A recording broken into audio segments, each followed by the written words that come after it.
The hunter reminded the idiot not to forget to turn on the camera, and as soon as filming began, he greeted his dear subscribers.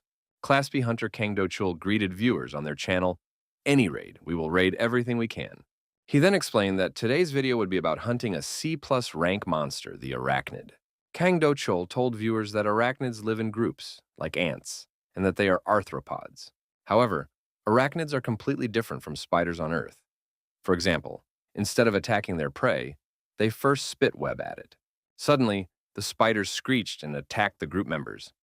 The cameraman reminded everyone that arachnids don't actually spit web, but shoot it at their enemies. Kang Do shouted that everything had gone completely wrong and that they would have to cut it out during editing, immediately after which the arachnid attacked him with its sharp limb. Watching this, Meng Shiwu, who was responsible for filming and editing the AnyRaid channel, said that this simply couldn't be. Arachnid's original fighting style is not a direct attack, but hunting, which is why they first spit webs at their victims to entangle them. Only then do they inject poison into the immobilized target, causing it to die slowly. For this reason, they would never rush forward. Angered by what had happened, Kang Do deflected the spider's paw and shouted to Meng Shiwu that they would talk about it after the fight. Meng Shiwu tried to respond to Kang Do, but he had already launched his attack. After that, Kang Do began to quickly destroy the arachnids that attacked him, until he had dealt with all the arthropods in the area. Wiping the spider's blood from his face, Kang Do asked the operator what the hell had just happened.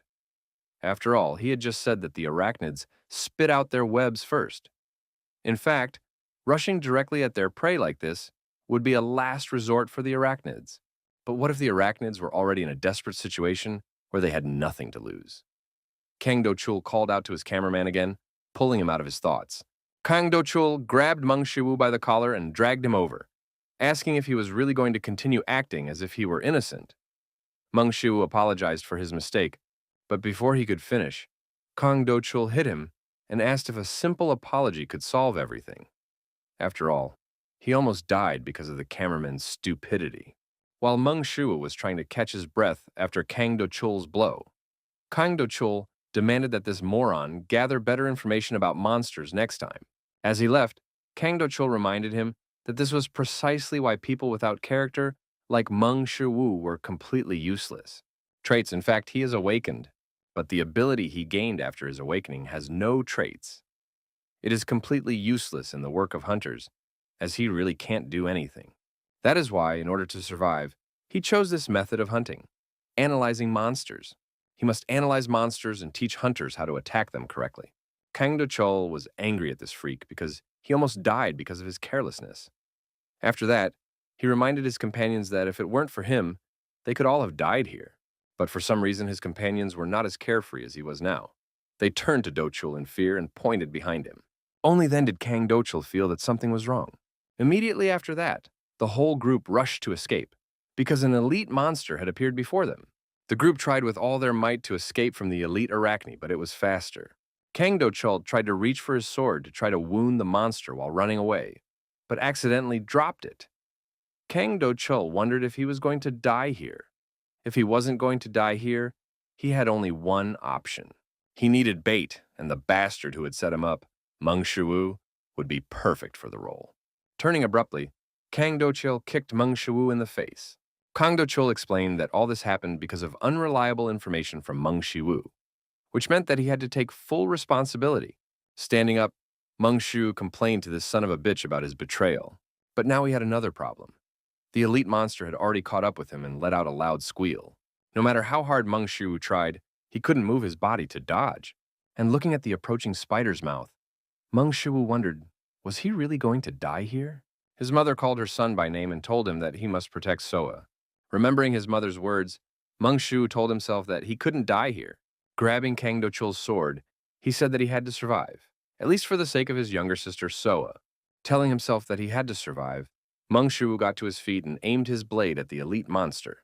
Meng Shiwu shouted that he would survive against all odds and rushed into the attack, but before he could strike, something knocked him off his feet and severed the elite arachne's limb. Before Meng Shiwu could understand what was happening, he suddenly saw an unknown man in front of him. Looking at the guy exuding a powerful aura, he wondered who it was. Suddenly, a purple explosion lit up the cave. Immediately after that, another stranger burst in. The guy, exuding dark energy, asked where that bastard was hiding. Spotting his target, he rushed to attack, shouting at the arrogant bastard that he could no longer escape. The two strangers suddenly attacked each other, and Meng Shuwu was less and less able to understand what was happening. Why were these two fighting? When they collided, the two released a huge amount of energy, creating an explosion. Meng Shuwu was amazed to see such power and asked what was going on here. Those who make even arachne and elite monsters tremble with fear. They were indefinable creatures. At a speed barely discernible to the eye, the two continued to fight, rushing around the cave and causing it to shake. With a kick, the guy with dark energy slammed the other one into the wall. After that, the other flashed and disappeared in a flash. The guy radiating dark energy ordered him to finally stop hiding because he was tired of his antics, to which the other replied that this was not the case, because they still had a long way to go before it was all over. Raising his hand, the blonde began to focus his energy into a ball. The gray-haired guy smiled and also began to focus his energy, asking the blonde guy if he was really ready to go all the way. Then they shot each other with their focused energy. The gray-haired guy reminded the blonde guy that if things continued like this, he wouldn't be able to get out of the fight unscathed, to which he replied that he didn't care. Turning to Meng Shiwu, he added that he had left this option open. The blonde guy apologized to Meng Shiwu for dragging him into all this. Realizing what he was thinking, the gray-haired man asked him not to say that he... At that moment, the collision of their energies reached a critical mass. Because of this, the energy mass exploded, covering the two unknown guys. Meng Shu raised his hands to somehow protect himself from the explosion, but the blonde man said he would leave that to him, and a barrier rose around Meng Shu. The fight between the two ended, leaving only traces of destruction behind. After what he saw, Meng Shu asked himself again, what the hell just happened? Meng Shu stumbled backward, but accidentally stepped on a phone. Meng Shu picked up the unfamiliar smartphone and wondered where it had come from. Suddenly, a request to confirm a new manager appeared on the screen. After a brief connection check, the manager change was complete. Things were getting weirder, and now this weird smartphone. A bunch of divine silhouettes flashed through Meng Shuwu's mind. After authorization, GodTube launched on the smartphone, welcoming its new manager. Sometime later, at the entrance to the C+ ranked dungeon, where filming had recently taken place, Kang Do and his companions barely escaped from the dungeon and tried to catch their breath after their escape. Unhappy with what had happened, Kang Do wondered how unlucky he really was. After all, how unlucky did you have to be for an elite monster to appear in a C+ ranked dungeon? His minions began to praise their boss, because it was only thanks to him that they were still alive. They thought it was a great idea to use that idiot as bait for the elite monster, an idea that only an experienced hunter like their boss, Kang Do could have come up with. Kang Do reminded his minions that their channel's slogan was, "We will raid everything we can," for a reason. Of course, he was prepared for such an outcome. Suddenly, Kang Do heard a scream. Then, Meng Shu ran out of the cave and shouted the name of that son of a bitch again. Kang Do did not expect Meng Shu to survive after encountering an elite monster. Shocked, Kang Do turned around and asked Meng Shu how he managed to, when suddenly he saw a fist in front of his face. Reacting instantly, Kang Do blocked Meng Shu's punch by deflecting his arm with his elbow. Immediately after that, Kang Do punched him in the face and asked if he had forgotten that he was worthless with his F rank. Kang Do said he had no idea how he survived, then admitted that he was very lucky. Looking down at Meng Shu, Kang Do explained that he would be too lazy to look for a new editor if he died. Meng Shu asked if he was serious. Did Kang Do really think he would continue working for the guy who tried to kill him? Kang Do leaned on his cameraman's shoulder and reminded him that it was he who tearfully begged to be hired so he could earn money for his sister's treatment. And of course, he generously helped Meng Shiwu, so he couldn't do that to him. He had to repay him for his kindness. In his own words, Kang Do tried to hint that Meng Shiwu should know his place, but Meng Shiwu was not going to put up with it. Meng Shiwu knocked Kang Do-chul's hand off his shoulder. Meng Shiwu picked up the camera and said, "If you can't accept it, then don't miss a thing." That's his habit, and it's all because he was too rude to him. As he raised the camera, Shiwu admitted that he didn't even know if it would help him. That video where Do-chul left him alone as bait, Shiwu asked if he could imagine how many views it would get if he posted it online. Kang Do-chul smiled and sighed as if it were an empty threat, and asked Meng Shiwu if he understood that the elite monster wasn't the only one who could take his life here. Meng Shiwu interrupted Do-chul, saying that he knew he could die here, but at that moment, Kang Do-chul would go to prison and lose the channel he had worked so hard to build. Meng Shiwu suggested killing him, since Kang Do-chul wanted it so badly. With a grim smile, Kang Do turned to Meng Shiwu and asked him not to think that his sister would be safe if this video appeared on the internet. After that, Kang Do said that they would find a new editor, and turning abruptly, asked the guys what they were still doing there. He ordered them to grab their things. Meng Shiwu rubbed his bruise with his fist and said that if anyone tried to hurt his sister, Kang Do had no idea what he would do to them. Back home, Meng Shiwu began to study the smartphone he had received. He tried to understand what GodTube was and what the channels of the gods were. As he entered the site, Meng Shiwu thought about a site he had known for a long time. NewTube is a free platform where anyone can upload their videos. Of the many channels on NewTube, the most popular are the Hunters channels. However, Ed Holy, who bought a holy sword from Hephaestus, was going to try it out on Lucifer. Thor was surprised when he suddenly saw the world serpent, and decided to set himself the challenge of subduing it in 12 minutes. Or how a veteran player speeds through this boss. Mythological gods and historical figures, heroes and legendary personalities. Meng Shiwu wondered, do they really control all of this? And if so, who was that guy in the cave? And why did he give him that phone? It was all too confusing, but if it turned out to be true, if they really controlled channels like on NewTube, Meng Shiwu assumed that in that case they would start with 1 million subscribers. In that case, it didn't seem so bad, so Meng Shiwu decided to give it a try. Without thinking twice, Meng Shiwu opened Zhuge Liang's video, The Reason He Left His Family for Demons, and subscribed to it. Suddenly, the system notified him that in order to become a member, he could watch and study lectures on S+ rank insight traits. Before Meng Shiwu could understand anything, he had used up one of his 3 subscriptions and obtained S+ rank insight. Meng Shiwu was stunned to see the S+ rank because S+ only exists as a classification. It wasn't a real rank. The individuals who fought against the Demon Lord, the 13 heroes, people assumed that they had S+ rank traits. And now he had obtained an S+ rank trait just by subscribing to some channel. But that was simply impossible. Looking at his palm, Meng Shiwu thought that if it were true, he would feel something, but he didn't feel any changes. Then Meng Shiwu wondered if it could be that insight improves his observation and intelligence, because if that's the case, it wouldn't be so easy to notice the difference. Scrolling through his feed a little, Meng Shiwu found a video from user at Hercules, an event in honor of 10,000 subscribers, a free personal training session on how to lift the house of Zeus. Meng Shiwu assumed that after something like this, he would definitely feel at least some difference. So he subscribed to Hercules, using up 2 of his 3 subscriptions. Immediately after that, he gained superhuman SS rank strength. Seeing the rank, Meng Shiwu couldn't help but cry out in shock, even hitting the table. After the blow, Meng Shiwu suddenly realized that he had destroyed his laptop. But after what happened, he could at least understand that the features of GodTube were working.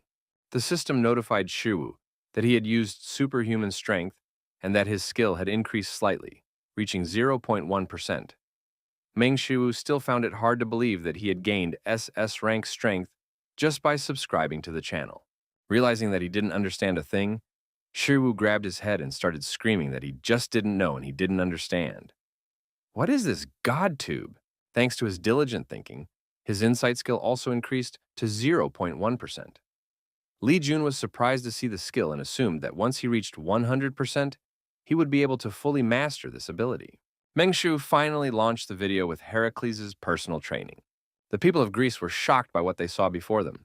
Right before their eyes, the Temple of Zeus, along with all its columns, was pulled out of the ground. Lifting this colossus, Hercules shouted that it was simply amazing. After all this stimulation of the legs from lifting the temple, rising from his knees, Hercules lifted the temple right in front of him and shouted that it was too good to be true. Not only the people of Greece, but Meng Shiwu himself was shocked by what he saw. Meng Shiwu wondered how he could even watch something like this. Pressing the unsubscribe button, he admitted that now he understood why Hercules had only 1 subscriber. He would never be able to do something like this. Unexpectedly, the system responded that unsubscribing was not possible. Meng Shiwu could almost see Hercules laughing at him and pointing his finger, saying that he could come whenever he wanted, but he couldn't leave. No matter how many times Meng Shiwu pressed the unsubscribe button, the result was the same. Unsubscribing was impossible. And most importantly, 2 out of 3 possible subscriptions were taken. Hercules said goodbye to the viewers and told them they would see each other again tomorrow. Suddenly, Meng Shiwu received a call. It was that jerk. Meng Shiwu grimaced and wondered why this jerk had suddenly decided to call him. Picking up the phone, Shiwu asked Dochul what he wanted. Kang Do-chul was surprised that Meng Shu picked up the phone and admitted that he thought he would block him. Kang Do-chul asked again what he wanted. Kang Do-chul asked him if he had nowhere else to go. Meng Shu asked if he had called just to mock him, to which he replied that he had called to discuss business. Meng Shiwu was not eager to participate in anything with this individual. Kang Do-chul asked Shiwu not to be so rude and reminded him that they had worked together not long ago. Meng Shu asked Kang Do-chul to get straight to the point, as he had no time for small talk. This behavior began to annoy Do-chul. After calming down a little, Kang Do-chul said that the group SH had offered them to stream together and asked if he wanted to join. Meng Shu was amazed to hear about the SH group, as it is the #1 financial company in Korea. Not long ago, the granddaughter of the group's leader had awakened 2 traits of a hunter within herself. Lee Jun suggested that they were also hunting monsters. Kang Do-chul suggested that the SH group was expanding its business, so they decided to see what it was like. Kang Do-chul grinned and asked Shi-woo what his answer would be, but he suddenly replied, "No." Kang Do-chul asked if he was serious, since he was going to pay Shi-woo 50,000 for the video. Meng Shi-woo was surprised to hear about the 50,000. Kang Do-chul asked if he wanted to join after hearing about his salary. Meng Shu replied with a smirk that he still wasn't going to. This began to get on Kang Do-chul's nerves again. Kang Do-chul reminded Shi-woo that 50,000 was 10 times more than he usually paid him, and that it was beneficial for both of them. So he asked how much Shi-woo wanted. Without hesitation, Meng Shu replied, 50 million. Kang Do-chul gasped when he heard the amount and asked if he had lost his mind. Or did Shi-woo really think it was worth that much? Kang Do-chul suggested that Shi-woo might have guessed that the group SH would pay him a large sum. His insight skill was increased to 0.2%. Meng Shu suggested guessing the reason why the SH group was trying to work with Do-chul specifically, rather than with hunters of other ranks. Trying not to smash the phone in anger, Kang Do-chul asked what he would say. Meng Shu said that the case obviously involves the granddaughter of the head of the SH group. After all, she recently awakened 2 S-rank traits. Therefore, the chairman of the SH group, Han Tai-sun, is not going to sit idly by. He wants his granddaughter to learn the basics of hunting first. But what are the basics for hunters? It's hunting monsters. That's exactly why their channel has managed to gain 210,000 subscribers and make money. All this is thanks to his unique strategies. This means that the reason Chairman Han turned to Kang Do-chul is not because of him, but because of his knowledge of monsters. Kang Do-chul admitted that even in this case, 50 million is too much. Interrupting Do-chul, Meng Shu asked if he really didn't want to work. Unable to refuse Shu, Kang Do-chul simply gritted his teeth. Meng Shu threw the phone on the table and told Do-chul that if he couldn't get a loan or credit, then he could just find someone else. The next day, Meng Shu and Kang Do-chul met in the B-rank dungeon after all. Meng Shu asked Do-chul when he was going to transfer the rest of the agreed amount to him. Kang Do-chul picked up his phone and, muttering something to himself, replied that he had already said he would send the money as soon as everything was over, after which he wondered when Han Cherin would arrive. Immediately after that, they heard someone approaching and turned around. It was Han Cherin. She said she was the Han Cherin who had joined their group and suggested they head inside the dungeon. Meng Shu was speechless when he saw Han Cherin because she was very beautiful. However, it would be very difficult for him to get close to someone like her. Meng Shu decided that since he was getting paid, he would just continue doing his job. Going deeper into the B-rank dungeon, the group stumbled upon a huge humanoid monster that exuded an aura of danger. Upon seeing it, Han Cherin recognized it as a black troll. Kang Do-chul told Han Cherin that she was absolutely right and explained that this monster was classified as a B+ rank monster. But it was more dangerous than other similar monsters because it had regenerative abilities close to immortality. Hunters who are unaware of the dangers of trolls may lose their lives without knowing the weaknesses of such monsters. Kang Do-chul told her everything just as Meng Shu had told him earlier. In their case, they need a strategy that all hunters know, which is to tear apart the black troll's body. After that, it is necessary to destroy its heart and cut off its head. After that, it will not be able to regenerate its wounds. Before Kang Do-chul could finish speaking, Han Cherin drew her blade and rushed into the attack. Han Cherin jumped up and immediately plunged her blade into the black troll's heart. Immediately after that, she decapitated the troll with a sharp movement, finally taking its life. Both Meng Shu and Kang Do-chul were simply speechless after what they had seen. Han Cherin admitted that it had been easy, Kang Do-chul laughed and admitted that he had not even thought that she would catch the black troll so flawlessly, with minimal knowledge, as expected of an S-rank hunter.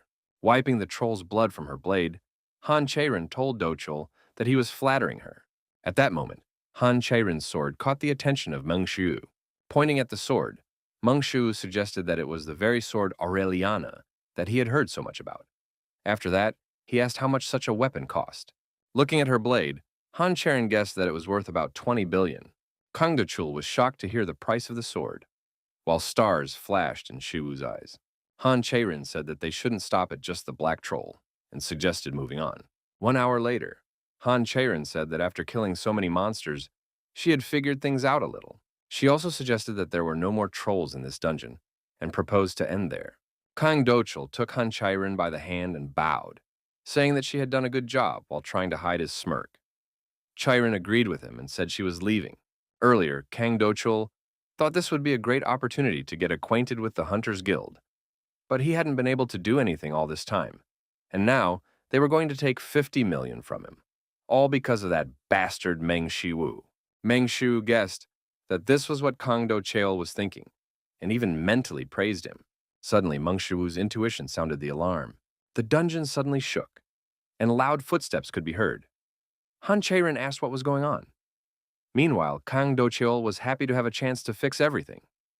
Not knowing what to say, Kang Do-chul guessed that, judging by its size, it was not an elite monster.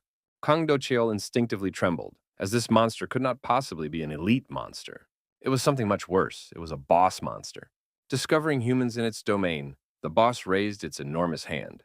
Reacting quickly, Han Cherin drew her blade and blocked the boss troll's attack. Realizing that Han Cherin was barely coping with this monster, Kang Do-chul suddenly began to feel nervous. Without wasting any time, Kang Do-chul ordered his men to run away and took off himself. At that moment, the boss overpowered Han Cherin's defense and knocked her off her feet, immediately following up with another punch. With a wave of his hand, he struck the rock, causing cobblestones to break off and hit Kang Do-chul's men. Even after his friends were behind him, Kang Do-chul continued to run without slowing down. Right now, he didn't care if Han Cherin was from SH or somewhere else, because right now he just had to get away from this place. Kang Do-chul mentally shouted to himself that he had to keep running. He was running because he couldn't die here. He had to get away from here as quickly as possible. When suddenly, an ominous shadow loomed over Kang Do-chul.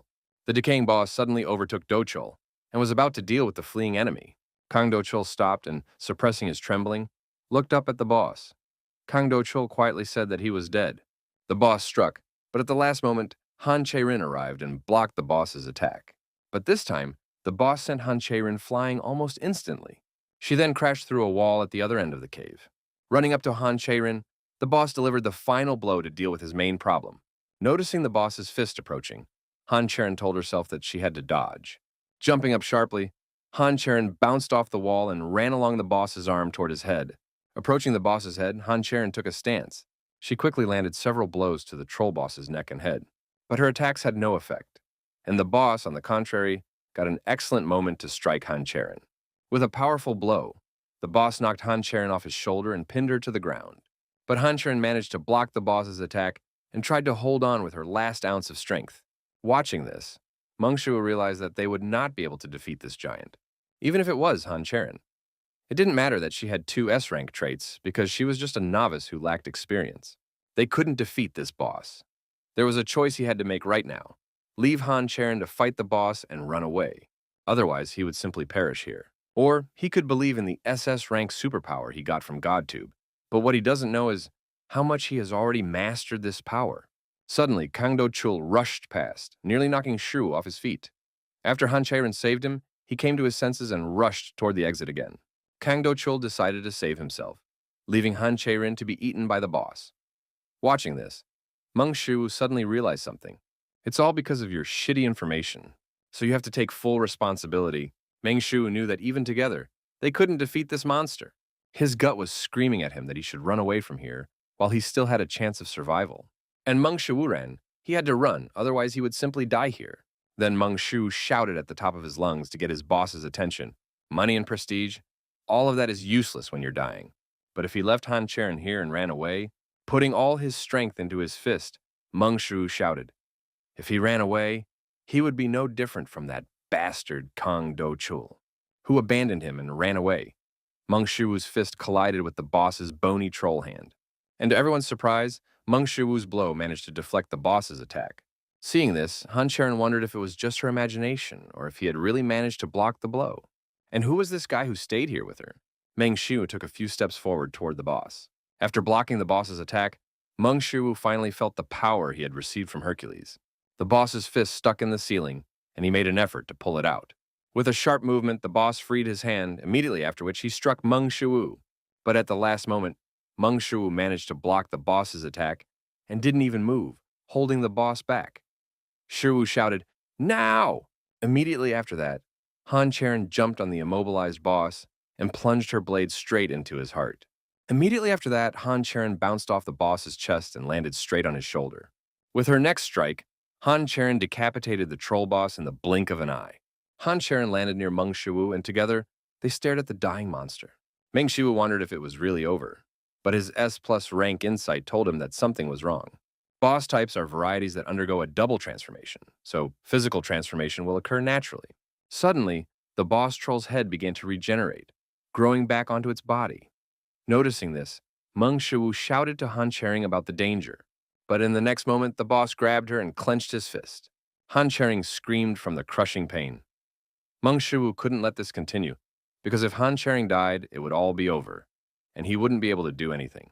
If all the traits he had received from GodTube were real, then even if they were weak now, they were his strength. The boss looked at Meng Shiwu in confusion. Meng Shiwu grabbed his finger and, pushing off with his other hand, tried to free Han Cherin from captivity. Shiwu understood that at least this way, he would be able to buy some time. Shaking with pain, Han Cherin asked Meng Shiwu to just run away while he still could. But Meng Shiwu did not back down, and finally pushing his boss's finger away, he shouted at Cherin to aim for her boss's heart. Hearing this, Han Cherin mustered all her remaining strength to break free from her boss's grip. After that, she finally managed to break free and collapsed to the ground. Getting up, Han Cherin took a breath and said that she understood. Immediately after that, Han Cherin rushed towards the boss again. Meng Shiwu shouted at her to just trust him and attack. Then Meng Shiwu grabbed two of the boss troll's fingers and pulled them toward him. Taking advantage of this opportunity, Han Cherin jumped onto the boss's arm and, slashing it with her blade, began to climb up. Then Han Cherin jumped down and struck the boss's heart again. At that moment, Meng Shiwu could hold on for another 0.5 seconds, but no more, and he had no time to explain how to attack the boss. So all he could do was shout that the ogre had 2 hearts. Han Cherin was surprised to hear about the 2 hearts, and Meng Shiwu hoped that she would be able to figure everything out with her 6th sense. Immediately after Han Cherin pierced one of its hearts, the boss waved its arm to knock her down, but Han Cherin managed to jump out of the way. Immediately after that, she rushed towards the boss again and swung her blade. Meng Shiwu was sure that Han Cherin would understand. Catching up with the boss, Han Cherin pierced his 2nd heart, located on the opposite side of his chest. At that moment, Meng Shiwu yelled at the boss to finally stop and die, then jumped. At that moment, Meng Shiwu's skill increased slightly. The boss only saw a person quickly approaching him, and in the next moment, Meng Shiwu knocked his head off with a blow. After the last blow, Han Cherin was sure that they had finally won. Han Cherin turned to Meng Shiwu, but he silently took a few steps forward. Then Meng Shiwu collapsed to the ground. Han Cherin wondered who the hell this guy was. Sometime later, suddenly waking up, Meng Shiwu realized that he was in the hospital. Seeing that Meng Shiwu had regained consciousness, Han Cherin apologized to him. Surprised, Meng Shiwu cried out. Then he asked what she was doing there. Han Cherin pointed to the IV and explained that she had brought him to the hospital because he was seriously injured. All his muscles were torn and his bones were broken. Han Cherin asked how he was feeling, but Meng Shiwu was feeling a little uncomfortable because Han Cherin was sitting too close to him. Suddenly, Han Cherin reached out and touched Shiwu's forehead. Meng Shiwu was very embarrassed by what he saw. While Han Cherin thought he had a fever, Han Cherin suddenly remembered that they hadn't really introduced themselves. So she asked him his name. Meng Shiwu, who was embarrassed, immediately introduced himself to her. After that, he wondered if she should have known his name. After all, she should have found out his personal information when she put him in this hospital room. Han Cherin admitted that she wanted to hear it from him, which puzzled Meng Shiwu. Meng Shiwu wondered if Han Cherin was capable of reading minds. He had, of course, heard that her S-class trait was a 6th sense, but if that was its effect, then this trait was not unique for no reason. Han Cherin suggested that Meng Shiwu must be out of it since he had just woken up. but she still said that she wanted to make him an offer. Han Cherin asked if he would like to join her team. Meng Shu was surprised to hear this and asked if it was because he had fought the giant. After all, it was... Hearing the doubt in Shu Wu's voice, Han Cherin asked, what did he think of an annual salary of 1,000,000,000 won? She instantly impressed him. Han Cherin continued, saying that in addition to their salaries, they would split the loot from monsters equally. Meng Shu trembled with excitement, but he couldn't hold back his grin. It was truly insane. 1,000,000,000 won a year and a half of the loot from monsters. Han Cherin said that she had also heard that his younger sister was suffering from a blood disease. She then asked if his sister was in their hospital. If so, they would be willing to cover all the expenses, and Meng Shu would no longer have to pay. After hearing all this, Meng Shu suddenly became serious. Meng Shu asked what he had done to deserve such a price. Han Cherin asked Meng Shu to develop a strategy for all the monsters she would hunt in the future. That night, in Meng Shu's hospital room, Meng Shu kept wondering if he should have really turned down such an offer. After listening to Han Cherin's proposal, he still decided to refuse. Han Cherin said that she accepted his decision and asked him to let her know if he changed his mind. She then reminded him that she still owed him for saving her life, and therefore she would repay her debt by paying for his sister's medical bills. Meng Shu didn't want to think that he had refused in vain. Instead, he wanted to believe in the possibilities of GodTube, the S+ rank insight and SS rank superhuman strength he had gained. GodTube was real, a channel of the gods that easily turned S-class hunters into mere extras. Meng Shu decided that he should not hold back this opportunity and immediately accepted the offer. But then there was Soei's incurable disease. At any cost, he had to find a cure. A long time ago, she found herself in the middle of a sudden dungeon breakthrough. And since then, she has been suffering from a blood disease, from this terrible fate for which there is no cure in the modern world. All they can do is alleviate the symptoms. But with the help of GodTube, if he can get their traits, he will surely be able to cure Soei. The only thing is, the medicinal ingredients used for treatment are very expensive, and since it is a very rare disease, Meng Shu said that he would need a lot of money for this. After that, Meng Shu took out his miraculously working laptop and added that he now had to finish editing a video worth 50 million won. While Meng Shu was reviewing the video footage, something caught his attention, namely, Han Cherin's assumption that her sword was worth about 20 billion won. Meng Shu wondered what would happen if he created equipment and sold it. In no time, he would be able to collect billions of won. But he only had one subscription left. Well, if he wanted an additional subscription, he would have to register to become a member, and that would cost 1 million. Meng Shu had only one answer to that.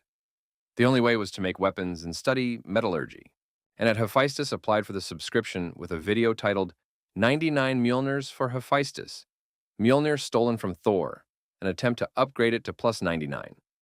Without hesitation, Meng Shu subscribed to Hephaestus. But when he saw the notification, Meng Shu's mouth fell open in shock. Subscribing to Hephaestus gave him the SS rank god's metallurgy skill. Hitting Mjolnir with a hammer, Hephaestus said that when improving weapons, one should not be afraid of failure. Bastards have no courage in their time, and they should be prepared for their weapons to be destroyed. Meng Shu felt uneasy about Hephaestus's words. Why should he be prepared for the destruction of his weapons? And why do the gods behave this way? As soon as Meng Shu asked himself this question, the system notified him that he had corrected his incorrect knowledge of metallurgy, thanks to which the god's metallurgy skill had increased slightly, reaching 0.1%. Sometime later, at the playground near the infirmary, hiding one of his hands behind his back, Meng Shu was doing pull-ups on the horizontal bar. Watching him, one of the nurses wondered if Meng Shu's body had gotten much better. The second nurse admitted that she didn't know. Meng Shu wondered if his body was really that good. The nurse said that according to the doctor, his recovery was incredibly fast, even by a hunter's standards. Therefore, their patient would be able to be discharged tomorrow. Meng Shu was surprised to hear this, as he was being discharged much sooner than he had expected. He would have to train a lot before he could be discharged. The system notified Meng Shu that his superhuman strength had increased to 1.01%. If he used his super strength too often, his muscle fibers would be destroyed like last time, which meant he couldn't slack off in his training. Suddenly, Meng Shu heard his younger sister calling him from behind. So A said that she had already heard the news that he would be discharged tomorrow. Not knowing how to respond, Meng Shu said that it was something like that. So A said that when he came to the hospital, then she took a breath and admitted that she was very worried because he was in very serious condition. So A asked her brother if the doctors hadn't said earlier that he would have to stay in the hospital for at least a month, and for some reason, he was being discharged after only a week.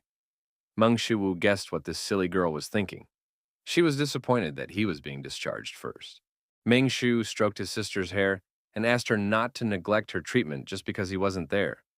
Then he told her that she shouldn't worry about money, at least not here. So A said that she already knew that she was receiving free treatment thanks to Cherin Ani. Mang Shu was completely confused when he heard Cherin and Ani in the same sentence. Soa said that it was Cherin Ani who asked her to call her Ani. Cherin Ani said that she didn't have any younger sisters or brothers, but she was like one of them. Mang Shu was surprised that his sister had managed to talk to Han Cherin. Mang Shu asked if she had met Han Cherin before. Soa replied that of course they had, because she sometimes came to visit her. Meng Shu was surprised by this and asked how it was that they had never crossed paths. Soa replied that Cheiranani came when he was busy training and asked if everything was okay before leaving. Meng Shu wondered if this was true, that someone who must be very busy with her hunting activities would come to visit him. Could it be that Han Cherin still wanted to recruit him? Soa giggled and asked if it could be that Cheiranani was doing this because she liked him. Meng Shu replied that he didn't think so, but Soe said that wasn't true, because her appa was popular. Even the nurses and nannies always talked about him. Meng Shu asked So-A to forget about it. Then he asked her to stop talking about it and asked her to go back inside because he had to go somewhere. So-A asked where he was going. Meng Shu replied with a smirk that he was going to earn money. Upon entering the dungeon, Meng Shu felt out of place and, looking around, assumed it was because it was his first time hunting monsters alone. Meng Shu told himself that he needed to calm down, and immediately after that, he heard footsteps. An F-rank dungeon, the lair of goblins. Noticing the man, the goblins immediately rushed to attack, forcing Meng Shu to dodge. Although he knew that goblins acted in groups, even so, there were too many of them. One of the goblins struck with a mace, but Meng Shu ducked, dodging the blow. Immediately after that, he tore the goblin to pieces with a single blow. Unexpectedly, after the blow, Meng Shu was splattered with blood. He did not expect that his blow would be enough to tear a whole goblin apart. So does that mean he might be stronger than he thought? Seeing their kin torn apart, the goblins suddenly trembled and began to slowly retreat. Meng Shu, in turn, began to slowly approach his frightened targets. Meng Shu cracked his neck. Smiling, he invited the goblins to attack him.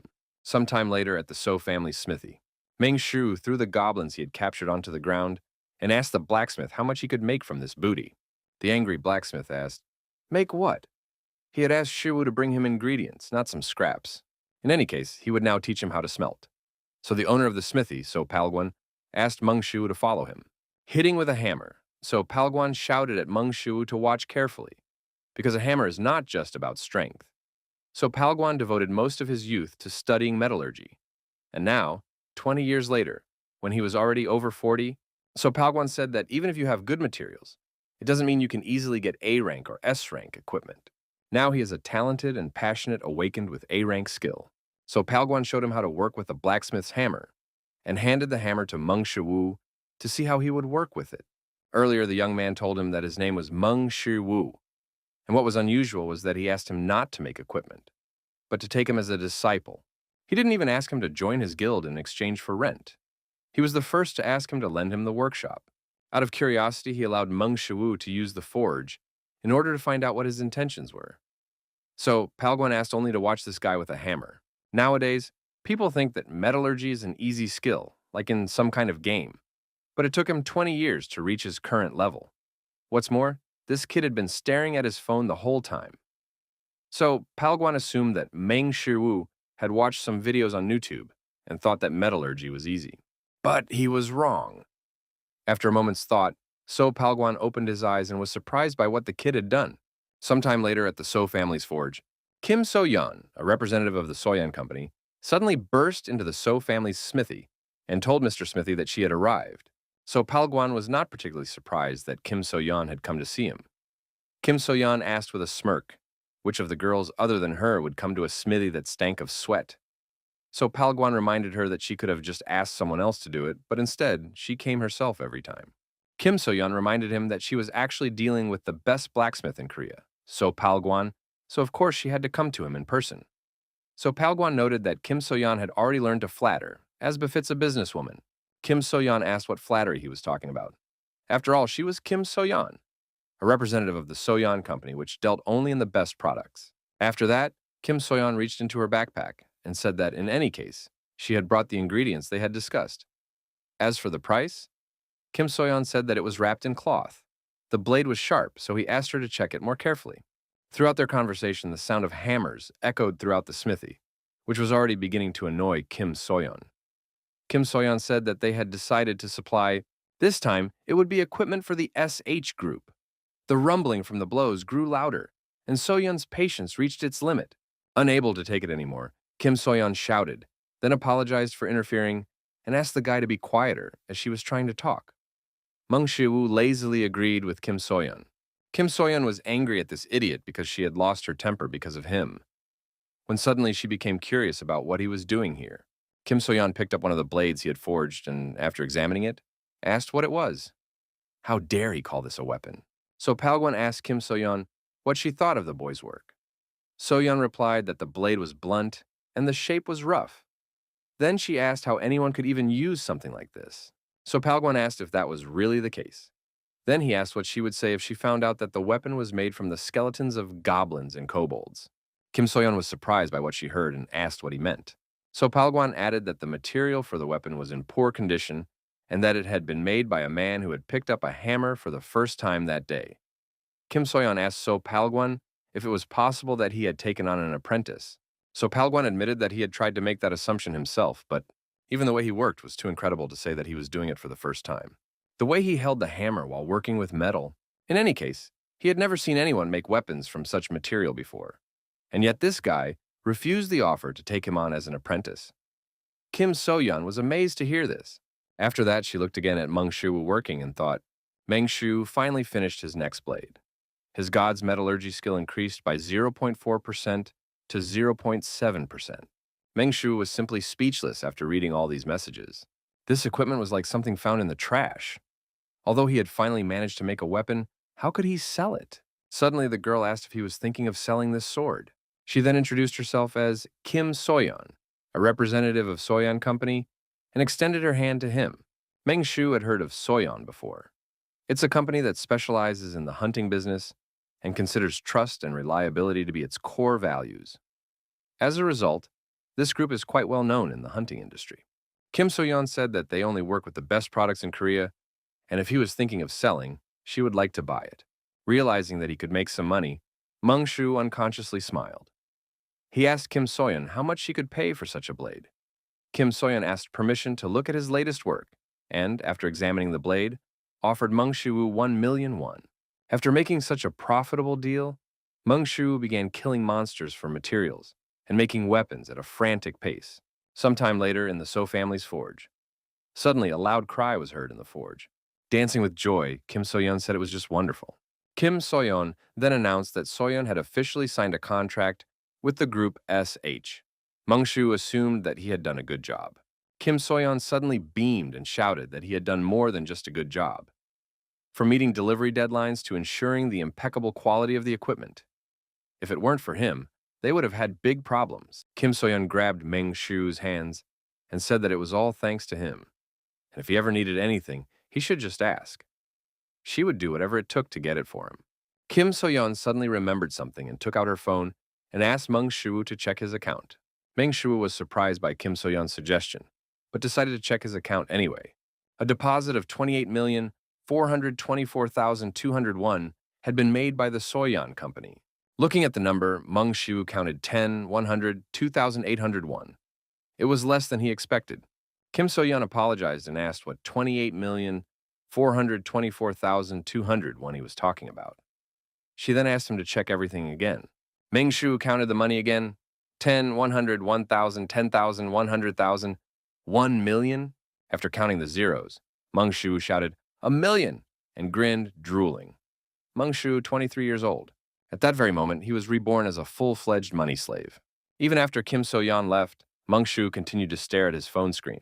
He counted the number 284,242,001 over and over again. With that kind of money, he could subscribe to GodTube to treat Soe. He had 3 channels to choose from. Hua Tuo, the legendary doctor, the divine healer. Hippocrates, the legendary ancient healer, known as the father of medicine. And Ho Jung, the best doctor, who created the concept of Eastern medicine and is considered the root of Eastern medicine. Subscribing to all 3 channels would cost him 300 million won a month, but in the current situation, he could only choose one of the 3 options. Meng Shu folded his arms and thought about which doctor to choose. But the choice was not so easy, and Meng Shu trembled with tension. Unwilling to endure it any longer, he decided to choose at random, whatever it might be. A short time later, So Palguan's voice could be heard outside the smithy door. So Palguan explained to Meng Shu that in this case, there was nothing he could do, because fragile materials are not easy to polish. So he suggested simply minimizing the polishing. Meng Shu was a little puzzled by what he heard. But So Palguan continued. Even though precision polishing could be done in their situation, despite the high fragility, but this process requires absolute precision. At that moment, the door to the smithy opened and Kim Soyeon said she was here. The dissatisfied blacksmith asked Soyeon why she kept coming here. Kim Soyeon replied that she kept coming here because of Master Meng Shu. Seeing her, Meng Shu told Ms. Soyeon that he had been waiting for her. Kim Soyeon was embarrassed by such sudden words and asked if he had really been waiting for her. Meng Shu reminded her that last time, she said she could get everything he needed, and handed her a piece of paper asking if she could get it. Kim Soyeon remembered that this was indeed the case, and giggling awkwardly, agreed to take a look. But after reading the list, she suddenly felt embarrassed. The list included mountain incense, sylph, saxifrage, 100-year-old ginseng, 100-year-old rune flower, soapwort. Noticing the change in Kim Soyeon's expression, Meng Shu asked if it would be difficult to get all of these things. She replied that she could get them, but it would be expensive. Meng Shu asked how expensive it would be. After Kim Soyeon answered, Meng Shu was horrified by what he heard, because it would cost about 300 million won. Fortunately, Kim Soyeon offered him a discount of 20 million won. Meng Shu needed these herbs to improve his mastery of the divine medical art he had acquired through his membership. He signed up for Hua To's S+ rank Divine Medical Art. It is difficult to improve his skill level on his own. And since these are medicinal herbs that he doesn't know how to obtain and doesn't know if they are even sold, if it weren't for Ms. Soyeon, he probably would never have gotten them. Kim Soyeon asked if she should buy all of this. With a heavy heart, Meng Shu answered yes. As a result, he received 284 million won from Soyeon. But at the same time, he gave her 280 million won, and at the end of the month, he would lose his current balance of 4 million won. The subscription to Hua Tuo costs 100 million won. Considering the subscription he has to pay at the end of the month, he needs to earn more money right now. But even if he earns more by making equipment, how can he earn hundreds of millions of won? Suddenly, Meng Shu had a flash of inspiration about how he could do it. He just needed to post videos on YouTube, sometime later on the subway. Scrolling through his YouTube feed, the guy complained that he had nothing to watch. Suddenly, he came across a video from someone called Conqueror of the World, a man who conquers everything. From the cover of the video, it was clear that this man, who had decided to show his strategy on hippos, was quite strange. The video took place near a small pond filled with water, and somewhere among the hippos, the author of the video was hiding in a very strange disguise. Meng Shu took off his mask and asked the viewer if he knew that hippos were not water horses. The guy was amazed by what he saw and wondered what was wrong with the author of this channel, and why did he dress up as a hippopotamus? Meng Shu explained to viewers that the monsters they were seeing were called hippodons in Korea, or hippopotamuses in other countries. And as viewers may have already noticed, these monsters are very similar to hippos. Usually the Chinese character for horse is used to refer to hippos, but hippos do not belong to the horse family. Upon hearing that the Chinese character for horse is used to refer to hippopotamuses, the young man paused to reflect on this new information. Showing 2 fingers to the camera, Meng Shu said that they actually belong to the hippopotamus family. To be precise, they belong to the order Sirenia. If he went into more detail, the viewer would get a headache, so he decided to leave it at that. Meng Shu took out a red cloth and offered to show the viewer how to tame a hippopotamus. First, the hippopotamus should be provoked with the red cloth. Cows are not nervous about the color red. The main thing is to excite them. The viewer was simply speechless. He was completely baffled. Meng Shu began waving the red cloth and shouting at the hippos to come to him in order to attract their attention. The hippos lazily turned to look at the strange man. But as soon as they saw the red cloth, their gaze suddenly changed completely. Immediately after that, the entire herd of hippos rushed towards Meng Shiwu. Not backing down, Meng Shu continued to lure the hippos. And as soon as they got close enough, he said how to defeat a hippopotamus. The second is to simply beat them and catch them. The video became stranger and stranger, and the viewer wondered, is this really his tactic? Lure the hippos and start beating them. Throwing down the red cloth, Meng Shu rushed straight into the herd of hippos. Then he collided with them. A short time later, Meng Shu successfully killed all the hippos. Meng Shu gave the camera a thumbs up and asked the viewers what they thought about it. Was it really that easy? Although Meng Shu had finished beating the hippos, moments of their collision still floated in the young man's memory. Rice noodles, Meng Shu shouted as he hit the first hippopotamus. Buckwheat noodles, he shouted as he hit the second. The guy watched with admiration as the conqueror of the world fought the herd of hippos, and so it continued until he had beaten them all. Meng Shu told the viewers that if they found the strategy useful, they should like and subscribe to the channel, and also turn on notifications. Uchiha Chutachi laughed at how crazy this son of a bitch was. A man who came to the English department without knowing English laughed at how hilarious it was to see the conqueror of the world fighting hippos with his bare fists. A huge number of viewers appreciated the video shot by Meng Shiwu. The video about hunting hippos quickly gained 3,628 views, and 243 people had already subscribed to the World Conqueror's YouTube channel. Meng Shu grinned as he looked at the result of his work, because it was exactly the result he had planned to see. In no time, 1,243 users subscribed to the Conqueror of the World channel. And the video about hunting hippos had 127,544 views. Quickly scrolling through the feed, Meng Shu saw many comments in which people laughed at his video. From what he saw, Meng Shu realized that viewers really liked the concept of his previous video. But this time, he was only lucky because of the YouTube algorithm, which meant he couldn't keep hanging around low-level monsters forever. And since it had come to that, Meng Shu decided he would strike while the iron was hot. As we know, due to their high adaptability, stimulation requires ever-increasing intensity to maintain strong interest. This is his specialty. Ultimately, analyzing monsters and developing strategies is his job. 1 million subscribers is not just a dream. There was just one problem. Suddenly, Meng Shu noticed that his nose was bleeding. After that, he suddenly felt much more tired. Trying not to collapse from exhaustion, Meng Shu told himself that he had to edit the video. Raiding dungeons and delivering, it's too much. In the end, Meng Shu couldn't take it anymore and staggered backward, falling to the floor, then hitting his head on the table. Immediately after that, he fell painfully with his head against the chair. In the end, Meng Shu collapsed on the floor. He had been working too hard lately. Sometime later, Meng Shu finally regained consciousness. The first thing he wondered was where he was. Then he realized it was the ceiling of his room. Meng Shu got up on the bed and, trying to understand what had happened, realized that he had passed out for a while, and his head hurt a lot. In any case, thanks to Hercules' super strength, it all ended with him simply fainting. Meng Shu pinched his nose and said he had to quickly edit the video. Then he took out his phone to see how long he had been unconscious. To his surprise, it was already 4:31 in the morning. To his surprise, he had been unconscious for a whole day. Meng Shu realized that if things continued like this, he would die of exhaustion before he could earn any money.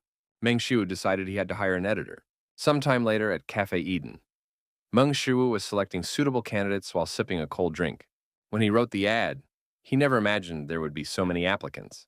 Was it because of the high salary? This application was as hot as an audition for an idol. The base salary was 3 million won, plus additional incentives depending on the number of views. As expected, money was the best incentive, and that's why he has to choose the person who will bring him the most money. Watching the video of one of the candidates, Meng Shu gave him a good rating.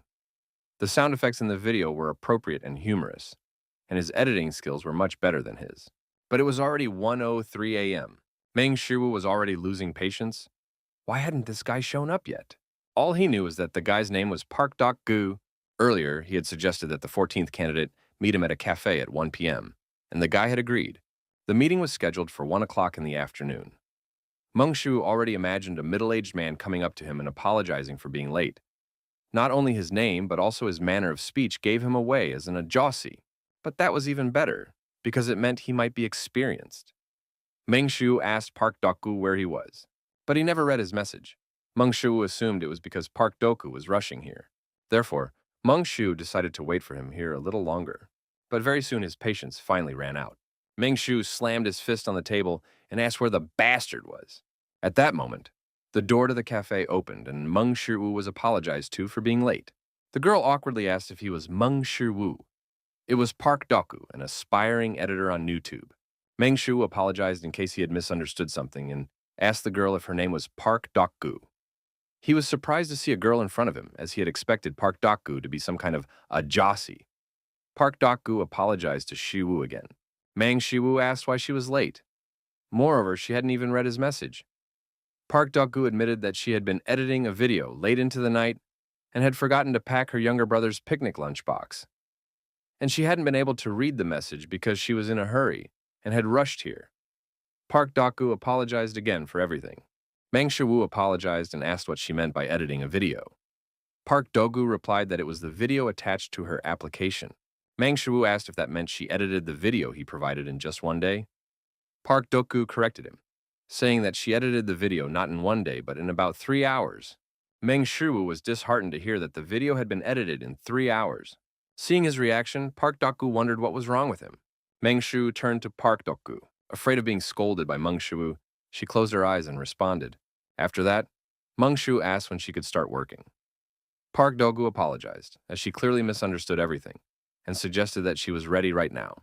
It usually takes him about 8 hours to edit, but 3 hours? If each video takes 3 hours, how much will it cost? Meng Shu said that, as he had indicated in the ad, 2 videos per week was the standard. But sometimes he uploads 3 videos, and of course he will pay her extra for that. Meng Shu reached out to Park Doku, who was almost in tears, and said that from now on, he would be under her supervision and smiled at her. Suddenly, Park Doku shouted that she would work hard, when suddenly everything around them shook, causing Park Doku to hit her head on the table. Immediately after that, panicked people ran past them, shouting about a nearby underground breach. A warning was issued about the underground breach. It was determined to be a C-rank breach, so residents of nearby houses were advised to evacuate as soon as possible. A frightened Park Doku shouted to her boss that they should also evacuate as soon as possible. But he smirked and asked Park Doku if she was the one who said she could start working right away. Park Doku apologized as she did not understand her boss's train of thought. Meng Shu blew a tampon out of his nostril and turned to Park Doku with a smirk. Then he handed her the phone and asked her to follow him. Park Doku asked her boss where they were going. Meng Shu asked what she thought. Of course, they were going to make money. Park Doku gasped in shock when she realized where they were going. But she still ran after Meng Shu. Meng Shu shouted to Park Doku to remind her to turn on the camera. Immediately after that, orcs began to emerge from the gates of the dungeon. Running up to the orcs, Meng Shu shouted, "Rice noodles, large portion." Immediately after that, Meng Shu tore apart a C-rank orc with one blow. Turning to the camera, Meng Shu reminded viewers not to forget to like and subscribe, and also not to forget about notifications. Wiping the orc's blood from his face, Meng Shu wondered if he could now earn real money. A group of hunters quickly arrived at the site of the dungeon breach and immediately began helping people nearby with the evacuation. Suddenly, they heard someone scream and an orc's head flew right over their heads. The hunters were stunned by what they saw and wondered what it was. Right in front of them, a guy was beating up orcs with his bare hands while shouting the names of noodles. Soon, Meng Shu defeated all the orcs that had come out of their dungeon, then climbed onto a mountain of bodies and raised his fist in the air. Meng Shu turned to the camera and told viewers that if they liked it, they should like and subscribe and turn on notifications. Back home, Park Doku started editing a new video for her boss. She wondered, what the hell? And why was he so popular? Commenters laughed at the reactions of those around him, while at the same time marveling at how the conqueror of the world beat C-rank monsters with his bare hands. They also praised how neatly the video was edited. Even after she edited his video, she still didn't understand what was going on. But one thing she could say for sure was that her boss was a real nutcase on YouTube. Covering her face with her hands, Park Doku wondered if she would be able to succeed. Meanwhile, behind Park Doku, her younger siblings tried the chicken and told their sister that it was very tasty. And of course, they left some for their nun. The younger siblings invited her to eat with them. Immediately after that, her younger sister grabbed a chicken leg and said it was hers. Her brother reminded her that she had already eaten one, so they should leave it for their sister Doku. Watching her younger siblings, Park Doku smiled, realizing what she had to do. She had to work hard, at least for the sake of her younger brother and sister, the So family's smithy. Having finished editing the video, Meng Shuwu continued to forge weapons, and after some effort, he finally managed to forge a decent sword. It was equipment he made from orc parts obtained in the dungeon. Unlike previous swords, this one was made from C-class materials, which meant he could count on it. His divine metallurgy skill was increased by 1.4%, reaching 4.43%.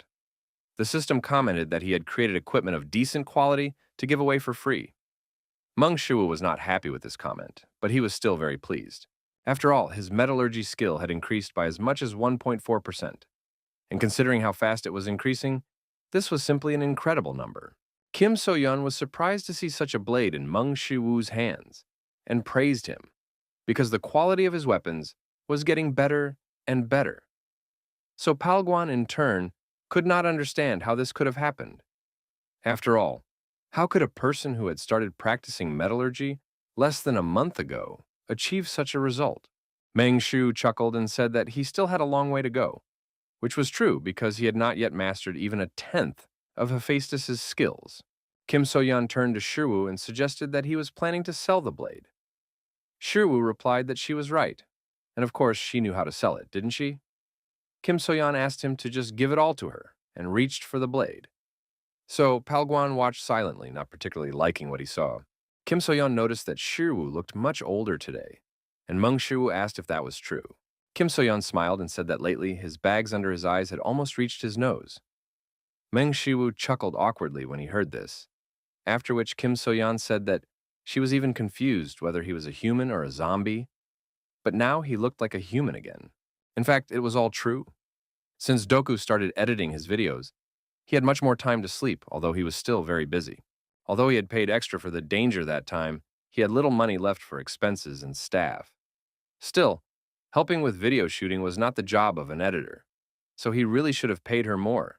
Kang Do Chul, who was in charge of all this, was a piece of trash. Shu had no complaints about Park Dok-gu's editing skills, since she was trying so hard, and he was very grateful to her. Suddenly, Meng Shuwu remembered that he had forgotten something, and asked Miss Soyeon how things were going with the medicinal herbs he had ordered from her that time. Kim Soyeon clapped her hands, having forgotten about it. Immediately after that, she took out a bag and said that she had gotten everything he had asked for. After all, this was Shiwu's first request. Meng Shu was amazed at how quickly Soyeon had gotten everything and admitted that it was incredible. Kim Soyeon reminded him that Soyeon's company only sells the best products from Korea. Meng Shu wondered what she meant by that. Meng Shu asked how much it would all cost. Kim Soyeon checked everything on her phone and replied that the total amount was 212.44 million won. A bunch of zeros and ones flashed through Meng Shu's mind. 212 million is a really huge amount. Kim Soyeon said that since it was Shiwusi's request, she would give him a discount and set the price at 200 million won, but there would be no discount next time. Shiwu thanked Kim Soyeon for her help. After that, Kim Soyeon asked where he was going to put so many medicinal herbs. Meng Shu awkwardly replied that it was for clinical trials. Sometime later, Hua Tuo explained that herbal medicine refers to purified natural medicines, obtained from animal, plant, or mineral sources. Its forms are mainly divided into decoctions, powders, tablets, and creams, which are the most common forms. Hua Tuo said that in this video they would talk about herbs. Herbs are natural substances that have medicinal effects, including the roots, stems, bark, fruits, and seeds of plants. Although they are small in quantity, they play an important role as a type of compound preparation. Therefore, when used, specific forms of certain types of can also be called herbs. Therefore, it is incorrect to refer to one fixed form exclusively as herbs. Meng Shu wondered what Hua Tuo was talking about. If things continued this way, he would not be able to improve his mastery of the divine art of medicine. The system notified Meng Shu that he had gained high-level knowledge, and his insight skill had increased by 1.4% to 8.7%. After watching this video, even that skill had increased. Suddenly, Meng Shu had a revelation. To simplify Hua Tuo's words, all of this refers to the study of medicinal herbs used to treat diseases, as well as the study and acquisition of knowledge about their effects.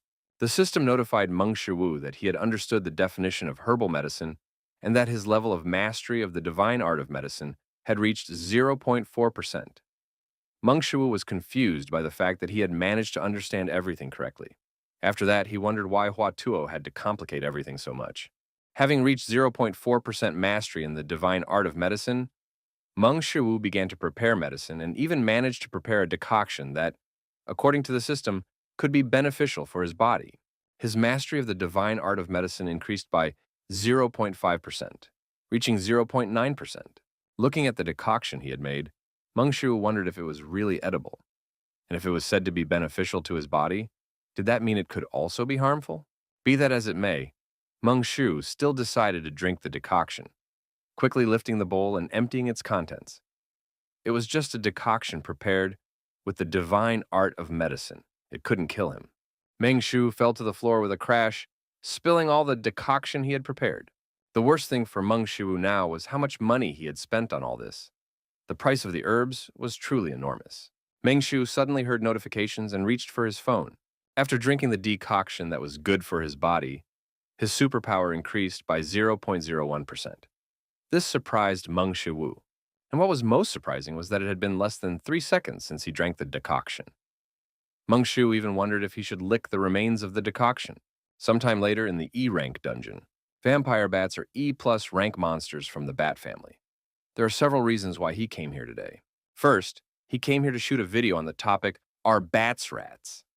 Second, he needs to obtain vampire bat loot to create equipment. And finally, he needs to study the diseases of vampire bats. Since they live in small groups of at least several dozen or even hundreds of individuals, all kinds of diseases thrive among them. But the most interesting thing is that vampire bats are not susceptible to disease.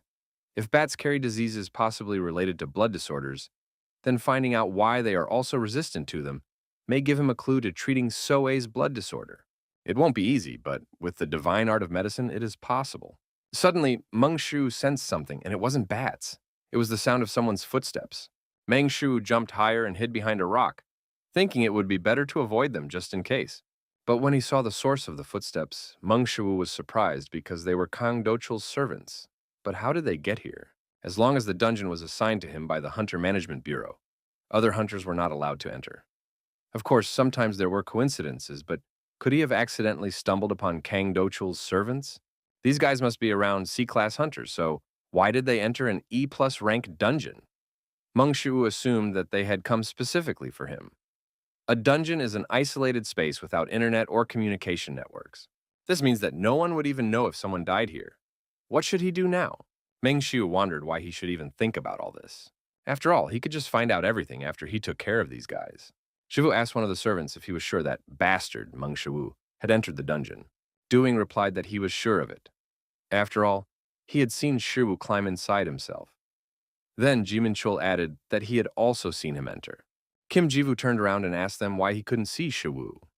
Jiminchul suggested that he might have already died here. Kim Jiwu recalled that this bastard was actually a completely useless awakened one, even worse than the F-class ones. How could he have decided to go into the dungeon alone with such confidence? Be that as it may, it made their task much easier. Spreading his arms wide, Jiminchul admitted that he didn't know how Shiwu was with everything else. But at least he was smart, and that meant he had to have come up with a strategy to deal with the vampire bats. Kim Jiwoo asked what else such a talentless guy could do. Du-eun noted that after watching that video, he couldn't say that Meng Shiwu trusted only his own strategy. Ji Min-chul asked if he really believed that. After all, anyone could say that it was either manipulation or computer graphics editing, and that was very ridiculous. Ji Min-chul looked around and said that even this place could be a set, not a dungeon. Kim Ji-woo agreed that anything was possible. Suddenly, Do-chul's servants heard a loud, "So!" immediately followed by something rushing past them. Mang Shiwu ran behind Kim Ji-woo and asked where Kang Do-chul was now. Kim Ji-woo was terrified because he hadn't even felt Shiwu's movements. Meng Shiwu admitted that he hadn't even thought that they would tell him everything like that. Most importantly, he hoped they wouldn't answer him. Taking advantage of the fact that Shiwu was standing still, Kim Ji-woo jumped aside. Ji Min-chul asked where he came from. Du-yoon asked if he had decided to fight them. Kim Ji-woo asked Shiwoo what a useless idiot like him could possibly do. He rushed to attack in order to finish off this fool. But before he could get close, Meng Shiwoo waved his hand, knocking the sword out of Ji-woo's hand. He then delivered another blow, sending Kim Ji-woo flying. Trying to get up, Kim Ji-woo let out a painful sob. Meng Shiwoo asked himself what he was going to do. He was going to do something like this. Meng Shiwoo kicked Kim Ji-woo in the head while he was lying on the ground. After finishing with Kim Ji-woo, Shiwoo said that he had knocked out and kicked his defeated opponent. Do Yoon and Ji Min-chul were embarrassed by what they had just seen. Ji Min-chul even called Meng Shiwoo a bastard for what he was doing. But in the next moment, Ji Min-chul found himself pinned to the cave wall. Stunned, Du Ying turned to Ji Myung-chul, realizing that things were not looking good for them. Du Ying asked Shiwoo to wait and throw away his sword, promising to tell him everything he wanted to know. But even after hearing this, Meng Shiwoo did not stop and continued to walk towards Du Ying. Du Ying said again that he would tell him everything, but Meng Shiwoo said that he was inclined not to trust the words of a man with intact limbs. After finishing the beating, Meng Shiwoo asked Du Ying if it was Kang Do who ordered them to teach him a lesson, to which Du Ying quietly replied, yes. Meng Shiwoo asked if he wanted to be awarded honorary marks. Du Ying lifted his swollen face and asked Shiwoo not to do so because he was telling the truth. Meng Shiwoo asked why Du Cheol had done this and why Kang Do Cheol was so interested in him. Du Ying admitted that he did not know. Unhappy with what he heard, Shiwoo clenched his fist, and when Du Ying saw this, he shouted that he really didn't know. Meng Shiwoo then asked if he knew where Do Cheol was now.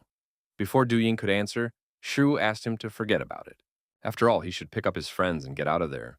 Du Ying was surprised by what he heard and asked if Shiwoo hadn't killed them with his blows. Meng Shiwoo replied that he hadn't killed them. Then Meng Shiwoo ordered Du Ying to tell Dokal something. Next time, it will be the same with you. Meng Shiwoo grabbed Du Ying by the face and asked if it would be difficult for him to say that. Then he taught that lackey Kang Do Cheol a lesson. Sometime later, the crippled Du Yoon, Ji Min-chul, and Kim Ji-woo gathered in front of Do Cheol, who was speechless at what he saw. Meng Shiwoo suddenly appeared between Du Yoon and Ji Min-chul and told Do Cheol that they hadn't seen each other in a long time, about a month. Then he asked if he was eating well. Kim Ji-woo shouted to his boss that it was all a misunderstanding. Ji Min-chul added that Meng Shiwoo had ordered them to do it, and that it was unfair to them. Meng Shiwoo hugged Du Ying in a friendly manner and praised him for his plan to lure Kang Do Cheol. Du-eun raised his hands in surrender and said that he had been set up. Meng Shiwoo told Du-eun that he would grant his request to kill that jerk, Kang Do Cheol. Du-eun suddenly broke free from Meng Shiwoo's embrace and started to run away. Immediately after that, Ji Min-chul and Kim Ji-woo followed him, apologizing to their boss along the way. Meng Shiwoo asked Do Cheol if it was true that he was now completely alone. Meng Shiwoo explained that this was precisely why he should have treated his lackeys well. After all, how badly must he have treated them if they decided to order his death? Kang Do Cheol asked Shiwoo how. How could he? How could an E-rank hunter like him possess such power? Meng Shiwoo replied that he wasn't sure himself, but he spoke just in time. Meng Shiwoo asked Do Cheol to answer one question. Why was he treating him this way? Kang Do Cheol asked if there was a reason he should tell him. Meng Shiwoo replied that of course there wasn't. Immediately after that, Meng Shiwoo jumped toward Do Cheol and swung his fist to strike, but Kang Do Cheol managed to react in time and quickly swung his sword. With the movement of his blade, Kang Do Cheol managed to block Meng Shiwoo's punch. Meng Shiwoo said that he did not trust the words of a man with intact limbs. After confronting Kang Do Cheol, Meng Shiwoo already understood that he was different, because he had to take into account the fact that Kang Do Cheol was a B-class hunter. Kang Do Cheol swung his blade and delivered a horizontal blow to Shiwoo, but Shiwoo managed to duck, dodging the blow, for which Do Cheol could not help but praise him. Immediately after dodging, Meng Shiwoo jumped back and hurried to put some distance between them. Shiwoo admitted that Kang Do Cheol's reaction time was much better than he had expected. Meng Shiwoo said that Kang Do Cheol and his cruelty. Thinking about it all, he even became frightened. Even a decent blow could break a sword, but apparently he still lacked the skill to block a B-rank hunter's sword. Kang Do Cheol pushed off with his foot and quickly rushed towards Meng Shiwoo. Kang Do Cheol's attacks were very fast, but at the same time simple, which meant they could be dodged. Meng Shiwoo crouched down, dodging Do Cheol's attack, and attacked Kang Do Cheol in the stomach. At that moment, for some reason, he remembered his past when he worked as an editor for Do Cheol. All this time, he had been treated like a slave in a dungeon and beaten for any little thing. Countless times, he captured Do Chul fighting monsters on camera. He watched it hundreds of times. All this time, while he was editing his videos, he constantly analyzed his habits, inclinations, and behavior. Meng Shu's insight skill increased by 0.5% to 9.2%. At the last moment, Kang Do Chul managed to block Meng Shiwu's fist. Time after time, Do Chul and Shiwu clashed, but neither of them could inflict damage on the other. Kang Do Chul delivered a vertical strike from top to bottom, but Meng Shu dodged again, as if he already knew what he was going to do. After so many coincidences, Kang Do Chul wondered if Shiwu could read his mind. But he immediately refused to believe it, because he was a B-rank hunter, while Shiwu was only an E-plus rank hunter. How could he have something that only an S-rank hunter could have? Taking advantage of the opportunity, Meng Shu finally struck Do Chul in the face. Flying back from the blow, Kang Do Chul instantly stuck his blade into the ground and grabbed it tightly to keep himself from falling. But even so, he was pushed back. Kang Do Chul trembled, unable to believe what was happening. It was simply impossible. He had studied Meng Shiwu's power through videos on YouTube, but even so, he couldn't believe it. Kang Do Chul suddenly released his energy, his face changed, and he shouted at Shiwu that he would kill him today. And to do so, Kang Do Chul used his sword, Orr. Meng Shiwu, retreating, raised his hand and shouted that he didn't need to go so hard. That bastard Kang Do Chul suddenly started going all out, and that meant that now, when it came to this, he had no other choice, except to also go all out. Meng Shu felt his muscles begin to tear again. Fighting at full strength, he wouldn't be able to hold out for long. Meng Shu told himself that he would give it his all and pushed off the ground, flying toward Kang Do Chul like lightning. All Kang Do Chul managed to notice was how Meng Shiwu's figure appeared right in front of him in the blink of an eye. Immediately after that, Kang Do Chul struck with his fist in midair. This caused a powerful explosion on the site where they were fighting. A short time later, at the destroyed construction site, the inspection bureau arrived at the scene. The commander ordered her subordinates to cordon off the area and check if anyone was inside. After that, several members stepped forward. One of them shouted that they were from the inspection bureau, and then the second asked if anyone was there. After the dust settled a little, everyone could see a guy with a sword in his hand. The commander asked if his name was Meng Shiwu. Without getting off the defeated Kang Do Chul, Shiwu replied that it was him. The commander then showed her ID and introduced herself as Li Minjung, commander of the 4th Guard Unit of the Inspection Bureau. She then asked Meng Shiwu to accompany them to the bureau. Once at the bureau, Li Minjung asked if she understood correctly that a hunter named Kang Do Chul had tried to kill him.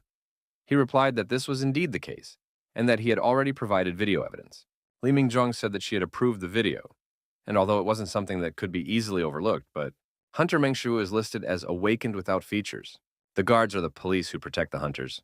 But, in other words, they hunt criminal hunters who are murderers of people. Meng Shu had previously heard that squad leaders are appointed from hunters of at least A class, and the aura of the woman sitting in front of him really did resemble that of a murderer. Meng Shu asked if the rank of the trait was related to the rank of the hunter.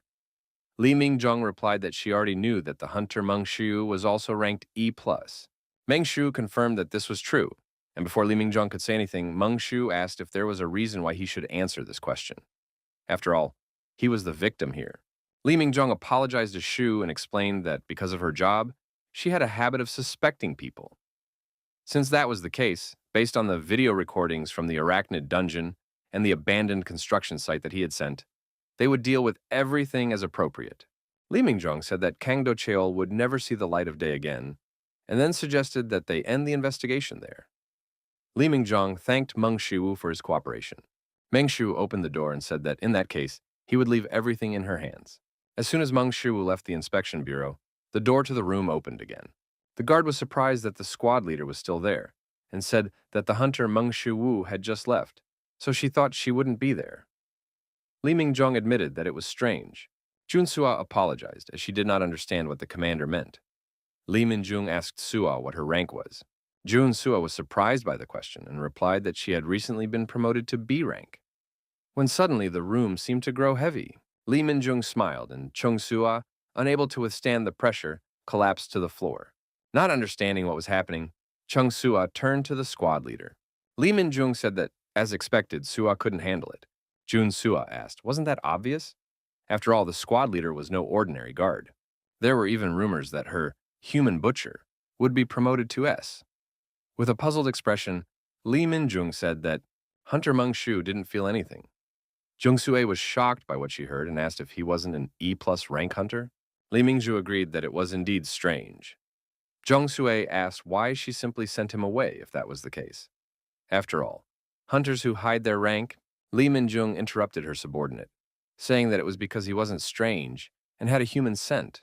Left alone, Jung-sue wondered what kind of nonsense that was.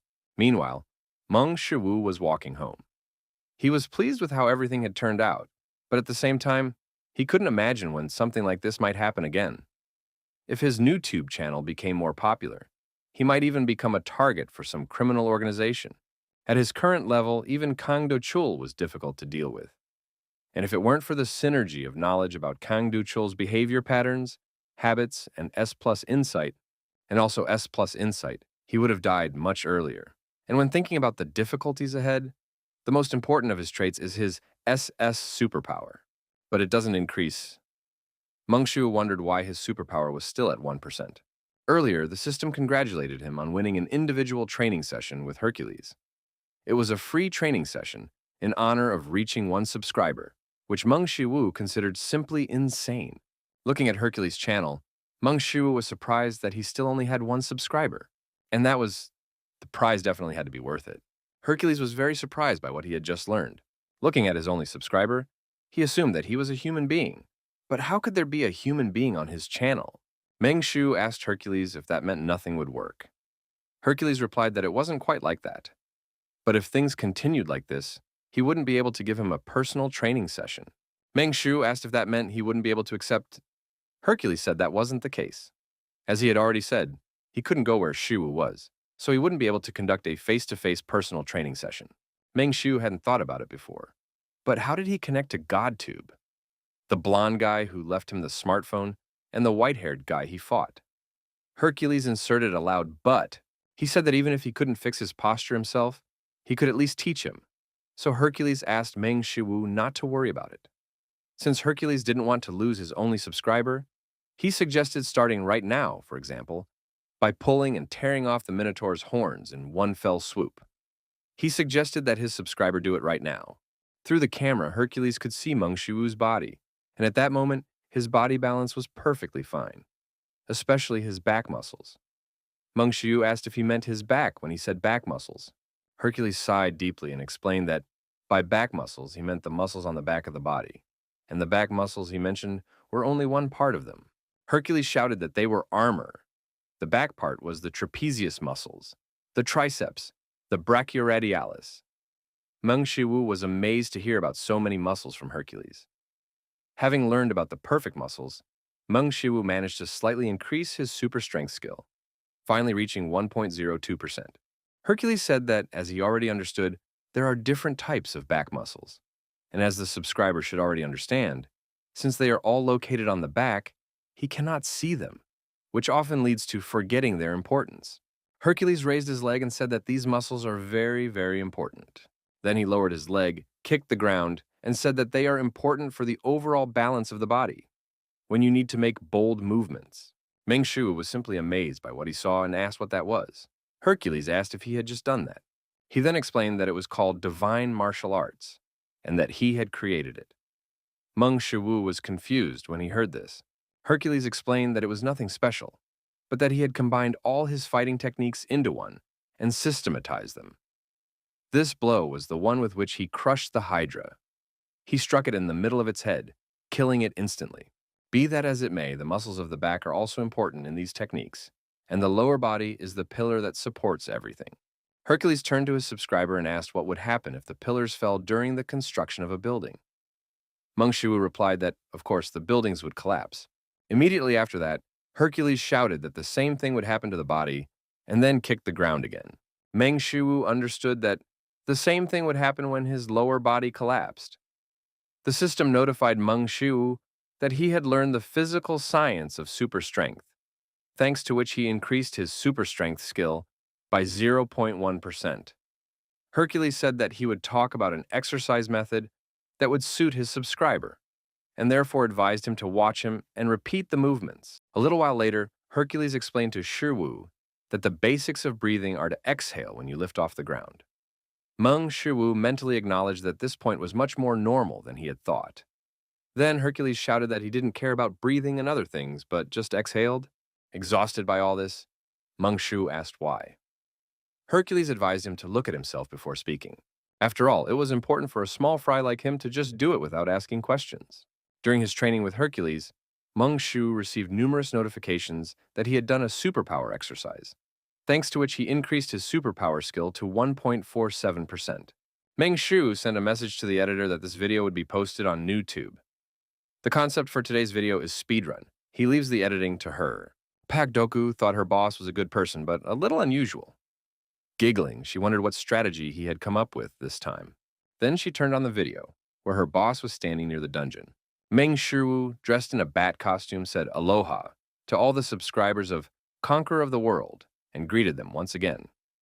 He then explained that the person they were seeing on camera was a man who conquered everything in the world. The Conqueror of the World. In the cave that viewers can see behind him, vampire bats live. Knowing that he would be asked, Shu asked why he was here. It was all to show new content for the Conqueror of the World channel. This is nothing more than a speedrun raid. Park Doku decided to choose this spot for editing, adding sound and effects, but she couldn't help wondering why he needed to film vampire bats. After all, vampire bats are numerous and live in harsh conditions with poor visibility, which makes speedrun filming difficult. But then again, this way he would be able to attract attention to himself again. Shu picked up the phone and said that after investigating, he found out that the current clearing record of 58 seconds was set by S-rank hunter Yu Hanoi from the Fire Witch channel, and today he will try to break that record. A speedrun raid by the Conqueror of the World on vampire bats. He would start right now. Park Dok-gu decided to edit the timer for this part. Suddenly, something caught her attention. Looking at the pose the boss was standing in, Park Dok-gu wondered if he had started doing gymnastics. Shu shouted, "Banquet challenge," loudly, and immediately lowered his leg. As soon as he touched the ground, Shu caused a loud rumble and raised a large cloud of dust. Park Dok-gu was stunned by what she had just seen and could hardly believe her eyes. After that, Park Dok-gu wondered if it was even possible to collapse the dungeon. Shu slapped himself on the head, reminding himself that he had to collect the ingredients. In any case, the raid was already over. Park Dok-gu wondered in fear what the hell she had just seen. But still, since he was a good person. After checking his phone, Shu was delighted with such wonderful statistics. His channel already had 1.4 million views and 6,810 subscribers, and those numbers were growing. Interestingly, even Yu Hana from the Fire Witch channel with 41 million subscribers left a comment under the video. Looking at the comment, where a surprised Yu Han apologized, Shu grinned. He could clearly see that she had rushed over in a panic as soon as she heard the news that she had been stripped of her first place. The fact that the Fire Witch herself left a comment already had such an effect. But if they ever collaborated, 1 million viewers would be guaranteed. Shu decided to pull himself together because he needed to calm down. At times like this, he had to make even more provocative videos. Shu checked his stats, and his current superpower level was 2.01%. After receiving individual training from Hercules, the skill that had never increased even exceeded 2%. With some 2%, he was already capable of destroying a dungeon with vampire bats. And if his skill grew even more, divine martial arts? He wouldn't mind asking Hercules to teach him that later. Hercules flatly refused Shu. Shu said that if he would teach him during individual training, but Hercules refused him again. Shu reminded him that he had won, but Hercules said that these were completely different things. Shu asked what he meant by different, and Hercules explained that individual training was one thing, and divine martial arts were quite another. They even had different names. Moreover, for a weakling like him, building muscle was the only problem, because divine martial arts were a method he had created to match his strength. Without the superpowers he used, Shu would not be able to use divine martial arts. Shu said that he was using his superpowers, which greatly surprised Hercules. Hercules' projection suddenly grew in size, and he asked Shu if he was using his power.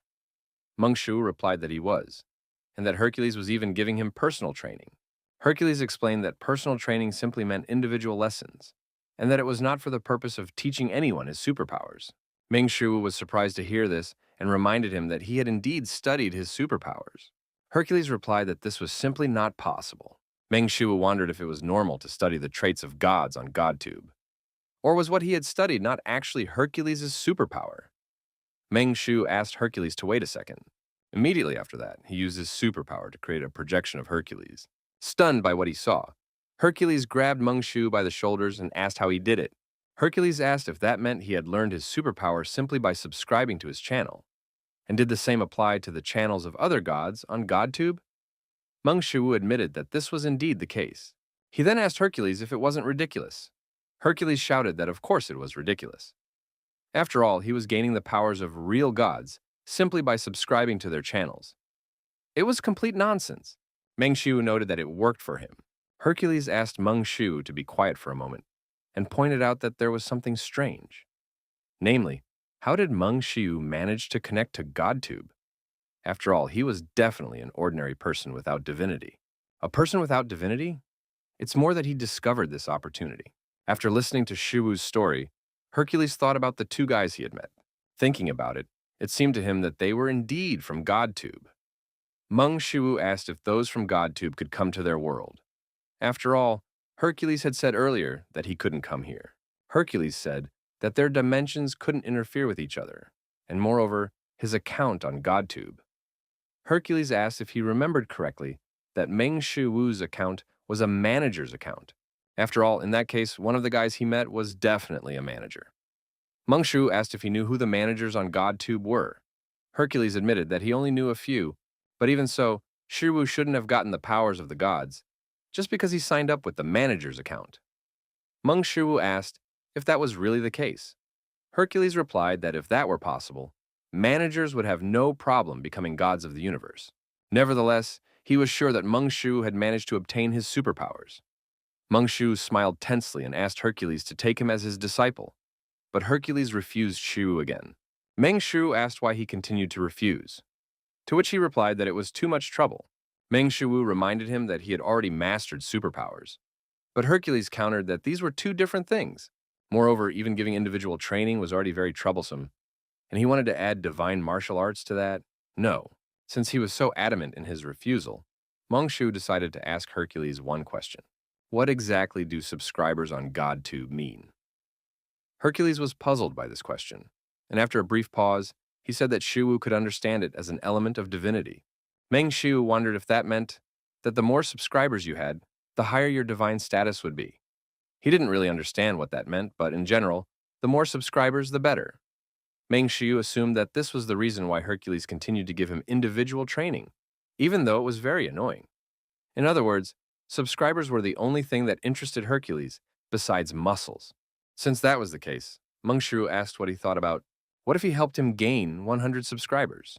If he managed to help him gain 100 subscribers, Hercules would have to teach him divine martial arts.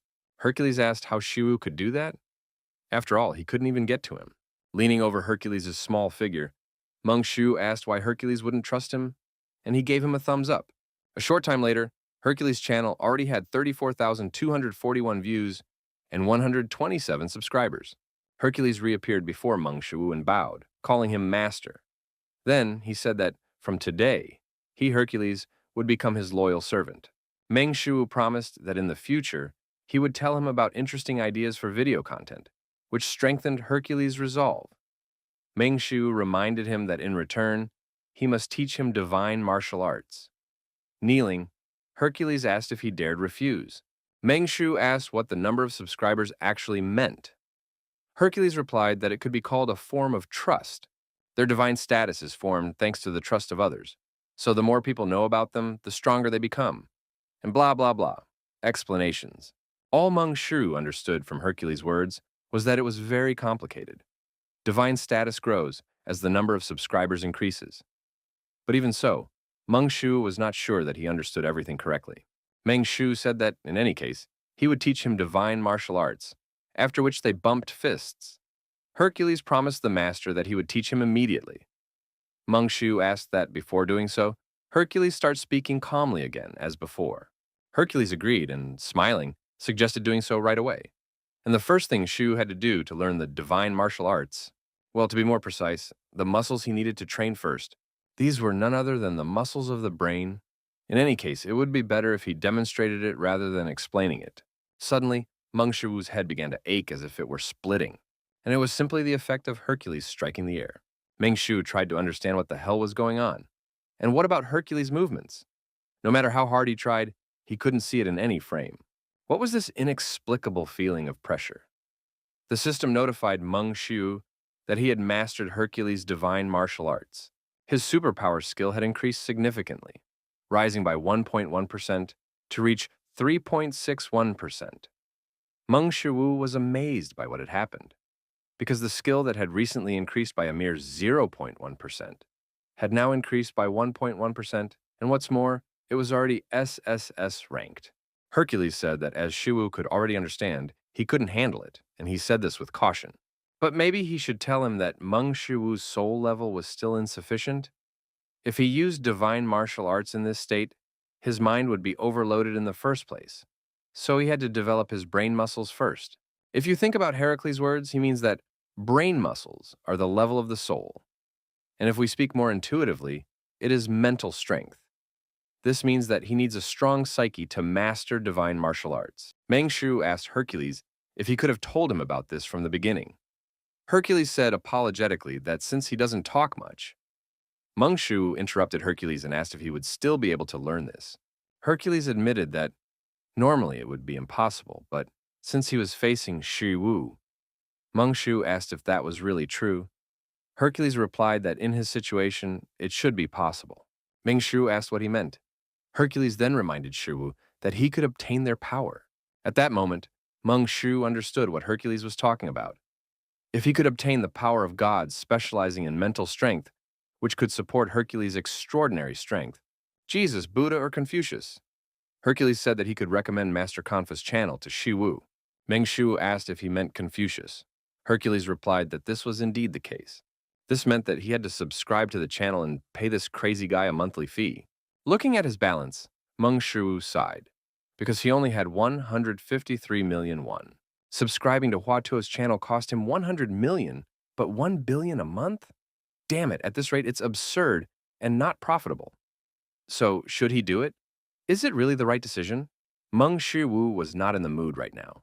Kim Soyeon entered the forge and raised her hand to say she was back. After that, Soyeon handed Shi Wu the tendons he wanted so badly. Meng Shi asked, "How much?" She had previously said that it would cost 1 million won. Kim Soyeon replied that it would cost 113 million won, parting with another 113 million won. Meng Shu thanked Soyeon with tears in his eyes. Kim Soyeon thanked him for using Soyeon's products. Meng Shu's current account balance was 40,450,000 won. Kim Soyeon asked Shu where he was going to use the ogre tendons. He replied that this time he was going to make equipment. The ogre was an A+ rank monster, which meant he couldn't hunt it alone yet. Still, if he wanted to learn divine martial arts, he would need 1 billion won. This meant that he had to use good materials to make good equipment and sell it. He would also be able to practice so that he could make equipment for himself in the future. Meng Shu cried again, thinking about when he would be able to create equipment for himself. Money is his eternal enemy. Be that as it may, Meng Shu decided to get started. Returning to the forge, So Palguan felt intense heat and heard the sound of a hammer striking. Approaching Kim So-yeon, So Palguan asked what had brought her there. But Kim So-yeon, shocked by what she saw, did not respond. So Palguan then looked at Meng Shu and opened his mouth in shock. Meng Shu finally finished creating the equipment and smiled as he looked at its shine. The system notified Meng Shu that he had made a disposable product, thanks to which his metallurgy skill had increased significantly by plus 5%, reaching 10.43%. Even though he had given it his all, he had only managed to make a disposable product, which did not please Meng Shu. As soon as Shiwu finished, So Palguan and Kim So-yeon ran up to him and, amazed by his work, asked him how he did it. Meng Shu asked Miss So-yeon how much he could sell it for, which greatly puzzled Kim So-yeon. Kim So-yeon asked if he really wanted to sell it. How much could such equipment be worth? Kim So-yeon admitted that it was far beyond her means, and moreover, none of their customers could afford to buy equipment of this caliber. Meng Shiwu was saddened by this news, because there was no point in making this glove if he couldn't even sell it. If he subscribed to Confucius, paid for a subscription to Hua Tuo, and paid for So-A's medicine, Meng Shu asked Kim So-yeon not to worry and just sell the gloves for him, because they were disposable items anyway. Kim Soyeon was surprised to hear these gloves being called disposable items. But since Shiwoo had entrusted them to her, she promised to do her best. Kim Soyeon told Shiwoo that he could leave everything to her, after which she turned to Mr. So and asked for permission to use his name. Kim Soyeon explained that she was thinking of putting the gloves up for auction sometime later in the auction hall. The auctioneer called for the next lot, and the next lot was equipment that even Master So Palgwan couldn't help but admire. Hearing this, the surprised guests began whispering among themselves, because everyone knew that So Palgwan was a blacksmith recognized by Aurelian. The auctioneer pulled back the cloth and announced that the next lot was a pair of high-quality gloves. The auctioneer explained that these gloves were made from ogre tendons, which made them extremely durable. This meant that there was no need to worry about them accidentally breaking during combat. The auctioneer asked the guests not to be surprised by this, as it was probably due to the fact that they were made from the tendons of an A-rank monster. The appraisal results showed that these gloves can strengthen their owner. As soon as the auctioneer mentioned this, a murmur rose in the hall. Many believed that these gloves were enchanted equipment, but only the master Aurelian could make enchanted equipment. The auctioneer smiled awkwardly and explained that, unfortunately, this was not enchanted equipment. They say that these gloves can only slightly strengthen their owner, by about 5%. Even if that's the case, these gloves are still equipment with a special effect. And what's more, they are just as effective as auxiliary equipment. The auctioneer told the audience that, judging by their reaction, they would beat her to death if she continued to drag it out. So she suggested starting the bidding. The starting price was 10 million won, with subsequent increases of 5 million won. Immediately, one of the guests shouted 10 million, followed by 15 million, 20 million, and even 25 million. But the guests were not going to give up, and after a few seconds, they raised the price to 50 million won. The auctioneer announced that from that moment on, the price per bid would increase to 10 million won. And as if it were nothing, the price quickly rose to 60, 70, 80, 90, and so on, up to 100 million. Immediately after that, the price per bid was increased by 50 million won. But even that did not stop the guests, and the price quickly reached 250 million won. A few seconds later, the price of the gloves reached 350 million won, after which everyone suddenly paused. Looking at the guests in the hall, the auctioneer asked if there were any higher bids. Suddenly, one of the guests shouted out a price of 2 billion won. Those present turned around and were surprised to see none other than Han Cherin. The auctioneer was horrified at how sharply the price of these gloves had risen. Repeating the bid price of 2 billion won, she asked if there were any higher bids. Immediately after that, a bid of 2.1 billion won was made. The guests were stunned to see who it was, because it was Lee Min-jung. Noticing her, people began whispering among themselves, discussing the butcher Lee Min-jung. Han Cherin raised the number again and named a price of 3 billion. Gritting her teeth, Lee Min-jung raised the number again and named a price of 3.1 billion won. As if waiting for this, Han Cherin named a price of 4 billion won. The auctioneer repeated the last bid of 4 billion won and asked if there were any higher bids. 4 billion times. 4 billion too, and finally sold. The gloves were sold for 4 billion won. Having gotten what she wanted, Han Cherin was very pleased. Sometime later at the So family's blacksmith shop, Meng Shu was shaking from shock, and Kim So-yeon, stunned by what had happened, admitted that she had never even thought that these gloves would sell for so much. For the gloves sold at auction, Meng Shu received 3,600 million won, which was simply insane. The winning bid was 4 billion won. But even after deducting the 5% auction commission and Soyeon's service fee, he still had 3.6 billion won in his account. Unable to contain himself, Meng Shu hugged Kim Soyeon tightly and shouted that he loved her. But Kim Soyeon apologized and asked Shu to stop because he was squeezing her too hard. With difficulty, Kim Soyeon told Mr. Shu that she couldn't breathe. Coming to his senses, Meng Shu let go of Kim Soyeon, and while she was trying to catch her breath, he explained that he was probably too excited, but now he was happy to give her something for her troubles. Kim So-yeon refused because Shu had already repaid her for her services. And above all, it was thanks to him that their company, So-yeon, had become a VIP at the auction house, which was more than enough for her. In that case, Meng Shu offered to help So Palgwan, but he refused, saying that he didn't mind, because it was Shu who did everything anyway. He didn't do anything. Meng Shu decided that he would teach So Palgwan to play the allegro rhythm, which he had recently learned from a video by Hephaestus. He also had a 4-bit rhythm, which should suit him anyway. And most importantly, Meng Shu picked up his phone and paid for a subscription to Confucius's channel, losing 1 billion won. He had to subscribe to it because he wanted to learn divine martial arts. He couldn't be stingy, he couldn't be stingy.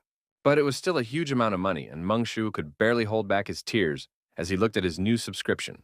Sometime later, Soe asked her brother if this place was too expensive.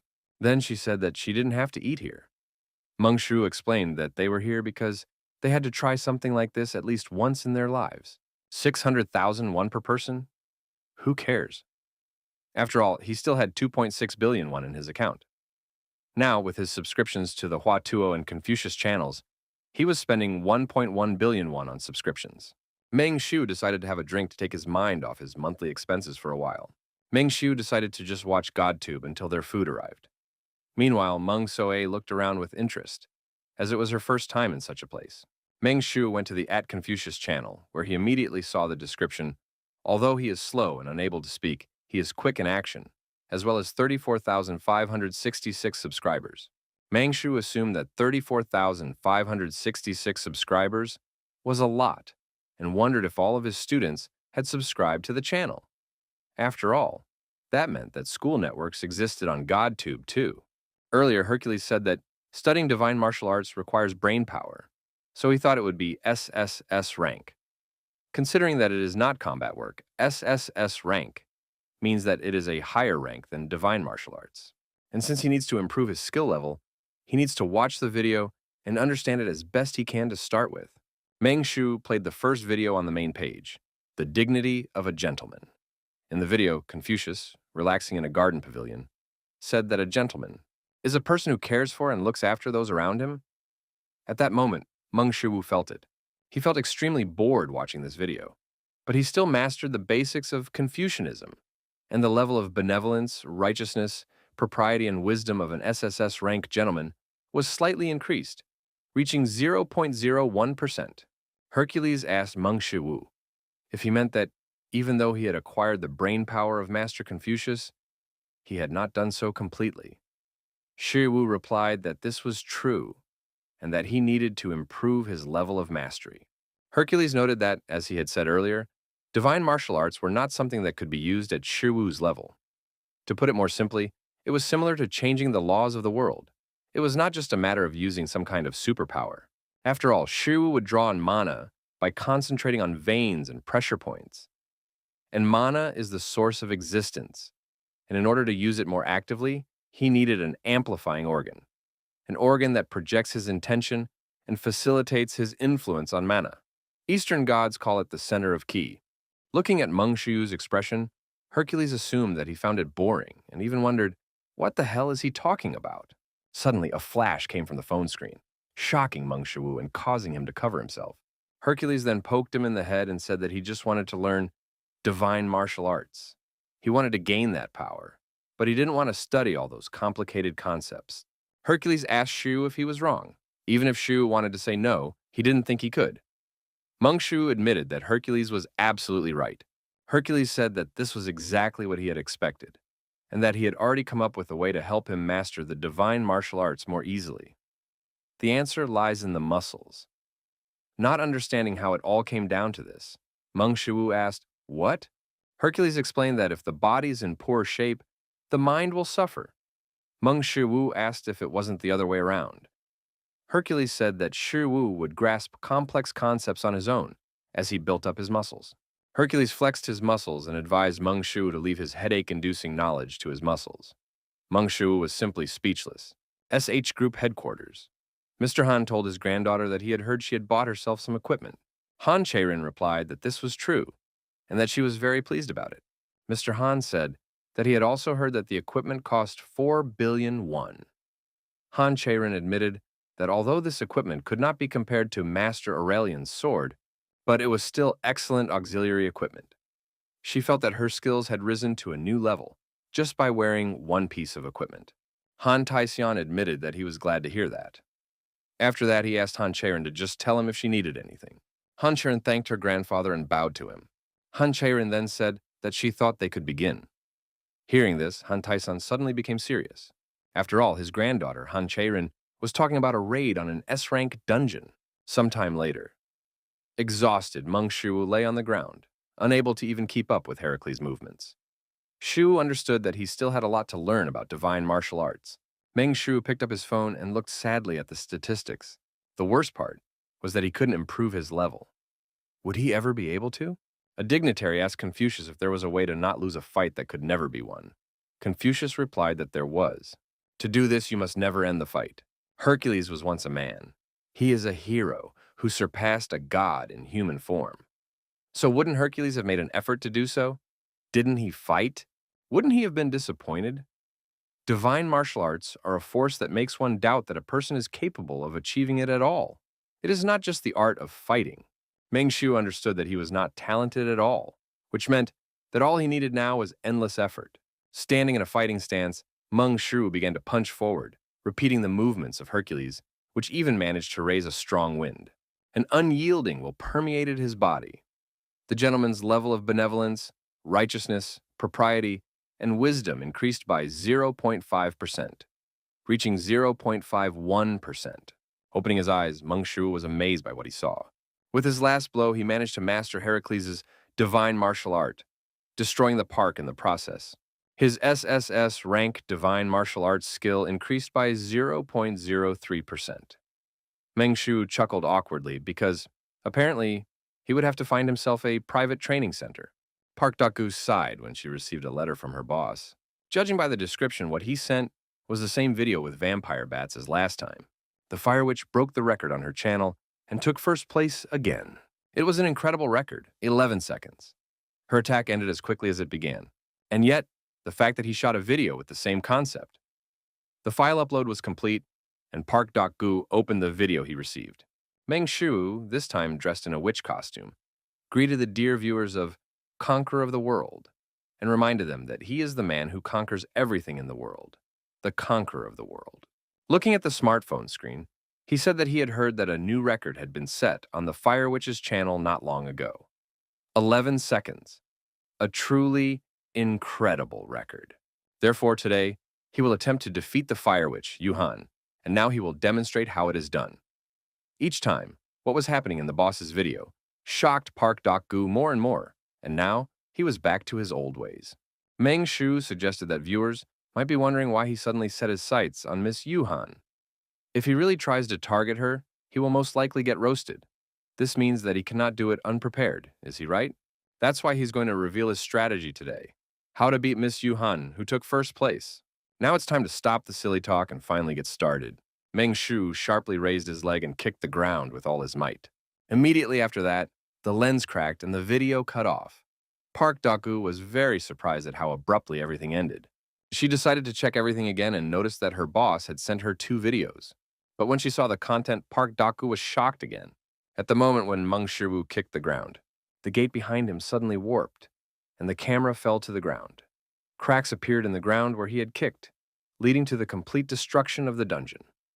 Meng Shu said that now that he thought about it, he could have trained in the dungeons. Park Daku was simply speechless. She wondered what she was looking at. Then she suddenly trembled at the thought that had come to her and decided to check the length of the video again. And she was shocked to find that the video was only 4 seconds long. A little while later, Meng Shu's new video had already racked up 342,775 views, and his subscriber count had grown to 11,560. Thanks to the divine martial art, the number of comments and views had skyrocketed. And at this rate, earning hundreds of millions might no longer be just a dream for Meng Shu. Meng Shu was scrolling through the comments under the video when something strange caught his attention. User at Why Are You Crying asked, "Isn't that enough to attack the dungeon where Han Cherin failed?" Meng Shu was surprised to hear this news. Opening the comment thread, Meng Shu saw people who were surprised by this asking questions on the topic, but at Why Are You Crying replied that she didn't know either, as she had heard it somewhere. Meng Shu assumed that these were just rumors. User at Go to the Sauna and Fight wrote that he had checked everything and it seemed to be true, as there were already articles about it online. At What a Strange Nickname was surprised by this and asked for a link. Meng Shu was surprised by what he saw because if there really are articles about it, what is the future of the SH group after they failed the S-rank dungeon raid? At around 1 p.m. today, it became known that the chairwoman of the SH Hunters Guild, Han Cherin, failed the S-rank dungeon raid. Fortunately, there were no casualties, but many were disappointed by her failure. In particular, the SH group is in a negative mood, as they recently invested heavily in the hunting industry and dreamed of entering the market. But this incident put an end to that dream. In addition, their stock prices plummeted. Meng Shu searched for information, but nowhere did it say exactly how Han Cherin had failed. After that, Meng Shu wondered how this related to him. He threw his phone on the bed. He didn't have time to worry about her because he was busy with his own affairs. Han Cherin could figure it out herself. Sage Group headquarters, top floor. As soon as Han Cherin arrived, Mrs. Han suggested that they just see who had decided to visit them. Han Cherin greeted the director of SH, Han Mina. Han Mina told her niece that they hadn't seen each other in a long time and asked how she was doing. Han Mina smiled and asked Han Cherin to look at her. Then she asked if she was returning after meeting with the chairman. Han Cherin replied that she had indeed been with him and asked her aunt if she had also come to see him. Han Mina said that the chairman had called a meeting of executives. At the moment, SH was in complete chaos. Not only had the stock price fallen sharply, but their investments were also being withdrawn. And it's not just Cherin's fault. In fact, they are to blame for expecting too much from her. As she left, Han Mina told Han Cherin that she could leave. Otherwise, she would have to face her brothers. After that, Han Cherin remained alone in the hallway, lost in her thoughts. Sometime later, after Soe drank Meng Shiwu's new decoction, Shiwu suggested with an awkward smile that the decoction was bitter for her. Meng Soe suggested that this was what punishment felt like. Meng Shu was pleased that his S+ rank divine medical arts skills were constantly improving and had already reached 20.47%. After all, this time the decoction was much more palatable than last time. After studying the gentleman's mind, all his characteristics began to improve more quickly. Not only divine martial arts, but also super strength, insight, and even divine metallurgy began to come more easily to him. Insight improved the most among them, reaching 24.8%, as it is related to all his other characteristics. Thinking about this, Meng Shu realized that the gentleman's mind did not have an SSS rank for no reason. After Soe drank the decoction, he could already see her complexion beginning to improve. This meant that his treatment was truly effective, which made Shiwu very happy. If he continued to improve his divine art of medicine, he was confident that he would be able to cure Soe's illness. The only problem was money, with a minimum subscription fee of 1.1 billion won weighing heavily on his shoulders. The 1.7 billion won in his account was far from enough to pay for the monthly subscription to Hua Tuo and Confucius. Meng Shu looked at his improved decoction and thought it would be great if he could sell it. But medical preparations cannot be sold indiscriminately without special medical certification. Meng Shu decided that he would ask Kim So-yeon about it later. Suddenly, there was a knock at the door. Not expecting any guests, Meng Shu wondered who it could be. The person knocking on the door apologized for the disturbance and asked if this was Mr. Meng Shu's residence. The man then introduced himself as Kang Min-jae, the personal secretary of Mrs. Han Cherin. After Meng Shu welcomed the guest, Kang Min-jae explained that the young lady wanted to return to prison. Since Ms. Han Cherin wanted to return to the dungeon, Meng Shu assumed that she needed his help. Meng Shu decided to clarify whether the lady wanted him to come up with a strategy for her. Kang Min-jae confirmed this. Meng Shu then asked what had happened during the first attempt to clear the dungeon. Kang Min-jae apologized to Shiwu, as he himself did not know any details. The lady only told him that Meng Shiwu's help was absolutely necessary. Kang Min-jae said that the young lady actually wanted to come in person, but since many people were watching her, Kang Min-jae bowed and apologized to Shiwu, and asked if he could talk to the lady. Meng Shu could already smell it.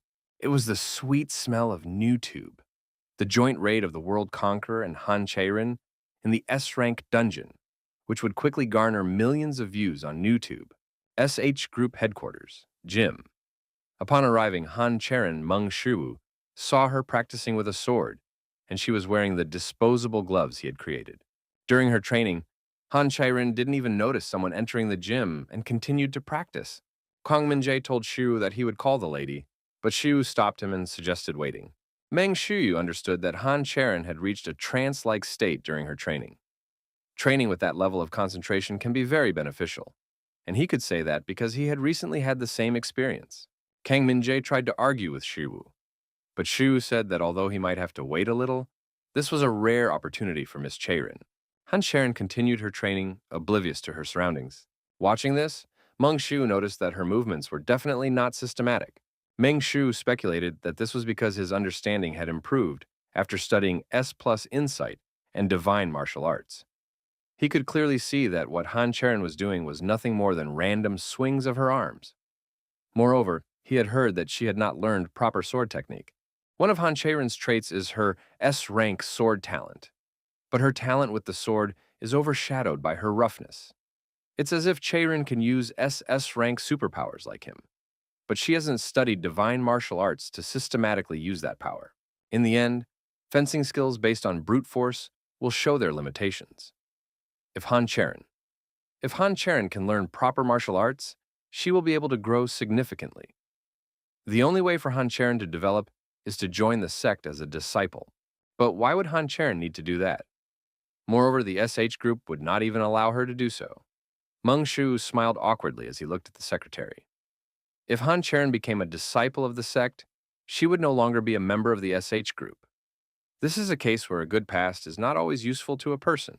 Looking at Han Cherin's level, Meng Shu assumed that she would be able to maintain the martial arts she had learned on GodTube. Among the contenders is King Arthur, the legendary knight of the Round Table from the video Excalibur or Queen Guinevere. The owner of the divine sword Balmung Siegfried, the first dragon slayer, now gives advice on how to kill dragons. And Shang Yu, an invader with tens of thousands of men, who caught Liu Bang in a video and forced him to sing a song of the Han dynasty. Although these people's videos were a little crazy, what if Han Cherin could learn their martial arts? But Han Cherin can't watch GodTube, which means she won't be able to learn the art of fencing. Suddenly, Meng Shu had an idea. Couldn't he just watch the videos himself and then teach Han Cherin? Although he would have to pay for a subscription to the channel, he could get the money from Han Cherin. It doesn't matter if it's 1 billion or 10 billion, because it doesn't matter to the granddaughter of the SH group. Maybe he could even get a more decent fee for teaching her. 10 billion should definitely be enough. Meng Shu has already started drooling at the thought of all the money he could make. After all, this is definitely a great deal involving Han Cherin's financial power. There is only one problem. Will Han Cherin, an S-rank hunter, take lessons from him? A D-rank hunter. Moreover, he could only teach her what he had already learned himself. Therefore, Meng Shu asked himself an important question. Is it possible to teach someone divine martial arts by learning it yourself? And yet, if he decides to give up today, it will all be in vain. Meanwhile, Han Cherin finished her training and approached the secretary, saying that he should have warned her that Shiwu was here. Kang Minjae apologized to the young lady and explained that he had not disturbed her because Mr. Shu did not want to interrupt her training. Han Cherin was a little surprised to hear this. Meng Shu stared at Han Cherin and blushed with embarrassment, which made him unable to say a word. Han Cherin said that she would go wash up first and left. Meng Shu was forced to admit that Han Cherin was very beautiful. Alone in a more pleasant setting, Han Cherin suggested that Shu had to wait a long time for her. Shu replied that it wasn't that long, and that he had heard that she needed his help. Meng Shu asked what had happened during her raid in the dungeon. Bending over, Han Cherin said that there were no monsters inside the dungeon. Meng Shu was surprised to hear this and asked what she was talking about. Han Cherin explained that when she entered the dungeon, there were no monsters there, but they did encounter one monster. Based on Han Cherin's words, Meng Shu assumed that there was indeed one monster there. Recalling that predatory gaze, Han Cherin said that although the monster resembled a wolf, it was difficult to call it a monster. Moreover, she had never seen anything like it before. A wolf monster. Monsters of the wolf family are very diverse. However, as far as Meng Shu knew, wolf monsters had not been encountered in S-rank dungeons before. As she talked about it, Han Cherin began to tremble. She admitted that she couldn't do anything against this monster. Even though it was an S-rank dungeon with Han Cherin's A+ rank strength, she shouldn't be saying such things. Meng Shu asked if she couldn't handle it. Han Cherin immediately confirmed this. Meng Shu remembered that Han Cherin wasn't alone on this raid. She was accompanied by talented team members with incredible equipment, but even so, they failed. Moreover, it wasn't just a failure. It was something more than they could handle. Meng Shu decided to sum up the situation. There was only one monster in the dungeon, and that monster was so strong that even Miss Cherin couldn't fight it. There was only one monster in the dungeon, and it was so strong that even an A-rank hunter couldn't handle it. The rank of a dungeon is determined based on the total amount of mana in the dungeon. That's why there were almost never cases where a dungeon was determined by a single monster. However, there were rare cases where dungeons were determined by a single monster, and this was called a mutation. To be more precise, it was a concept slightly different from a mutation, a capo monster, a monster that possessed all the mana in the dungeon. If Cherin's group encountered such a monster, it was understandable why Han Cherin said she couldn't handle it. A capo monster is already incredibly dangerous, but the worst part is that it is S-ranked. Ming Shu told Cherin that he believed they had encountered a capo monster. Han Cherin was surprised to hear this and admitted that it was the first time she had heard of such a thing. Ming Shu said that he thought it would be better to give up on this dungeon and asked if she had any reason to go through it again. After all, it wasn't that important if she could die. But Han Cherin said she had to do it. Ming Shu asked if she could tell him why it was so important. Han Cherin replied that she wasn't the only one with problems. Ming Shu understood the problem. Because of Han Cherin's failed raid, the SH group had suffered heavy losses. He had already heard that hundreds of billions of won had evaporated in just a few minutes after the first articles about it were published. And in order to prevent an even greater drop in stock prices, Han Cherin said she had to fix everything. Han Cherin had to succeed in her dungeon raid as soon as possible. Of course, it was dangerous, but trillions of won were worth risking her life for. The S-class monster boss, a new monster that didn't exist before, would definitely be very difficult to defeat. Meng Shu said he understood everything, but in return, he had one condition. Meng Shu held out his hand and smiled, asking for permission to take a video for YouTube. Han Cherin was surprised to hear such a request, after which Meng Shu asked for 10 billion on top. With a business-like smirk, Meng Shu explained that he couldn't go any lower than that. A short time later, Meng Shu received an advance payment of 1 billion.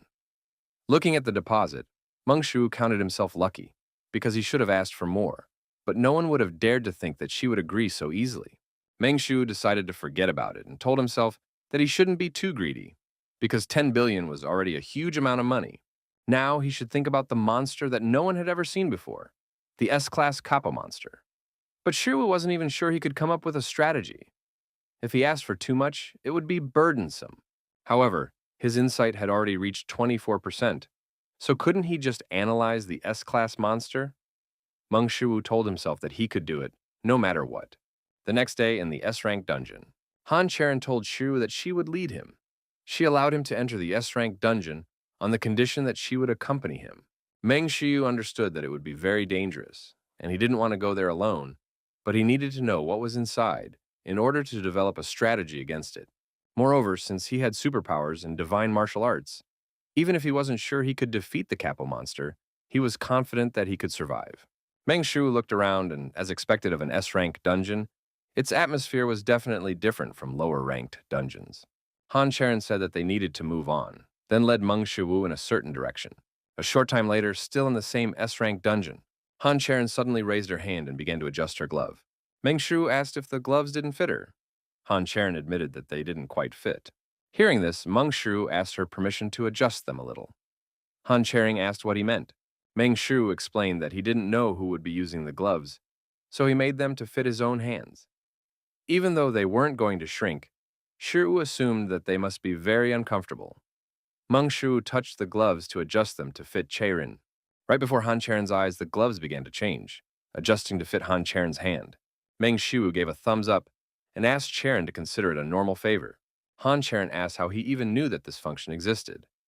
Meng Shu replied awkwardly that it was because he had created them. Han Cherin was surprised to hear this, and asked if that meant that the person recognized by Master So Palguan himself. Meng Shu said that he didn't know about that, and that he just worked in the same workshop as him. While Meng Shu and Han Cherin were discussing the gloves, a sinister energy began to spread throughout the dungeon.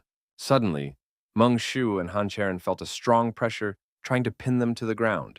Turning around, they saw a predator in front of them, radiating incredible danger. The energy of this creature was completely different. This energy was on a completely different level. Han Cherin jumped in front of Shiwu and asked him to step back. At that moment, they encountered an incredibly dangerous monster that they could not even imagine, an S-class Capo monster.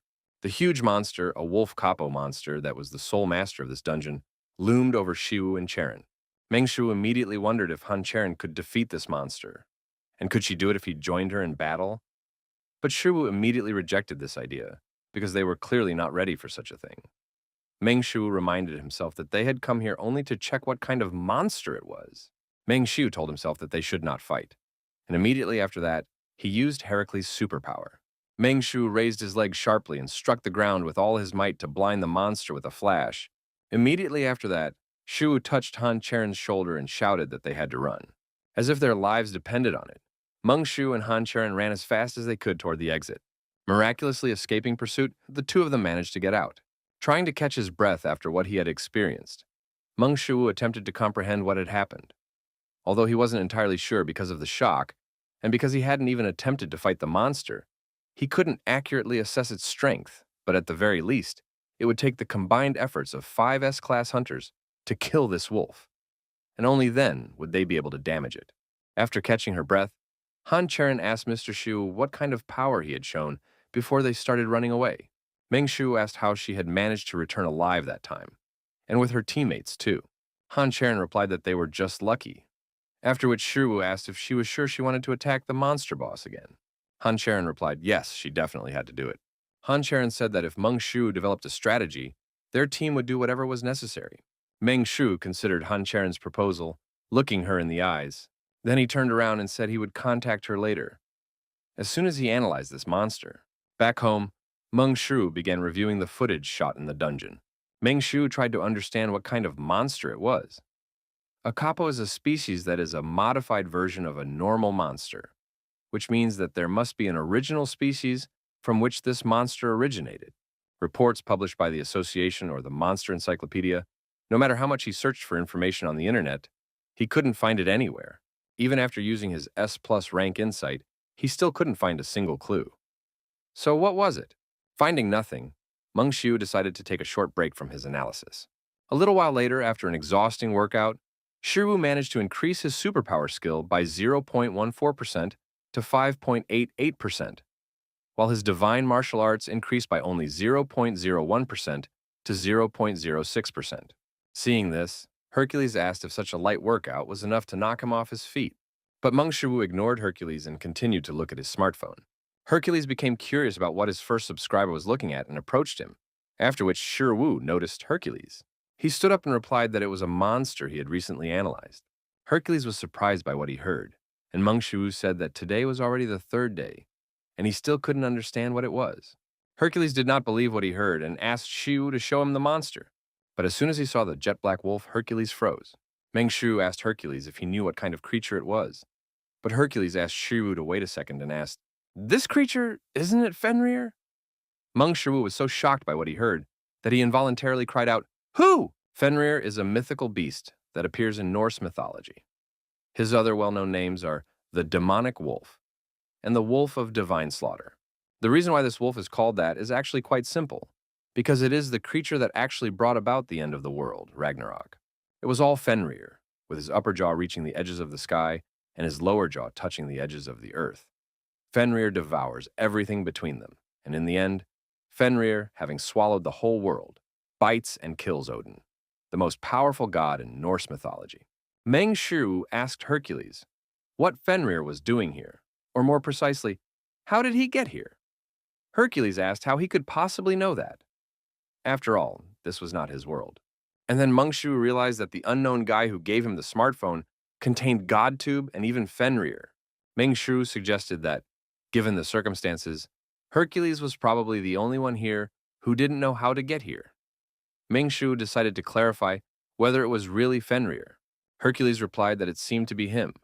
He had already fought him once, and of course he had won. Meng Shu was surprised to hear this, and asked what would happen if he himself tried to fight Fenrir. Hercules did not believe what he heard, and decided to ask again, "He wants to fight Fenrir?"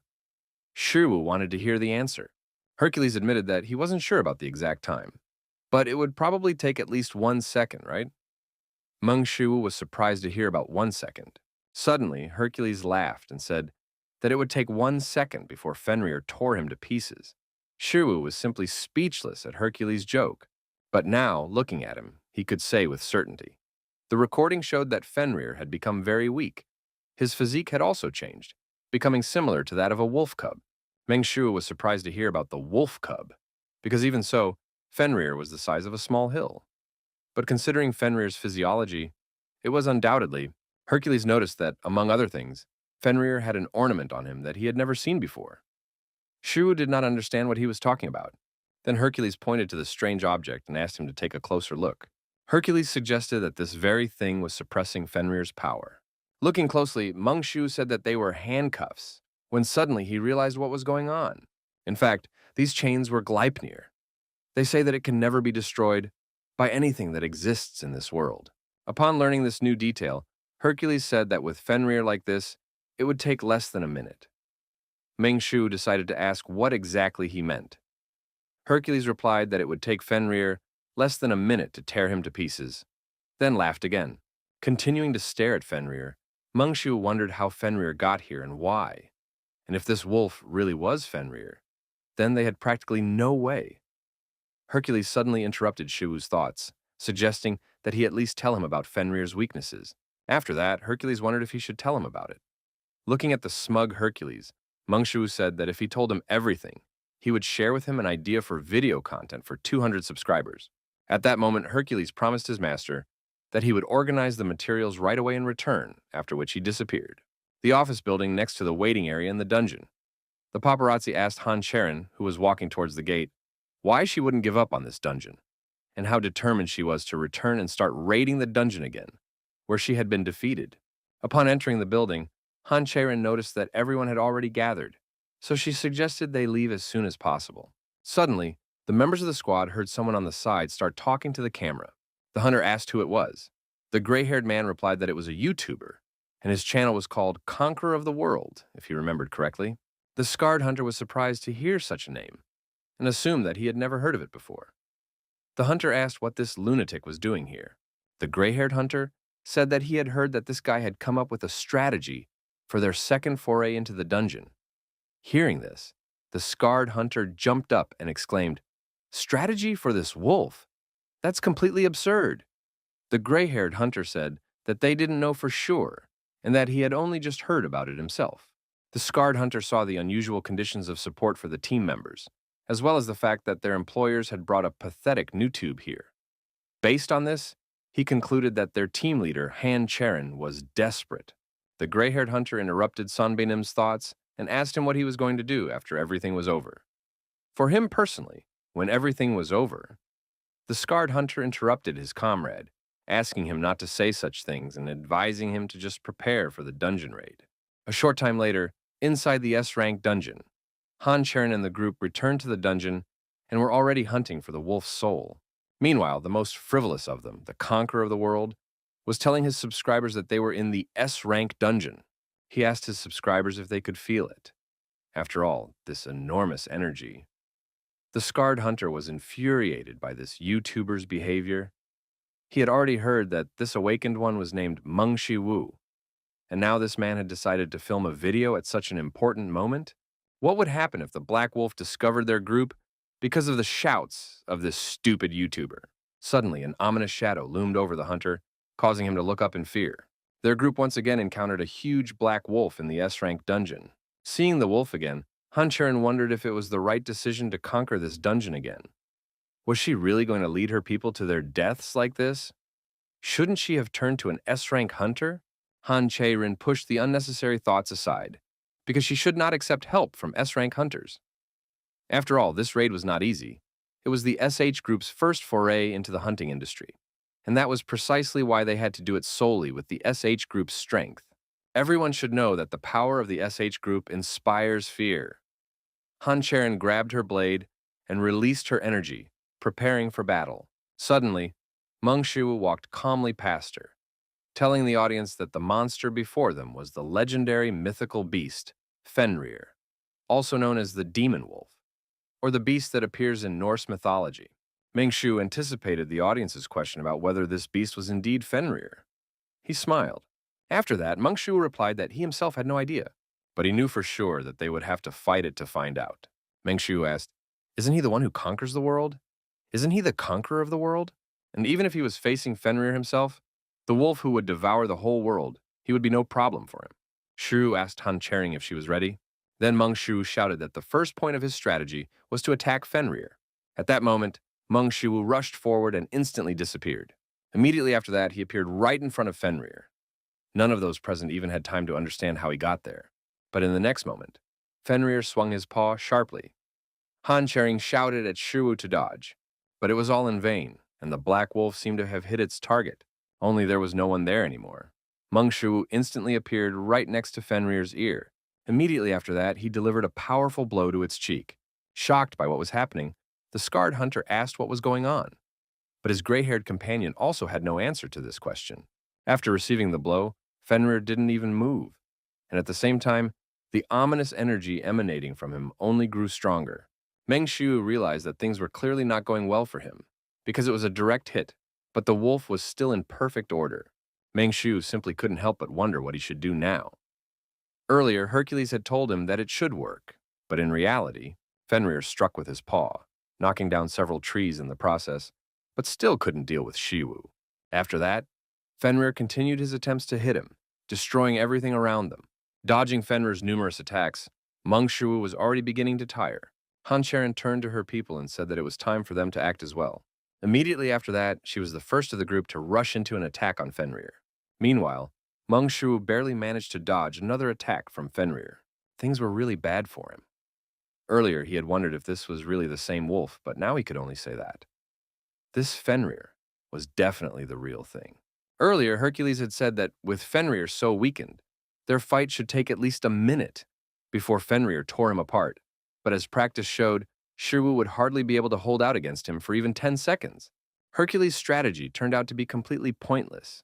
And in his case, it could only work because he was Hercules, but even if that was the case, Gleipnir. As long as these indestructible chains continue to hold Fenrir back, they still have a chance. It's not so bad if he can't win, but it will be bad if he can't even attack. And most importantly, an arc flashed through the air, and in the next instant, Han Cherin slashed Fenrir's jaw, protecting Meng Shuwu from the attack. After being hit, Fenrir momentarily distracted from Meng Shuwu and turned to his new opponent, Han Cherin. Suddenly, Fenrir felt something burning his fur forming directly above him. The most important thing was that Shuwu was not alone now. Fenrir looked up and saw a huge ball of fire above him. Even Meng Shuwu was surprised to see this, but thanks to this, he realized that there was a hunter with magic among them. The hunter shouted at Shu and Han Cherin to be careful, and immediately after that, they launched their attack. Transforming into a powerful beam of fire, the flames rained down on Fenrir. From the heat, Fenrir roared loudly to dispel the magic. But the magicians did not stop and struck Fenrir again with their magic. Suddenly, Fenrir raised his muzzle to the new sphere of flame and simply began to devour it. The mages were amazed that this wolf had actually swallowed their sphere. He simply took it and ate it. At that moment, all the hunters could see that Fenrir was invulnerable to their attacks. The gray-haired hunter shouted to the members of the squad not to retreat, after which the scarred hunter ordered them to prepare for battle. Meng Shuwu told Han Cherin that if they looked closely, they could see the shackles holding Fenrir back. Then he asked if Cherin already knew this fact. If these shackles could hold Fenrir, then they could attack him. Han Cherin nodded, showing that she understood what he was talking about. Immediately after that, she rushed towards the black wolf and, together with the members of the squad, began to restrain Fenrir with attacks. Meng Shuwu took a deep breath and exhaled, trying to concentrate his energy. He told himself that he needed to calm his emotions and focus all his senses. Focusing, Meng Shuwu jumped towards Fenrir's head and swung his fist, but Fenrir managed to react to Meng Shuwu's attack and quickly turned around and knocked him down with his paw. However, Meng Shuwu was faster than Fenrir could have imagined, and by anticipating Fenrir's attack, he managed to create an opportunity to strike. Meng Shuwu used his SS rank superpower, utilizing the portion of Hercules' power available to him. Immediately after that, he flew straight into Fenrir's side with his most powerful blow. Fangri staggered for the first time in the fight from Meng Shuwu's attack, which meant that his superpower was working. This meant that he simply had to continue pressuring Fenrir with relentless attacks. Suddenly, Meng Shuwu sensed danger, and at that moment, he missed an attack so fast that he couldn't react in time. As a result, Meng Shuwu was wounded and thrown aside by the attack. Looking at the wound on his chest, Meng Shuwu realized that it was indeed dangerous. If he had noticed this attack even a little later, he would not have had time to move and would have been torn to pieces. Suddenly, Meng Shuwu realized that something was wrong here, and although he wasn't completely sure about it, but before Fenrir hit his body, he seemed to hesitate for a moment. Han Cherin slashed at the distracted Fenrir, saving Meng Shu. Meng Shu understood that with his last attack, Fenrir could definitely have killed him. But why? Fenrir howled loudly. Blood began to flow from the wound inflicted by Han Cherin's blade. Meng Shu told himself that he had to pull himself together. He had to seize this opportunity. Meng Shu got up and rushed towards the black wolf. Immediately after that, he struck it with all his might, managing to stagger the wolf. Fenrir raised his huge paw and was about to crush Meng Shu, but that was the moment Shu had been waiting for. Seizing the chance, Meng Shu grabbed the chains binding Fenrir. Then he pulled the black wolf toward him with all his might. With considerable effort, Meng Shu managed to pull Fenrir up, immediately followed by a swing that sent the wolf flying into the air with the chain. At that moment, Meng Shu had already begun preparing his next strike, while Han Cherin ran up to strike the wolf alongside him. With their joint attack, Meng Shu and Han Cherin finally struck Fenrir. The hunters were stunned by what they saw, for it was pure madness. The joint strike on Fenrir created a huge crater. Meng Shu shouted that he had survived. He did it. Han Cherin leaned on her sword, catching her breath. Suddenly, there was a loud crack, and in the next instant, Meng Shu was thrown back. The hunters were horrified by what they saw, because something like this simply couldn't be. Fenrir growled loudly and began to emit a more concentrated black energy. The hunter with the scar was forced to admit that they had interfered in a battle they could not possibly win. All the hunters could see now was a huge, shapeless mouth. And even though the wolf was bound by chains, they were powerless to do anything to him. Struck by Fenrir's blow, Meng Shu hit the ground and asked himself why. Just why? Why did this happen? Fenrir was clearly limited by Gleipnir, but regardless, Fenrir was still a huge demonic wolf that had brought the world to ruin. A wolf of divine slaughter that had swallowed the god himself. Fenrir was Fenrir, even if he was greatly weakened and his current abilities made attacking him simply useless. But there is something strange, and no matter how he thinks about it, it's all very strange. Han Cherin shouted to the hunters to run away from here, to move as quickly as possible to the exit, and take Mr. Shiwu with them. It was the same situation as with the Black Troll. Perhaps Han Cherin had saved the team members in the same way during the previous attempt to clear the area. No matter how hard they tried, they would not be able to defeat Fenrir. But then, why did everything turn out this way? Suddenly, Meng Shu had a revelation, and he finally understood what had happened. Realizing all this, he found it hard to believe that he had only figured it out now. Meng Shu admitted that he had been foolish from the start, and that it made no sense. The hunter asked Meng Shu if he could move. Suddenly, Shu broke free from the hunter's grasp and ran towards Fenrir. The gray-haired hunter asked what he was doing, but he simply headed towards the demonic wolf, which Han Cherin was trying her best to restrain.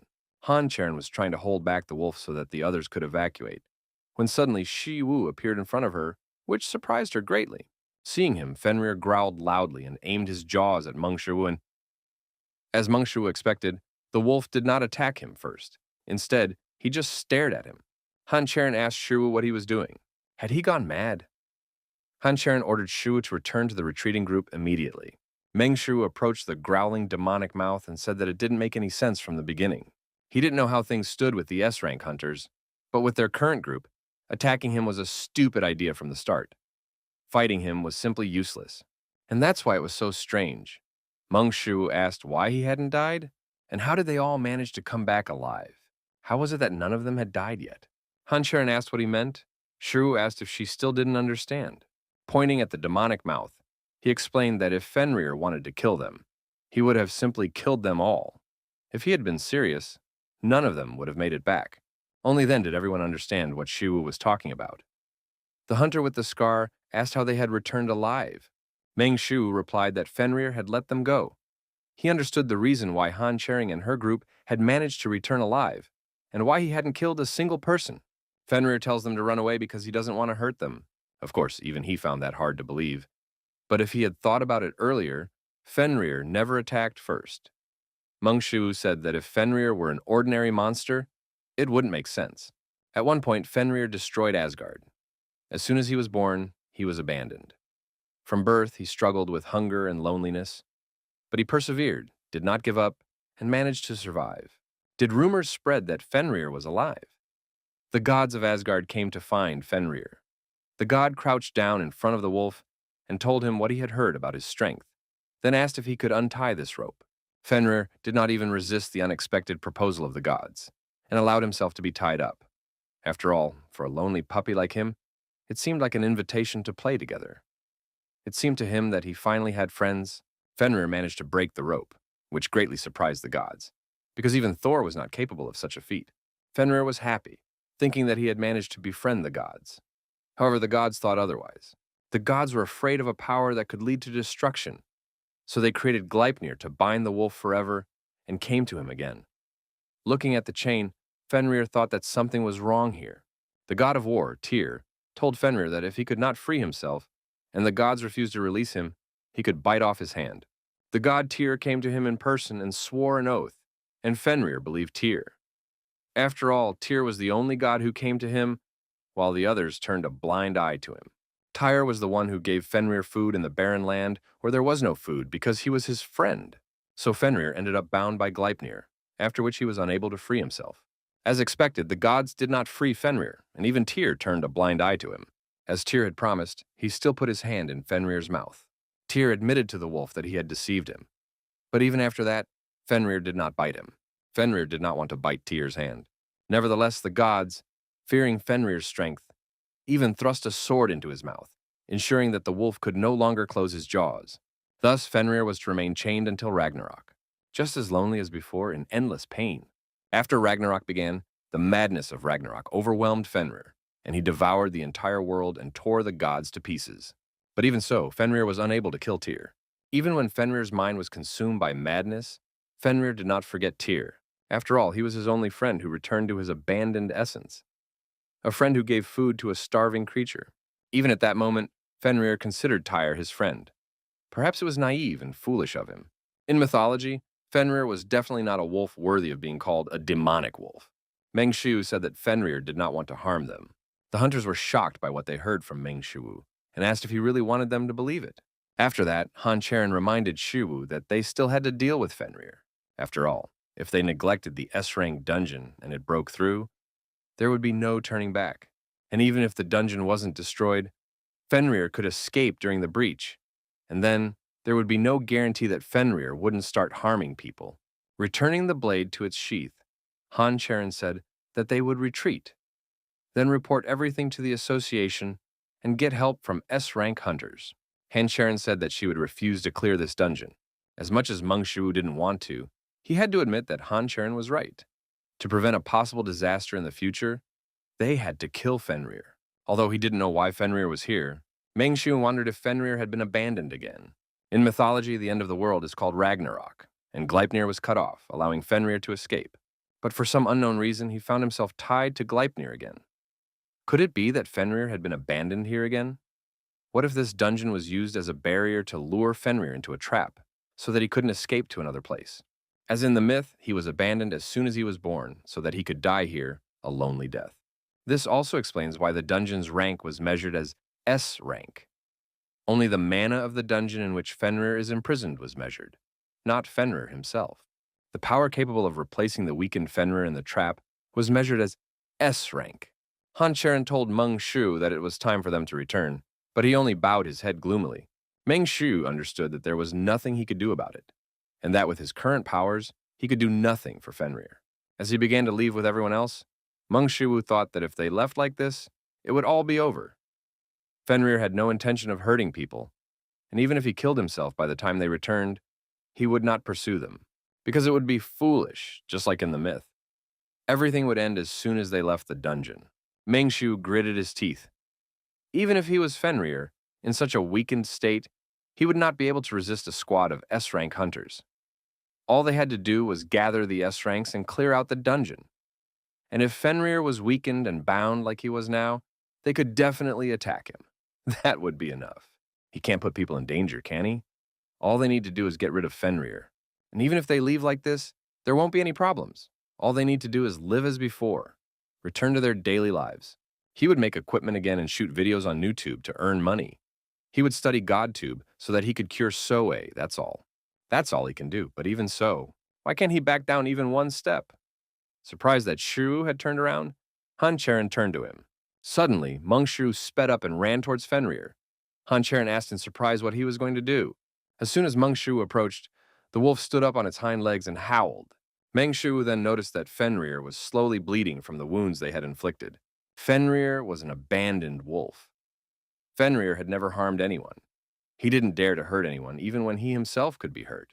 But in the end, he is a monster in the dungeon, and a demonic beast that threatens people, and therefore they must get rid of him. They cannot let him live, and unfortunately, there is no other way. The legends of GodTube never give up under any circumstances. They did not lose even those battles that were impossible to win. They did not give up even if the fight never ended, because they overcame the impossible and ultimately became heroes. And if they have no way out, they would create one. Meng Shu told Han Cherin with a smirk that he would destroy this dungeon.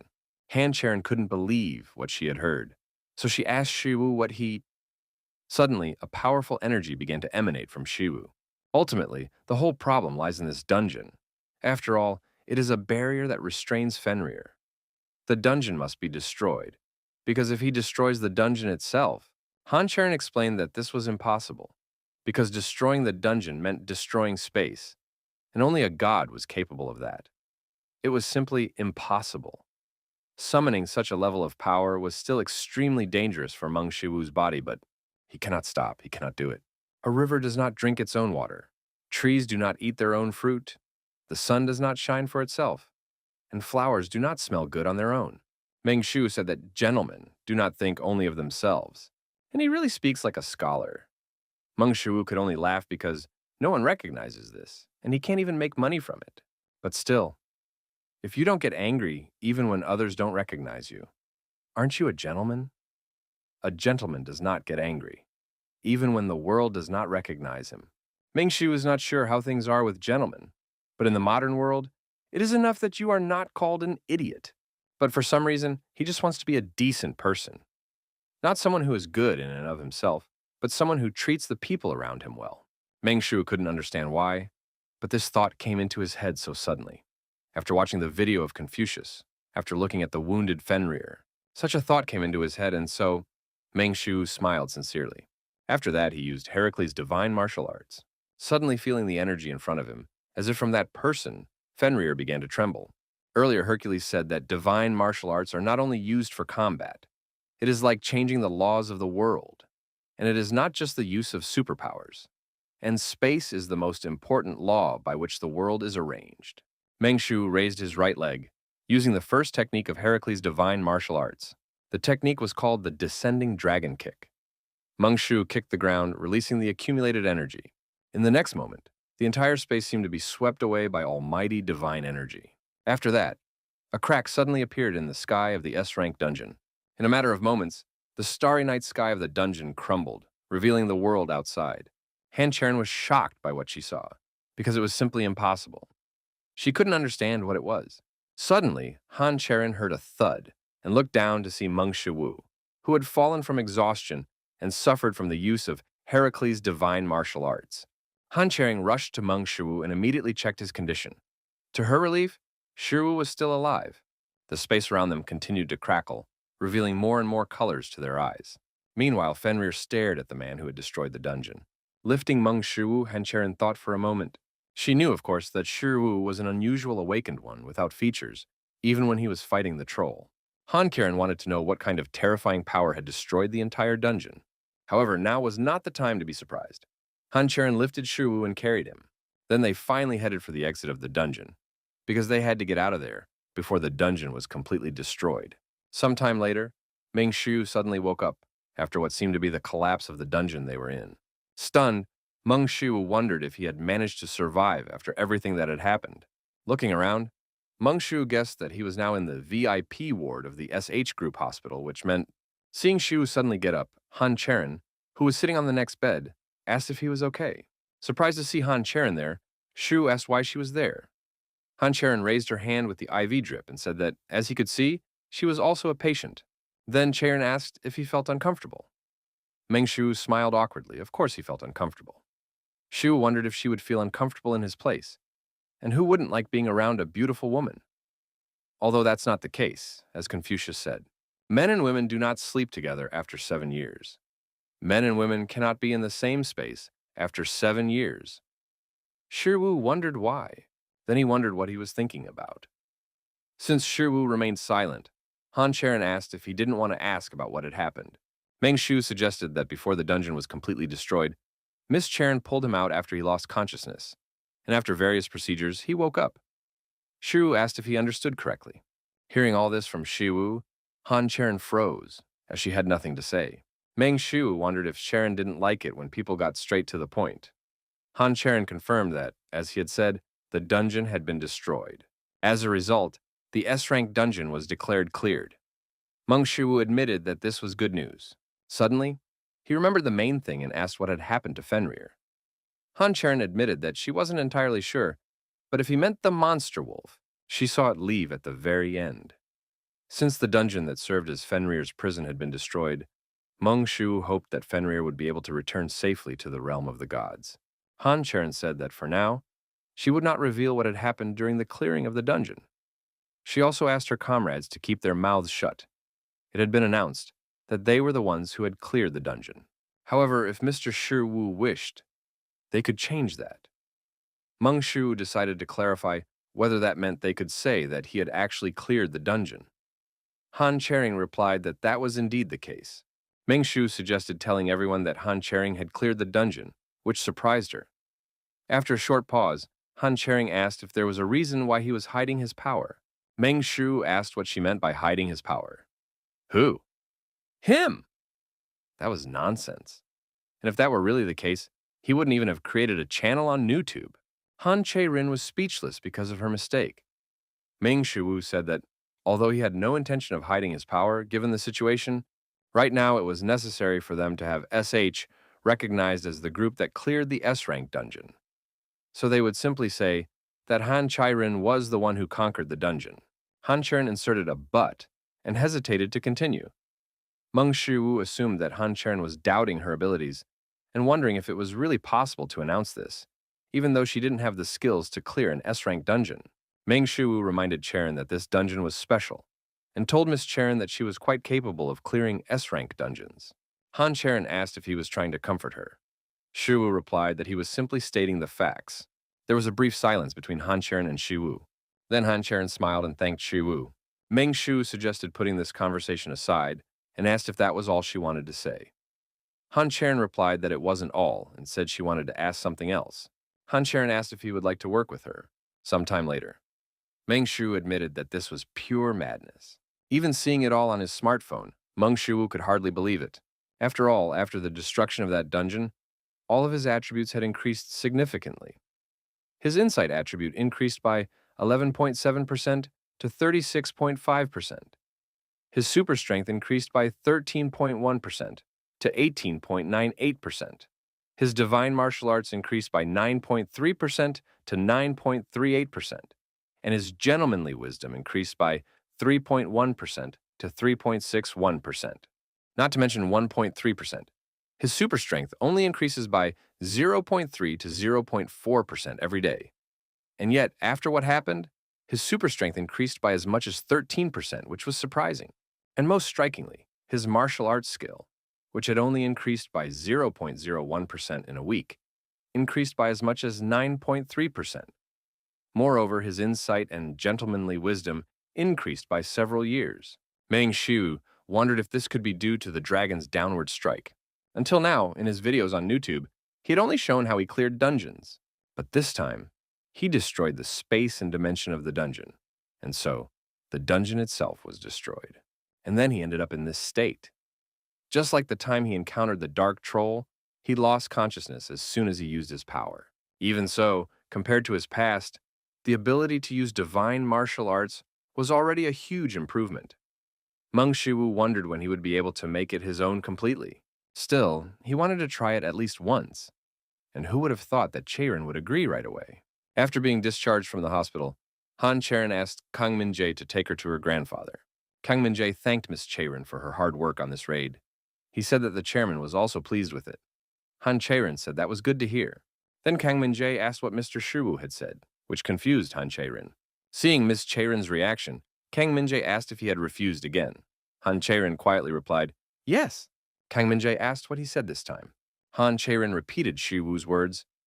Gentlemen get along only with people, not with groups. On the other hand, insignificant people form gangs, but do not get along with each other. Kang Min-jae apologized for not understanding the essence of the matter. Han Cherin said that was precisely why. Instead of being teammates, he said he liked working together sometimes. Based on this, he asked if she would like to learn fencing. Kang Min-jae was surprised to hear this. Then he asked if that meant Mr. Shiwu would teach her fencing. Kang Min-jae certainly recognized that Shiwu had exceptional abilities, but wasn't he just an ordinary awakened D class? And yet, he decided to teach the young lady Cherin, an awakened S class? Han Cherin continued, replying to Shu that she would like to try to learn. Kang Min-jae asked why they were going to see the chairman then. Han Cherin replied that she felt she needed to pay Shiwu for his teaching. Sometime later, on the grounds near the hospital. Leafing through GodTube, Meng Shiwu tried to choose which of these would be better: the heaven-shattering divine sword of King Xiang Yu, the Dragon Slayer, Siegfried's sword technique for killing dragons, or the founder of the Wudan sect, Tai Chi Zhang Sanfeng's sword. Meng Shiwu thought that these three techniques would be perfect for Han Cherin. Among these three techniques, there must be one that Han Cherin will definitely like. Shiwu decided to simply show her all three techniques, after which he would let her choose the one she liked best. Although he would have to pay for the subscription, it didn't matter because, in addition to the 10 million won, he would also receive a monthly training fee. Meng Shiwu opened the subscription page to check how much these subscriptions would cost him. After glancing at the prices, Meng Shiwu told himself that he needed 200 million. But then he realized that something was wrong. Meng Shiwu decided to take a closer look and was stunned when he saw the price tag of 2 billion for a single subscription. Meng Shiwu tried to understand why it wasn't 200 million, and why were the subscriptions so expensive? Quickly scrolling through his smartphone, Meng Shiwu thought about how Confucius's channel was worth 1 billion. But these three were even more expensive, which just couldn't be. Meng Shiwu quickly found Hippocrates and Ho-Chong, and to his horror, they also cost 2 billion each. But the last time he checked, these two cost 100 billion each. So why did their cost increase to 2 billion? Guessing what was going on, Meng Shiwu asked himself a frightening question. Did this mean that the subscription cost increased with the number of channels he subscribed to? But that meant it would be 3 billion next, and then 4 billion, or 5, or even more. Suddenly, Meng Shiwu realized that if the subscription price continued to rise like this, there was no reason for him to choose all three. Meng Shiwu was very disappointed to learn about the increase in subscription prices. Even if the subscription price increased by only 1 billion, the total fee alone would be 9 billion. He could subscribe once and then cancel. But could he do that after signing up? What if he couldn't cancel the subscription? Does that mean he would be forced to pay 9 billion every month? No. If he didn't pay, the subscription would be automatically canceled. And even if he chose only one sword technique to teach Han Cherin, what if the subscription to the next channel he chooses also increases? This is because the channels he subscribes to are added together. No matter how much money he makes, there is no end in sight. Suddenly, Meng Shiwu sensed something strange nearby. This energy and presence clearly did not belong to a human being. Getting up from the bench and peeking behind a tree, Meng Shiwu was surprised to see a simple dog there. Suddenly, he realized what kind of dog it was. Surprised, Meng Shiwu asked himself, Fenrir? Then Meng Shiwu crouched down and addressed Fenrir. He wanted to know where it had come from. Looking at the dog, Meng Shiwu asked himself again, was it really Fenrir? After all, since their last meeting, he had become much smaller. Suddenly, Fenrir quickly turned around and spat out a mouse. Meng Shiwu wondered what he was doing. Then, he asked Fenrir if he wanted him to eat the mouse. Just as Meng Shiwu reached for the mouse, it suddenly jumped up and trembled. This meant that the mouse was still alive. Before Meng Shiwu could turn to Fenrir, he ran away again. But after Fenrir's latest gift, Shiwu couldn't help but wonder, what the hell was that? Angered by what he heard, Hercules asked Shiwu why. Hadn't he taught him how to defeat Fenrir? Meng Shiwu explained that he was asking specifically because he didn't know. Hercules reminded him that he had already taught Shiwu how to defeat Fenrir. Meng Shiwu reminded him that, according to Hercules, Fenrir's weak spot was his sides, and that Fenrir would not be able to use his full power if he grabbed his tail. However, none of the advice he had been given worked in battle. Pointing his finger at Shiwu, Hercules explained that it was all because he was weak. Meng Shiwu said that he could have said that from the beginning, but no. He could have at least warned him, because he almost died. Hercules asked, who could have thought that Shiwu would turn out to be so weak? Meng Shiwu turned away and said that it didn't matter now. He asked Hercules to tell him a strategy that would suit his level, rather than teaching him his methods of combat. Hercules burst into tears and said that it was unfair, and that he couldn't accept it. After that, Hercules flexed his muscles and asked Shiwu to look at them, because even they say it's unfair. It's a great relief that everything worked out in the end. It's hard to believe, but he really could have died. But more importantly, his video, the one he filmed in the dungeon, was simply erased, and it featured not only Fenrir, but also Han Cherin. And such a video would have had at least 1 million views. It could have been so beneficial to him. But now that video is gone forever. Mengshu sighed, thinking about the sad situation. Suddenly, a sound was heard nearby, leading Mengshu to assume that he had returned. Before reaching Shu's bed, Fenrir suddenly stopped and began to tremble, which surprised Mengshu. Meanwhile, Hercules kept repeating to himself that it was unfair. It wasn't fair. Suddenly, Hercules felt that someone had approached them, and he turned around. But before he could see the stranger, Fenrir ran away. Mengshu understood what was going on, since they had fought before. Fenrir must have remembered Hercules. Looking down, Mengshu saw a pigeon lying on its side and wondered what it meant. Could Fenrir have brought it? Mengshu touched the pigeon and ordered it to stand up. As soon as Shiwu removed his hand, the pigeon jumped up and froze. Then it began to look around quickly to understand what had happened. This continued until the pigeon's gaze met Mengshu's. The pigeon was frightened by Mengshu and quickly flew out the window. Hercules asked where Fenrir had come from and what kind of pigeon it was. Mengshu admitted that he wasn't sure himself, but that Fenrir had probably brought it to him to eat. Perhaps. Hercules asked if he had brought this pigeon. But Fenrir isn't even a cat, so why? Shu replied that he didn't know himself. Be that as it may, if Fenrir brings something to Mengshu, doesn't that mean that these animals are his prey? Mengshu suggested that Fenrir did not want to hurt others. Hercules asked if that was really the case, then why does Fenrir bring them to him? Is he asking him to kill them? Shu replied that he wasn't sure. Then Hercules asked the main question. Where did Fenrir come from in the first place? And why does he bring him animals? Mengshu told Hercules how he understood what Fenrir wanted to convey to them, and how he destroyed the S-rank dungeon. Thanks to this, Hercules roughly understood what was happening. But even so, there was something he couldn't understand, namely, why did Fenrir appear in his dimension? And how could he even exist here? Mengshu admitted that he was also interested in this, and then asked if Hercules was the only one who didn't know how to get here. Hercules snapped that this was complete nonsense. After all, their dimensions simply could not intersect with each other. Shu asked where Fenrir could have come from then. Hercules was unable to answer. Mengshu came to the conclusion that it was true that Hercules was the only one who didn't know this. Hercules burst into tears and said that it wasn't true, then asked Shu to believe him, and began to complain about how unfair it all was. Hercules flexed his muscles again and asked Mengshu to look at them, because even they agreed that it was unfair. In order to deal with this issue as quickly as possible, Mengshu reluctantly agreed with Hercules. Be that as it may, Hercules wondered if this meant that Mengshu had managed to survive after using the dragon's downward strike.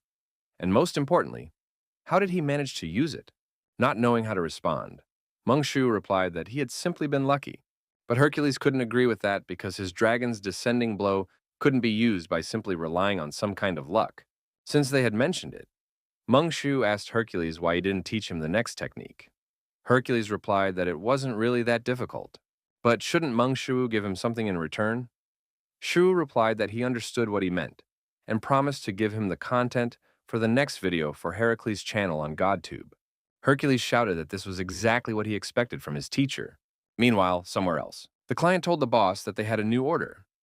The target's name was Mengshu, and he was a D-class hunter. The boss slammed his glass on the table and ordered the girls to leave them alone. They quickly left, obeying the boss's orders without question. The boss grinned broadly and asked, "Is he really a D-class hunter?" The customer replied that it was. The boss wondered if he was making fun of him. The top leader of Pandemonium, Meng Jiwang, asked if he thought their Pandemonium was so ridiculous. The customer explained that Shiwu was an unusual D-rank hunter, to which Jiwan replied that D-rank was just a weak D-rank. What kind of nonsense was he talking about? The customer suggested that someone like Meng Jiwang must have already heard that Han Cherin from the SH group had recently cleared the S-rank dungeon. Pouring himself some whiskey, Jiwang said that of course he knew about it and that it was all over the internet.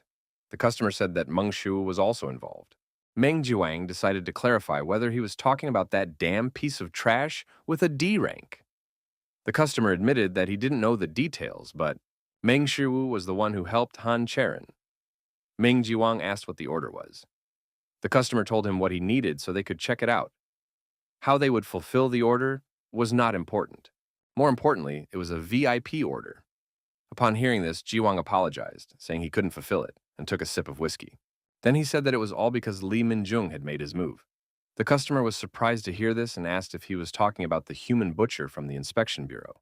Meng Jiwang said that he didn't know what exactly she had found, but she'd been causing them a lot of trouble lately. The customer asked if the head of Pandemonium was worried about a simple security guard from the inspection bureau. Meng Jiwang called him an idiot and reminded him that if that bitch caught him, he would certainly not be able to escape her unscathed. Moreover, a new branch manager had recently been appointed in Korea, and he didn't want to create unnecessary problems for them right away. The customer was surprised to hear about the new manager in Korea and asked him not to mention that he was a manager at the SCAR level. The key figures, called Pandemonium leaders, are divided into 5 levels: tear, fracture, crack, scar, and bruise. Rumor has it that the head of Pandemonium, whose identity is unknown, killed one of the 13 heroes, Red Shadow. A person who can survive working with the Red Shadow, getting away with only scars, can become a leader at the SCAR level. So does that mean there is now someone at the SCAR level working in Korea? Meng Jiwang confirmed this and asked no one to spread the word. After agreeing, Meng Jiwang continued drinking whiskey. After a short pause, the customer promised to help them with the inspection bureau. Meng Jiwang was surprised to hear this. The client also promised that they would help Pandemonium establish itself in Korea. In other words, they would help the new branch manager establish himself in this position. That was his proposal. Moreover, it was an excellent opportunity for Meng Jiwang to earn his favor. Meng Jiwang noted that in that case, it wasn't a VIP order, but a super VIP order. He grinned broadly and asked what the conditions were. The client asked that they not kill Meng Shiwu. Meng Jiwang crushed the glass and said that, in other words, he was allowed to cut off his limbs. Sometime later, after training, his super strength increased by 0.4%, while his divine martial arts increased by 0.05%. Thanks to this, Meng Shiwu was able to understand that training in his wounded state greatly slowed his progress, but at least his stats were still increasing. Suddenly, an object landed right at Shiwu's feet, and that object was none other than a stunned rabbit. Meng Shiwu couldn't help but wonder where Fenrir had gotten this rabbit. Or to be more precise, where could Fenrir have gotten a rabbit in the middle of the city? Several days had passed since then, and Meng Shiwu believed that Fenrir would soon calm down. However, the next day, Meng Shiwu discovered an entire deer. And the day after that, Fenrir brought him an eagle. Meng Shiwu was afraid to imagine what Fenrir might bring him next. And how the hell did he catch all this stuff? Could it be that next time he would find a bear next to him? Sometime later at the hospital, Meng Shiwu opened the door to the ward and, to his surprise, the door hit something. Looking at this something, Meng Shiwu cried out in shock, because this time Fenrir had actually brought him a whole bear. Looking into Fenrir's satisfied eyes, Meng Shiwu could hear, "I hope you like it." Meng Shiwu realized that he would have to take action before Fenrir did something even worse. A week later at Meng Shiwu's house. Upon entering the house, Shiwu told So-A that he was back. So-A was surprised to see Appa so soon and asked if he was feeling well. Meng Shiwu replied that he was fine and waved his hand, explaining that it wasn't such a serious injury. But in reality, he would have died right there in the dungeon if Han Cherin hadn't taken him to the hospital. Meng Shiwu said that it was more important to ask how she was feeling. Had she been taking his medicine regularly and not skipping any doses just because he wasn't around? So Ah turned away and said that she didn't do that kind of thing. Meng Shiwu asked if she had taken herbal remedies without missing a single dose. Upon hearing about herbal remedies, Soa clutched her mouth and stomach, trying to suppress her nausea, and said that just thinking about them made her stomach churn. Meng Shiwu felt slightly awkward, as So-A was still not well, which meant that he needed to improve his mastery of the divine art of medicine. Meng Shiwu remembered that he wanted to ask So-A something, which piqued his sister's interest. Meng Shiwu asked if she happened to like puppies. So-A wondered why he suddenly decided to ask about this. Then, So-A saw a puppy peeking out from the doorway and asked if he had brought them a puppy. Meng Shiwu felt awkward and tried to come up with some kind of explanation. Suddenly, So-A said how cute the puppy was and started playing with it. Meng Shu advised her to be careful with it. So was surprised by what she heard and asked why. Shu asked, "What if it bites her?" So A did not take Shu's words seriously and asked who this puppy could hurt with its little paws. His little sister did not yet know that if this puppy bit, the world would collapse. So A asked what the puppy's name was. Meng Shu replied, "Fen." But noticing the ominous look, he couldn't finish. Since her brother wouldn't tell her the puppy's name, so A offered to choose a name for him herself. Shiru allowed her to choose the new name, Fenrir. So A then turned to the puppy and asked, "How about the name Chernish?" Meng Shiwu was a little surprised at this name for Fenrir. So A asked if Shiru liked the name. Meng Shu admitted that he didn't particularly like it. But when he saw Fenrir's ominous gaze again, he couldn't finish his sentence. Meng Shu wondered if So A had any idea how to name things. So A asked Chernish if he liked his new name. Noticing how he began to wag his tail, So A was convinced that she had chosen the right name. But Meng Shu was completely confused by this. Did Fenrir really like the name Chernish? Or had he already learned how to survive in the human world in such a short time here? Since no one objected, So A told the puppy that from now on, Chernish was his new name and hugged the happy puppy.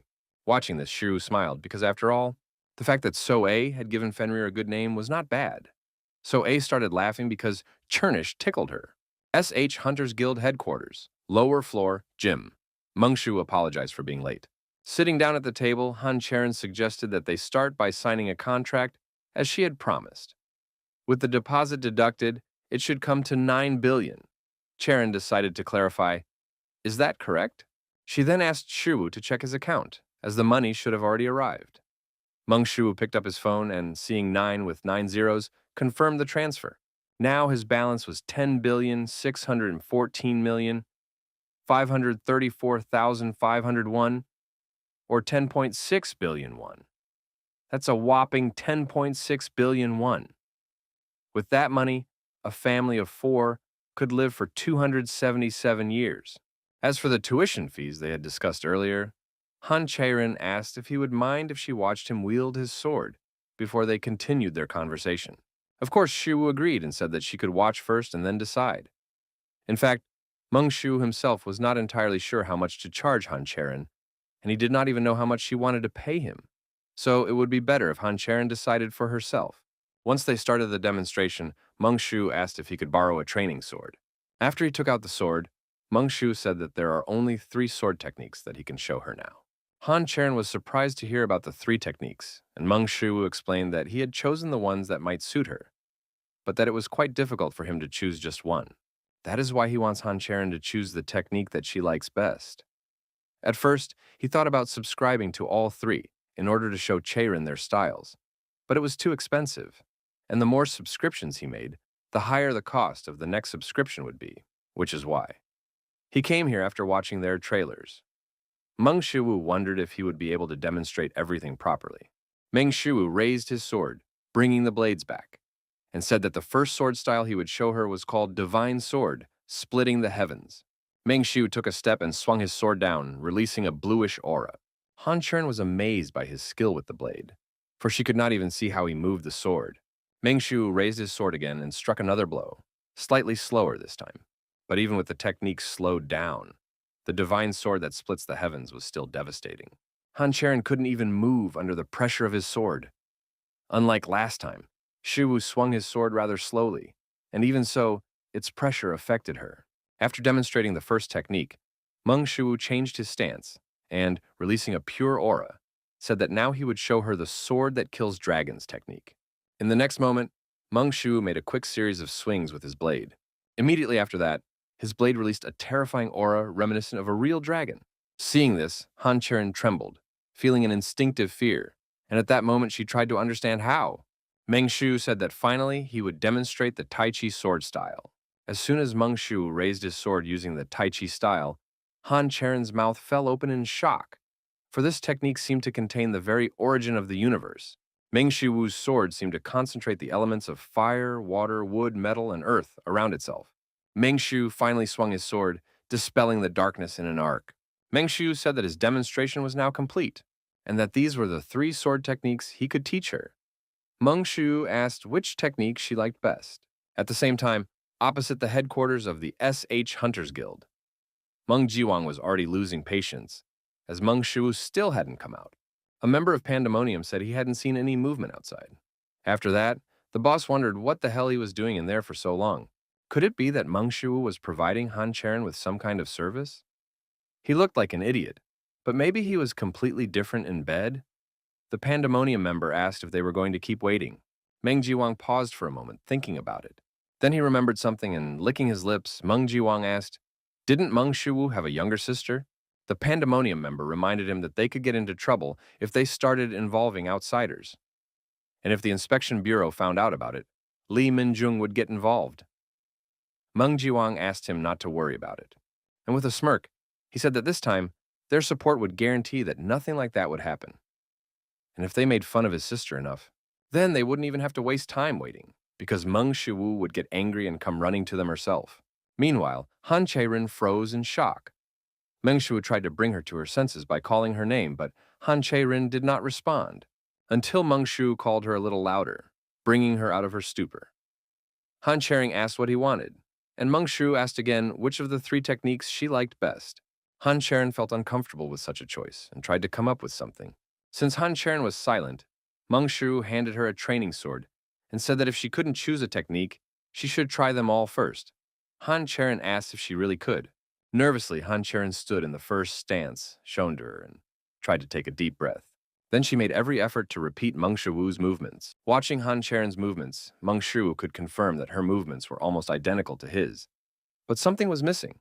Han Cherin was out of breath after trying to repeat Meng Shu's technique. Han Cherin looked at her palm and asked if she was missing something. Then she thought about it. Meng Shu smiled awkwardly and suggested that Han Cherin try other sword techniques. He simply had to teach Han Cherin, otherwise he would not get paid.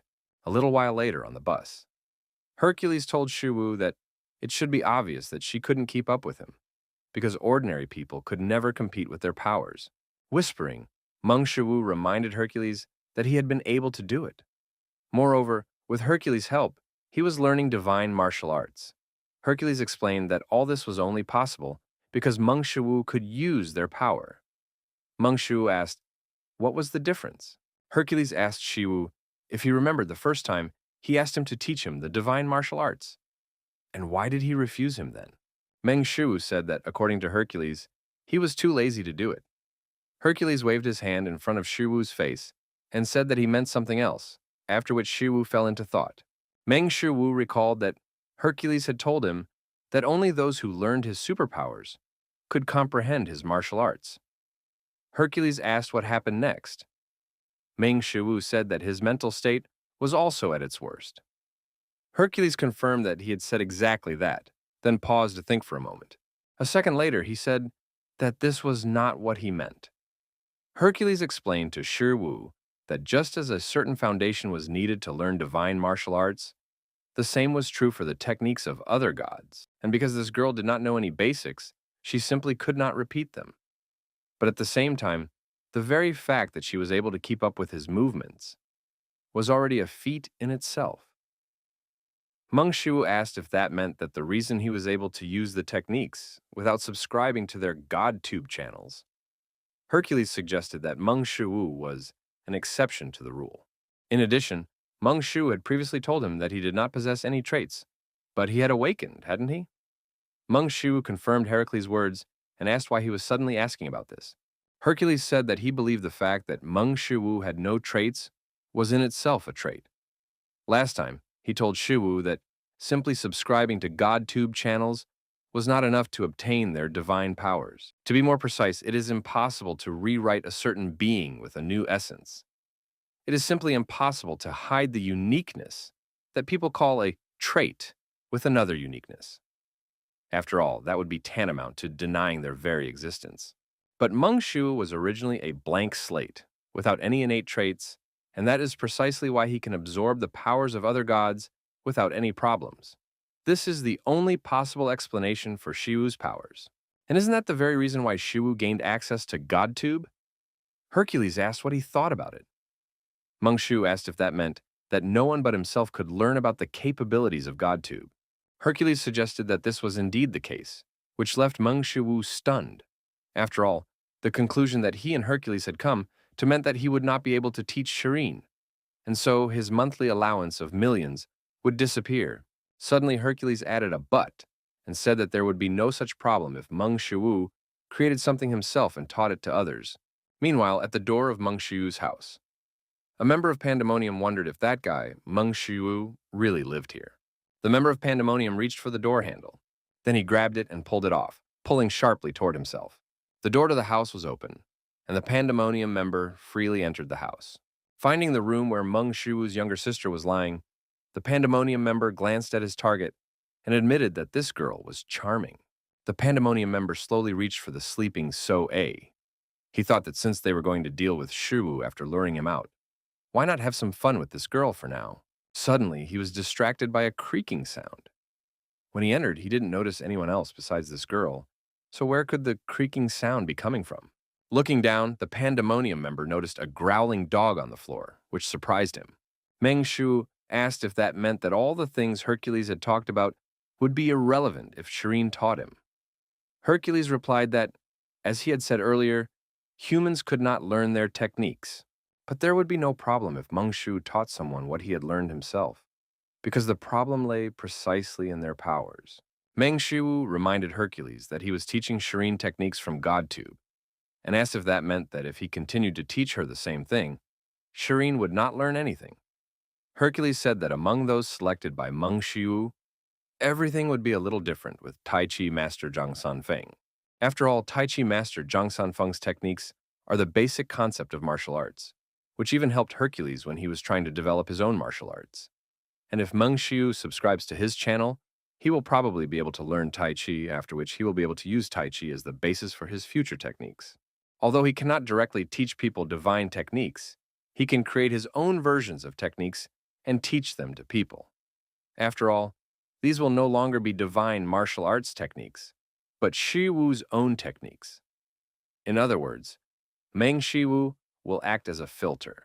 Meng Shu asked if this meant that by studying Tai Chi, he would be able to incorporate divine arts into his training. Hercules immediately confirmed this. Meng Shu thought about it. Creating a new combat technique would obviously not be easy, but it would solve his problem. After thinking it over, Shiu thanked Hercules for his advice. Hercules asked him not to just say thank you if he was truly grateful. Hercules cleared his throat and asked why Shiwu wouldn't share with him the idea for a video he had mentioned recently. Meng Shiwu promised Hercules that he would tell him about it a little later, as soon as he had sorted out all his business. The next idea for a video was much more complicated. Hercules told Sir that there was no problem with that, and soon the bus door opened. Walking home, Meng Shu thought about how creating a technique would obviously not be an easy task. But still, just learning divine martial arts was difficult in itself. The main question was how he was going to create a chi-based technique for Han Cherin. When he reached the door, Meng Shu froze after discovering that the handle had been broken off. Meng Shu flew into a rage, for someone had broken into the house where his sister was. Without wasting any time, Meng Shu rushed into the house and immediately headed for Soei's room. Running into his sister's room, Meng Shu saw that she was still sleeping peacefully. He breathed a sigh of relief, relieved that Soei was safe, when suddenly Shu heard a dog barking. Fenrir had defeated the intruder and was wagging his tail happily in front of his master. Looking at the criminal, Meng Shu wondered who this man was, who dared to break into his house. Meng Shu thanked Chernish for protecting Soei and began to pet him. He had never seen this man's face before, but judging by his aura, he was no ordinary person, but an awakened one. Meng Shu had no idea why he had broken into his house, but the criminal clearly did not mean them any good. Meng Shu lifted Chernish and thanked him again for saving his sister, then apologized to Fenrir and asked if he could keep an eye on the house for a while longer. Chernish barked, saying he was ready to protect Soei. After that, Shu suddenly became serious, because it was time to deal with the intruder. A short time later, the member of Pandemonium who had broken into Shiwu's house suddenly woke up in an unknown place, tied to a chair. When he regained consciousness, the first thing he wondered was where he was. Meng Shu asked if he had regained consciousness so quickly. The Pandemonium member cried out in surprise when he heard Meng Shu's voice and asked how he had managed to. Hearing his name from the criminal's mouth, Meng Shu realized that he knew his name. Meng Shu said he would ask him a few questions. All he had to do was answer honestly. But the criminal suddenly smiled and called Shu a damn idiot. After that, The member of Pandemonium tensed his muscles and broke the ropes that bound him. He asked Shu if he really thought that something like this could restrain him. Meng Shu put his hand on the criminal's shoulder and said that he had clearly not come here with good intentions. Just as the Pandemonium member was about to stand up, Meng Shu pressed down on his shoulder, causing him to cry out in pain. But it didn't last long because a second later, Meng Shu covered his mouth with his other hand. He continued to press down on him with his strength and aura, causing him incredible pain. Meng Shu ordered the criminal to be quiet because if Soe woke up, he would kill him without asking any questions. Suddenly, Meng Shu remembered something and punched the awakened man in the chest. Then Shiwu grabbed him by the shirt, pulled him closer, and told him that he was not the kind of person who would take the word of someone who still had all his limbs. Then there was a loud crunch. Sometime later, in another part of the city, the members of Pandemonium who were guarding the territory were surprised to see a man nearby. Meng Shu came out to them and threw the body of their beaten comrade on the ground. Meng Shu then turned to the members of Pandemonium and asked where Meng Jiwang was. The bald man asked what the bastard was talking about. His comrade replied that he was just talking nonsense. The Pandemonium member asked the stranger to calm down and just go home, then grabbed him by the shoulder and said that otherwise something would happen to him. The Pandemonium member asked if he had any idea who Meng Jiwang was. Either he would get lost somewhere, or he would lose his life. Meng Shu asked again, where was Meng Jiwang? The Pandemonium member became enraged that he was ignoring his words and asked if he wanted to be beaten up. Suddenly, Shu grabbed him by his clothes and asked where he was. The Pandemonium member ordered the guy to let him go immediately and grabbed his arm, but to his surprise, the guy was strong enough to nullify his efforts. Meng Shu struck the Pandemonium member with all his might. The other members of Pandemonium wondered what was going on. They asked if he knew who they were. They attacked the cocky young man who was overly confident in his skills. Meng Shu raised his leg and kicked the asphalt. Immediately after that, he stood in a fighting stance and punched forward, knocking one of his opponents back. Immediately after that, he knocked out the second one, grabbing him by the face and throwing him aside.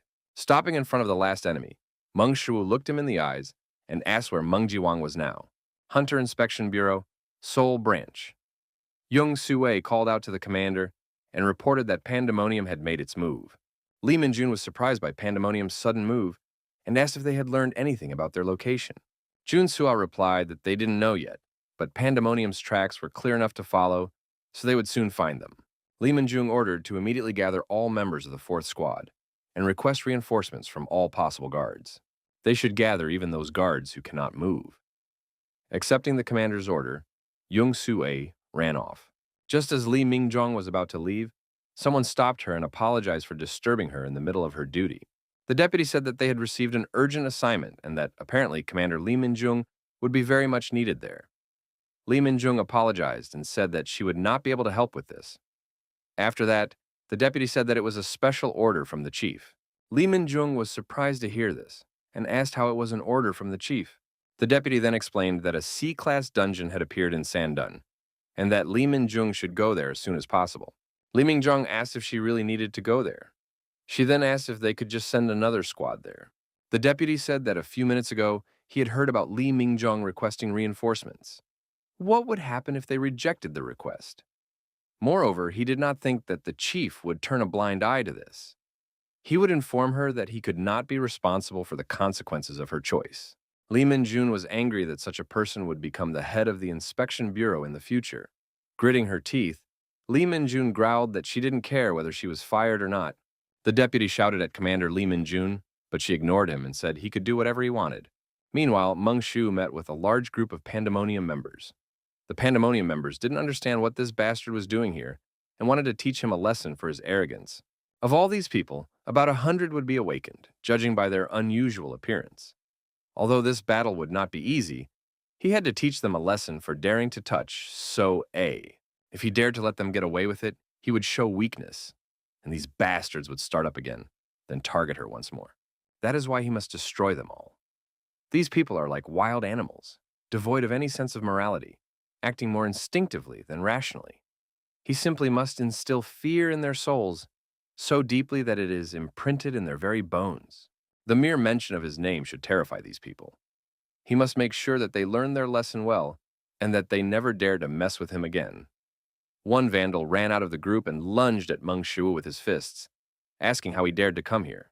But before he could even notice the slightest movement, Meng Shu lunged at him. Immediately after that, They collided with their fists, but Meng Shu was much stronger, sending the Pandemonium member flying back into the group. After this, the members of Pandemonium realized that this was no ordinary guy, so some of them shouted that they shouldn't rush at him in a hurry, but should surround him and attack together. In battles against large groups, they usually attack in groups of 3 to 5 people. But if there are more of them, they start to get in each other's way, which hinders the battle and makes it less advantageous than one-on-one combat. But when dozens of people attack in a large coordinated formation, it is called a formation strategy. Personally, he is ashamed to call this a real strategic formation, but they try to imitate it. This is very typical of criminals who fight people, not monsters. As Zhuge Liang said, the key to destroying the enemy's formation is simple, and you should start by recognizing the door of life and the door of death. Gathering his strength, Meng Shu suddenly ran forward. Then he accelerated and knocked down the enemies in front of him like bowling pins. There are several types of formation arts, but they all follow one principle. The 16-person heavenly collision formation has weak points at the edges, and the 12-person earth axis formation has a weak point in the center. Even now, when Shu thinks about it, he does not fully understand what Zhuge Liang said, but he can clearly see it. There is a small gap between the enemies advancing on him, and Zhuge Liang shows him this with his insight. This gap between the enemies is his gateway to life. Meng Shu burst into the gate of life and destroyed the enemy formation with a few blows. The Pandemonium captains who watched this were amazed at how this guy broke their ranks, because such a thing is simply unreal. In fact, there are many weak points in the human body. The Dantian acupuncture points include the Ren meridians, the Yuan source point, and the area under the ribs. Releasing his energy, Meng Shu pierced his opponent's weak points with a thread of qi. Wherever he looked after breaking through the enemy ranks, he saw only the gates of death, and nowhere were the gates of life. Meng Shu was already slightly out of breath, and members of Pandemonium began to surround him, shouting angrily at the slippery rat who had suddenly attacked them. But now he was caught, and they would be able to deal with him.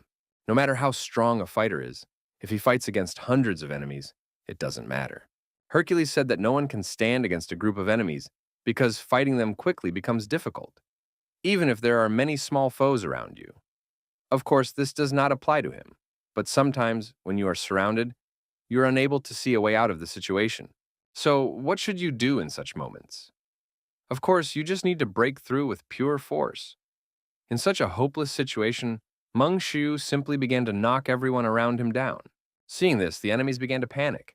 After all, what they saw before them clearly could not be a human being. Before them was a real monster. Hercules said that when he defeated all the enemies surrounding him, then... In the middle of the battle, Meng Jiwang arrived and asked the guys what the hell was going on here. At the end of the fight, the strongest of the enemies is declared. Meng Jiwang asked what was going on here, and who was this bastard beating up his people. Hercules himself had no idea why this was happening. But leaders always come out at the very end. Meng Shu rushed towards Meng Jiwang like lightning. Catching Meng Jiwang off guard, Meng Shu punched him square in the face with all his might. As Hercules said, "If you see the main bastard, you should just kill him." After a single blow from Meng Shu, Meng Jiwang passed out, crashing into the wall. Those who saw this wondered how such a thing was possible. And to Jiwan Hunim, knocked out with just one punch? That's complete nonsense. Suddenly, Meng Jiwang coughed up blood. Then he got to his feet, leaning against the wall. His subordinates were glad that their boss had survived the blow from this monster. The guy in front of him didn't look particularly strong, but if the attack had really been sudden, he could have seriously died. Meng Jiwang spat out blood and asked the guy what he wanted from them. Meng Shu asked Meng Jiwang if he had ordered the kidnapping of So-A. Meng Jiwang was surprised to hear about a certain So-A, as he suddenly remembered who it might be, and asked the young man if his name was Meng Shiwu. Ignoring Jiwang's question, Shiwu asked if he was the one who ordered the kidnapping of So-A. Since he didn't answer, Meng Jiwang assumed that this was indeed his target, and even looking at this face, he began to understand that it was this face he had seen on the website. But that person said that Meng Shiwu was only D rank, although in their case, no one could be trusted.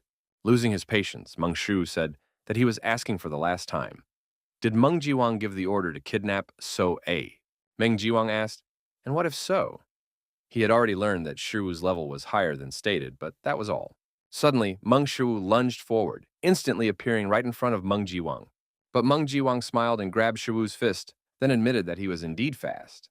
He strained all his senses, but even so, he almost missed the blow. Meng Shiwu may not be as bad as he initially thought, but that's all. Meng Jiwang noticed that Meng Shiwu clearly lacked strength, and from what he had seen, he could assume that Shiwu's strength was related to his willpower. Suddenly, Meng Jiwang's muscles swelled, increasing his size several times over, even tearing his clothes. The leader of the Pandemonium squad, Meng Jiwang, was now in a state of A+ rank physical enhancement. Meng Jiwang shouted that he knew all this, that the stronger he was, the weaker Shiwu was, and immediately struck him with all his might. Meng Shiwu was pushed back, but he managed to regain his balance and remain on his feet. He then glared at Meng Jiwang and rubbed his fist over the bruise. After the last blow, this bastard clearly surprised Meng Jiwang. At the last moment, he still managed to hit him. But no one in the D rank is capable of such a thing.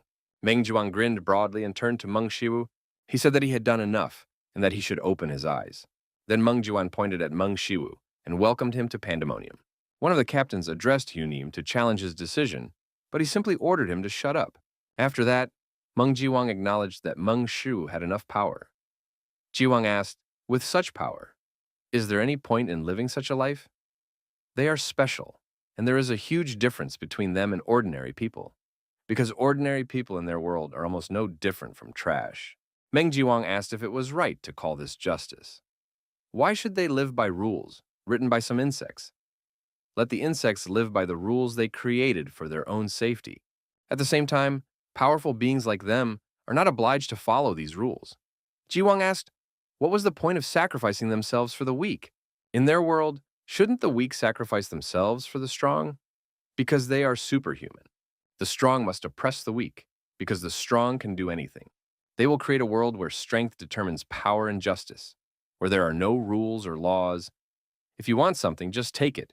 You can get drunk, you can rob. Meng Shu asked what kind of nonsense he was talking about. After that, he admitted that he hadn't listened very closely to his speech. But apparently, Meng Jiwan needed to vent to someone, so he remained silent. Then he asked if Jiwan was done talking nonsense. Meng Jiwan froze in anger at Meng Shu's words and how he had trampled on their principles. Meng Jiwan asked if it was because of his sister. After all, giving in to such feelings was simply foolish. Meng Shu became curious as to why it was foolish. Meng Jiwang explained that if a person is controlled by personal attachment, then that person is weak. But Meng Shu immediately said that this was not the case.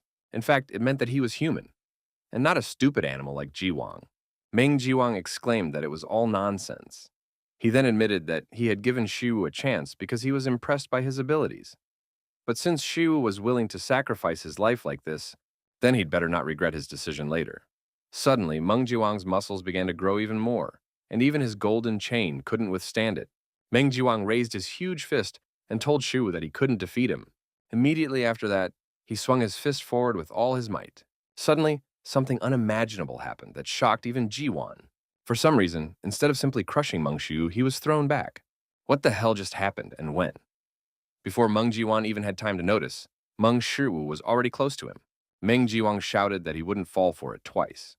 And reacting at the last moment, he suddenly attacked Meng Shiwu, who had suddenly approached him. But Meng Shiwu managed to deflect Meng Jiwang's powerful blow with his own strike. Meng Jiwang couldn't understand what had just happened. Had he really lost to the strength of this bug? But that was impossible. Taking advantage of the moment, Meng Shiwu immediately rushed forward and delivered a powerful blow to Meng Jiwan's stomach. The pain knocked Meng Jiwang unconscious for a moment. At that moment, he realized that he had been wrong all along, because Meng Shiwu was not stronger than him. Meng Shiwu was in a completely different league, and the power he had just demonstrated far exceeded what he had at the beginning. With his last blow, Meng Shiwu threw Meng Jiwang back. Realizing that he had lost, Meng Jiwang raised his hand with his last ounce of strength and pointed at Shiwu, saying that Pandemonium would not let this go. Did he really think they would just leave him alone after what he had done? Meng Shu suggested they try it, if they dared, because if he had to, he would personally destroy their Pandemonium. Meng Jiwang was stunned by what he heard and, barely suppressing his trembling, asked if he really thought he could wage war against them. And all this alone? Meng Shiwu released his aura and advised Meng Jiwang and the other members of Pandemonium to open their eyes wide. Then Meng Shiwu took a step forward, ready to end it all. The members of Pandemonium were terrified by the pressure they began to feel and by what awaited them. Focusing on using his superpower, Meng Shiru smoothly raised his leg. Meng Jiwang suddenly trembled even more, because what he was now seeing and feeling was clearly not fake.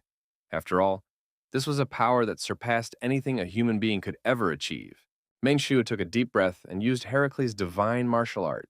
Form 1, the Dragon's Descending Strike. Upon arriving at the scene, Li Mingju asked what the current situation was. One of the bureau employees replied that, in fact, it was rather difficult to explain, so it would be easier if the captain took a look for herself. By the time they arrived, all the members of Pandemonium were already in this state.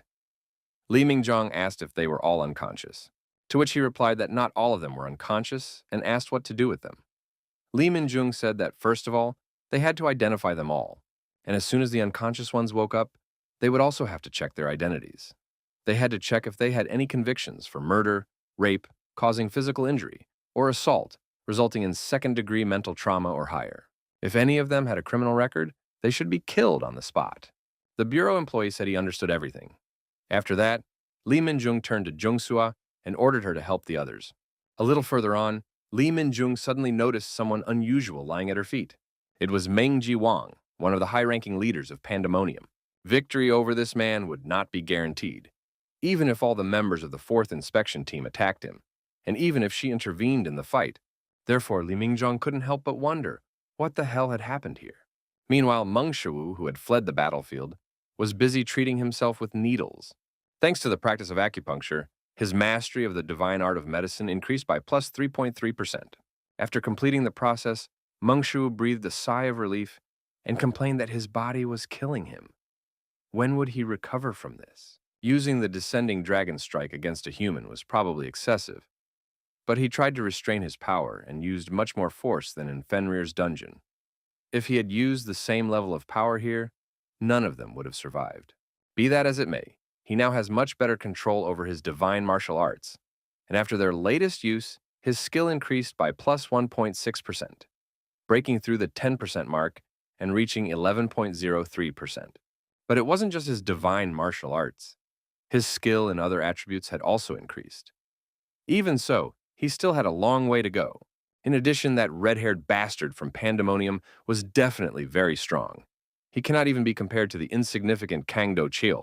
He suddenly declared war on the global criminal organization, and it is likely that sooner or later they will make themselves known again. But he is not going to sit idly by because they dared to harm So-A. First, someone hired these criminals to kill him, and to lure him into a trap, they targeted So-A. And if he hadn't brought Chernish home, Meng Shu stretched and said to himself that Chernish was probably watching over So-A vigilantly right now. If so, then he should at least give Chernish a reward. The boss was shocked by the report he heard, because how could someone suddenly defeat Meng Jiwan? And who could it be? The secretary replied that it was Meng Shu Wu, an awakened D rank. The boss was amazed that a lowly D rank had done such a thing. The leader of Pandemonium, Rankscar O Juwan, asked if he was trying to tell him that a high-ranking leader of Pandemonium had somehow been killed by a low-level hunter. Fearing punishment from the boss, the secretary said that the information had not been fully confirmed. But the boss immediately turned to him and asked, did he dare to report unverified information to him? Unable to withstand the pressure, the secretary collapsed and blurted out that there was an inspection bureau there. Oh Juwan asked what he wanted to tell him about the inspection bureau. The secretary made every effort to get up and said that they couldn't confirm it because the guards from the inspection bureau had taken control of the scene. There were survivors among their people, but for some reason they were mentally unstable. Oh Juwan asked what made him think it could have been that guy, Shiwu, to which he replied that right before this incident, Jiwan had received an order. The target of that order was Meng Shiwu, and while he was working on it, this whole situation unfolded. Oh Juwan asked if Shiwu had not been caught after all, to which he replied that he had not. For some lowly D rank to suddenly defeat a high-ranking leader, even if Shiwu was the ultimate target of the mission, it could have been just a lucky coincidence. He could believe it if the inspection bureau was behind this incident, and if it was someone like Li Minjun, the human butcher, then it would be entirely possible. Oh Juwan was told that several of the Pandemonium members who had been rescued were completely unstable, but they showed a clear reaction when they heard the name Shiwu. Oh Juwan asked what kind of reaction, and he replied that they suddenly began to tremble with fear, which showed how shocked they were. Oh Juwan suggested that he had instilled fear in them. Tapping his fingers on the table, Juwon began to ponder that, given all the circumstances, it seemed clear that this Shiwu was responsible for it. In that case, it could be that he was not lower than D rank, but for some reason remained at that rank. In addition, he single-handedly destroyed Pandemonium and the criminal world in Seoul while concealing his identity. Finally, he was the target of a request sent to their organization. A smile involuntarily spread across Oh Juwon's face in anticipation. Was he warning them? That arrogant bastard. The secretary asked if they should track down Meng Shiwu. After that, Oh Juwon ordered him to immediately inform everyone in Pandemonium to keep a close eye on him. Normally, they would have tracked him down and eliminated him immediately. But with the inspection bureau involved, the situation becomes more complicated. Of course, he doesn't care about Lee Min-jung, but how deeply is the inspection bureau involved in this case? Park Sung-jae, apparently the director himself, has started to get involved in all this. Meanwhile, at the inspection bureau, the boss swept the documents off the table and shouted at Lee Min-jun, asking if she was out of her mind. Did she really think she was so special because she was so skilled? Then why didn't she just take his place as boss? The director of the Seoul branch of the Hunter Inspection Bureau, Kim Ji-pil, was angry because she had not only ignored his orders, but also killed a dozen people. Lee Min-jung apologized and explained that all of these people were dangerous criminals, whose identities had been confirmed. Kim Ji-pil asked how she dared to contradict him. Even if they were criminals, they had already been neutralized. Did she understand that at all? She didn't kill them in self-defense. It was murder. This time, she had crossed the line. Lee Min-jung apologized again, but the director ordered her to resign. The guards who participated in the mission were outraged by this. The captain asked if they wanted to resign too. But ignoring the director, the guard said that the captain was only doing her duty as a guard. The captain ordered them to shut up and said that he should fire them all right then and there, but he forgave them because of Captain Lee. Therefore, he advised them to stop unnecessary conversations and let Captain Lee resign. Lee Min-jung agreed to resign voluntarily, but her subordinates clearly couldn't let it go. Lee Min-jun waved her hand, hinting for them to leave. But the guard shouted that it was unfair. After all, their boss was just afraid of being caught taking bribes from criminals. Hearing this, Kim Ji-pil slammed his hands on the table and jumped up, then asked who dared to spout such nonsense. Suddenly, he met the serious gaze of Lee Min-jung, and she repeated that she was resigning. She also said that he should not involve the other members of the team in this. Director Kim Ji-pil fell back into his chair and, after clearing his throat, quietly agreed with Lee Min-jung. But someone disagreed with this and, entering the office, said that, in his opinion, Captain Lee should also be left alone. Those present were stunned because the director himself had arrived. Jun Soa asked the director what had brought him there, to which the director of the Hunter Inspection Bureau, Baek Seong-jae, replied that he had heard that Pandemonium had become active here, so he had come. He then approached the branch director and asked if, as the head of the branch, he was unaware of the danger that Pandemonium posed. In addition, he had just learned that the director was releasing criminals. Kim Ji-pil, frightened, immediately shouted that it was a misunderstanding. Park Sung-jae said that they would find out. Then footsteps were heard, and his subordinates entered the office. Park Sung-jae said that whether it was a misunderstanding or not, they would find out after the investigation. Then he turned and asked Lee Min-jun if she was Captain Lee. She replied that he was correct. Park Sung-jae said he would like to talk to her and asked if she had a free moment. A little while later, Park Sung-jae and Lee Min-jun were alone in the office. Park Sung-jae asked if he could ask her directly, was it her?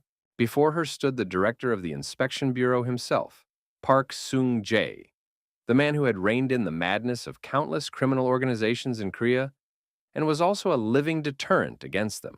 He was also the son of Park Sung-hyun himself, one of the 13 heroes who saved the world. Park Sung-jae said he had heard about the incident and asked if there had been any unacceptable incidents during the arrest. Looking away, Lee Min-jung agreed to tell him everything. But Baek Seong-jae suddenly began his story. In the past, when the demon world invaded them, the awakened ones were the hope of humanity. But now that the world had stabilized, their powers had become nothing more than tools for making money. His father said that this was part of the natural order of things. He had fought for this for decades because he wanted this world more than anyone else. But of course, there would be those like Pandemonium who would abuse their power. Although his father condemned their actions, he said he was not going to interfere. He believed that if he interfered and began to rule the world, he would be no different from them. His father said that a person cannot become justice itself, but he disagrees with his words. Even if they really cannot become justice, he believes that they can still strive for it. Of course, there is always a line that must be followed, but it is impossible to fight in the mud without getting dirty. Therefore, he decided to ask Lee Min-jun if there were any unavoidable killings during the arrest. After a few seconds of silence, Lee Min-jung replied that it was true. Baek Sung-jae asked if she had done it. Lee Min-jung replied that she did not know. Park Sung-jae asked if she knew who could have done it. Lee Min-jung said that they had checked all the nearby CCTV cameras, but could not identify anyone entering or leaving. Among the criminals were survivors who had regained consciousness, but they were all mentally unstable. Park Sung-jae asked what she meant. Lee Min-jung explained that they were too frightened to think clearly. In their disturbed state, they kept repeating the same name. Park Sung-jae asked if he understood correctly that it was the name of an S-rank hunter. Lee Min-jun replied that this was not the case. It was not an S-rank hunter, but a lowly D-rank. Mengshu asked Chernish if he liked it, to which he replied with a joyful bark. At about that moment, Soa woke up and, noticing her brother, remarked that he had woken up quite early today. Meng Shu asked if she had slept well today. If Soe had seen the door handle after waking up, she would have found it strange. But fortunately, he managed to fix it, and his divine metallurgy skill increased by plus 0.1%. Meng Shu was very grateful to divine metallurgy, because as it turned out, it was not limited to just making equipment for battle. Now that he thought about it, Meng Shu wondered what would happen if something like this happened again. Even with the fact that So-A was protected by Chernish, there was still a chance that something would go wrong. Suddenly it dawned on Meng Shu, maybe he should just build his own house. If he built a new house using Hephaestus's divine metallurgy, he could provide his sister with the highest degree of security against dungeon break-ins or intrusions by unauthorized persons. The only problem was where to build the house. After all, he couldn't go far from Seoul because of So-A's treatment. Meng Shu suddenly remembered that he currently had 10 billion won in his bank account. Therefore, he couldn't help but wonder if he should buy the house they currently lived in. Meng Shu told So-A and Chernish that he was leaving. So-A wished him a speedy return, and Chernish barked at his back. As soon as Meng Shu left the house, a stranger appeared in front of him and asked permission to ask him a question. The Inspector General asked if his name was Meng Shu. When he saw him, Meng Shu wondered who he was. Then the man's face seemed familiar, as if he had seen him on the news before. After a moment's thought, Meng Shu realized that it was Park Seong-jae himself standing in front of him. Realizing this, Meng Shu suddenly began to panic, because what could the director of the Hunter Inspection Bureau be doing here? There could only be one reason. He had come because of yesterday's coup in the criminal world. Probably, from the Bureau's point of view, this was not something that could simply be left untouched. Meng Shiwu realized that he should have acted more cautiously. But at that moment, he couldn't think clearly, because the members of Pandemonium were trying to drag So-A into everything. But why did Baek Sun-jae come to him personally? And so quickly? Meng Shu tried to stop the flow of his thoughts, because it was all just speculation and nothing had been confirmed yet. He had to act cautiously. Trying not to show how nervous he was, Meng Shu said that he was indeed Shiwu. Immediately after which Park Sun-jae asked if he was the man who had turned the criminal world of Seoul upside down yesterday. Baek Sun-jae noted that despite leaving people in such a dire situation, he was having a terrifyingly calm, normal day. It was all over because Baek Sun-jae had come after learning everything. Compared to Mang Ji-won, Park Sun-jae is on a completely different level, which means he cannot defeat him. Park Sun-jae will simply kill him on the spot, which means he must run as far away as possible right now.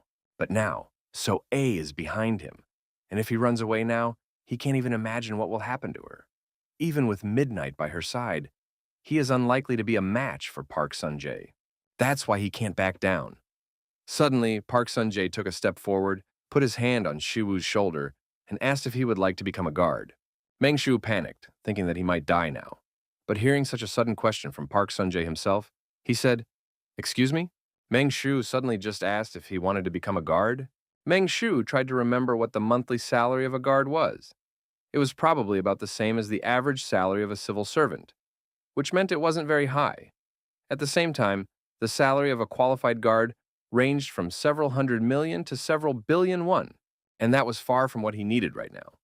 Taking into account his monthly subscription expenses alone, Even 10 billion won would not be enough. So why did Park Sung-jae make him such an offer? If he originally intended to leave immediately after rejecting his offer, why did he come to him in person? If it was about yesterday's incident in the criminal world, he should have at least conducted some kind of investigation. Feeling a headache from all this, Meng Shiwu wondered why he was still thinking about it. He just had to focus on what he was already doing. A little while later, the landlady asked Shiwu what had brought him to her today. Shiwu replied that it was about the house where he and his sister lived. Meng Shu asked if she was selling the house. The landlady was surprised by the question and asked why he suddenly decided to ask about it. Before Shiwu could answer, the landlady asked him not to worry about it, because she was not going to sell the house to anyone, while Shiwu and So-A were living there.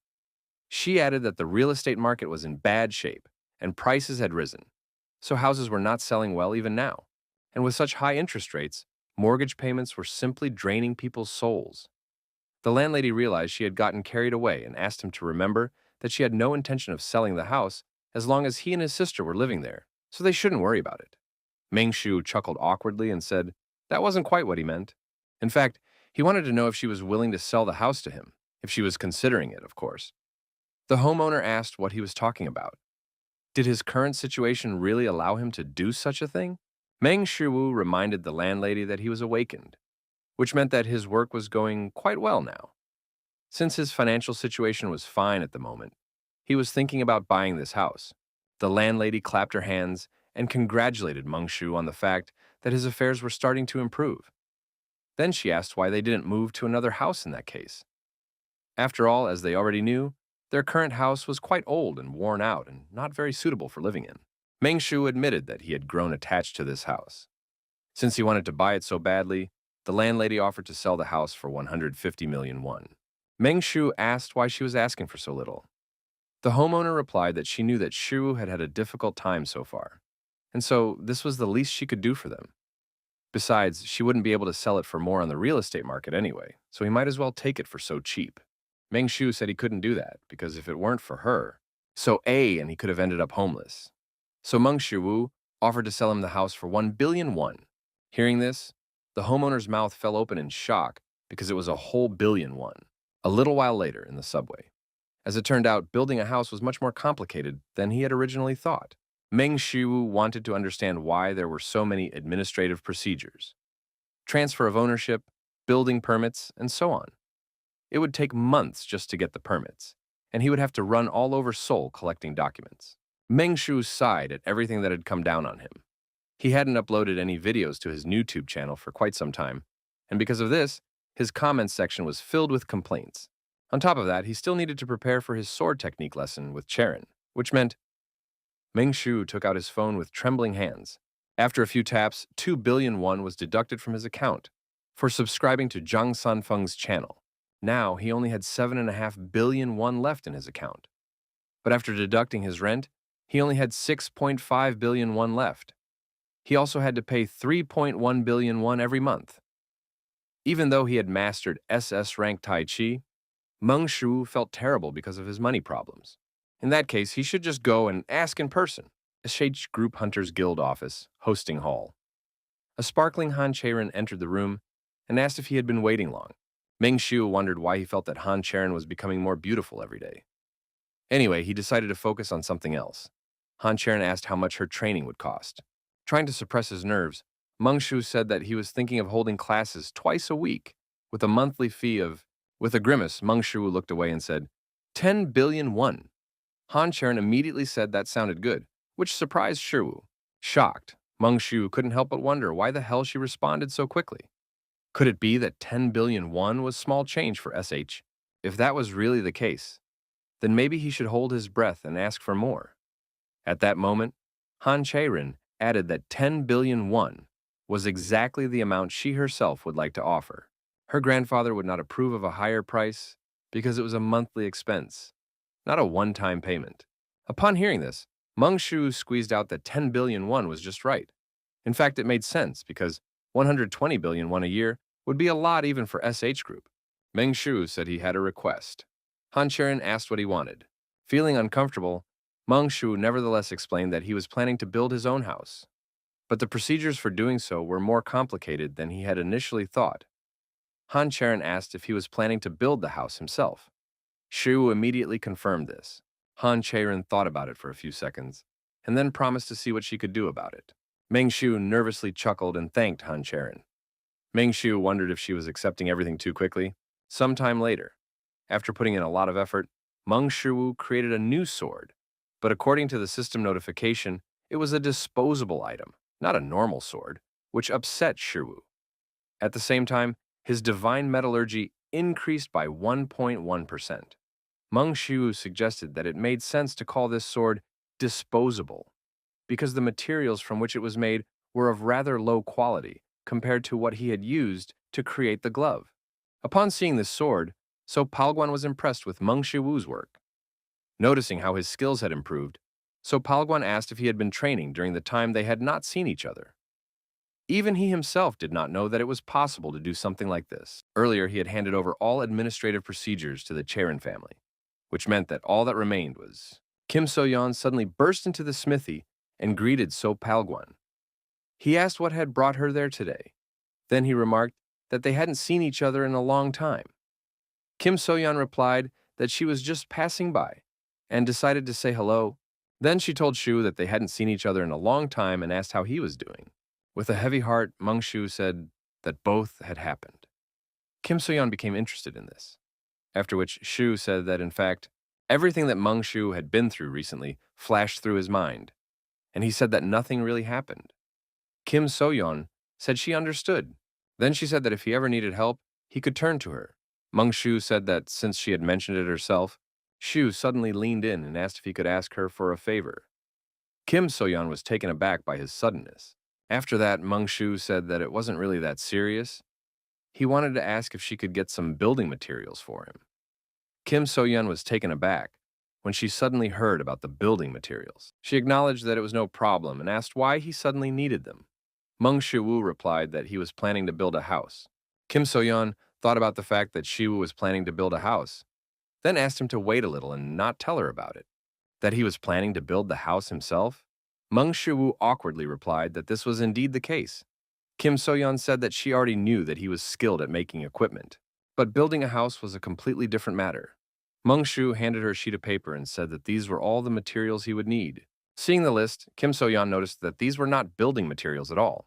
Suddenly it dawned on her and she asked, was he really planning to build a house using monster parts? Meng Shu confirmed her guess and explained that he was planning to turn his house into equipment. In the park, Park Seon-jae asked Captain Park how everything went. Park Taemin, captain of the regional investigation team of the Hunter Inspection Bureau, replied that Ju Wan was not taking any action. Most likely he was trying to hide it because he was very cautious with the CEO. Park Sung-jae asked if that was really the case. Then he took a sip from the can and said that in that case he was out of luck. Park Sung-jae asked Captain Park what he was looking at.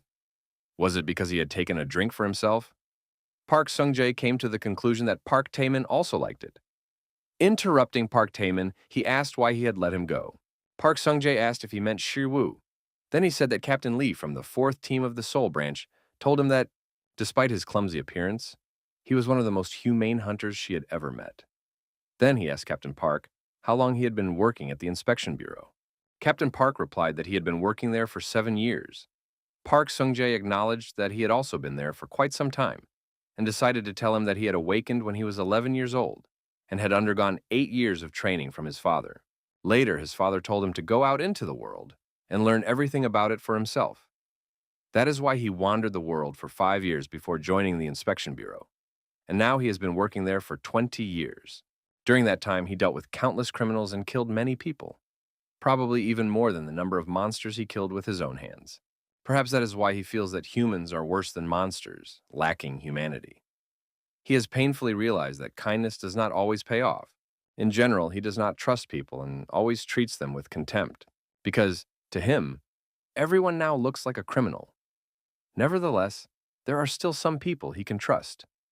Park Seong-jae asked Captain Park if he could guess who it was. After a moment's thought, Park Taemin admitted that he wasn't sure. Park Sung-jae said that they are the ones who have to feed their families. This is not something everyone can do, and it requires self-sacrifice. This is what makes all parents in this world so wonderful. And Shi-woo has a sick sister. Park Sung-jae got up from the bench and said that he needed to not only feed his sister, but also save her. Captain Park said that even if that were true, it was very suspicious that Shiwu was lying about his rank, and that the main thing here was that he had managed to destroy the entire criminal world in this city single-handedly. Park Seung-jae reminded him that they did not know for sure that he was lying about it. Park Tae-min asked what he meant. The Inspector General replied that people call them murderers, and they are not wrong. But there was one thing they must always remember. Their blades must be aimed exclusively at criminals. Throwing the can into the trash can, Park Seung-jae said that he liked a world where people could live in peace. It was also the world his father had protected. Captain Park asked what he was going to do next. Park Seung-jae replied that he was going to the SH group. Park Tae-min was shocked to hear this. Park Seung-jae stopped and reminded Captain Park of his words. Their swords should only be aimed at criminals. Mang Shiwu told Kim So-yeon that he planned to make his house into a base. So Palguan asked if he really knew how to build houses. Shiwu replied that he had never done any construction work before, but he thought he could do it. Shiwu then asked Kim So-yeon if it would be difficult to obtain all the materials. After going over the list a few more times, So-yeon replied that it should be possible, and that money wasn't even the problem. More precisely, it was part of the problem, but dragon turtle shell, or golem core, and death knight armor. All these materials come from high-ranking monsters, from lower B rank to higher A rank, and these are not simple monsters. In addition, these items are often used by hunters, so it will be difficult to obtain the required quantity. To be more precise, there is almost no supply, as hunters rarely sell them. Ming Shu said he understood, after which Kim So-yeon said that this did not mean that there was a complete shortage of these goods. It might be possible if he planned to pay extra. Kim So-yeon took out her smartphone to check everything and told Shiwu that he could buy everything at 3 times the market price, which meant he would need to spend about 3 billion won. Mang Shiwu was struck by lightning when he heard about the 3 billion. Fortunately, he already had the money he received for teaching Cherin, so it shouldn't be such a big problem, but Kim So-yeon added that even so, it would not be easy to get everything. Mang Shiwu thought about how to deal with this. Of course, he could lower the quality of the materials, but he didn't want to build the house carelessly because it would protect So-ae. Meng Shu asked if she could gather as many affordable materials from the list as possible right now. Kim So-yeon promised to do her best. The main problem was the low number of offers from hunters who did not sell their prey. Meng Shu suddenly had a brainwave. Since he was also a hunter, didn't that mean he could also gather materials in the dungeon? However, the monsters he needed to hunt were at least lower B rank, and the problem was that he was still a lower D rank hunter. Therefore, it was obvious that he would simply not be granted a hunting permit. So maybe it was finally time to raise his rank? There are 2 main ways to raise his rank. First, he can achieve success in hunting and gain recognition for his skills. Second, he can apply for a review to have his rank changed immediately. Initially, the first method was the only option for hunters, but with the advent of the rare phenomenon of awakening, the second method became available.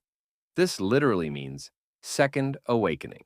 The second awakening may lead to the awakening of a new characteristic or enhance an existing one. The exact reason for the awakening is still unclear, but it does happen sometimes. Thanks to this, hunters can obtain a new rank after reassessment. Meng Xiu took out his smartphone to check his current characteristics. His insight reached 41.9% mastery, super strength 21.48%, divine medicine 8.7%, divine metallurgy 18.03%, Hercules divine martial arts 11.03%, and gentlemanly wisdom reached 4.11% mastery. He simply could not afford to waste any more time. Satisfied, Meng Shu continued his work in the forge. Returning home, Han Mina assumed that pigs had already learned to fly, since her niece had suddenly decided to visit her. Han Cherin admitted that they really hadn't seen each other in a while. Han Mina asked if that was true. But, be that as it may, this time Cherin did a great job, for which Han Mina praised her. Han Mina thanked her niece for bringing stability back to their company. Han Cherin said that she was just doing what she had to do, but that the company's stability was thanks to their director and her hard work. Han Mina was forced to admit that Cherin hadn't changed at all. She then asked how long Cherin planned to call her director. Han Cherin fell silent for a moment, then said that she had come today to see her as Director Han, not as her aunt. Smiling, Han Mina thought about how Cherin used to be such a sweet little girl when she was younger. Her brother died, leaving this child alone. In a wealthy family, being a member of the family means being a rival. Therefore, after the death of Cherin's parents, She was subjected to constant control from an early age, so it was no surprise that her personality had changed so much.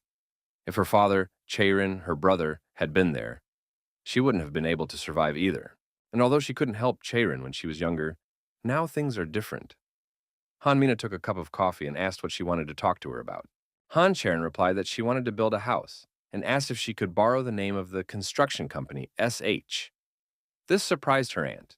Hanmina asked if she was going to build a vacation home or something similar. Han Cherin replied that this was not the case. She just wanted to build a house. Hanmina was shocked to hear this. Was she uncomfortable in her current home? In that case, she simply couldn't stay out of it. Hanmina promised that she would talk about it with the president of construction, and then said that if they did without subcontractors and started construction right away, they would be able to build everything as quickly as possible. Han Cherin said that someone else would be building the house and that they just needed the name of the company. Upon hearing this, Hanmina nearly choked on her coffee in shock. Meanwhile, Meng Shu arrived at the waiting room for the retake exam at the Seoul branch of the Hunter Management Bureau. Right in front of him walked a guy who could hardly believe that he was only F rank. But still, such a thing was possible. In most cases, people ask for a review because they don't want to admit their low position. It couldn't be, it was simply impossible. He thought so too. Awakened by the magical resonance from the dungeon breakthrough, he took the assessment, partly hoping that he had managed to awaken an A, or even S-rank trait in himself. But for some reason, his result didn't even have a trait. He was the most ordinary person who could hardly be called even F-rank. Remembering this, Meng Shu smiled because this time everything was completely different. The employee asked the next person in line to come inside. The reassessment is done by scanning the characteristics of the awakened person. The bureau staff asked Shu to stand on the footprints in front of him, and as soon as he stood up, they announced the start of the scan. They also asked Meng Shu not to move during the scan. At that moment, Meng Shu thought about the fact that he had already awakened 6 traits. Soon, the administrative office, no, the whole world, would be turned upside down. This was one of the reasons why he doubted whether he should undergo a reevaluation. After all, the more attention he attracted, the more threats he received. Meng Shu decided that he no longer had any reason to hide. The female employee was shocked by what had happened, and her partner asked how this could have happened. Meng Shu already imagined how he would become the world's first SS-ranked player. Although no, in fact, it would be the birth of the world's first SSS rank. Meng Shu looked at the screen and was surprised because he didn't have any traits. So how could a person awaken without having any traits? It was simply unthinkable. It just couldn't be. Meng Shu shouted that he thought there was some kind of error in the system. The worker told Shiwu that the review could only be done once and asked him to leave. But Meng Shu did not agree with this result. He asked for another chance. He wanted them to run the test again. Meng Shu was completely devastated. He wanted to know why nothing had changed this time. This clearly couldn't be right. Or could it be that this machine was unable to determine the traits of gods? The highest known trait is S rank, but considering that he is at F rank, it is possible that his assumption was incorrect from the start. After all, if they couldn't determine his characteristics, the result would be something like undetermined or no result. So could it be that what Hercules said was true? Nothing in itself is his trait. His scan results did not change because his unique trait remained unchanged. Thinking about it, Meng Shu was forced to admit that it made sense, but not for sure. Or was it because he still hadn't achieved 100% mastery of one of the traits of the gods? He didn't fully understand the traits of the gods yet because he was still learning and adapting. Meng Shu asked what the reason could be. He sighed deeply. Then Meng Shu wondered how he could study and use the traits of the gods. Hercules said that it was because nothing was his innate trait, because he was the only one capable of mastering the powers of the gods. And who was that blonde guy he met? Could it be that he came to him because he knew something about him? The blonde man said he would leave that possibility open, then admitted that he was sorry to have to involve him in this.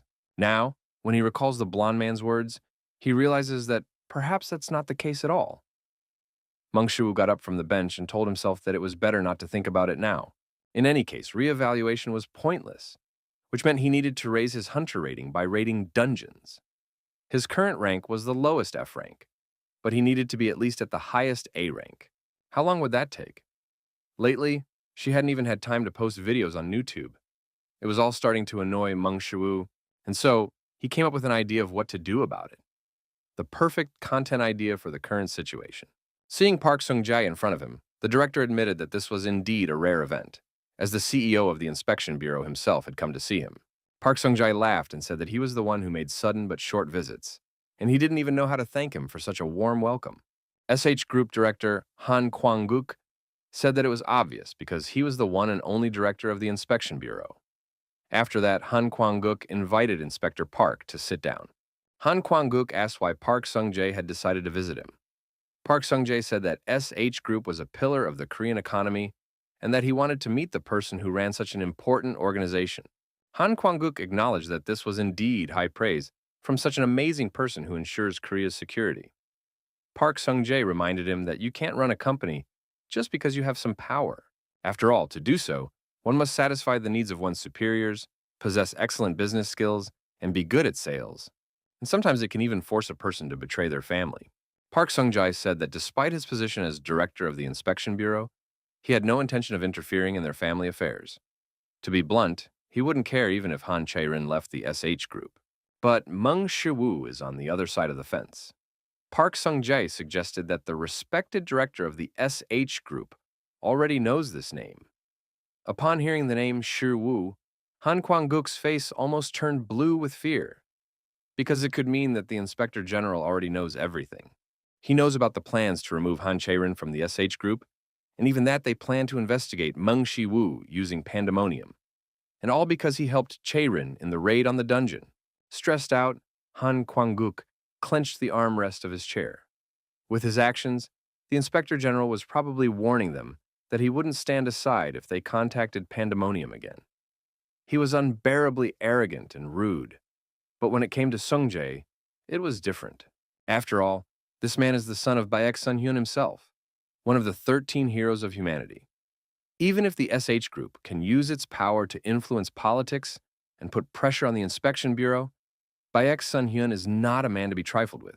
So why did such a man suddenly come to the defense of Meng Shiwoo? Park Sung-jae said he couldn't reveal where he knew the name from or what he thought of him, but he advised them to keep their family affairs within the family and not to involve anyone else in it. After agreeing, Park Sung-jae said that he was leaving for the day. At the cafe, Park Dak-gu turned to her boss and said that she was refusing her salary for this month, and Park Dak-gu begged her boss not to fire her. Meng Shiwoo asked what she was talking about and why she had decided to give up her salary. Park Dak-gu said that she was willing to work without pay until his channel grew.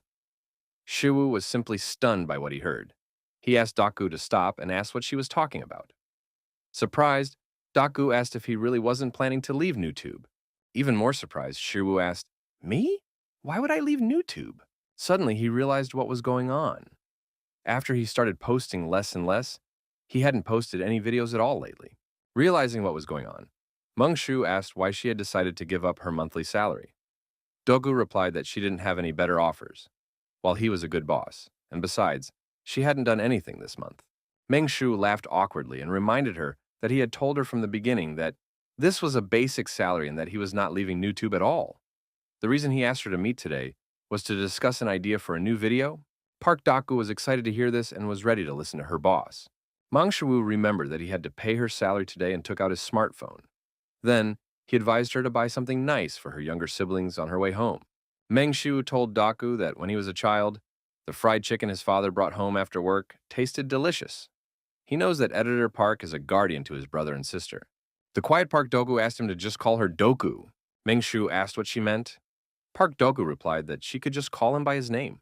Park Dogu suddenly jumped up and exclaimed that she meant he was older than her, and also her boss. Meng Shu smiled and said that in that case, she could call him Shiwu, and asked her to treat him as a friend. Park Dak-gu blushed with embarrassment but still promised to work on it. Composing herself, Park Dak-gu asked what the idea for the video he had mentioned earlier was. The Hunters Association, sole branch of the Hunter Management Bureau. The administrator asked the next hunter in line to come to her. Looking up from the monitor, the administrator realized that she had seen this hunter before. He was the man who had come to them a few days ago, the one who woke up without any features, whose name was Meng Shiwu. The administrator asked what brought him there today. Meng Shiwu sighed and said that he had come just to check the criteria for evaluating rank effectiveness. The administrator asked for Shiwu's ID card, after which she saw that he was a lowly D rank. He woke up with a rank lower than F rank, but now he's already a low D rank hunter. Of course, this is not particularly impressive, but it is impossible. but this is probably the best result he can achieve. Ultimately, effort cannot overcome the lack of natural ability gained through traits. The administrator said that the criterion he needs to move up to C rank is to show results from clearing 200 D rank dungeons. On average, hunters make about 3 dungeon raids per week, so it will probably take a little over a year.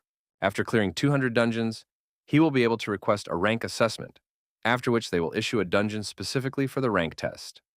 The administrator asked if he wanted her to clarify anything. Shiwu replied that it was not necessary, except that he wanted to check how many dungeons he had cleared so far. The administrator replied that he had cleared 16 D-rank dungeons and that he had 184 dungeons left. If he wanted to go to a dungeon today, would he like her to assign one to him? Shiwu asked her to do so, if possible. The administrator then asked what type of dungeon he preferred. Shiwu replied that he had no particular preference, but he would like it to be as close to the Hunters Association as possible. After checking the database, the administrator said that the closest upper D-rank dungeon was a 5-minute walk away. The administrator was uneasy about this dungeon, because the upper D-rank was 2 levels higher than the lower D-rank of this guy. Therefore, she wondered if he would be okay. Shiwu said that this was what he needed, and that he would take it. The administrator explained that the dungeon was just past the intersection, 2 alleys away. Shiwu thanked her and hurried away. The administrator wished him luck and all the best. A little while later, the administrator asked the next hunter to come to the counter. The administrator asked what brought him there today. But then she realized it was him. The administrator was surprised to see the hunter Shiwu again, and asked why he had returned so soon. Suddenly, she realized what was going on, because he had returned in less than 10 minutes. No wonder she had thought at the time that the upper D-rank dungeon would be too much for him. The flustered administrator apologized to Hunter Shiwu, but to her surprise, Shiwu complained about how inconvenient it was to return to the Hunters Association and asked if she could assign him several dungeons at once.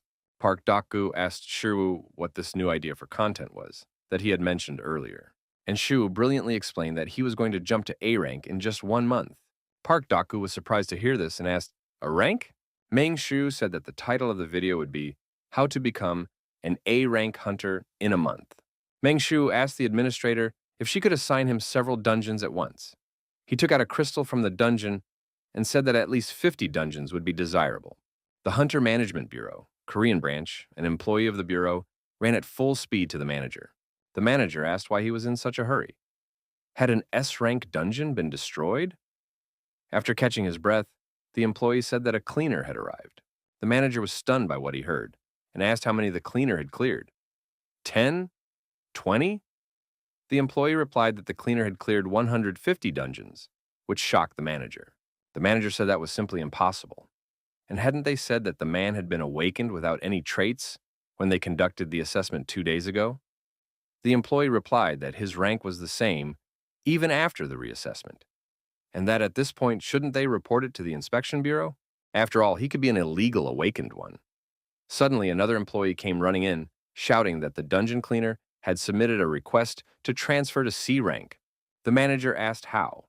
He believed that the condition for promotion to C rank was clearing 200 dungeons, but a minute ago, he had heard about 150 cleared dungeons. The manager suggested at least submitting an application to the bureau. Immediately after that, the subordinate shouted that they had already contacted them. The Hunter Inspection Bureau, Korean branch. Jung Sue reported to Captain Lee that the Management Bureau was requesting cooperation. A hunter had appeared who had risen from lower D rank to lower C rank in 3 days, and they wanted them to investigate it. Captain Lee asked who it was. Jung Sue replied that the hunter's name was Meng Shi Wu, which surprised Captain Lee. Lee Min-jung thought that with such results, it could be called an awakening. But in that case, he would normally have to go for a reassessment. But at the same time, he is rising in the rankings based on his achievements. That means he can't go through a reassessment. That leaves only one possibility. Shiwu gained his power through illegal means, such as black magic. But would he go that far? Lee Mingjong turned to Arin. She asked if she knew of any awakened ones who had gained power through black magic. Aaron replied that of course she knew. Black magic differs from ordinary magic in that it operates on different energy principles. Ordinary magic uses mana, which connects the rules of mental dimensions and physical space. When these rules of measurement, such as the rules of three-dimensional and four-dimensional space, are rearranged, it leads to the performance of magic. For example, a sudden burst of flame or lightning appearing out of nowhere is because these rules are being rearranged. Therefore, magic is essentially a rearrangement of the rules of space. Not wanting to listen to all this any further, Lee Min-jung asked Aaron to just get to the point. Aaron said that, in short, black magic feeds on negative feelings. In particular, emotions such as joy, anger, sorrow, fear, love, hatred, and desire. Black magic feeds on these emotional desires, becoming stronger as the emotions intensify. But the more a person burns their emotions, the faster they lose their mind, and ultimately, those who seek power through dark magic. They lose their human form and turn into monsters consumed by violence. Captain Lee asked how they could identify such people.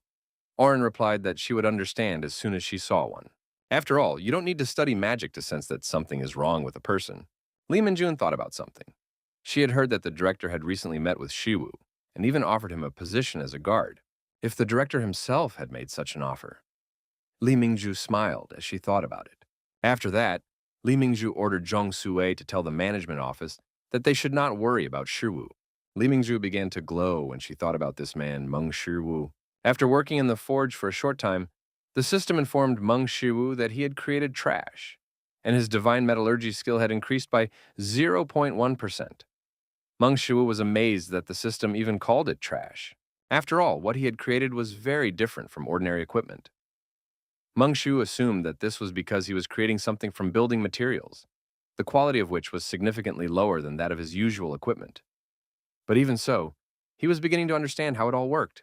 Meng Shiwoo smiled awkwardly, because the first thing he did was something that was considered the main cause of environmental destruction. But now the worst thing he can do is trash. Suddenly, Meng Shiwoo realized something, because that means he still had time before he could raise his hunter rank and before Soyeon took the building materials. That meant he still had time to improve his skills to a level sufficient to build a decent house. Now he had only one question. Had Soyeon managed to find the materials he had asked for? At that moment, a voice said, "I'm here," at the entrance to the smithy. Meng Shiwoo was a little puzzled by how perfectly Kim Soyeon sometimes appeared. Kim Soyeon said that, as she had expected, Meng Shiwoo was also here. Meng Shiwoo asked Soyeon how the search for building materials was going. Hearing this, Kim Soyeon suddenly frowned, then admitted that it was very difficult. She had previously asked her brother to help her with this, and they had even managed to find something, but it was very difficult. Meng Shiwoo was surprised to hear about her brother. Seeing his reaction, Kim Soyeon asked if she hadn't mentioned him before. Kim Soyeon then explained that she had a younger brother who had recently turned 20, named Kim Yi-jun. He had awakened and was currently working as a hunter, so she had asked him to find some materials. Meng Shiwoo felt uneasy after hearing this, because he had requested materials that were far from ordinary. These materials are obtained from monsters that are at the lowest B rank, which makes them difficult even for him to find. Shu asked what rank her brother was. Kim Soyeon proudly replied that her brother was now a B rank hunter, but his trait is the highest A rank. Meng Shiwoo was amazed to hear this and even admitted that it sounded very impressive. Kim So-yeon awkwardly explained that her brother was still inexperienced and often got injured, but his trait was super regeneration, so she wasn't too worried about it. Meng Shiwoo was surprised at the trait So-yeon's brother had. So-yeon added that his ability to regenerate is enhanced, and, from what she has heard, he is capable of regenerating even severed limbs, like a troll. Kim So-yeon smiled broadly and asked Shiwoo not to worry. After all, she had already asked her brother for help, and even if it was only a little, he should be able to gather some of the materials. At that moment, So Palguan entered the room where Shu and Soyeon were. So Palguan was not particularly surprised to see Soyeon there. Kim Soyeon greeted him and asked So Palguan how things were going with the equipment requested for the Global Metallurgy Seminar. So Palguan replied that he was working on it and suggested that Soyeon take a look. Meanwhile, Meng Shiwoo was thinking about the construction materials. Apparently, the materials that Kim Yi-jun would gather would not be enough, which meant that he himself would also have to go hunting to raise his rank. Meng Shiwoo told everyone that he was leaving. Soyeon said that they would see each other next time. Park Dok-gu exclaimed that she had finished her work. This time, the work was especially tiring. The boss sent her 184 videos with a total duration of over 22 hours. But at least now she had worked off her break from last month. Park Dok-gu was simply amazed by her boss, because it takes most people over a year to move from the lowest D rank to the lower C rank. But he did it in just 3 days. Her boss is really something. Suddenly, a notification sound rang out. Mungshu sent Doku 300 files and wrote that they were files for the next video. This puzzled Park Doku. Shocked, Park Doku wondered what this was all about. After all, he had already moved from the lowest C rank to the lowest B rank. Did that mean she would have to edit all of this? Park Doku received another message and glanced at it to see that her account had been credited with 10 million won. Park Doku was stunned when she suddenly saw 10 million won. A second later, her phone vibrated and Doku received a message. Shirwu wrote that he had sent an additional payment for editing the video, and if the views were high, he would send her a bonus. Park Dok-gu turned around and said that she had to do everything she could for her younger siblings. From the lowest D rank to A rank, Speedrun Guide, Part 1. It seemed like the video had just been released, but it already had 840,000 views, and the number of subscribers to World Conqueror reached 54,245. Almost none of the viewers could understand what they had watched and what the hell was going on here. Is this video fake? Or is it some kind of bug? Really? What the hell is this? Meng Shu was forced to admit that Doku is very good at editing videos. 840,000 views in one day. Even he himself did not expect the video to go so viral. But of course, it was really difficult to film all this himself. It's almost impossible to count how many cameras he has already broken. Besides, he doesn't dare ask Doku to film him, because she is just an ordinary person. Meng Shu wondered if he should look for someone who was awake to film him. Meanwhile, Kim So-yeon was even more anxious than Shiwoo. Calling her brother again, So-yeon wondered why he still wasn't answering. Could it be that he was having some kind of problem? Kim So-yeon gasped in surprise when she suddenly heard footsteps and saw Shiwoo. She explained that she couldn't get in touch with Yi-jun. Shiwoo asked if she was talking about her brother. Kim So-yeon said that yesterday he told her he was going to the Dragon Turtle Dungeon, but she hadn't been able to contact him since then. Shiwoo asked if she had tried to contact the administrative office. So-yeon replied that she had tried and that they told her the dungeon had been cleared that day. Kim So-yeon wondered if her brother could have gotten into trouble. Meng Shu suggested that her younger brother was probably fine because if the dungeon had been cleared, then everything should be normal. Meng Shu smiled and said that perhaps Kim Yi-jun had gone out drinking with his friends to celebrate. Moreover, 20 years old was the perfect age for such things. Kim So-yeon quietly said that her brother wasn't like that. Meng Shu reminded her that her brother's trait was super regeneration. They also say that no news is good news. Therefore, he was sure that her younger brother was fine. But to be sure, they still had to file a report with the inspection bureau. So-yeon thanked Shiwoo and said she would go there right away. After that, Kim So-yeon headed to the inspection bureau, trying to call her brother along the way. In fact, Shiwoo was also worried about Lee-jun, but all he could do now was wait. Kim Lee-jun began to come to. He was bound in chains and found himself in an unknown room. Not yet fully awake, Kim Lee-jun tried to move, but suddenly felt that he couldn't. Kim Lee-jun felt uneasy because he clearly remembered that he had gathered a team to go through the Dragon Turtle Dungeon to help his sister. And after the Dragon Turtle hunt was over, they went out for drinks. He couldn't remember anything that happened after that. So, had he been kidnapped? Suddenly, someone said that it would not be easy to escape. The stranger explained that these chains were custom-made, and that even an S-rank hunter would have a hard time breaking them. Kim Lee-jun asked what he wanted to do with him.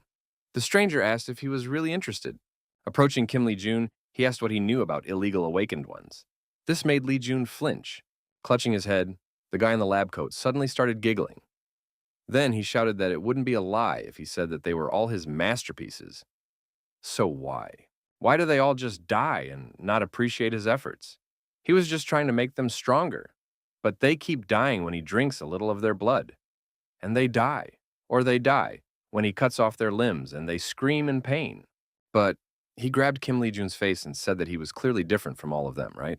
Pandemonium member Do Yop-chul said that Lee-jun was definitely different from all of them, and that he should come over. Sometime later, Han Cherin sparred with Shiwoo with training swords, trying to hone her martial arts skills. As they swung their swords, Shiwoo told Cherin that Tai Chi is based on the philosophy of yin and yang, opposing forces that create and shape everything in the universe. Although yin and yang seem to be opposites, they are actually interconnected and dependent on each other. Previously, Shiwoo had planned to start teaching Cherin after he had created his own style. But even he was at a loss to explain it all, so instead, he decided to lay the foundation for Cherin based on Tai Chi and Cherin's character, her skill with blades, to turn even her roughest strikes into true fencing. This way, it will be much easier to help her develop her own style, and it will not be called Tai Chi sword. Nevertheless, it could become a unique fencing style that no one else has, possibly even reaching the S rank level. Meng Shuwu said that if she could understand and embody the principles of yin and yang in her blade, Meng Shuwu knocked the blade out of Han Cherin's hands with one blow, and said that then she would be able to easily neutralize her opponent's attacks. Turning away in embarrassment, Han Cherin admitted that it was quite difficult to understand. Shiwu said that she was doing well at the moment. In fact, he himself would not have been able to understand anything if he did not possess insight. But even without insight, he believes that Cherin is gradually developing her own style just by listening. Meng Shu smiled and asked Cherin not to worry, because he would explain it to her as many times as necessary until she understood. Han Cherin thanked him for that. After that, Shu smiled and suggested ending their lesson for the day. He then said that in that case he would leave. But before he could finish, Cherin said that she thought she would be able to figure everything out by the end of the month. Meng Shu was surprised to hear this. Then Cherin said that this was what he had asked for earlier. Meng Shu wondered what he had asked for, then suddenly remembered. Shu asked if she was talking about the building permit. Cherin nodded in confirmation, after which Shu thanked her for it and said that she hadn't done anything at all. Meng Shu had nothing to say in response to did nothing at all, because that could only be true for Cherin. Shu wondered if the SH group was really above the law in Korea. Just 1 month.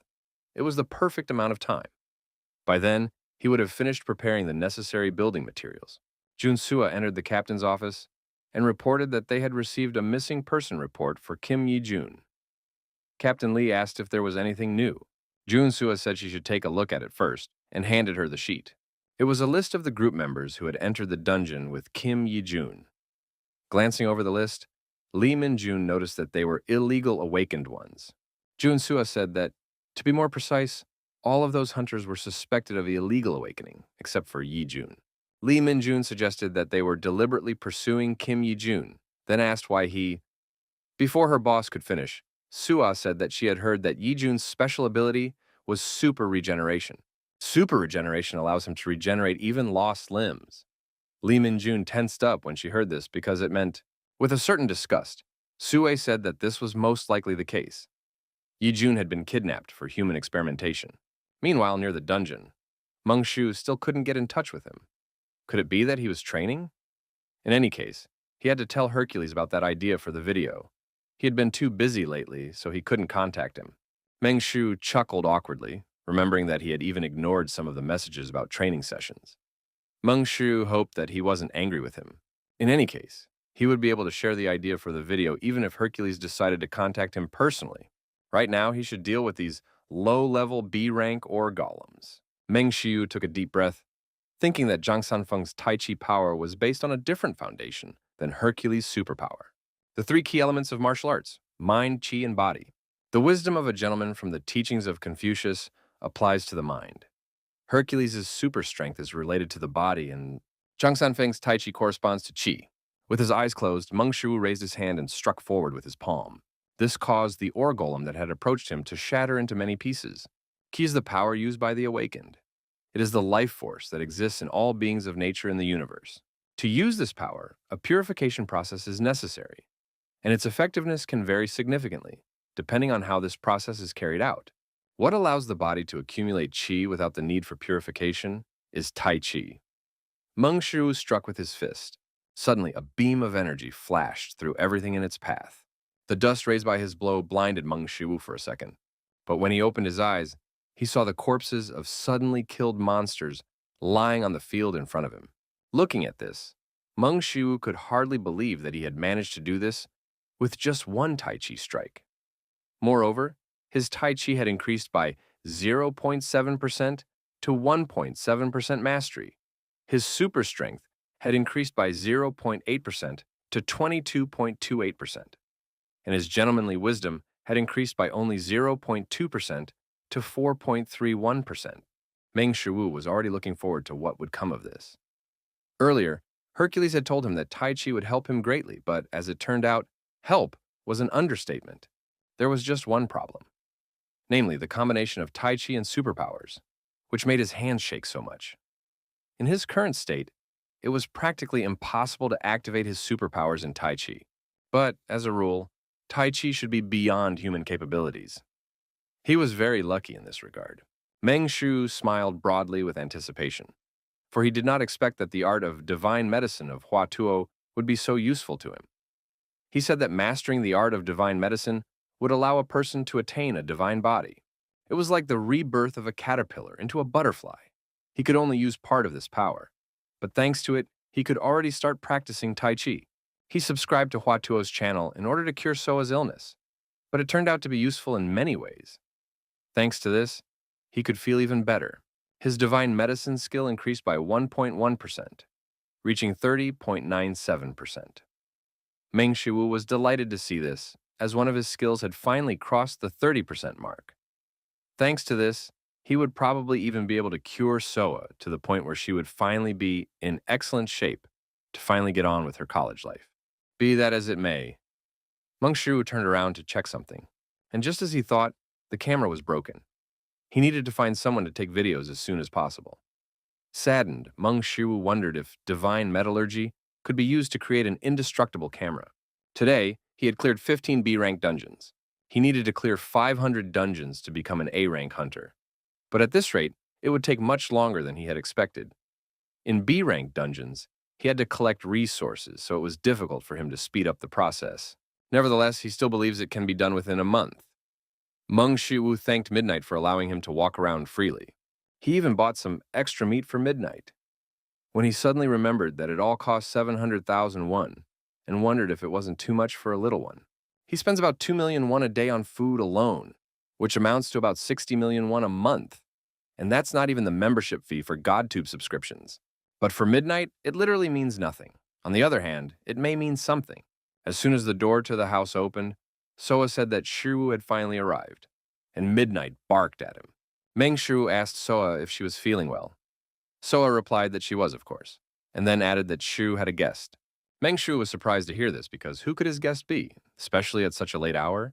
Asking who it was, Meng Shu peeked around the corner. He could have been anyone, but he certainly did not expect to see Li Mingjong here. Li Mingjong said she had been waiting for him. Quickly preparing himself for a conversation with Li Mingjong, Meng Shu gave Midnight some meat and sat down at the table. After that, Li Mingjong watched in fear as the fearsome demonic puppy devoured all the meat like a black hole. Watching this, Li Mingjong was simply speechless. From the outside, it was quite entertaining to see. He had previously thought that the human butcher was cold and emotionless. But as he saw for himself, even she was capable of being puzzled by something. Meng Shu asked Li Mingju what had brought her here. This instantly brought her back to her senses. Meng Shu wondered why she looked so astonished. Li Mingjong cleared her throat and first apologized for visiting them so late. Then she said that she had come to share information about Kim Yi-jun. Soa turned to her brother, sensing the sudden change in the atmosphere. Meng Shu stood up and said that, judging by her appearance, he could assume that the news was clearly not good. Therefore, he suggested that they discuss it outside. After listening to Captain Li Minjun, Meng Shu was shocked by what had happened, and he asked if Kim Yi-jun had been kidnapped to be used in experiments. Li Mingjong replied that this was most likely the case. In the past, having been awakened without a trace, he himself had subjected himself to various experiments. Although these experiments were legal, his body was destroyed and physically mutilated. But just imagine what illegal experiments on humans could do to a person. Even with super regeneration, there's a high risk that it could break him mentally. That means he has to find him as soon as possible. But Meng Shu asked Captain Li Mingju why she had come to him specifically. Li Mingjong replied, "Pandemonium. There is a device that criminals use to avoid being recognized. This magical device can even erase traces captured on surveillance cameras. The one used by Pandemonium is high quality and can even fool S-rank hunters. This is why the Inspection Bureau couldn't find Pandemonium.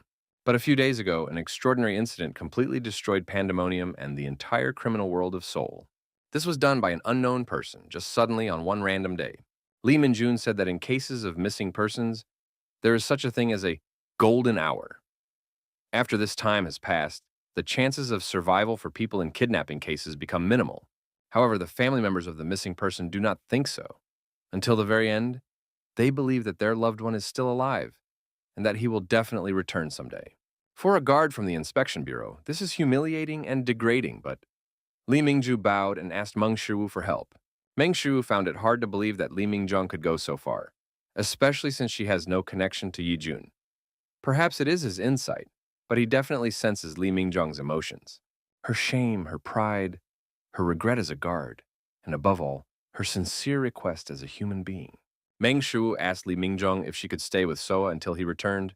A little while later, returning to the street with Midnight, Shiwu said that he was counting on him, and Midnight barked in response. According to the information provided by Li Mingjung, this should be the entrance to the Dragon Turtle dungeon that Kim Yi-jun raided 3 days ago. After the raid with his group, he was last seen in a bar, which he visited with other members of the group. That means it would be best to start the investigation from this place. But any possible traces of his scent, most likely they will be too faint. That is why he is here now. Meng Shu assumed that Midnight didn't just pick up scents like a dog.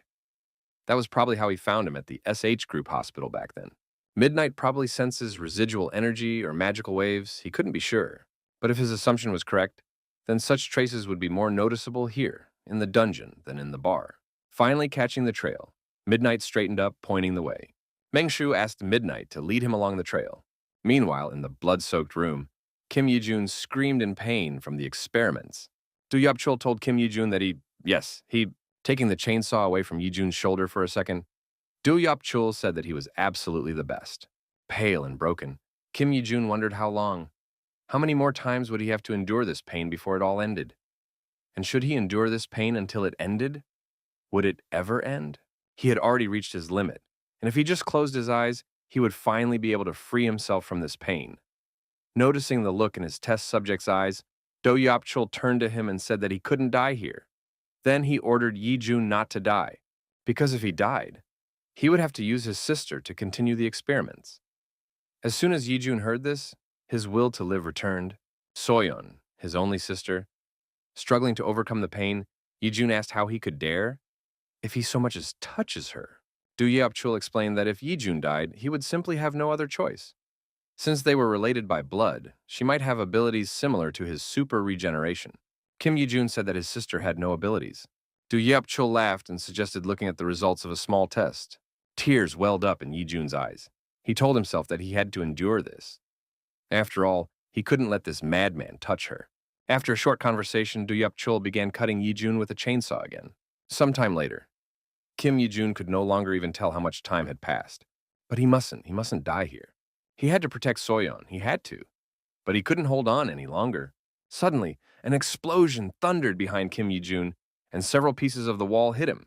Moving forward, Meng Shu turned to Yi-jun and said that his sister was worried about him.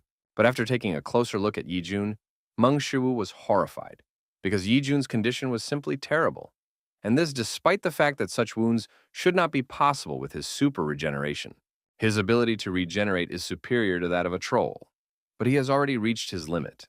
In his current state, it was not only his body that was at risk. There was a possibility that his mind had already gone mad. When suddenly Meng Shu heard a quiet, "My sister, Soyeon." Meng Shu was amazed that Yi-jun was able to hold on even after all this. Meng Shu instantly reached for his needles. If Yi-jun hadn't broken down, then he still had a chance to save him. All Yi-jun had to do was hold on a little longer for his sister's sake. Kim Yi-jun opened his eyes slightly and said, "My sister." Then he asked if she was okay. Meng Shu was glad to hear him, because it meant that Yi-jun was getting better. 도엽철은 갑자기 랩으로 들어가서 시우에게 "너는 누구야?" 라고 물었다. And how did he manage to find this place? Stomping with anger, Do Yup-chul said that this was his place. Then he started scratching his head rapidly, shouting that this place belonged to him alone, him and only him. As he did so, white dust fell from his head. Meng Shu grimaced as he found it disgusting to watch such a sight. Suddenly, Meng Shu realized that all these body parts were just lying around the room. Each of them was different in size and shape, and apparently, some of them belonged to other people, not just Yi-jun. Meng Shu asked himself a frightening question. Could a human being have done all this?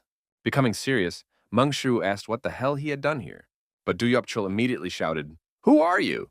Then he suddenly calmed down and after a few seconds of silence, said that Du Yupchul suggested that the man in front of him was far from ordinary, and he asked, "Is that true? Is it true?" Repeating that the man in front of him was unusual. Du Yupchul began to change, which puzzled even Meng Shiwu. Kim Lee-jun asked Shiwu to run and advised him to hurry. Du Yupchul said that if he was exceptional, then he must have incredible abilities. After that, Du Yupchul asked if he understood everything correctly. After all, he knew he was right.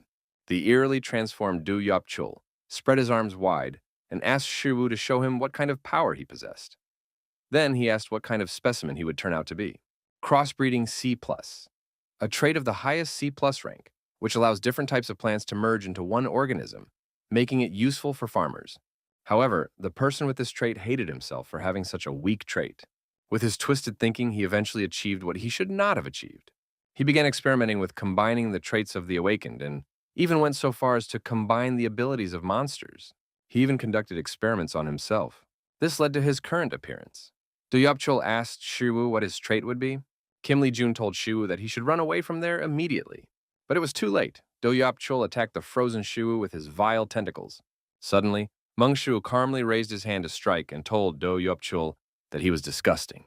Then, with a single punch, he destroyed the tentacles that had attacked him. Kim Lee-jun simply couldn't believe what he saw and asked how. Along with destroying the tentacles that attacked him, Meng Shiwu deprived Du Yupchul of a large part of his monstrous body, his right arm, and part of his head. Suddenly, the pieces of flesh scattered around the room began to gravitate toward Du Yupchul, restoring his body. Meng Shiwu was surprised to see this madman regenerate. But in the next moment, he refused to consider it regeneration, as it was something more. Having restored part of his head, Du Yupchul asked who he was. Moreover, he had just seen a remarkable trait. He possesses incredible power, but at the same time, he remains a simple human being. While he himself is different, he is a being that stands above all of humanity. And that means that such human weaklings shouldn't even dream of catching up with him. He is unattainable to all of them. With that said, Du Yupchul swung his huge arm back, and with all his might, he charged it into Meng Shiwu. Kim Lee-jun yelled at Shiwu to dodge the attack. In turn, Du Yupchul shouted that it was too late to run.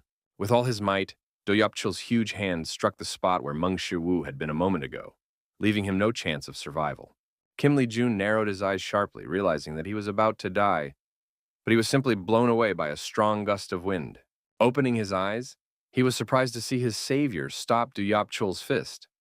Even Du Yupchul himself refused to believe it.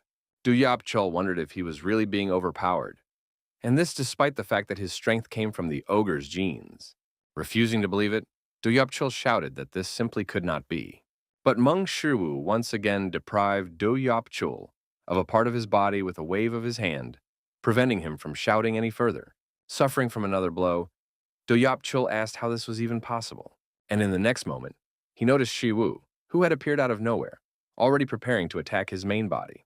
Surprised, Du Yupchul turned to Shiwu and asked what the hell he was doing. But instead of answering, Meng Shiwu simply struck with Tai Chi, tearing Du Yupchul to pieces. Kim Lee-jun was amazed by the power his savior displayed time and time again. He asked how he managed to defeat this monster, although the question was wrong, because in reality, this man was the monster. After destroying Du Yupchul, Meng Shiwu quickly destroyed the pieces of his body so that he could no longer recover. Du Yupchul said that this was simply impossible. Gathering himself into a semblance of a face from the pieces of his body, Du Yupchul reminded Shiwu that he was an ordinary person, so how could he be so strong? Du Yupchul suggested that he had been gifted with power from the very beginning, and that he had always been powerful. But he in turn hates such people, despises Shiwu for it, and wants to tear him to pieces. Du Yupchul said that powerful bastards are always like that. They act like they are the best and take everything for themselves.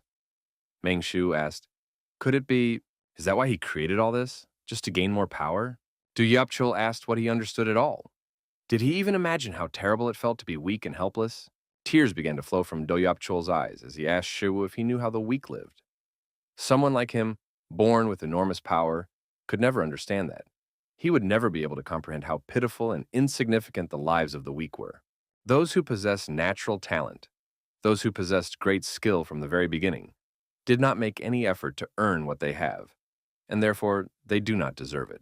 Beginning to grow with new strength, increasing the number of terrifying faces along the way, Chul growled that they were all just born with it. And yet they dare to tell them that they are weak because they don't try hard enough.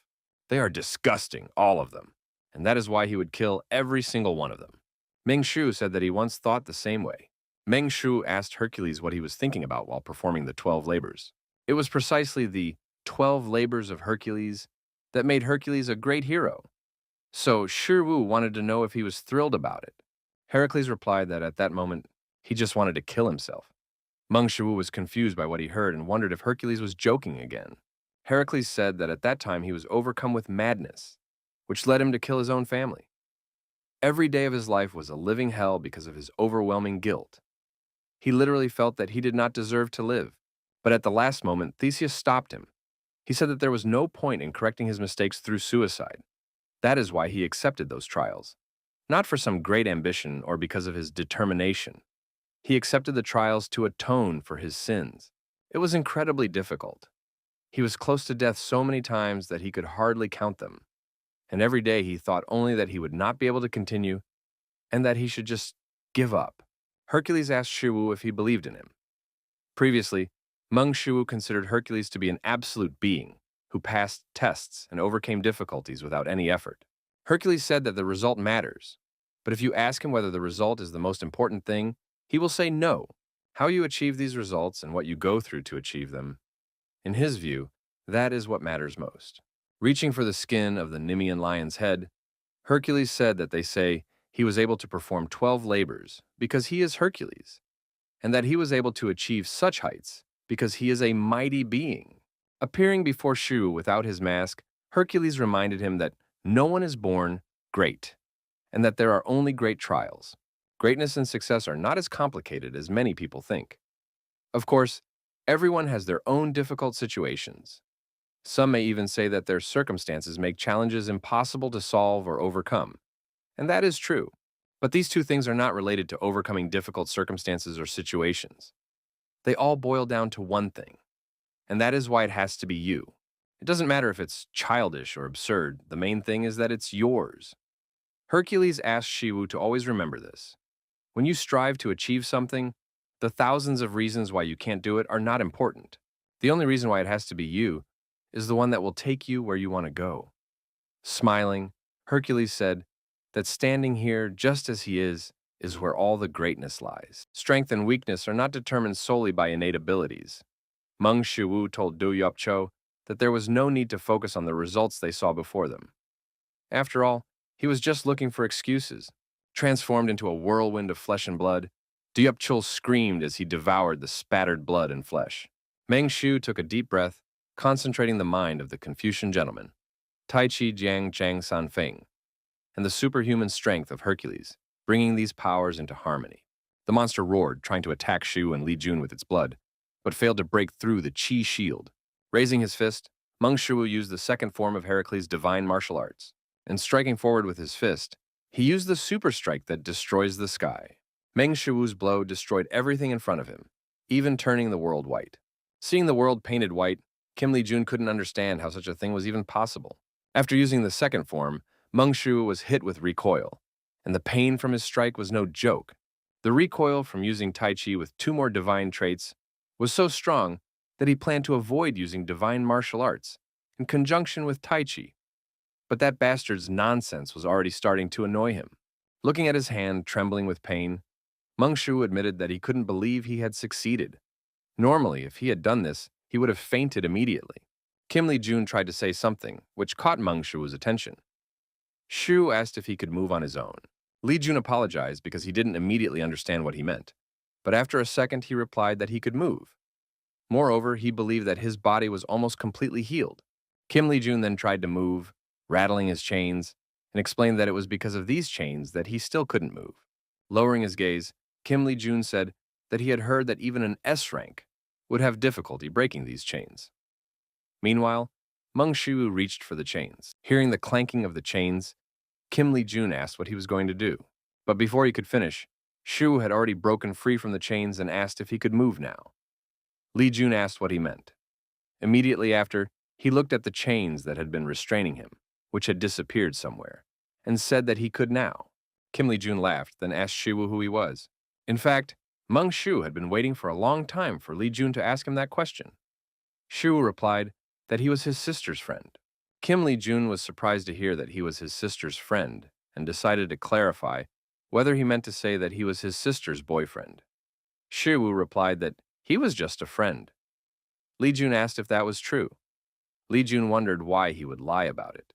Kim Li Jun asked if his sister was okay and if she had been hurt. Shu replied that she was not okay, which frightened Li Jun. Shu then explained that his sister had been very worried about him over the last few days. In any case, he would be able to ask his sister about everything himself. After that, Shu stretched out his trembling hand and awkwardly explained that he might look normal now. But since he didn't have super regeneration, he barely had the strength to explain everything to him. Kim Li Jun froze and muttered a little. Then Kim Li Jun stood up, bowed, and thanked Meng Shu for saving him. Meng Shu smiled and suggested that Li Jun return home. Sometime later, Oh Juwan returned to the laboratory of one of the members of Pandemonium, Do Yeop Chul. But to his surprise, there were only ruins here. Oh Juwan asked where Yeop Chul was now. The assistant suggested that he had been killed and that there was no trace of his body left. Oh Juwan asked if that meant Yeop Chul had been completely erased from this place. And did they still have data on his research? To which the assistant replied that they had retrieved all the remaining materials they could, but were unable to recover the main materials of his work. Their plans for mass production of human weapons by transplanting the traits of other awakened beings, as well as their plans to create terrifying creatures by implanting monster genes into them, had all simply vanished. In just one day, years of Pandemonium's work were lost. There were no signs of blade work on the walls. That meant it wasn't Park Song-jae. So what the hell had happened here? The secretary turned to his boss and reminded him that the guards would be arriving soon, which meant it was time for them to leave. Oh Juwon ordered to find the person responsible for what had happened, regardless of the circumstances. Meanwhile, near Shu's house, Meng Shu asked, "In what sense does Soa know everything?" Li Minjung said that apparently Soa already knew that he was a hunter, and that he had a channel on YouTube. She decided not to go into details, but she only briefly mentioned the incident. Li Mingjung explained that as a guard, she felt it was necessary to make it clear that she wasn't looking for Shiwu, because he had gotten himself into something bad. Li Mingju suggested that her younger sister thought he had his reasons for not telling her about it. In fact, Meng Shiwu kept quiet because he didn't want to worry Soa, especially considering her health. But she already knew everything. As long as he could remember, Soa had always quietly supported him, staying one step behind. He thought that he was the only one protecting her, but at the same time, she was supporting him too. Li Mingjung said that Soa was a good sister and at the same time wise. Shiru laughed and admitted that she really was. After that, Li Mingjung added that he was a good older brother. He is not like her at all. Meng Shu asked if Captain Li also has a brother. Li Mingju said that he does, and that he is 14 years old, and that in her memory, he would never grow older. Meng Shu remained silent, understanding where she was going with this. Li Mingjung said that Do Yap Chul was an awakened with the trait of crossbreeding, and that, as it turned out, he was capable of combining not only the traits of the awakened, but also the genes of monsters. Meng Shu asked if such a thing was possible. Hercules once told him that traits were linked to a unique personality, which meant that it was impossible to rewrite one trait with another. Li Mingjung replied that it was theoretically possible, but in practice, a person would not be able to retain their own sense of identity in such a case. Pandemonium planned to mass-produce illegal awakened ones using this ability, and she didn't even want to imagine how many victims there would be if they didn't stop them. She couldn't speak on behalf of the Inspection Bureau guard, but Li Mingju bowed and said that she was truly grateful to him. Pandemonium's plan to create a huge number of illegal awakened beings led to a large-scale investigation by the Bureau.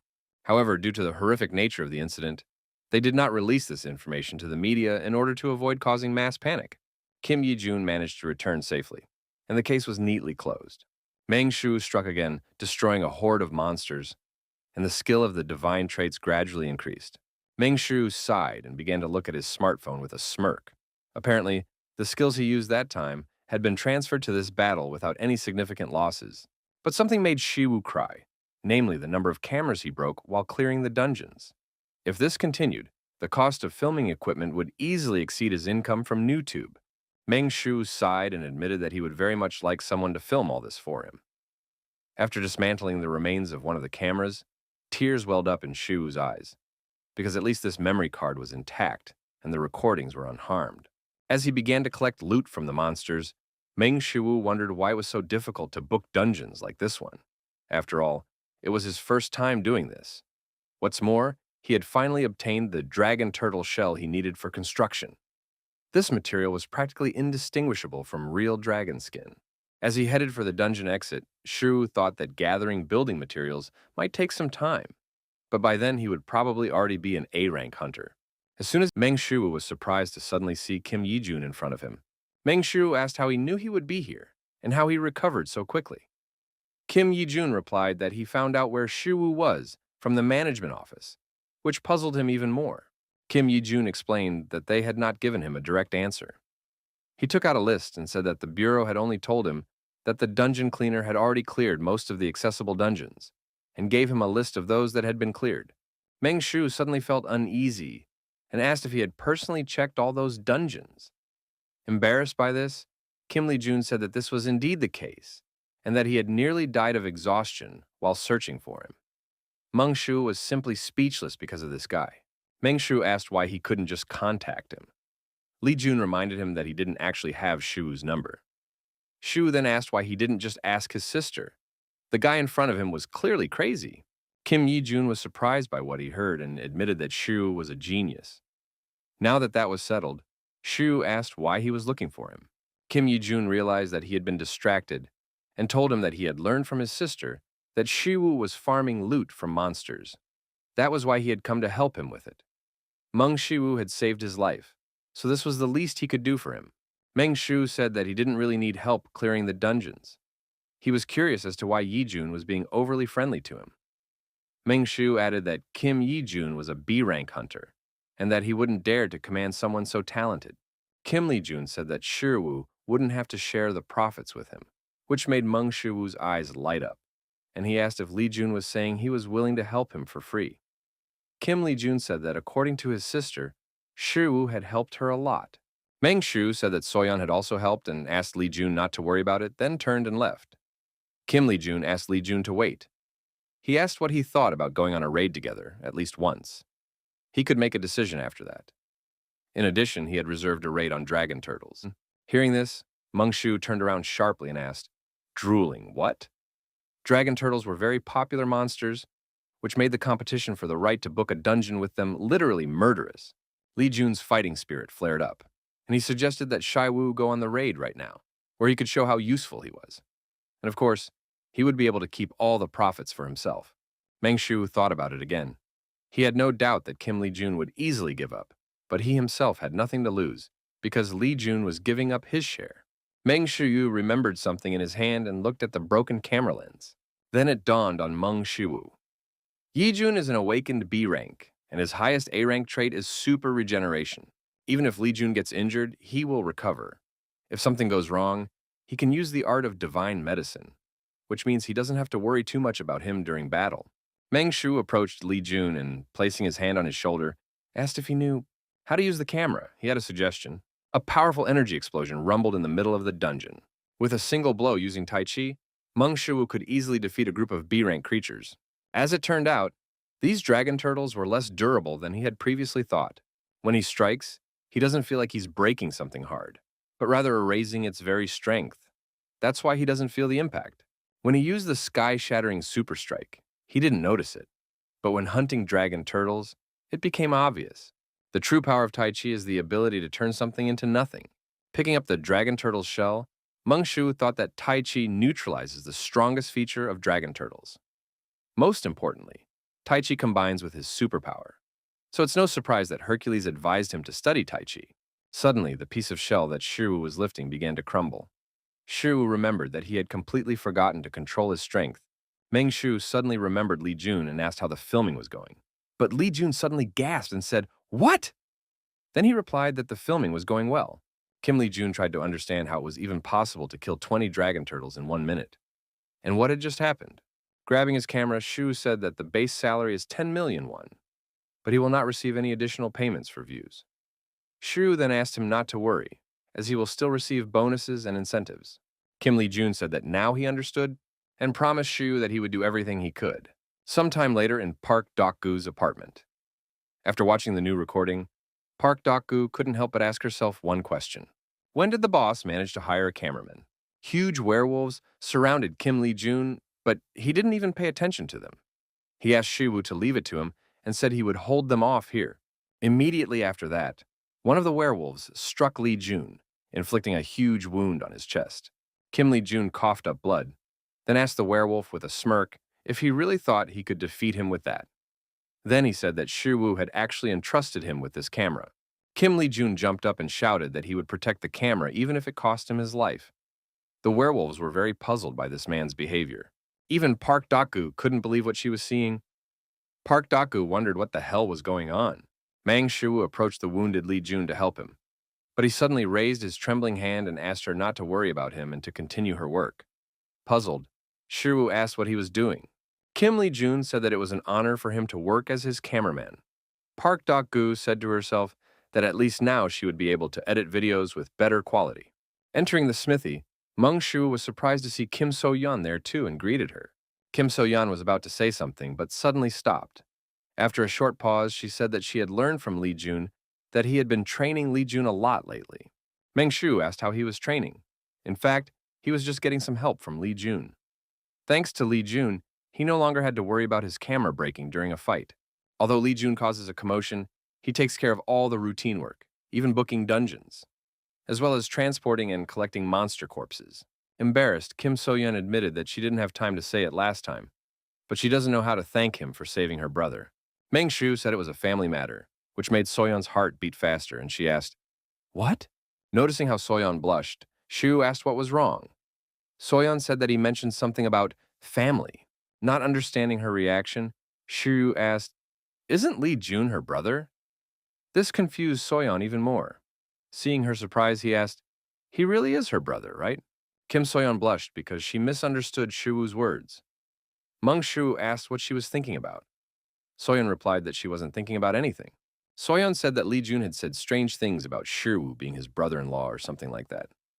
Shiwoo asked her about it again, but So-yeon covered up and said nothing. After that, So-yeon asked him to forget about it and ran away to Mr. Palguan to ask him something about his equipment. Meng Shiwoo wondered what was wrong with her. Anyway, he'll soon become an A-rank hunter, and he's not far off from getting 100,000 followers. Plus, he's already gathered most of the building materials he needs, and the permits are almost ready. The preparations for the construction of their new home were almost complete. Sometime later, in Meng Shiwoo's room, Meng Shu suddenly received an incoming call and reached for his smartphone to see who was calling him at such an hour. But when he saw that it was Hercules, Meng Shu changed abruptly as he had completely forgotten about him. He had been too busy lately, which is why he had even ignored Hercules' calls. What's more, he had forgotten that he had something to tell him. Meng Shu hesitated to answer the phone because Hercules was probably very upset about being ignored. Or worse, he might be furious. Meng Shu wondered if he should answer. Hercules requested a video call. Are you ready to accept it? Meng Shu decided to let fate take its course and, closing his eyes, touched his smartphone. Hercules was surprised that Shiwoo had finally answered his call. Hercules asked if he knew how worried he had been about him.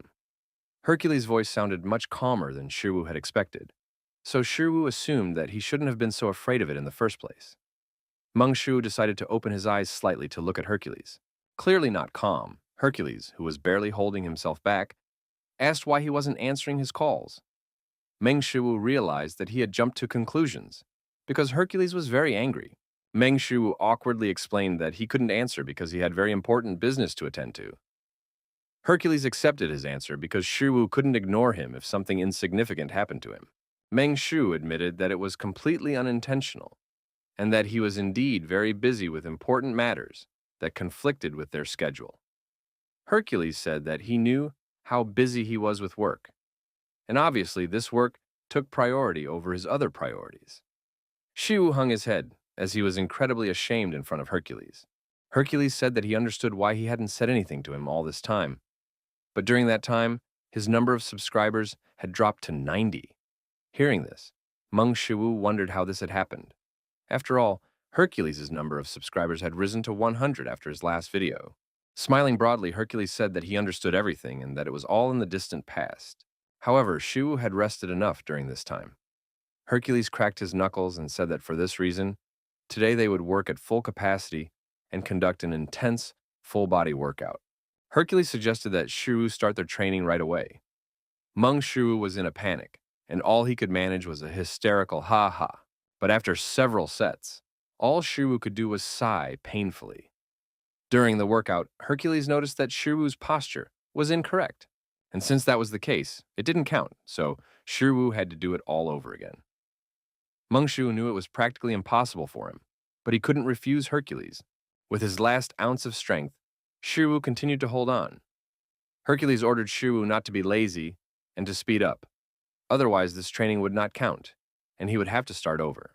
But since Shiru had simply made a mistake, he was willing to forgive him if he did 10 more. The full moon was shining in the sky. 1, 2, 3. A series of notifications came to his smartphone. Thanks to these training sessions, Shiru's superpower had reached 29.05%. Shiru was amazed that he had gained as much as 3% skill during this training session. He could literally feel a whole new level of power coursing through his body, as if a new force was erupting from within. And this power did erupt, because Shiru vomited due to excessive strain. He couldn't take it anymore, and this was no joke. If things continued like this, he would seriously end up in the afterlife.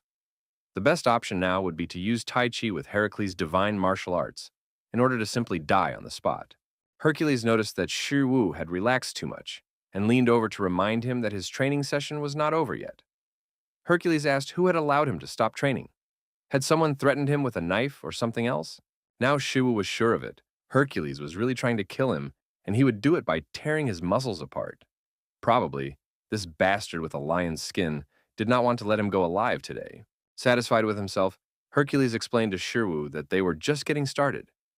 Clapping his hands, Hercules said that 3,000 burpees awaited them, when suddenly Shiru shouted, "Stop!" at him.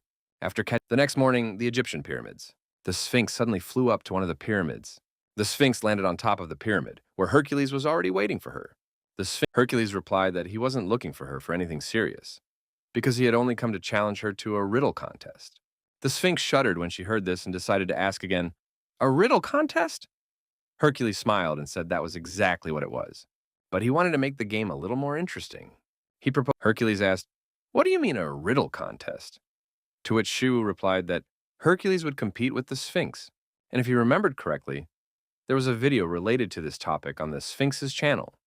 The first subscriber to solve the riddle will receive a pass for a lunch with Cleopatra, the greatest beauty of Egypt. Cleopatra herself is not the answer to the riddle. Shiru asked if he knew that no one had yet been able to answer the riddle. Hercules asked if he really thought he could answer the riddle correctly. Shiru asked, "Why not? After all, it's just a riddle." Hercules reminded him that the Sphinx's riddle would not be so easy to solve. And anyway, did Shiru know that even Thoth, the god of wisdom, had lost to the Sphinx?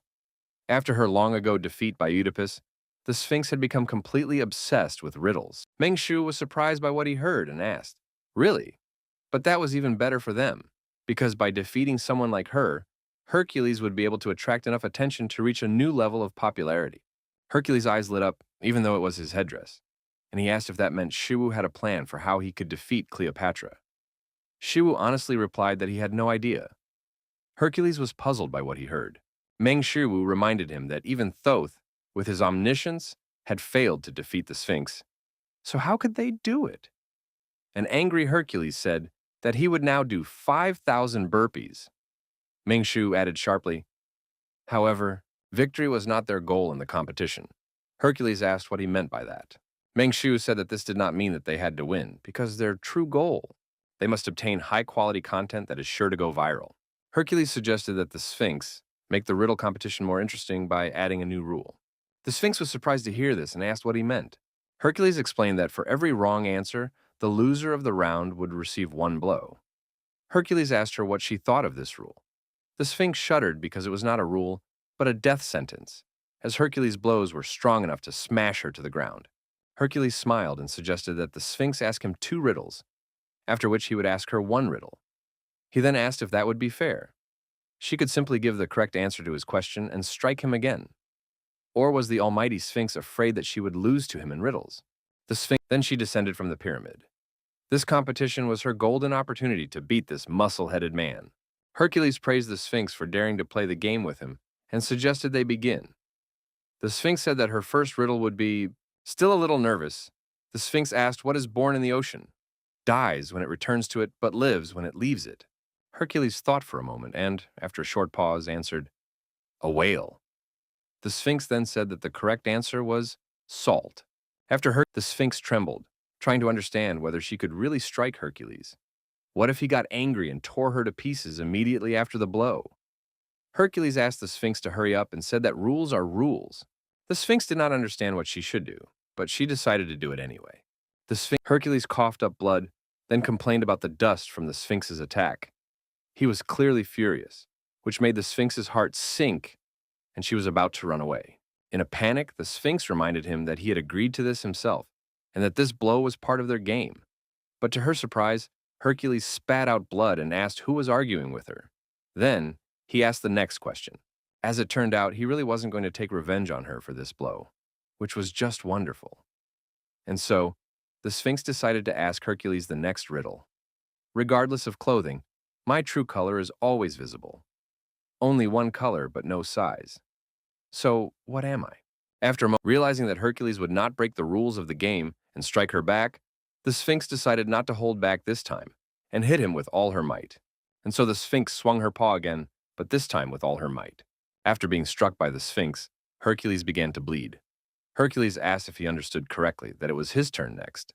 A little nervous about how much force she had used, the Sphinx confirmed that this was the case.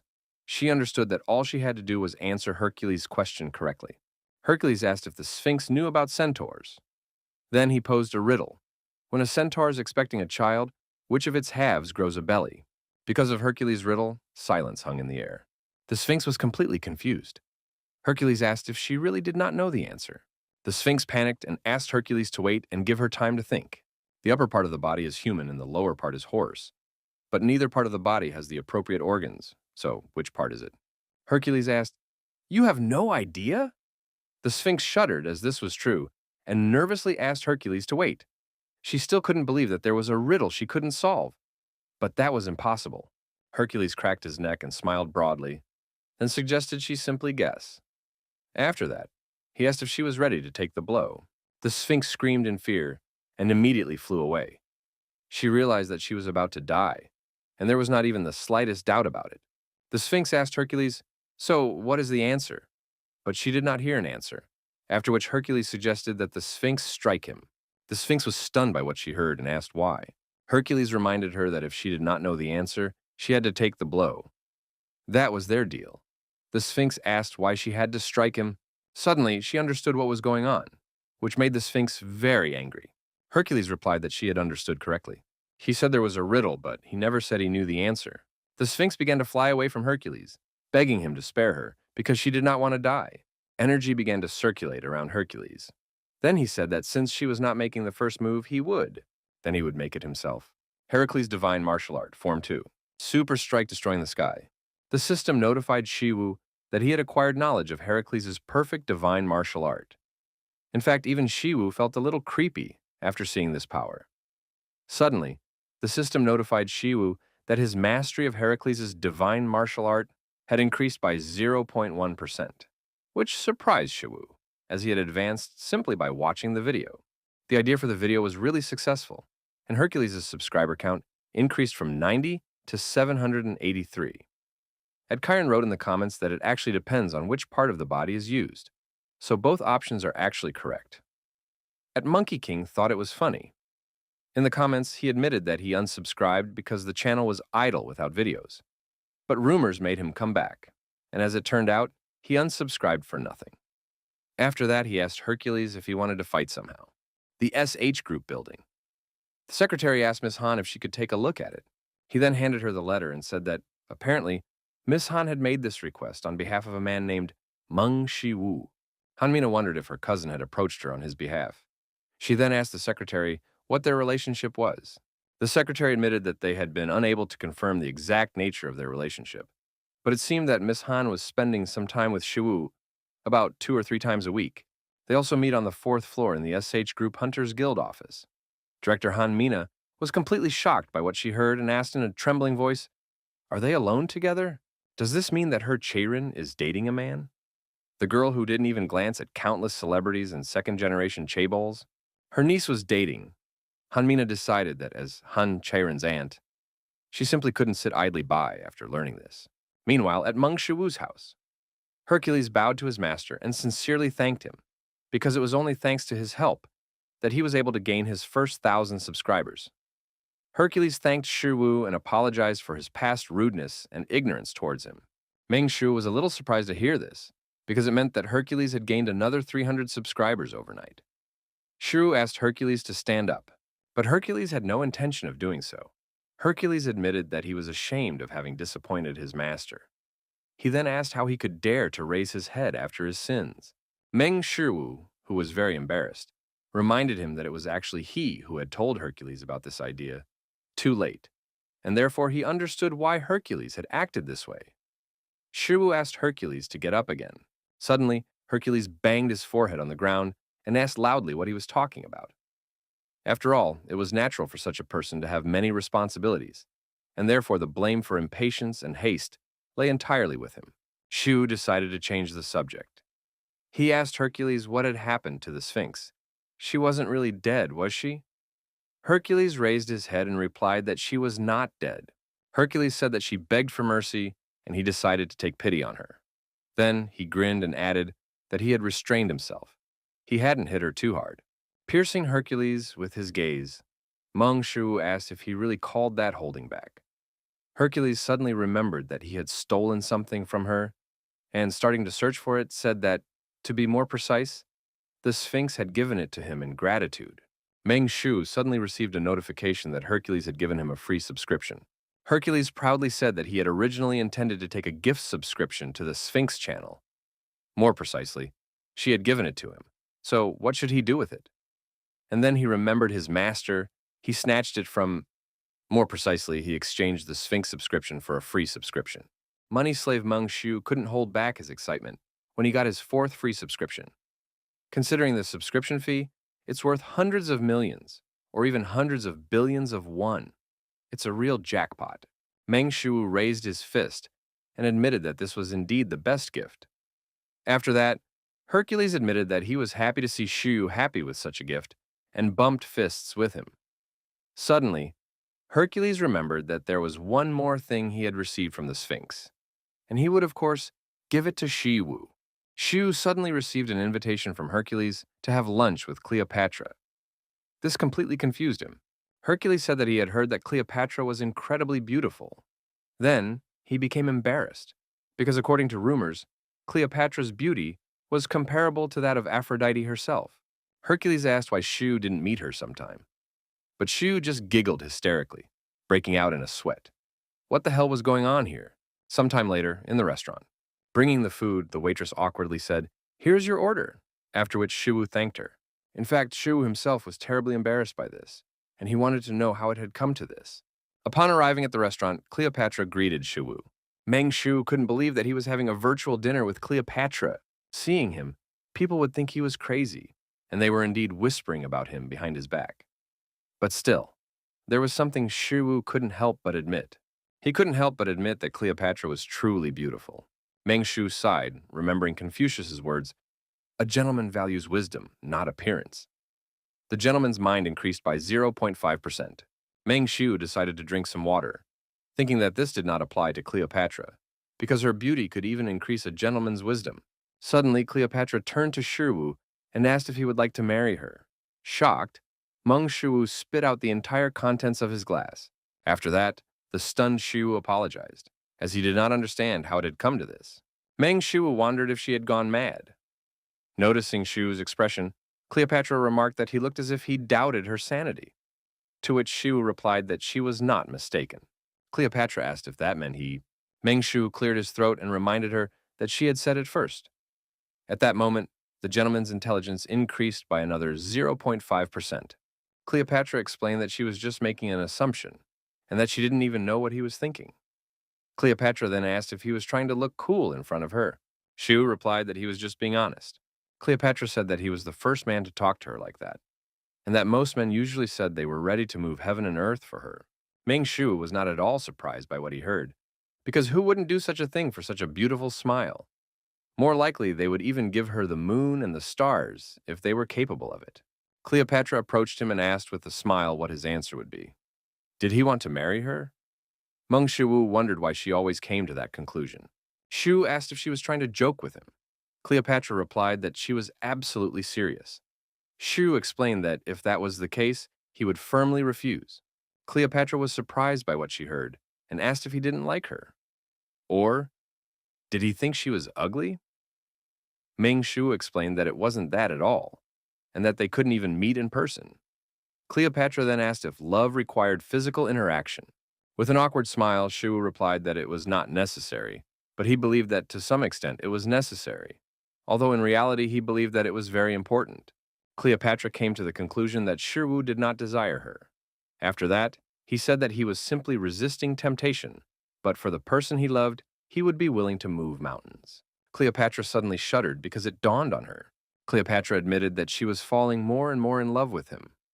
Ming Shu immediately decided that she was lying, but Cleopatra, as if reading his thoughts, asked if he really thought she was lying. Meng Shu admitted that she was right. Cleopatra then asked if he could at least try to deny it out of politeness. Shu replied that he couldn't do that. After each answer to Cleopatra, Meng Shu heard notifications from his smartphone over and over again. Looking at these notifications, Shu was amazed at what he saw, because a gentleman's mind was one of his slowest traits, but his skill was growing simply because of his conversation with Cleopatra.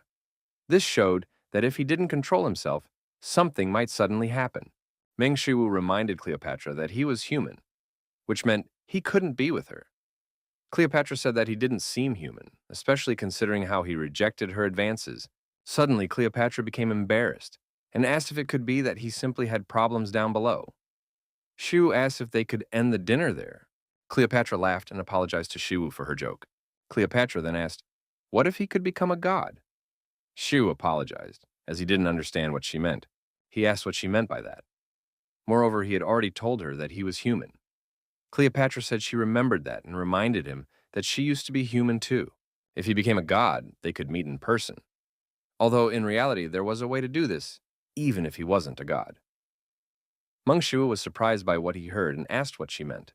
Cleopatra replied that, as she had said, even without becoming a god, they could meet face to face. In particular, she could come to him in person. Meng Shu asked if that was even possible. As far as he knew, other dimensions couldn't intersect with each other. Cleopatra agreed that this was usually the case. Meng Shu was confused by her usually, because that meant there was some way, right? Cleopatra asked if he had already met someone. Who had come to their world from GodTube? Meng Shu suddenly remembered the blondie. Then he asked if she knew anything about it. Cleopatra leaned close to Shu's ear, embarrassing him, and said that she did. Then she said with a smirk that it was a secret, and she reminded him that it was inappropriate to intrude on a woman's personal life.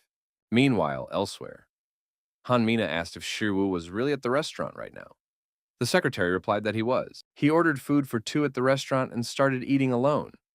After that, the secretary asked what they should do. Han Mina was confused. Did he really order 2 servings for himself?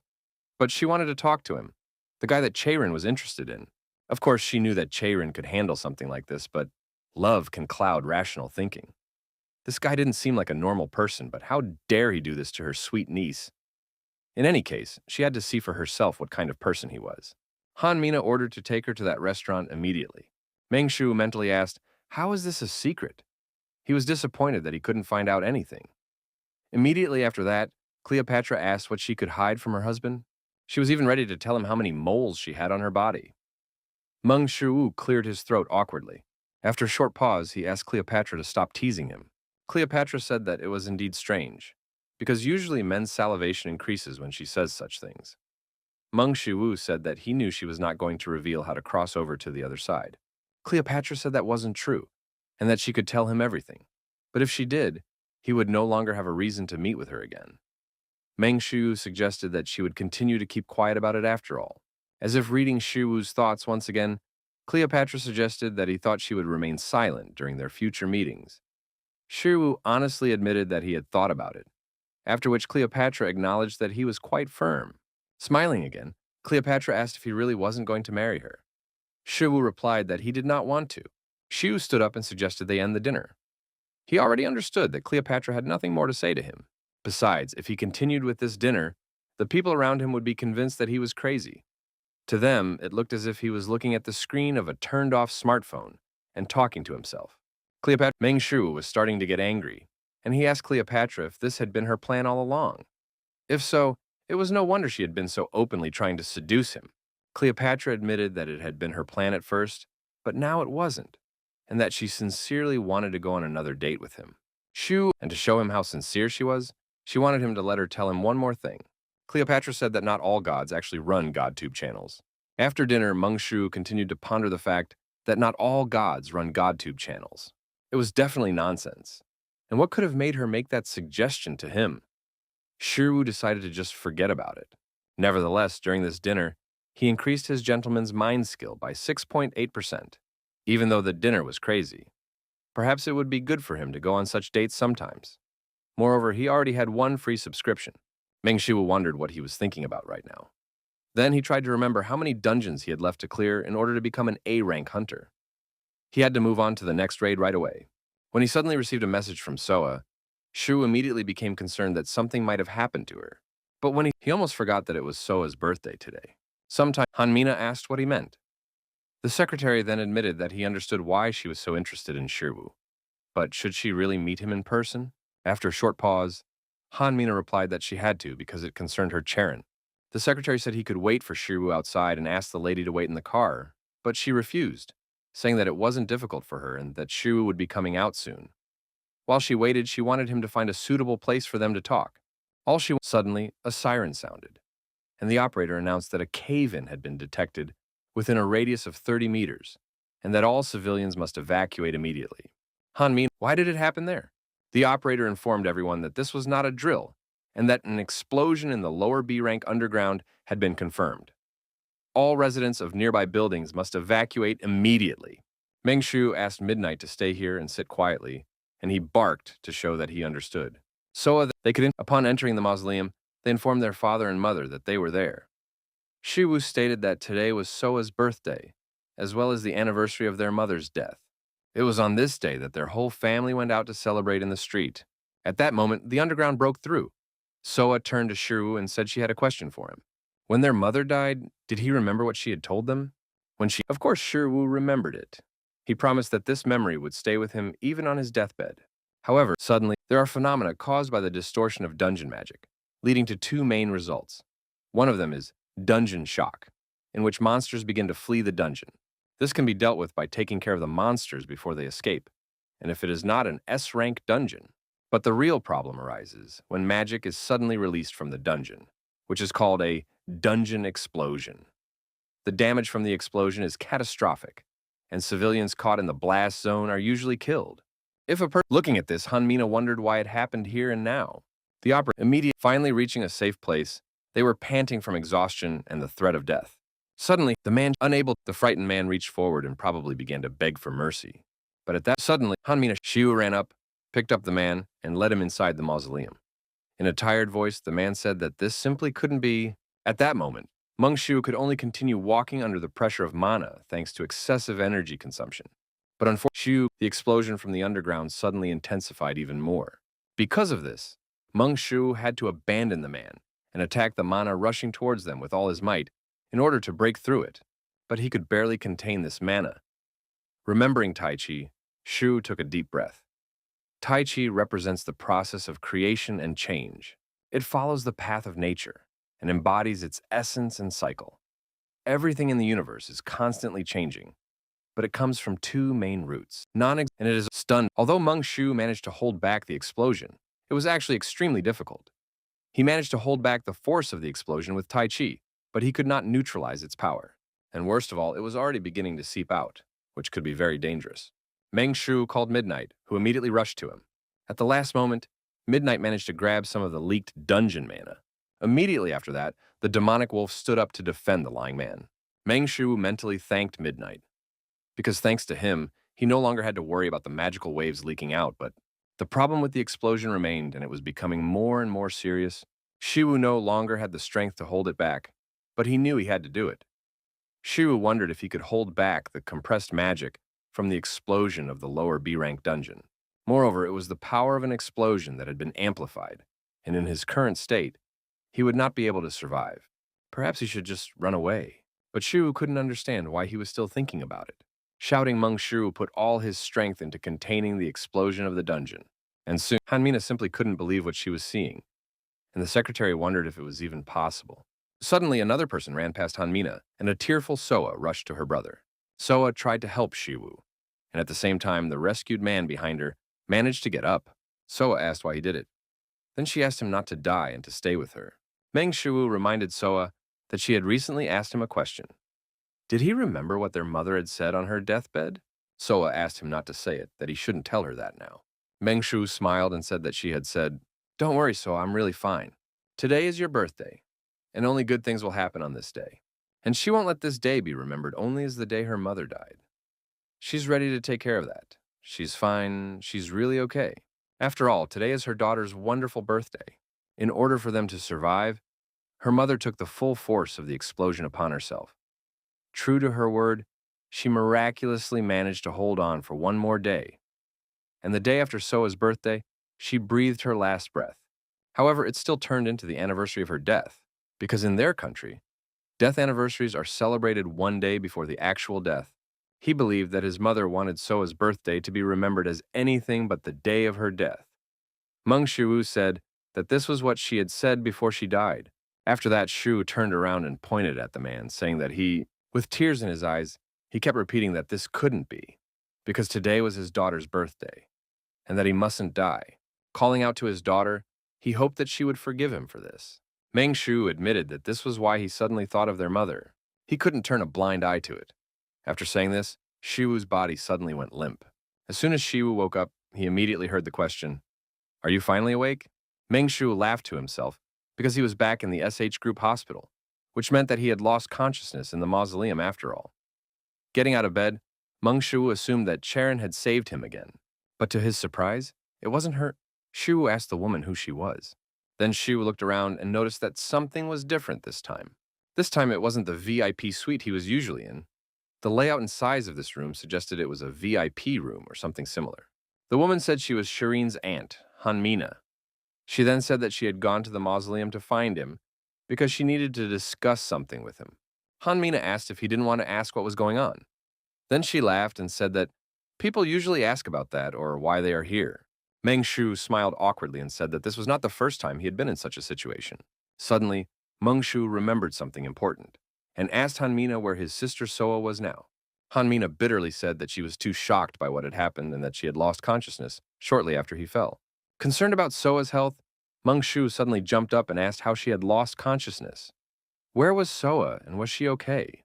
Hanmina said that Soa was fine and that she was now in the next room, where she was being treated.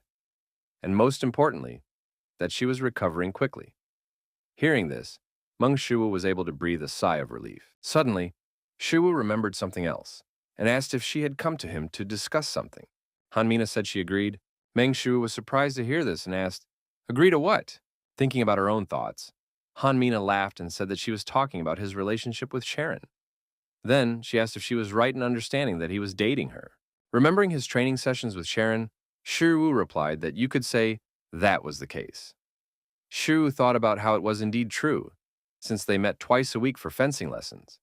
But why did Hanmina suddenly decide to ask about it? Hanmina said she agreed with that. Once again, Shu felt that something was wrong because he couldn't understand what she had just approved of. Suddenly, it dawned on him. Han Cherin is part of the family that owns the SH Group, as well as one of the key figures managing the company. Teaching Cherin fencing costs her 10 billion won a month, and she could definitely oppose investing their budget in something so expensive. Meng Shu awkwardly thanked Hanmina for agreeing to this. He assumed that she agreed because she decided that he was suitable for teaching her niece. Smiling, Hanmina said that she supported it, but her brothers might be against it. Meng Shu told Hanmina that he completely understood. He understood that her brothers might also object because of the family budget. Hanmina warned Shu that it would not be easy to get the chairman's approval. Shu was surprised to hear this and said that he thought Cherin had already gotten his approval. Hanmina was shocked by what she heard. Had he really given her permission? Shu replied that she had clearly told him that she had received permission from her grandfather. Hanmina was very surprised to hear this and wondered when her niece had managed to do this. After that, she decided that she shouldn't interfere in their personal affairs after all. Looking at Hanmina, Shiwu couldn't understand why she was reacting so strangely. Hanmina suddenly remembered something and told Shiwu that she had heard about his plans to build a new house and, most importantly, that she was ready to help him in any way she could. Then she asked if he needed anything. Meng Shu asked how she knew about it. Hanmina replied that SH Construction was one of the subsidiaries she controlled. Meng Shu did not expect to hear this from her because he understood that Cherin was not the kind of person who asked for help. Hanmina asked if he had finished collecting building materials. Meng Shu laughed awkwardly and admitted that it was much more difficult than he had thought, and that he had recently been busy raiding dungeons to collect all the materials. Hanmina was shocked by what she heard and asked why he had to go on raids in order to build a house. Shiwu replied that he planned to build the house using loot from powerful monsters. Hanmina was completely confused and asked if that was even possible. Meng Shu said that it was probably possible, then admitted that he didn't even know when he would be able to finish it all. But if he couldn't do it, he would think of something else. Hanmina said she could buy building materials for him, which surprised Shiwu. Meng Shu asked if she could. Smiling, Hanmina said that she believed that if Cherin dated someone like Shiwu, she would root for them. Well then, since Hanmina was in a great mood today, she was willing to cover all of Shiwu's expenses, regardless of whether anything came of it or not. Meng Shu was shocked by what he heard. The construction cost would be around 3 billion, but for the SH group, it was probably pocket change. Meng Shu couldn't help but ask why she was doing all this for him. Hanmina replied that it was all for their newlywed home after the wedding. Meng Shu was confused by what he heard. Seeing the look on his face, Hanmina wondered if she had been too nosy about their affairs. Be that as it may, she was ready to find the best option for him. Shiwu apologized and tried to explain to Hanmina, but she ignored him and asked if she was right in saying that the sooner the better. Immediately after that, she slipped a note she had just written into Shiwu's hand and said it was her number. Hanmina explained that she could have given him a business card, but the owners of the SH group manage so many subsidiaries that they don't even bother to have business cards, although in reality they did this to avoid legal liability. Anyway, this was a direct line to her, and Shiwu could call her if he needed anything. Hanmina wished Shiwu a good rest and left the room. Meng Shu was still in shock, and besides, he hadn't been able to ask her what she meant by a home for him and Cherin. Sometime later, the garden of the SH group hospital. Meng Shu couldn't stop smiling when he thought about how first Cherin, and now even her aunt Hanmina, had started treating him differently. Apparently, there were some misunderstandings that he needed to clear up. Nevertheless, it was good that Soa and he could rest peacefully at SH Hospital. Thanks to this, her condition had also improved. Suddenly, Shiwu was overcome with a chill at the thought. He couldn't figure out what to say to Soa. Li Mingjong mentioned that Soa already knew about his work as a hunter in his YouTube channel. Shiwu was nervous because he still had to explain what had happened this time. But where should he start? Suddenly, Shiwu heard someone approaching them. Turning around, he saw that it was the man he had saved near the mausoleum. Meng Shu noticed that they were lucky to end up in the same hospital, after which he asked the man how he was feeling. The man, overcoming his shyness, replied that thanks to Shiwu, he was now fine. Moreover, according to the doctors, he was completely healthy. Meng Shu admitted that he was glad to hear that. Immediately after that, someone asked who this man was. After his daughter approached him, the man explained that the person in front of them had saved him. The girl was surprised by what she heard and froze for a second. But she immediately smiled and greeted her uncle, then thanked him for saving her father. The girl heard a bark behind her and immediately turned to the puppy. Immediately after that, she ran to Midnight and invited the puppy to play together. The girl suggested that the puppy catch her, if he could, of course, and began to run away from him. The man told Shiwu that his wife had died giving birth to their daughter, and if he had died in the explosion in the underground, she would have been left all alone. Tears began to well up in the man's eyes. He admitted that he really didn't know how to express his gratitude. The man thanked Shiwu from the bottom of his heart for saving his daughter. After the conversation, the man took his daughter and they left. As they were leaving, the girl told the puppy that they would see each other again. But watching her leave, Midnight began to feel sad. Soa decided to turn to Shiwu. She told him that last night she had had that dream again. The same dream about the day their mother died. Usually in this dream, she looks very sad, as if she has something important to tell them, but she can't. But this time, everything changed, and her mother said, "Thank you." When she asked what she was thanking her for, her mother simply repeated Shiwu's words. Soa said that she thought their mother was no longer going to visit them. Meng Shu agreed with Soa, then smiled with relief, and admitted that it would be nice if she came by at least sometimes. Soa said she knew, and that Mom had left first. But now everything was fine, and even if she was a little sad, she had him. And, of course, Midnight. Midnight was very pleased to hear this from his mistress, and began to growl contentedly as she stroked him. His sister was happy now. Meng Shuwu looked up at the sky and asked himself, why did he feel that Soa's next birthday would be a little different from all her previous birthdays? Sometime later, in Shu's room, lying on the bed, Meng Shu thought that if he had moved just a little faster, he could have saved them without exposing himself to the explosion in the dungeon. What would Hercules have done in such a situation? Most likely, he would have destroyed the explosion with brute force, without even moving from his spot. Even if not him, then probably the S-rank hunters would have been able to do it somehow. Now that he has a free subscription, maybe he should learn a new skill specializing in movement? After a moment's thought, Shu decided that he should ask Hercules about it. The phone rang, and a moment later, Hercules picked up the receiver, breathless and exhausted. He asked the master if he had called him. Meng Shu asked what was going on. Had Hercules just been training? Taking a few breaths to catch his breath, Hercules said that today was the day he had managed to break all his personal records in the 3 main types of lifts, which was why he had been a little late in responding to the message. Meng Shu was surprised that Hercules had suddenly canceled his big day to answer the call. Was this guy really that loyal just because he had helped him with the Sphinx video? Meng Shu decided to ask Hercules how much he could lift. Hearing this, Hercules was very upset. Hercules admitted that he felt that because of his focus on creating the video, he had lost some of his muscle mass, and now he could only lift 34 megatons. Meng Shu was stunned by Hercules' words and asked again, just to be sure, 34 megatons? Meng Shu wondered, isn't a megaton equal to the energy of 1,000,000 tons of TNT? Does that mean that when Hercules does a pull-up, it's comparable to a 34-ton TNT explosion? It was practically unthinkable. Meng Shu asked if he had disturbed him at an inconvenient time. Suddenly, Hercules' mood improved greatly, and he began to show off his muscles, and said that if the master called, he would come running immediately. Shu was uncomfortable hearing this, so he asked Hercules to stop calling him master. Hercules immediately refused and asked how he could do that. Shu admitted that it made him feel uncomfortable. Upon learning this, Hercules cleared his throat and agreed to stop calling Shu master. He would start behaving more casually with him. After that, Hercules asked what Shu needed. After listening to Shu, Hercules thought for a moment. Then he said that he couldn't really recommend that Shu learn specific movement techniques or footwork. Then Hercules asked Shu if he wasn't already learning his divine arts. After all, they included footwork and whole-body movement techniques. If he tried to learn another style, it could ruin what he had learned from the divine martial arts. Hercules made Shu think about this.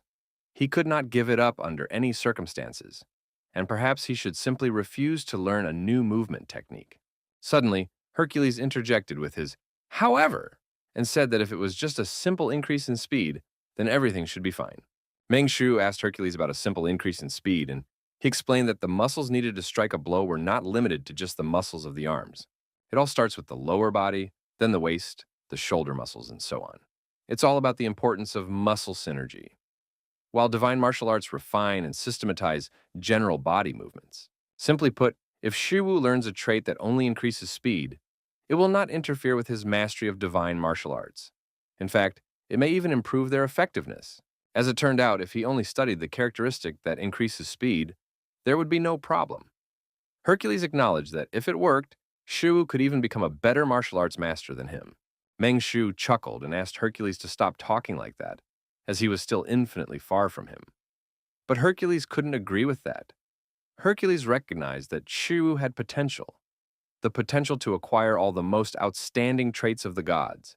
In fact, it would be wonderful to see his skills one day. Meng Shu wondered if this was really the case, but he was even afraid to imagine what it would be like.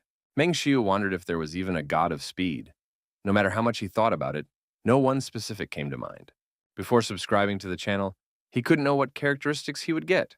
If only he could just unsubscribe. Hercules asked Shiwu if he wanted him to recommend someone. After all, there was the channel of Hermes.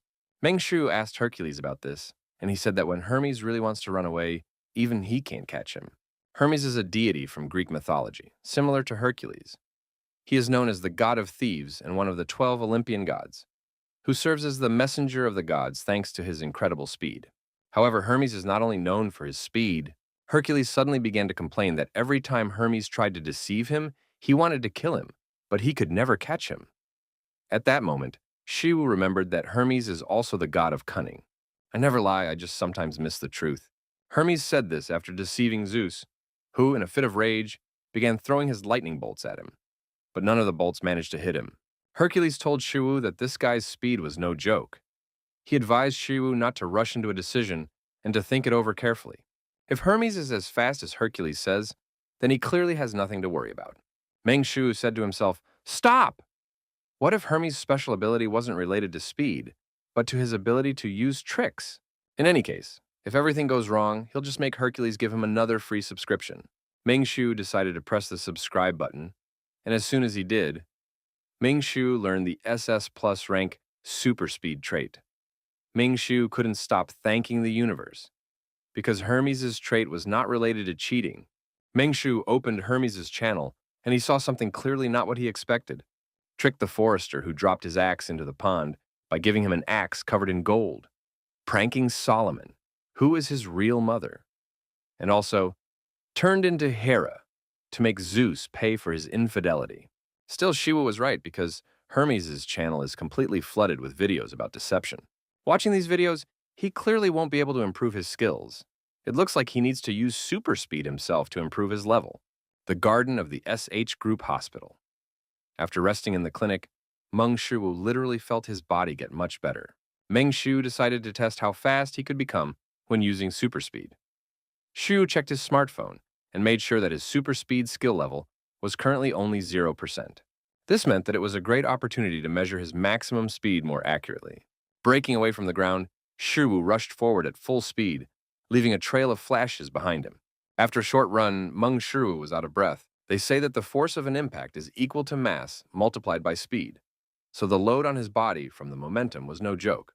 Looking around, Meng Shu suddenly realized that he was no longer in the garden near the clinic, but on a mountain. Moreover, this view seemed strangely familiar to him.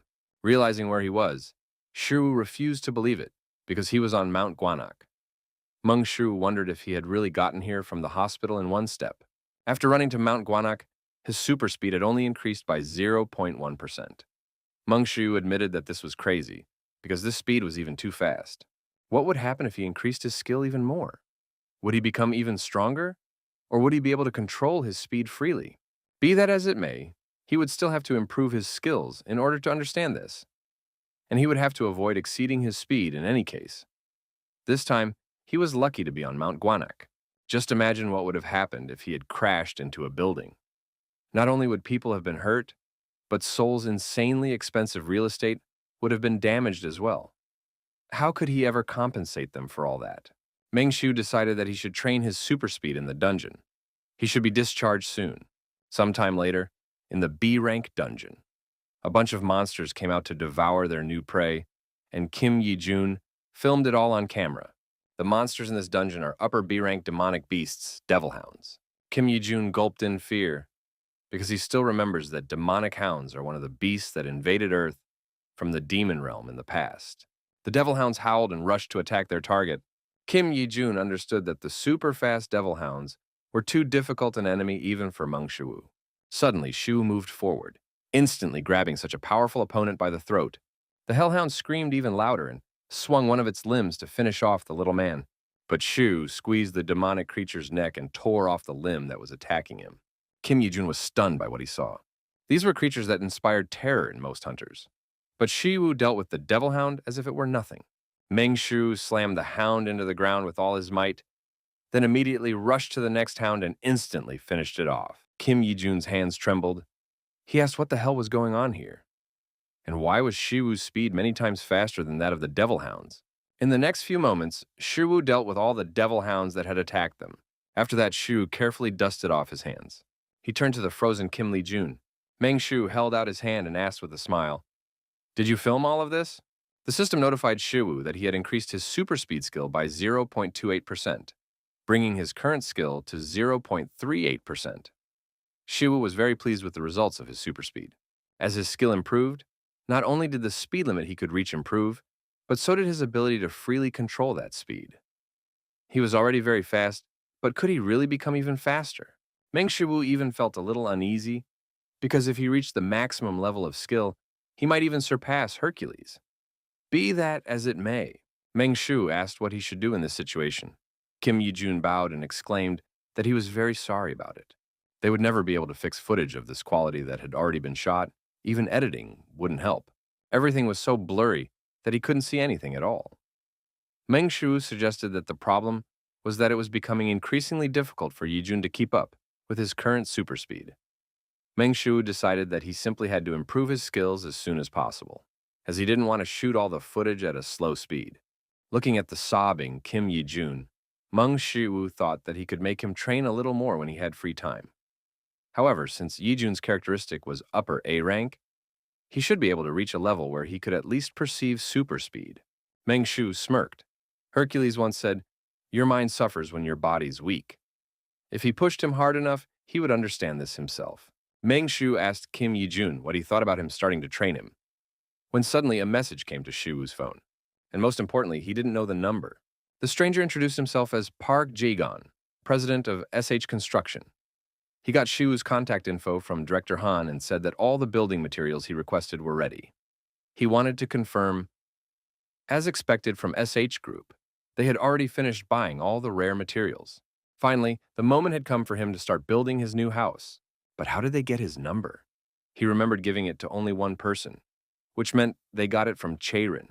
Meng Shu was surprised to see the building materials that had been gathered, as Park Jae-gon had indeed managed to collect them. Park Jae-gon explained that Director Han had specifically asked them to do so, and therefore they had taken some items from their materials warehouse. Meng Shu apologized for his surprise. Park Jae-gon explained that they kept a stock of materials, even if they weren't needed right away, so that construction could begin at any time. Meng Shu acknowledged that it was quite logical and that it was no surprise how quickly they were able to get everything. Park Jae-gon said that he had heard that Shiwoo was going to build using only monster body parts. Shiwoo said that this was precisely his plan. Park Jae-gon then acknowledged that using monster parts would undoubtedly make the structure more durable, but that the building needed to be more than just durable. Meng Shu said that if it didn't work out, he would simply change it. Park Jae-gon was amazed by what he heard and wondered if this guy even realized how expensive all these materials were. Did he know how difficult it was to gather all this? Just the sight of these supplies was enough to make him feel proud. With what they had, they could take on any construction order and have no problem fulfilling it. And now, some rude guy who had never been to a construction site was not even grateful to them for it. Park Jae-gon was trembling with anger at this guy. After letting out his anger, Park Jae-gon sighed calmly, remembering what an amazing person Director Han was. She had no reason to, but she insisted on learning the practical work on site. She was even proud of smelling like cement, proving her point with actions rather than words. In any case, Park Jae-gon asked Shiwoo if he had ever been involved in construction before. Shiwoo replied that this was his first time, except that he had made quite a lot of equipment. Park Jae-gon almost blushed with anger after hearing this. Construction is not just about making equipment, and a building does not just appear from hammering materials. Construction is an art that combines engineering, sociology, and the humanities to create the optimal living environment for people. Park Jae-gon simply couldn't believe that this fool thought he could build a building just by swinging a hammer. He just had to say something to this kid. Park Jae-gon remembered that this guy's name was Meng Shiwoo. Of course, he had no idea how he had met Director Han, but she had specifically asked him to help him with this. Park Jae-gon wondered if she had just asked him to provide the materials, or did she actually mean for him to teach him how to build? Park Jae-gon approached Shiwoo and asked if he had a blueprint for the future house. Meng Shiwoo awkwardly replied that he had something like that. Immediately after which Park Jae-gon asked if he had assessed the land on which he was building, to which he replied, "Sort of." Park Jae-gon explained that this was not something that could be done so carelessly. Before embarking on architectural design, it was necessary to acquire basic knowledge in the field of construction engineering and carefully assess the foundation on which everything would be built. Next, he must consider aesthetics, comfort, and psychological impact based on the purpose and functions of the space.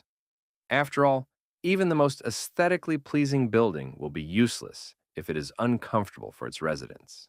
And finally, they must consider how it will affect them and how they will perceive it. Spreading his arms wide, Park Jae-gon said that architecture requires a high level of philosophy and psychology. Only after all this does he take this conceptual design and use engineering and technology to remove the unfeasible and replace what does not work. It is this process that turns it into a real structure. Park Jae-gon pointed his finger at Shiwoo and explained that architecture is the pinnacle of all human knowledge. Meng Shiwoo was forced to admit that he had clearly underestimated it. Park Jae-gon recalled that Shiwoo had previously said he had a rough sketch, right? Shiwoo immediately replied that he did.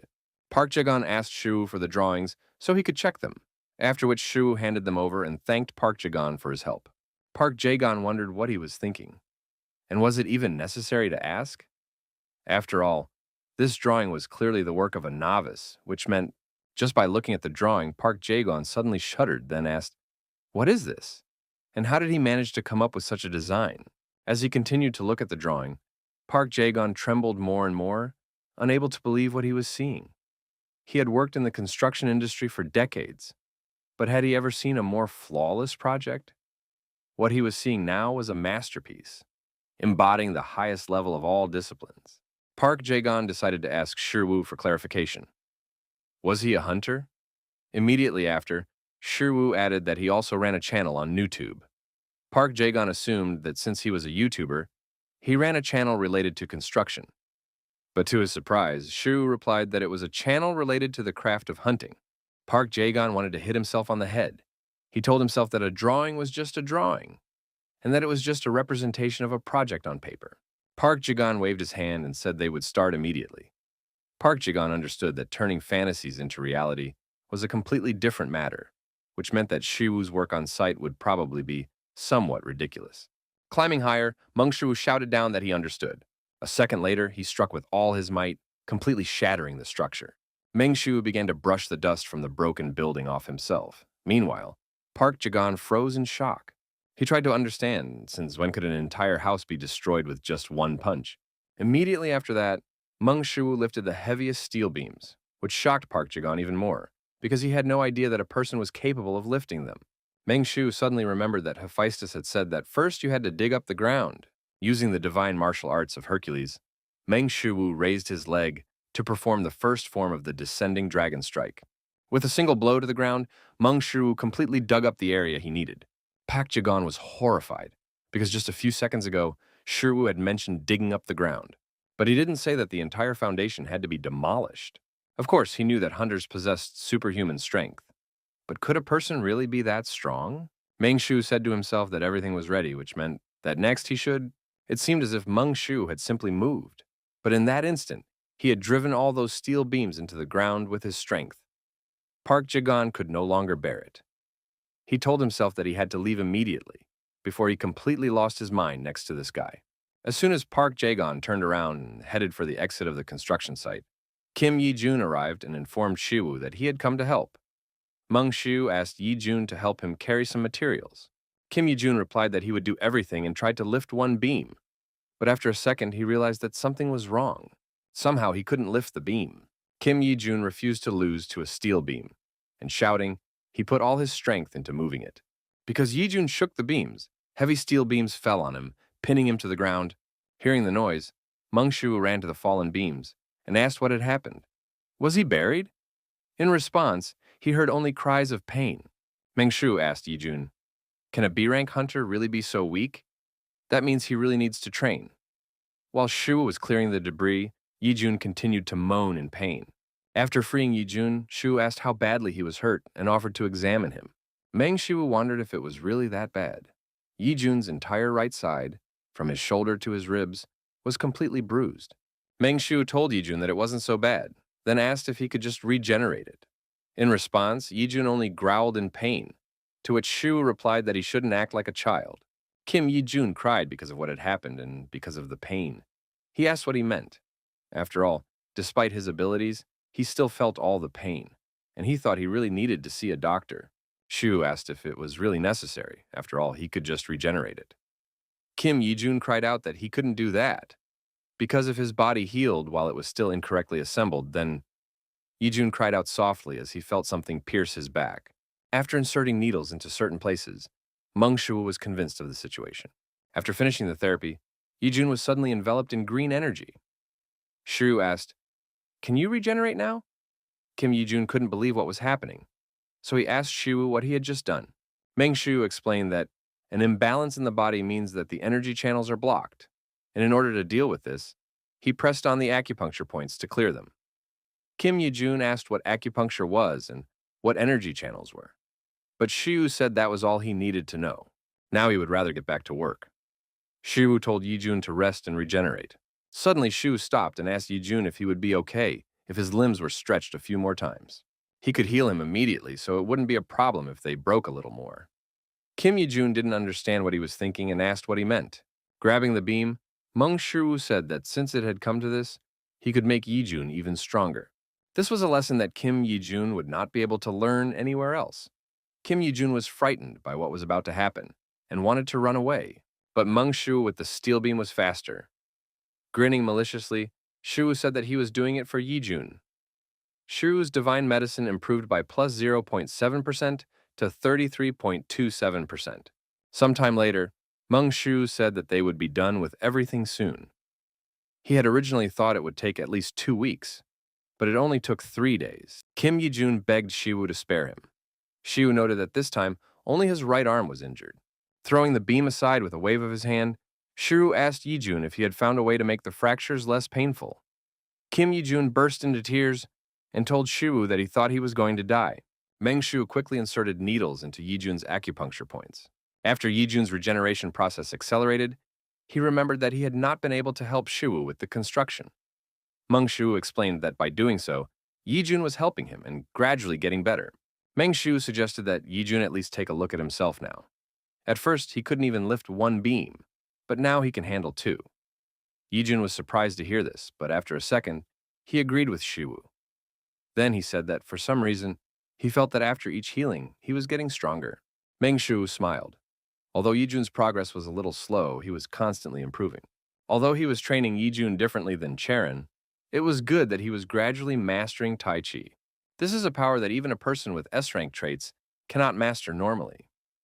He can help Cherin with this process, but with Yijun, whose skills are only at the top of the A rank, it is practically impossible. However, thanks to his super regeneration, it turned out that there was a way out for him too. By breaking Yijun's limbs and healing him with the help of divine medicine, he can forcibly breathe Tai Chi energy into his body. They say that when the body suffers, the mind works harder, but in Yijun's case, the mind does not have to suffer. In just 3 days, he has already moved from B rank to the highest B rank. Not that he had any idea about it. Also, thanks to his training, Shiyu's skills in the art of divine medicine have improved significantly. At the moment, his mastery is at 45.81%. At this rate, he will probably be able to alleviate Soa's hemothanatosis a little. Now he had to check, or better yet, ask her to try the new tonic. Suddenly, Shu heard someone scream. Turning around, Shu saw that Kim Yijun was once again pinned down by beams, and he began to beg Shu to save him. Shu was simply speechless, and he even decided that it was time to end this. Meng Shu lifted the beam that was crushing Yijun and, reaching out his hand, suggested that he rest while he finished the construction. The system notified Shu that he had built a cozy house. Meng Shu was discouraged by what he heard, because how did Hephaestus suddenly call it a cozy house? Kim Yijun was delighted with the final result, and even asked Shu if he had really built this house himself. Shu reminded Yijun that he had actually watched the construction process, which Yijun agreed with, but even so, Meng Shu's smartphone vibrated several more times with notifications. His divine metallurgy had improved significantly, for which he received plus 11.44%, reaching 29.57% skill. Meng Shu couldn't help but be surprised by the result, because for the first time, his divine metallurgy skill had improved so much for one piece of equipment. After seeing this, Shi Wu even wondered if he could just continue to improve his divine metallurgy skill by continuing to build this house. If he just kept tearing down the house and rebuilding it, maybe he would soon be able to reach 100%. Remembering how much effort had been spent on all this, Meng Shu immediately decided to abandon the plan, as he did not particularly want to gather materials again. Kim So-jin asked Shu if he was planning to throw a party to celebrate the construction of the new house. Meng Shu was a little puzzled when he heard about the party. Yijun reminded him that he had just built a new house, which meant that they definitely had to throw a party to celebrate. Meng Shu admitted that Yijun's idea was not bad, but he did not have enough close friends to invite. Having said that, Shu suddenly remembered the people who had helped him create this place. Meng Shu told Yijun that he would throw a party as he had suggested. Yijun then asked when he planned to do it. Meng Shu thought for a moment, then suggested that some preparation would take some time, so they could have the party in 3 days. Kim Yijun said goodbye, saying that they would see each other again and promised to tell his sister about the party. Shiwoo asked if he was leaving already. Suddenly, Yijun started to run away. Kim Shiwoo shouted for him to at least let him treat him to lunch, but Yijun replied that it wasn't necessary and that it would be better if he just prepared a lot of delicious food for the party. Mang Shiwoo was forced to admit that Yijun was quite fast, after which he suggested that Yijun thought he was going to make him work again. Who should he invite to the party? Besides, probably not everyone would be able to come, and in the end, only So and Midnight would remain, which would be enough in principle. Park Jae-gon knocked on Director Han's office door, and she let him in. After that, Han-mina asked how the construction was progressing and if everything was going well. Park Jae-gon didn't even know how to tell her everything because, in reality, Park Jae-gon said outright that they had already finished everything, which greatly surprised Director Han. Han-mina apologized as she had probably misunderstood him and asked what he meant. Feeling very nervous, Park Jae-gon said that everything was already ready and that SH construction wasn't even needed. The only thing that was needed, Han-mina asked what that could be. Han-mina decided to ask again. Did he mean that the house had already been built? And hadn't they started construction just 3 days ago? Park Jae-gon said that Shirwoo was lifting construction materials with his bare hands. Then, gesturing excessively with his hands, he said that Shirwoo was breaking the ground as if it were ordinary tofu, flying through the air, and Han-mina asked him to stop and asked what he was talking about. Park Jae-gon bowed his head and admitted that he wasn't really sure what he had said himself. This puzzled even Director Han, and Han-mina wondered what the hell he saw there. When Soa entered her new home for the first time, she was very surprised. Meng Shu asked if she liked it. Soa and Midnight turned around, and Soa said she liked it very much, then asked if it was really their home. Was it really? The ceiling here was much higher than in their previous home, and the living room was huge. There were so many rooms that it was hard to believe that this was now their new home. Soa asked Midnight if he thought their house was incredible too. He barked in agreement. Shiwoo smiled smugly when he heard Soa's words and wondered if it was really that impressive. Soa returned to Shrew and asked about the housewarming party he had mentioned recently. Meng Shu said that it would happen and that he had already sent out invitations. Soa grabbed Shiwoo's hand and suggested they do it. Shrew asked what she meant. Soa explained that they still had to buy the ingredients for all the dishes they had to prepare before the guests arrived. Meng Shu was surprised to hear this. He asked Soa if she was really going to cook and if she was sure about it. Although Soa was good at it, she was still not feeling well enough. Soa replied that she was fine and that she could handle it. Since Soa insisted, Shiu didn't dare refuse her. Moreover, probably due to the treatment at the SH clinic, her complexion already looked healthier. Soa suggested that Shiu go shopping right away, and also told Midnight to come with them. Oh Juwon's office. Oh Juwon couldn't stop thinking about Meng Shiu, who had ruined their plans. He was the one who turned the soul branch of Pandemonium to dust and destroyed their plan to illegally produce awakened ones, which had finally reached its final stage after so many years of work. It was all Meng Shiwu. Oh Juwon asked his secretary if they had managed to find Shiwu. The secretary replied that they had. Oh Juwon stood up and ordered them to show him the way. The secretary flinched at this and asked if he meant to say that he would personally go after him. He then tried to stop his boss by reminding him that if he intervened directly, the inspection bureau would notice, which would make it very risky. Oh Juwon reminded the secretary that this was the second time. He had heard that name twice already, so he would simply deal with him. One of Oh Juwon's subordinates entered the office and asked the boss to leave everything to him. The leader of Pandemonium, Joe Bukshan, asked his boss why he would take out a blade that kills ogres for some orc. Oh Juwon replied that he was not someone who could be dealt with so easily, and that it would be better for him to deal with him personally, leaving no room for error. Joe Bukshan said that since that was his decision, he would stay out of it. However, it seems they have a problem with the cult. Oh Juwon asked what he meant. Joe Bukshan asked, who knows? Then he reminded him that investigators from the Inspection Bureau ultimately have a keen nose for problems. Oh Juwon unleashed a little power, pressing Joe Bukshan down with his aura. After which he said that he would let this little play on words slide, but only this once.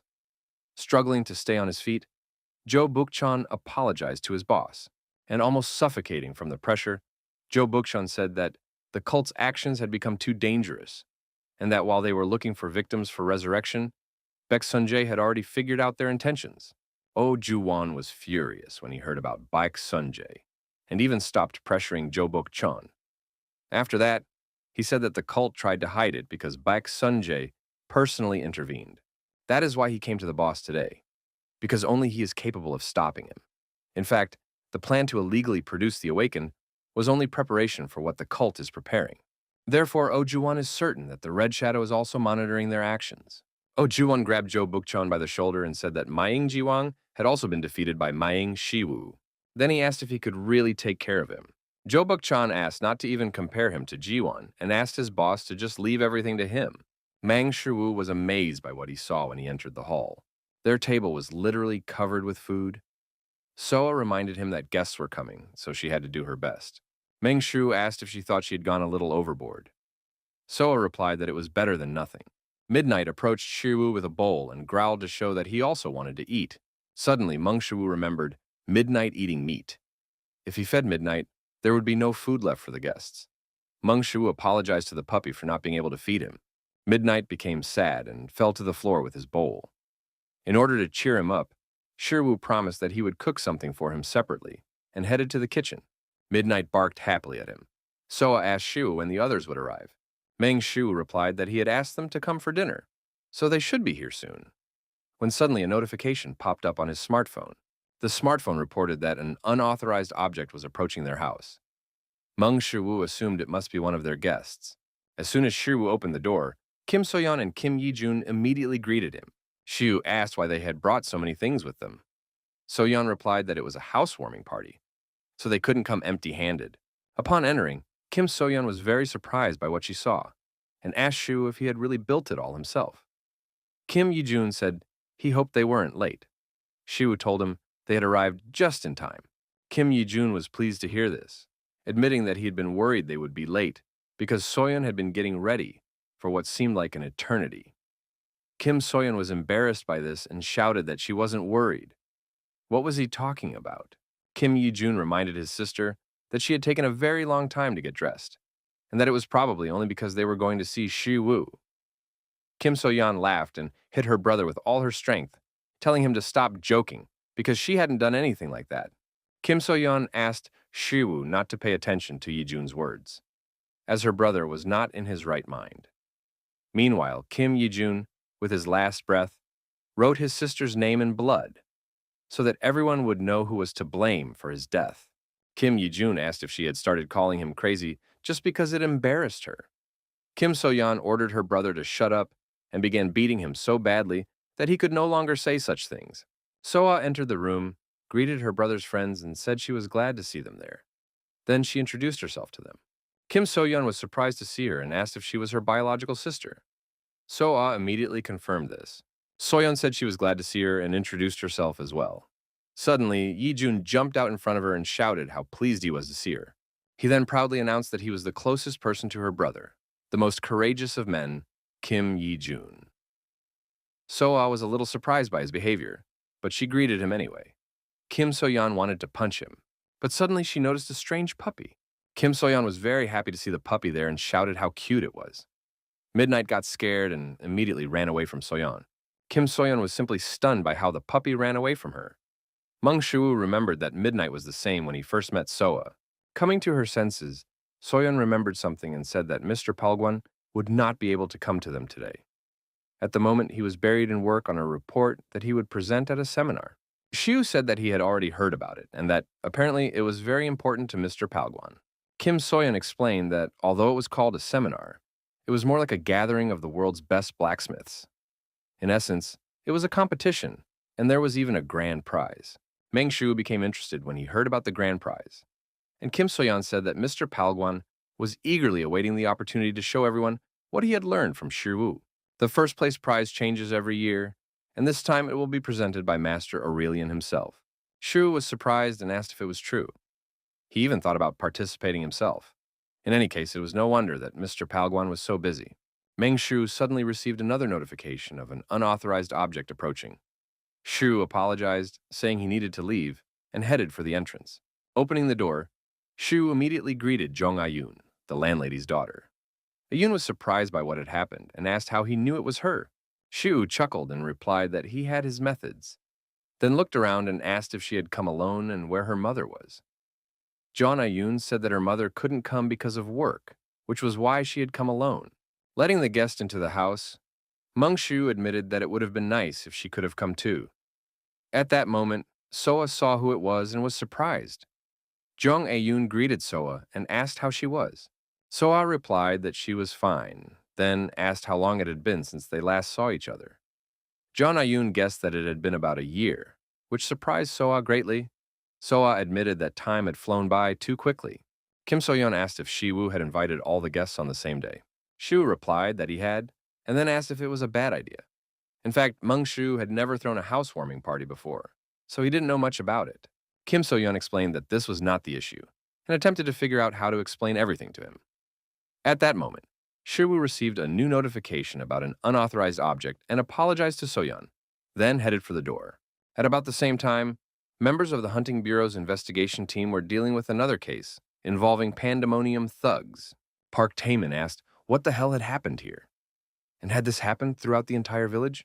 Kim Dong-gun, a guard from the regional investigation team of the Hunters Inspection Bureau, reported to the captain that their search was complete. The captain asked if there were any survivors, but all he heard in response was silence. Park Taemin was furious, because all this was the work of those evil bastards. The captain asked what was in the report and if there was anything unusual. Kim Dong-gun replied that there was a clue.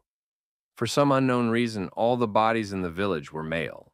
Park Taemin asked if that meant they didn't kill women, and had they been able to establish a motive? Kim Dong-gun replied that they hadn't gotten that far yet, and as the captain already knew, Oh Ju-won had intervened in the case, so Park Taemin agreed with the guard because even just surviving in this situation was pure luck. Then he asked where the director was.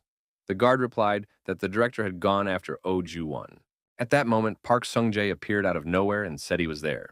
Park Taemin asked what had happened to Oh Ju-won. Park Sung-jae admitted that he had lost him and that Oh Ju-won was much stronger than he had expected. Suddenly, Park Sung-jae stumbled and began to fall. Captain Park Taemin immediately caught the director and asked how he was. Park Sung-jae laughed and replied that it was nothing serious.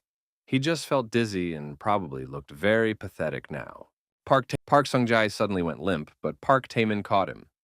Park Sung-jae said he was fine and asked not to report it to the bureau.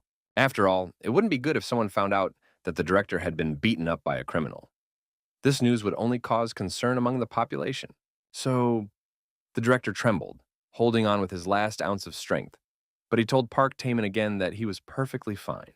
On the other side of the forest, the wounded Oh Ju-won was barely breathing due to the injuries he had sustained after fighting the director. The secretary asked his boss if he was okay, but instead of answering, Oh Ju-won asked what was going on with the cult. The secretary replied that thanks to the boss's efforts, the ritual had not been ruined. Oh Ju-won asked if the guards had noticed, to which he replied that, again, thanks to him, they had managed to keep it a complete secret. Oh Ju-won suddenly became angry, remembering Baek Seon-jae. It was his first fight with him, and apparently, the rumors greatly underestimated his abilities. But he was lucky because he got off easy if he had lost more than just his eye. Meng Shu abruptly opened the door and invited Daku in, which startled her. Stammering, Daku greeted her boss. Then she asked her younger siblings to greet Shiwoo. Her younger brother said hello, and her sister said she was glad to see him. Seeing this, Meng Shu smiled and greeted the children, then invited them inside. Once inside, the children were amazed by what they saw, and the younger brother even shouted that the house was incredible. He then asked Doku if they could live in a place like this. But his sister asked him if he had any idea how much such a place would cost. The brother was doubtful and decided to ask how much such a house would cost. His sister replied that it would cost at least 1,000,000 won. Hearing this, the brother was completely shocked and tried to calculate everything on his fingers. But after unsuccessful attempts, he said that it was a lot of fried chicken. Then he turned to Shu and asked if he was really super rich. Park Dok-gu quietly asked what kind of questions these were. Park Dok-gu then bowed and apologized, saying that her brother was too young and didn't understand anything yet. Meng Shiwoo laughed and said that it was okay. At that moment, it seemed as if almost everyone had gathered. Mr. Palgwan and the landowner were unable to come, so only Mang Shu led Park Dogu and the younger children into the hall to the other guests and said that apparently everyone had already gathered. He was sure that the rest of the guests would definitely not come because they were busy, and he had invited them only out of politeness. Kim So-yeon noticed that Shiwoo had not yet purchased any furniture. Shiwoo agreed and reminded her that he had only just finished building the house and had only managed to make a table and a few chairs. Kim So-yeon was surprised to hear this and asked if he had really done it all himself. Suddenly, then he heard the doorbell ring. Kim So-yeon asked if he hadn't just said that everyone was already gathered. Shiwoo admitted that he had thought so himself. Jo Buk-chong asked if that bastard had really brought guests to his house. And who were they anyway? Secretary Oh Ju-won said that Shiwoo had invited some acquaintances, but he wasn't sure who exactly. Jo Buk-chong said that in that case, it was very simple. He would just have to kill them all. Meanwhile, at Shiwoo's house, the guests felt very uncomfortable and no one dared to say a word. Soa cleared her throat and whispered to her brother to do something to break the awkward silence. Meng Shu promised that he would think of a way to start the conversation right away. Meng Shu asked what they thought about introducing themselves. Then he chuckled awkwardly. Since he had suggested it, he would do it first. As they all knew, he was Shiwoo. Immediately after that, his younger sister Soa, who was sitting next to him, introduced herself. Next, Jeon Ayun, the daughter of the landlady, decided to take the initiative, even though it was in the past, as he no longer rented the house. Kim So-yeon introduced herself as the CEO of So-yeon Trading. Her younger brother introduced himself as Yi-jun, So-yeon's younger brother, as well as Shiwoo's cameraman, who was always by his side. Next, after introducing herself, Park Dok-gu pointed to her younger siblings, after which her younger sister introduced herself as Dok-yeon, and her brother introduced himself as Dok-hyun. Next, Min-jun, a guard and captain of the 4th Squad of the rural branch of the Inspection Bureau, introduced himself. And lastly, Cherin, the guildmaster of the SH Hunters Guild, introduced herself. In fact, Meng Shu had invited these two out of politeness, but he hadn't expected them to actually show up. Did that mean they weren't as busy as he had thought? Soa suddenly laughed, trying to smooth things over, and suggested that the guests start eating. Hearing this, Do-hyun and Do-kyung couldn't hold back their saliva. Do-kyung asked if they could really eat this. Then, Do-hyun said he wanted to try the ragu. Park Do-gu was shocked by their behavior and asked them to be more polite. Shiwoo told her that it was okay and that it was food for everyone, so they shouldn't feel shy. Soa agreed with her brother and said that she had worked very hard to prepare everything. Do-hyun couldn't help but exclaim at how delicious Soa's cooking was, and Do-kyun asked Do-gu if she could cook like that too. Since no one objected, Park Do-gu thanked Shiwoo and Soa for the food. After that, Soa invited the others to dig in. Kim So-yeon suddenly remembered that they had come with something and suggested that it was the right time to give gifts for the new apartment. Hearing her, Kim Yi-jun reached for the box. When he opened it, everyone could see the gold-colored tendons of the ogres. Kim So-yeon asked what he thought of the gift and if he liked it. Meng Shu admitted that it was exactly what he needed. He had just finished building his house and had already started thinking about making equipment for himself. Meng Shu asked if it wasn't too expensive for a housewarming gift. He had heard that each tendon cost about 100 million won. Kim So-yeon admitted that this was true, but that it wasn't just a housewarming gift. Shiwoo asked what she meant. Kim Yi-jun then explained that it was also a token of his gratitude for Shiwoo saving him that time, as well as a small reward for his help. Meng Shiwoo said that even so, it was too much, but So-yeon ordered him to just take it. Jeon Ayun admitted that compared to this, her gift seemed inadequate, so she brought Soa a GED workbook and documents for admission based on talent, as she thought she should already start preparing for university. Ayun told Soa that she would personally help her prepare for the GED exams, so she wished her to study hard. Soa thanked her friend and said she was the best. Nervous about the gift, Park Dok-gu quietly handed her the camera. Meng Shu was surprised to see the camera, and Dok-gu reminded her that he had complained that his cameras were always breaking. Meng Shu understood what she was talking about. She probably remembered how he always mumbled about it in his videos, but she was clearly not in a position to spend so much money. Meng Shu thanked Dok-gu for the gift and promised that he would use the camera. Then, Meng Shu turned to Yi-jun, patted the camera, and said that he was forbidden to break it. Kim Yi-jun promised that he would protect this camera even at the cost of his life. Suddenly, Meng Shu heard a quiet apology. Turning around, Meng Shu saw that Lee Mingju was looking downcast. Mingju admitted that she had never been to a housewarming party before. so she didn't know that she needed to bring a gift, for which she sincerely apologized. Showing his thumb, Shu said that everything was fine and that he was grateful that she had come today. Mingjong said that in that case, everything was fine. Immediately after that, she became even more dejected and apologized to Shiwu again. Han Cherin, who had been sitting quietly all this time, suddenly asked, did that mean she shouldn't have given him household items? Meng Shu was very surprised to hear about household items. Han Cherin took out her smartphone and sent Shu a link. Clicking on the link, Meng Shu saw some kind of Karafni sofa. Kim So-yeon was shocked by what she heard and decided to ask if he had just mentioned a Karafni sofa. Shiru replied that it was indeed that, and then asked what the matter was. Just in case, Kim So-yeon decided to take a look for herself, and when she saw it, she cried out, "Oh my God!" Then she shouted that Cherin was also giving him a Harry Wotton wardrobe. Meng Shu asked if they were really that expensive. So-yeon replied that expensive was an understatement, as each one cost billions of won. Hearing about the billions, even Shiwu was shocked. Shu asked how furniture could be so expensive. So-yeon noted that, aside from the price, it was very difficult to find. Karafni only produces 10 pieces a year, and there are currently only 1,000 Harry Wotton cabinets in the world. In addition, she had heard that they are sold exclusively to WIP customers at the main SH department store. Meng Shu asked Cherin how she managed to get them. Cherin replied that Director Han was in charge of the SH department store, and that she had personally chosen these gifts. Kim So-yeon whispered to Shiwu that if it were her decision, she would choose either the sofa or the wardrobe. Meng Shiwu admitted that it sounded like a good idea. Han Cherin asked why, since the gift was everything she had thrown away. The room Lee Min-jun, who had come without a gift, was particularly hurt by what she heard. Meng Shu decided to clarify, was that really all? If she really had everything on the list, then it was.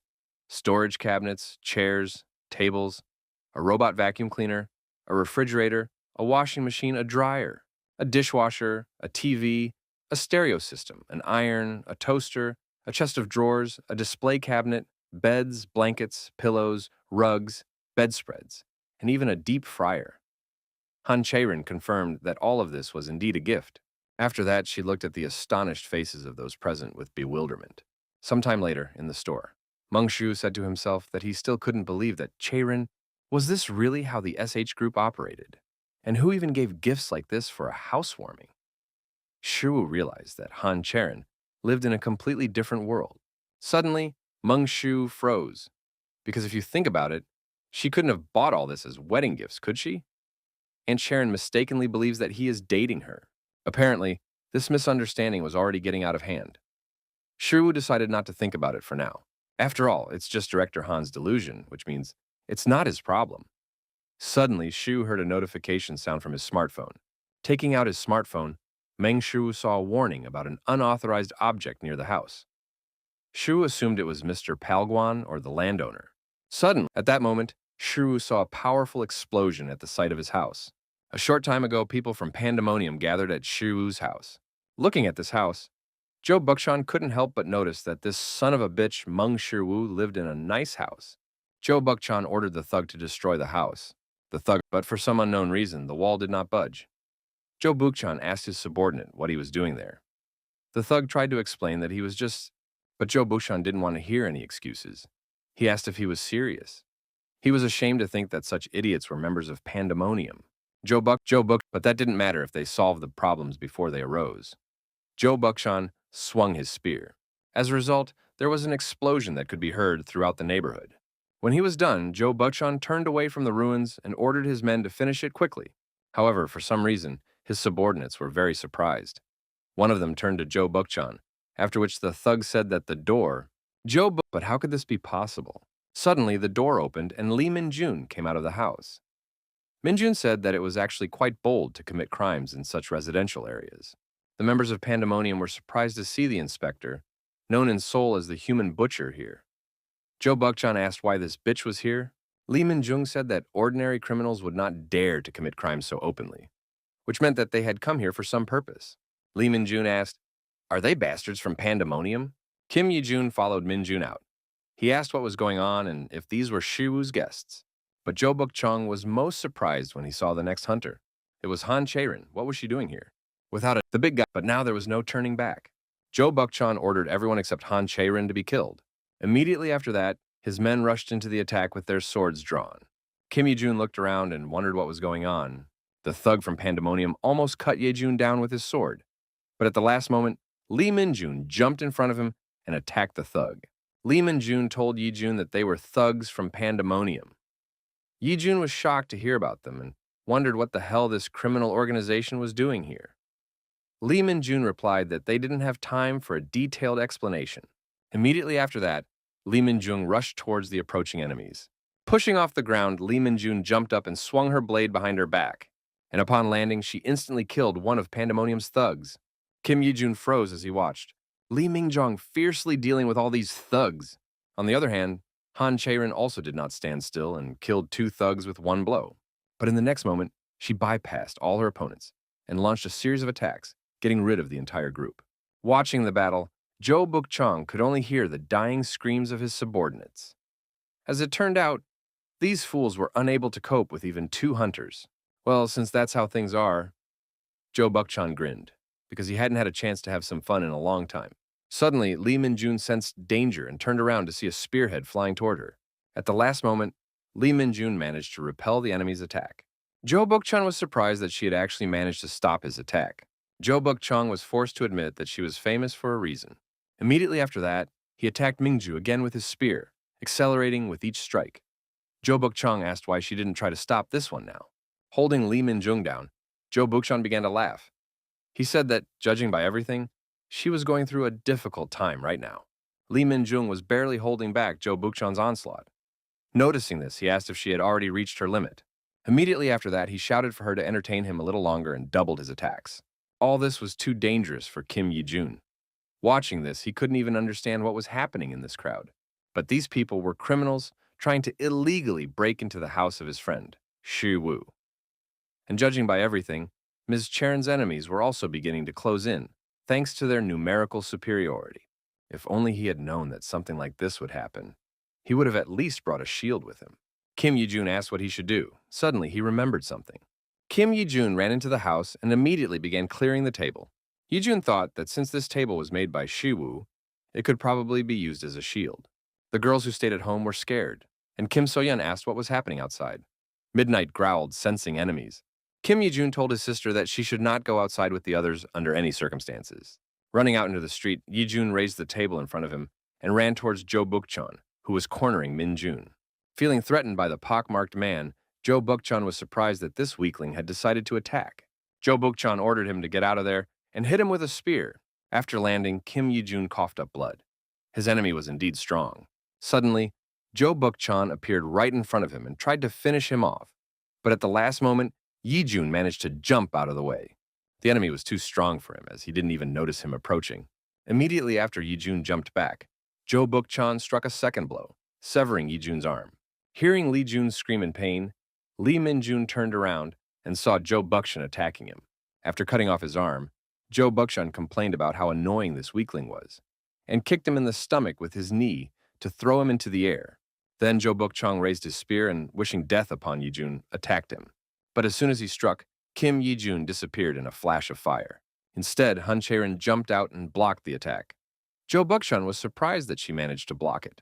Jo Buk-chong admitted that Cherin's skills looked pretty good, and she had a decent sword, but she was still a novice compared to him. His S-rank trait, acceleration, allowed him to rise to the level of Pandemonium's leaders. His trait not only speeds up his entire body, but also improves his dynamic vision through hormones, accelerating his perception and thinking. Thanks to this, he perceives things in slow motion, observing the surrounding phenomena as they stretch spatially as hormones are produced and his metabolism accelerates. In this world, he can easily break the sound barrier and move at his own pace. If he pushes himself to the limit, everyone else will move slowly, like a snail. He is the only creature that can move freely in this world. And in this world, where everything seems to have stopped, he is a god. But what is this feeling that suddenly enveloped him? It was a feeling of horror that seemed to permeate his entire body. It was as if a bell was ringing continuously in his head, warning him. It was a deadly instinct, and if he didn't escape right now, he would die. Behind Jo Buk-chong, a bright light suddenly flashed. Jo Buk-chong turned around and saw a fireball rushing towards him at tremendous speed, and in the next instant, something threw him back. Getting up, Jo Buk-chong asked what the hell had just happened. He thought he had reacted quickly and tried to dodge it, but it was too late. But that was impossible, and something like that simply couldn't have happened. After all, in this world where he reigned like a god. Joe Bookchan suddenly heard a rustling sound, and when he looked, he saw ice cream spilling out of the bag. Meng Shu was unhappy because he had accidentally dropped the ice cream due to the last blow. Picking up the bag, Meng Shu turned to the guy he had just knocked down and asked who the hell he was, and what the hell was going on here. As soon as Meng Shu arrived, Kim Yi-jun rushed over to him. Meng Shu was very surprised by what he saw and asked why he was holding his table. And where was his left hand? Then Shu turned around and said that after what he had seen, he could roughly understand what was going on. The whole problem was you.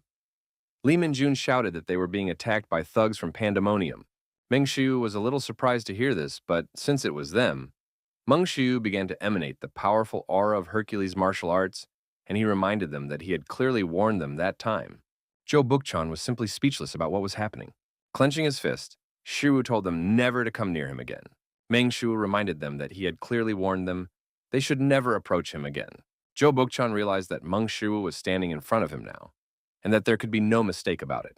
Oh, Ju once said that Shu was not someone who could be easily dealt with, because even Ji Wang had lost to him. Was he sure he could handle this? Joe Bookchun stood up and said that when he found out that Meng Jiwan had been defeated, he realized that Shiwu was not the unusual bastard that some people thought he was. Joe Bookchong gave Shiwu the middle finger and said that he would regret not being able to kill him with one blow. In a slow-motion world where time flows at a speed of 1/9.6 seconds, in this world where only he reigns as God, he is the only one who can move. While Joe Bookchon was content with the thought of his power, he missed something. And that something was Shiwu's fist, which suddenly slammed into his stomach. Due to the force of the blow, Joe Bookchon coughed up blood. Immediately after that, he began to run away from Shiwu. But no matter how hard he tried, Shiwu quickly caught up with him. Joe Bookchon tried to understand how this was possible. How could someone move so fast, even in his world? And could it be that he was simply rushing through this high-speed world? Quickly catching up with Joe Bookchon, Shiwu swung his fist and was already preparing to finish him off. Joe Bookchon thought that the idea of someone rushing through his world was simply nonsense, and that such a thing simply could not be true. Turning sharply, Joe Bookchon attacked Shiwu with a shout, but his spear collided with Shiwu's fist, which somehow managed to overpower it. Receiving the recoil from his last attack, Joe Bookchon coughed up blood again, and his eyes rolled back. Joe Bookchon's hands trembled. He knew he had definitely hit Shiwu with his spear. So what was this indefinable force he had encountered? After repelling Joe Bookchon's attack, Meng Shu calmly took a step into his world. With just his footsteps alone, Meng Shu could easily make his way through Joe Bookchon's world. But he refused to believe it. Was he really unable to keep up with this guy's speed? So what could have happened? Because, after all, it wasn't just about Shiwu's speed. It was as if it were inertia. Shiwu possessed a superior power that even he was unable to cope with. Did that mean the branch manager was right? Was he really unable to deal with Meng Shu? Joe Bookchon refused to believe such nonsense. Feeling the weight of Shiwu's impending blow, Joe Bookchon realized that he was going to die. Joe Bookchon gritted his teeth and told himself that he had to escape, no matter what. And to do that, he had to use any means necessary. Joe Bookchon screamed, trying to squeeze even more strength out of his trait. Although Meng Shu had been fighting Joe Bookchon for some time, it was only at that moment that his friends realized that their battle had begun. Lee Min-jun wondered what had just happened. Kim Yi-jun saw Shu fighting Joe Bookchon, but he literally couldn't keep track of him with his eyes, no matter what moment of the fight they were in. The battle was unfolding right in front of him, but no, could it even be called a battle? After a prolonged series of attacks, Meng Shu finally managed to get Joe Bookchon.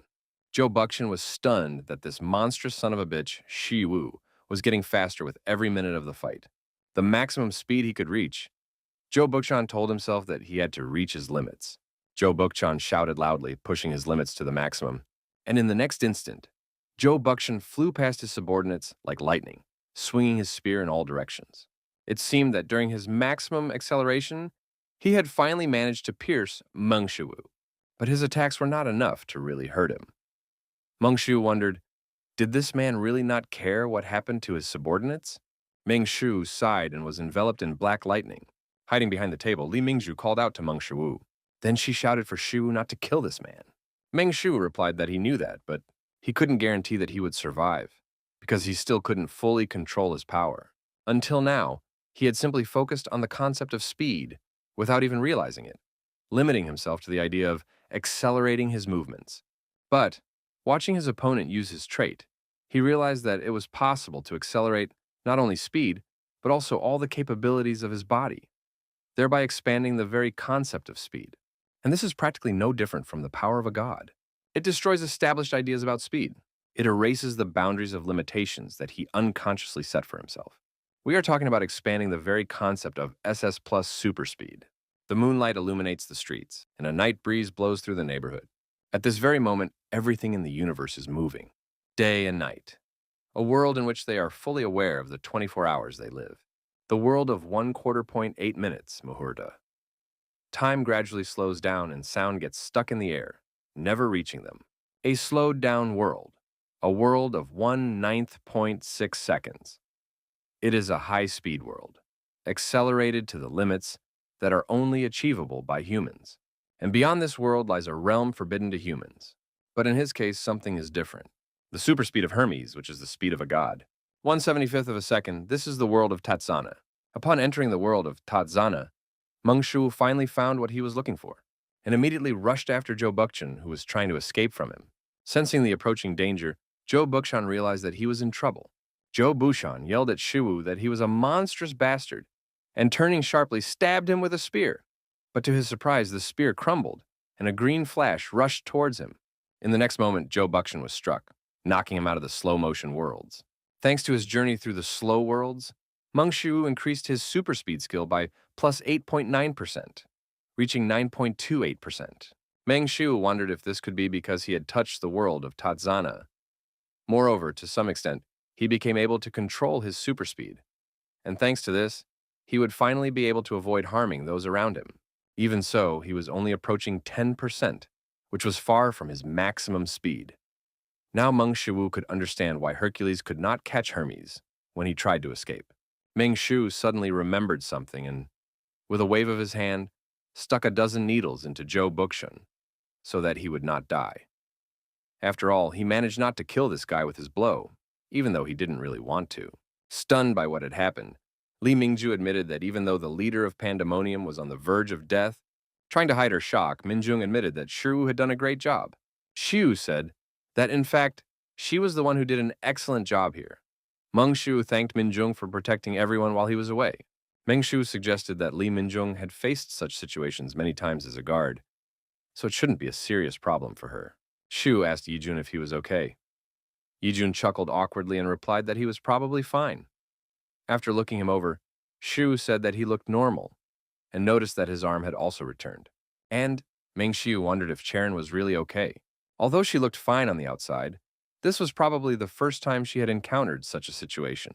Meng Shu assumed that Cherin was now in a state of severe shock. After all, there is a huge difference between killing monsters and killing people, especially if it is your first time. Although Han Cherin is famous as an outstanding genius, she always looks stoic, like a robot devoid of emotions. She is only overshadowed by the prestige of SH Group and her genius talent. Cherin is still a young and fragile personality who has not even become an adult yet. Meng Shu thought about how he couldn't just tell her how sorry he was that this had happened, even though she had only come here for the party to celebrate his new house. Meng Shu thanked Miss Cherin. Surprised by what she heard, Cherin asked, "What?" Looking at her face, Shu chuckled to himself, because now she looked just like a deer looking up. Shu said that if it weren't for her, the people inside could have been seriously injured. Meng Shu took Shirine by the hand and said that if she interfered in Pandemonium's affairs, similar things would happen again in the future. And if she wasn't ready for that now, it would be best to refuse right now. Shu said that running away was also an option. Although winning a fight is commendable, sometimes refusing to fight can also be a path to victory. One day, Confucius said, "When people decide not to do something, they must remember that it is not a choice to give up or yield, but a choice to move towards another opportunity. The growth of a gentleman does not necessarily have to be associated with achieving something greater." Meng Shu asked Shireen not to try too hard to win, and also not to give in to her emotions. After all, no matter what, Miss Cherin is the most important thing. Han Cherin placed her free hand on her chest and sincerely thanked Shi Wu. Meng Shiwu believed that Han Cherin only lacked experience. If she did not break down and become discouraged when faced with obstacles, she would have the potential to one day become a hunter who transcended the world. Until then, his role as a mentor was to help her grow safely. After all, that was the only way he could earn 10 billion won a month. Shiwu said he was grateful to her. Soon, inspectors from the bureau arrived at the scene, and the housewarming party came to an end. Fortunately, the invited guests returned home without any injuries or damage. In the end, those bastards from Pandemonium couldn't even break through the front door of his house. Miss Minjung and Miss Cherin, along with Yi Jun, also held back the thugs. And even if they hadn't, Midnight could have dealt with them on his own. He was grateful to them, but he felt sorry for dragging them into all this. Lee Min-jung called Sua and asked if they had finished checking the identities of these guys. Jung Sua reported that they had completed the identification and that all of these people had been confirmed as members of Pandemonium. In addition, there was a bounty on each of their heads. One of the guards suddenly noticed that one of them was still alive. What should they do now? Park Taemin asked what he meant by what to do. They should just kill them. Meng Shiwu was confused by what he heard. The guard asked if they really had to do that. Park Taemin replied that if they left these thugs alive, they would return to their old ways. Innocent people would become victims in the future, so it was better to get their hands dirty with blood right now. The guard asked if the team leader agreed. Taemin replied that he did. After hearing this, Meng Shu finally understood why the guards were called human butchers. After sorting out the matter, Lee Min-jun approached Shu and said that the guy they were fighting was named Jo Buk-chon, and that he was a high-ranking employee of Pandemonium. Min-jun asked if Shu would mind if they checked his identity. Meng Shu replied that he didn't mind, because after all, that was the job of the guards. That was also the reason why he had left Buk-chon alive. Walking away, Taemin admitted that when he thought about it, he wanted tonkatsu. The female guard asked if they should order some for lunch. In fact, Shiwu wanted to deliver Jo Buk-chon himself, but since the guards were here, he could leave it to the experts. Shu asked Min-jung if something would be difficult for them. If she found out where Pandemonium's headquarters was, could she let him know? Li Mingjong replied that if it was Shiwu, of course she could, but why did he need it? Shiwu replied that, of course, he had to show them what happened to those who ignored his warnings. Li Mingju was surprised to see Shiwu like this, but she said she understood. As for the housewarming gift, Minjung asked if they could replace it with their team, regularly patrolling Meng Shiwu's hunter house. The members of the fourth team were stunned by what they heard. Meng Shu asked if that would really be okay. Judging by the expressions on the guards' faces, Shu assumed that Mingju had not yet discussed this with the team. Besides, wasn't it wrong to use state power for personal gain, as in this case? Li Mingjong explained that patrolling the territory was their responsibility, while the house of the hunter Meng Shiwu was under the jurisdiction of their soul branch. Shu agreed with this, and he just wanted to reason with Mingjong. As Minjung reminded him, he is currently the target of Pandemonium. They are obligated to do this as they are responsible for the safety of citizens in case of danger. Moreover, they would likely be able to find traces of Pandemonium similar to those found today. Shiu said that, in summary, if they stayed close to him, they would be able to catch Pandemonium. Shiu asked if that was what she meant. It's similar, and most importantly, Li Mingjong said that it was his housewarming gift. Shiu said that since she said so, he had no reason to refuse. It wasn't as if it would be normal to refuse such a coveted gift. Even though he had built a new house, there was still a lot missing. And while his ability to block intruders had been demonstrated quite well, he had nothing that could repel the invaders. Although there was no particular cause for concern with Midnight nearby, there was always a possibility. And if the bureau inspectors patrolled the area regularly, he would no longer have to worry about the safety of his home in Soa. Meng Shu shook Miss Mingjong's hand and said that in that case, he was counting on her. Li Mingjong smiled and thanked Meng Shu. Meng Shu was a little confused by her gratitude, because in fact, he was the one who should be thanking her. Besides, it turned out that she could smile after all. Now she wanted to apologize, as they still needed to clean up the place. Meng Shu smiled as he looked at the guards. Suddenly, he felt a sharp pain in his arm. It was a wound he had received in battle with Jo Buk-chon, and now Shiwu felt as if his joints had been completely dislocated. The executive director of Pandemonium, Jo Buk-chon. As it turned out, he was much stronger than Shiwu had expected. The rank member he had faced that time, Meng Jiwang, was insignificant compared to him. It would seem that there was only a one-level difference between a tear and a fracture, but the level of skill was like night and day. The spear that Jo Buk-chon threw at him during his escape, fighting with bare fists against a weapon, proved to be truly incredible. If only his body had not been trained with Hercules' superpower, today's fight would have ended in disaster. And if he had completely slipped up today, he probably would not have been able to use his arm at all. If only he had received a decent blow with the spear that Joe Buckshon was wielding, he would have lost, not Buckshon. Soon, Pandemonium will try to take revenge on him again. This means that in the future, he will have to face even stronger enemies than Joe Buckshon. He is gradually reaching his limits, fighting enemies with his bare fists. This means that the time has finally come to make equipment for himself. The human body is weak. It has teeth, but they are not sharp enough. It has claws, but they are not strong enough, so they chose, thanks to weapons, they cut and stabbed using wood, which is harder than their nails. They picked up stones from the ground and threw them, stones that are harder than their bones. They also overcame their physical shortcomings by seeking them elsewhere, which gave them an advantage over most animals. They could hunt animals that they could not previously defeat. Humans finally managed to reach the top of the cruel wild, freeing themselves from the shackles of the food chain and rising above predators. That is why we can say with confidence that the types of weapons that accompany human history are also quite diverse. So why shouldn't he do it? Staring at the hot coals, Shirwu tried to figure out what exactly he should do. The most standard option was definitely gloves, because he was better at martial arts than weapons. As he expected for Hercules' divine martial arts, the best equipment would be something that could strengthen the body. Once he had decided what to do, Shirwu decided to start making gloves right away. The material he used to make gloves last time was ogre tendons. But the main difference now is that his current skills in divine metallurgy had increased nearly sixfold since he made the gauntlets. Even if he used the same materials as before, the end result would be as different as night and day. Squeezing the red-hot ogre tendons, Shu began to hammer them. The fragility and viscosity of the material, he had to find the perfect balance. After some time, Shirwu finally finished creating the gloves, and the system rated them as decent equipment, and his divine metallurgy skill increased by 1%. Shu simply couldn't believe what was happening, because this was decent equipment. The top-class gloves sold by Han Cherin for a staggering 4 billion were rated as disposable item. But even if Hephaestus considers the current gloves decent, it's just impossible. Could it be that by selling these gloves, he could get more than 10 billion? Shu even dared to ask the question, should he just sell these gloves? After a moment's thought, Shu decided to abandon the idea, as he didn't have such a big problem with money at the moment. Shu decided to check how the gloves would fit him and immediately put them on. After trying to move his hand in the glove, Shu was very surprised because it was incredibly comfortable. He didn't even feel like he had something on his hand. Shu clenched his hand in the glove, and it suddenly cracked. Immediately after that, the glove crumbled into small pieces. Right before his eyes, these gloves turned to dust, and this was a material worth 100 million won. Shu wondered if there could be a defect in the equipment. But that couldn't be the case, because then it wouldn't have received a worthy rating. If that was the case, then why the hell did they crumble?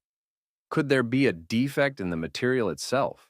Ogre tendons are the organs that transmit the strength of ogres, and they are one of the strongest materials in the world, capable of withstanding the enormous strength of ogres. So, why did this happen? At that moment, Zhuge Liang's insight kicked in, and Shu understood what the problem was. Shu suggested that perhaps the ogre tendons were unable to withstand Hercules' superhuman strength, which meant that he needed to use a material of higher quality than ogre tendons? But what monster could be stronger than an A+ rank ogre? Shu thought about everything that might be suitable, but no matter how hard he tried to remember such a monster, he couldn't. There simply was no such monster. Is there even a monster capable of resisting Hercules' strength? And then Shiwu wondered, does that mean that even Hercules cannot use any equipment? But that's not the case except for a helmet made from the skin of the Nemean lion's head. Thanks to its incredibly thick and durable skin, the Nemean lion was able to withstand the attacks of Hercules himself. In the end, Hercules had to use a guillotine chokehold for a whole 30 days, although Shu wasn't sure if it really was a guillotine chokehold. In any case, it ended with him crushing his entire body. In that case, he just had to create equipment that could withstand Hercules' superhuman strength, and it had to be at least something like the Nemean lion. Shouldn't that be easy? No, because where could he find such a thing? And even if he found such a monster, how could he catch it? Shu wondered if this meant he would have to fight without weapons for the rest of his life. But they say that with great power comes great responsibility.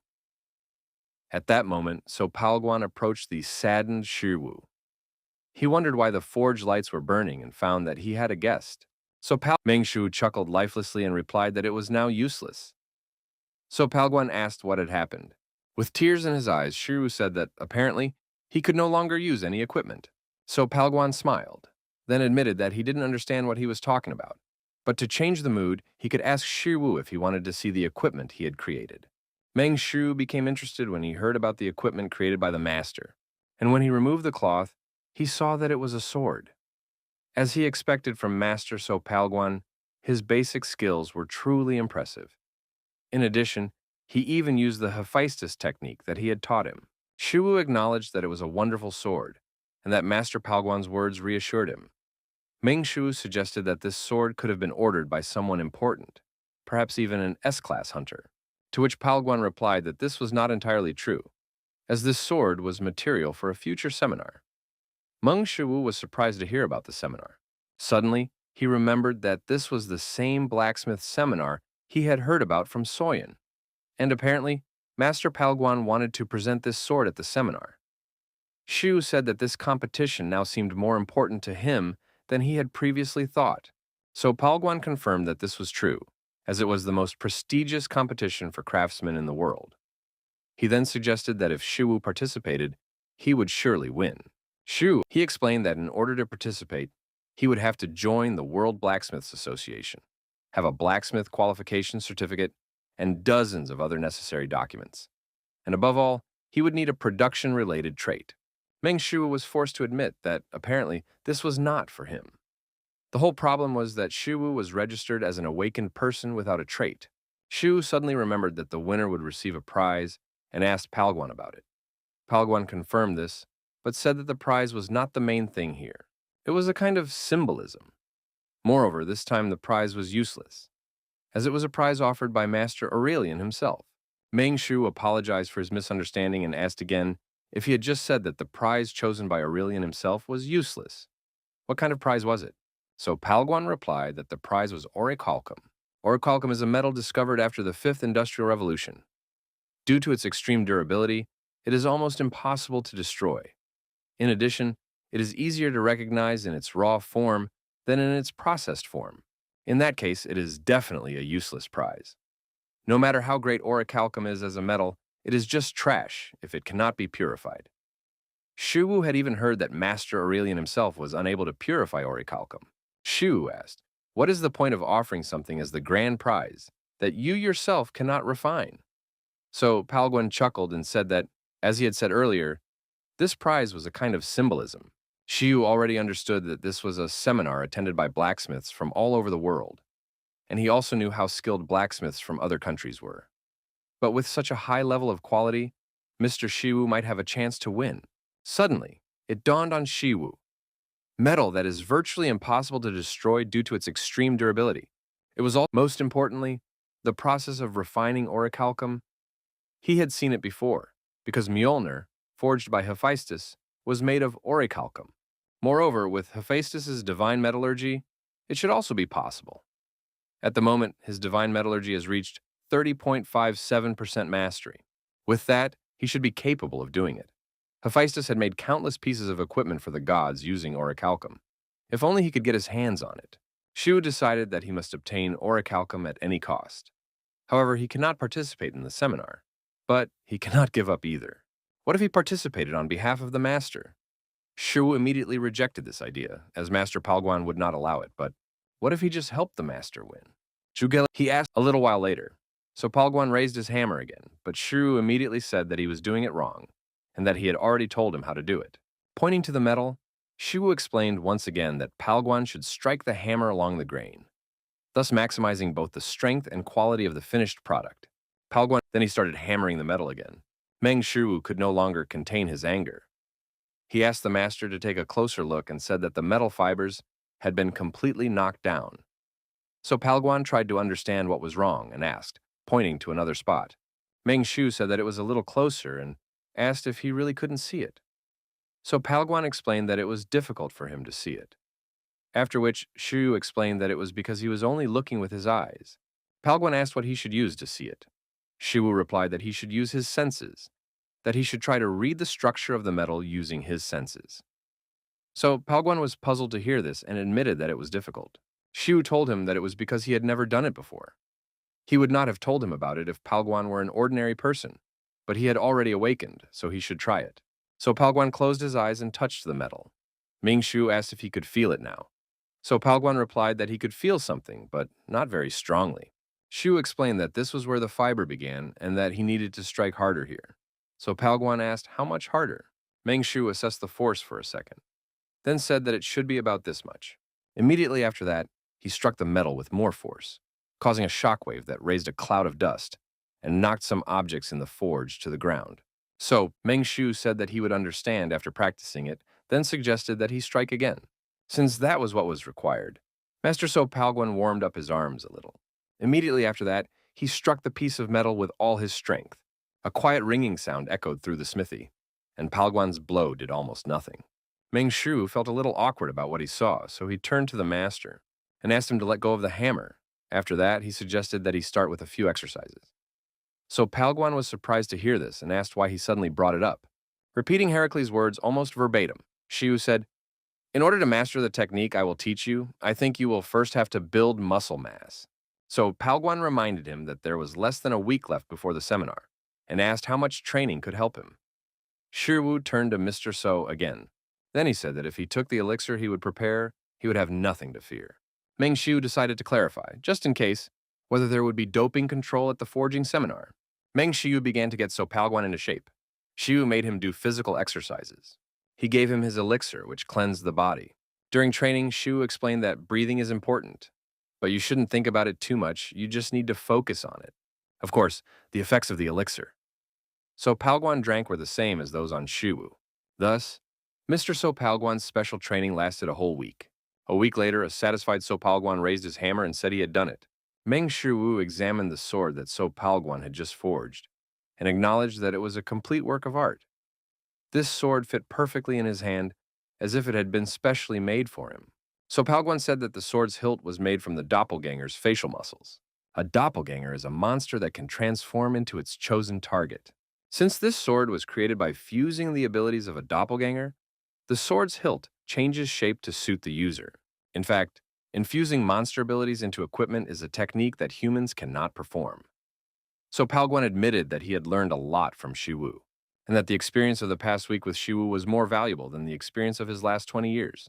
Meng Shiwu could clearly see that Mr. So Palguan had made remarkable progress in a week. However, the reason he was able to achieve such a level of growth in just a week, it was precisely because of his 20 years of experience that he already had. Even if they were not perfect, Mr. Palguan had made the divine techniques his own. One day, Confucius said, "The 4 elegant plants are the plum, the orchid, the chrysanthemum, and the bamboo." And now he sees bamboo before him. The time required for bamboo to grow fully is 5 years. However, during those 5 years, the bamboo does not appear above the ground. And after 5 years, the moment finally comes when it sprouts. Bamboo grows so fast that it almost reaches the sky in just 5 weeks. Now the question is, did the bamboo grow in just 5 weeks, or did it grow during all those 5 years? Of course, it grew for all 5 years. The growth of a gentleman is almost the same as that of bamboo, even if the result is not immediately visible, even if it seems insignificant to some. You must put your whole soul into what you do, and in changing times, this will become a real asset. Meng Shu explained that he had only given advice while being close to him, and that in fact, it was all the result of Mr. Shu's hard work and effort. So Palguan asked Shu if this was really the case. Trying to hold back tears, so Palguan thanked Shu. Meng Shu sighed, then suggested that this work should be good enough to be presented at the seminar. And now, all he could do was wait for the will of heaven, France, Paris, Opéra Garnier, Blacksmith's seminar, Blacksmith's Forum, a place where blacksmiths from all over the world can exchange experiences and find ideas for their projects. The host finally suggested starting the main event of the 51st Forgeron Forum, and the first part of the presentation was a sword forged by Master Antonio. One of the attendees asked his master about this man, and he said that Master Antonio was one of the greatest craftsmen in Italy. Removing the cloth, the host said that the name of this piece was Respiro del Drago, or Breath of the Dragon. Those present could not help but agree that Master Antonio had fully lived up to his glorious name. Moreover, some even considered it a winning piece. Suddenly, someone shouted that it was complete rubbish. One of those present asked, "Rubbish? And who dared to utter such offensive words?" Master Aurelian himself sat on the throne before all the blacksmiths. Master metallurgist Pierre Debout Aurelian asked if the man really thought this piece of trash was worthy of victory. A man from the audience stood up and asked if it wasn't too much to call such a creation trash. Even if he was Master Aurelian, wasn't it too much to insult the work of another master? Master Aurelian explained that this blade had a distinct red tint. This meant that Antonio had simply melted red pigment into the surface of the sword, because if he had covered it with paint, it would have easily peeled off. However, Master Aurelian rose from his throne and explained that this had led to serious damage to the fragility. Plasticity could probably provide some protection, but with this, the sword would break after a few swings. Even if it was difficult to do, and even if he really wanted to express a red hue, the best solution was to use the bones of a red wyvern, or even a red bone dragon. Smiling, Master Aurelian said that this was not an impossible material to obtain, so the fact that he did not use them meant that he did not have the skills to clean these materials. In addition, Master Aurelian pointed his cane at the dragon's head and asked what the purpose of this useless dragon figurine was. Does the sword hilt function properly? Was it all made for practical use, or just for show? If this was meant to be an exhibition piece, could it really be considered a work of art? No one in the hall could say a word to counter Master Aurelian's words. Walking through the hall past the other participants' works, Master Aurelian said that they were trash, something even worse than trash, real junk, and even trash that was not even worthy of being recycled. But when he approached one of the display cases, Master Aurelian was forced to admit that this sword was not so bad. Such a sword could be considered at least a disposable item. The host decided to move on to this item right away. Nervously, the host said that this was the work of Master So Palguan from South Korea, and it has no name. It is called equipment without a name. The audience felt a little awkward about this because it was a little... Suddenly, Master Aurelian threw down his cane. Taking a deep breath, he asked, "Who do you think made this?" The director was stunned by what he heard. How could Master Aurelian come to Korea?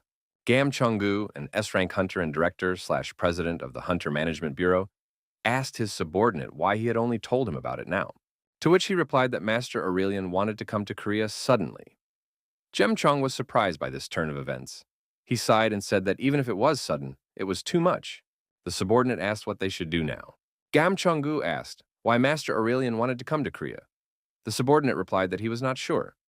Gam Chung-gu then asked when he wanted to arrive in Korea. The subordinate said that he had just learned that Master Aurelian had arrived at Incheon Airport. Hearing this, Jem Chung jumped up and exclaimed, "What?" Then he asked what the subordinate was talking about. Gam Chung ordered all of his appointments for the day to be canceled.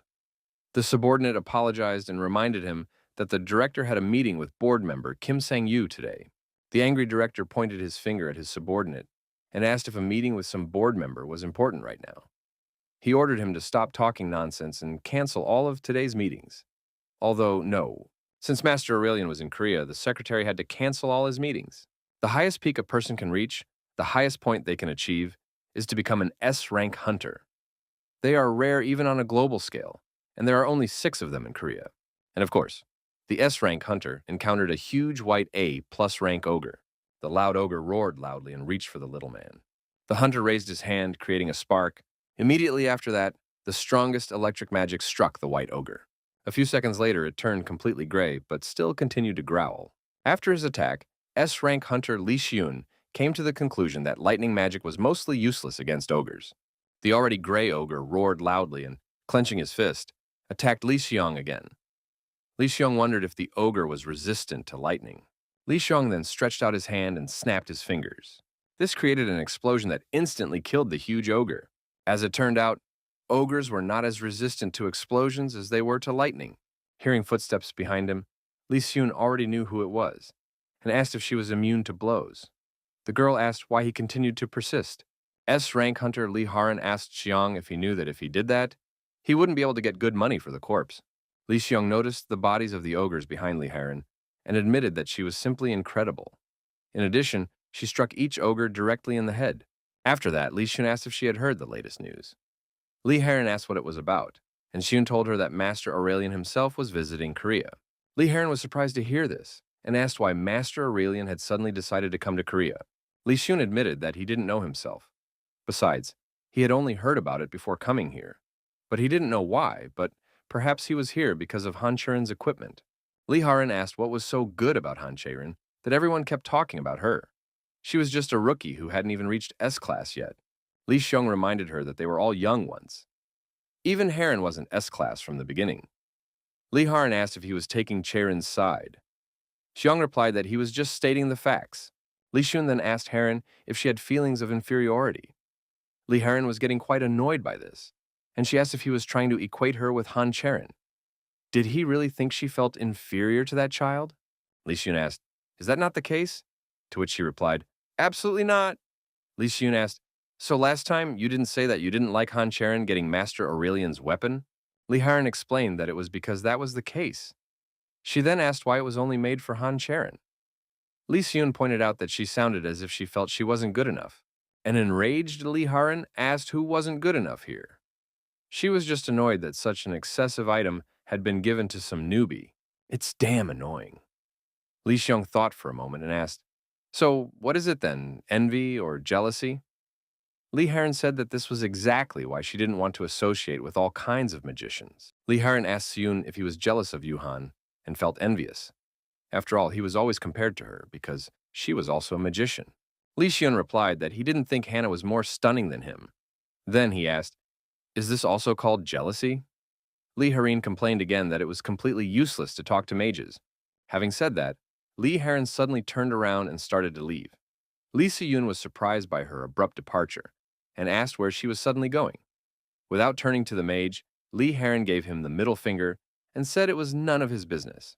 Li Siyun wondered if, since Haran was ready to leave behind the monster she had been hunting so diligently, she would probably meet with Master Aurelian, and that perhaps not only Haran, but other S-rank hunters might also want to see Master Aurelian. Li Siyun wondered if he should go too. Then he laughed and admitted that it would be nice if Master Aurelian could make him a staff. SH Hunters Guild Building. Underground Training Room. Meng Shu and Han Cherin were practicing during another training day. Han Cherin jumped off the ground and, shifting her sword from the block, prepared to attack Shi Wu. Watching this, Shi Wu couldn't help but admit that it looked quite dangerous. Therefore, Shu used Tai Chi, simultaneously losing his blade.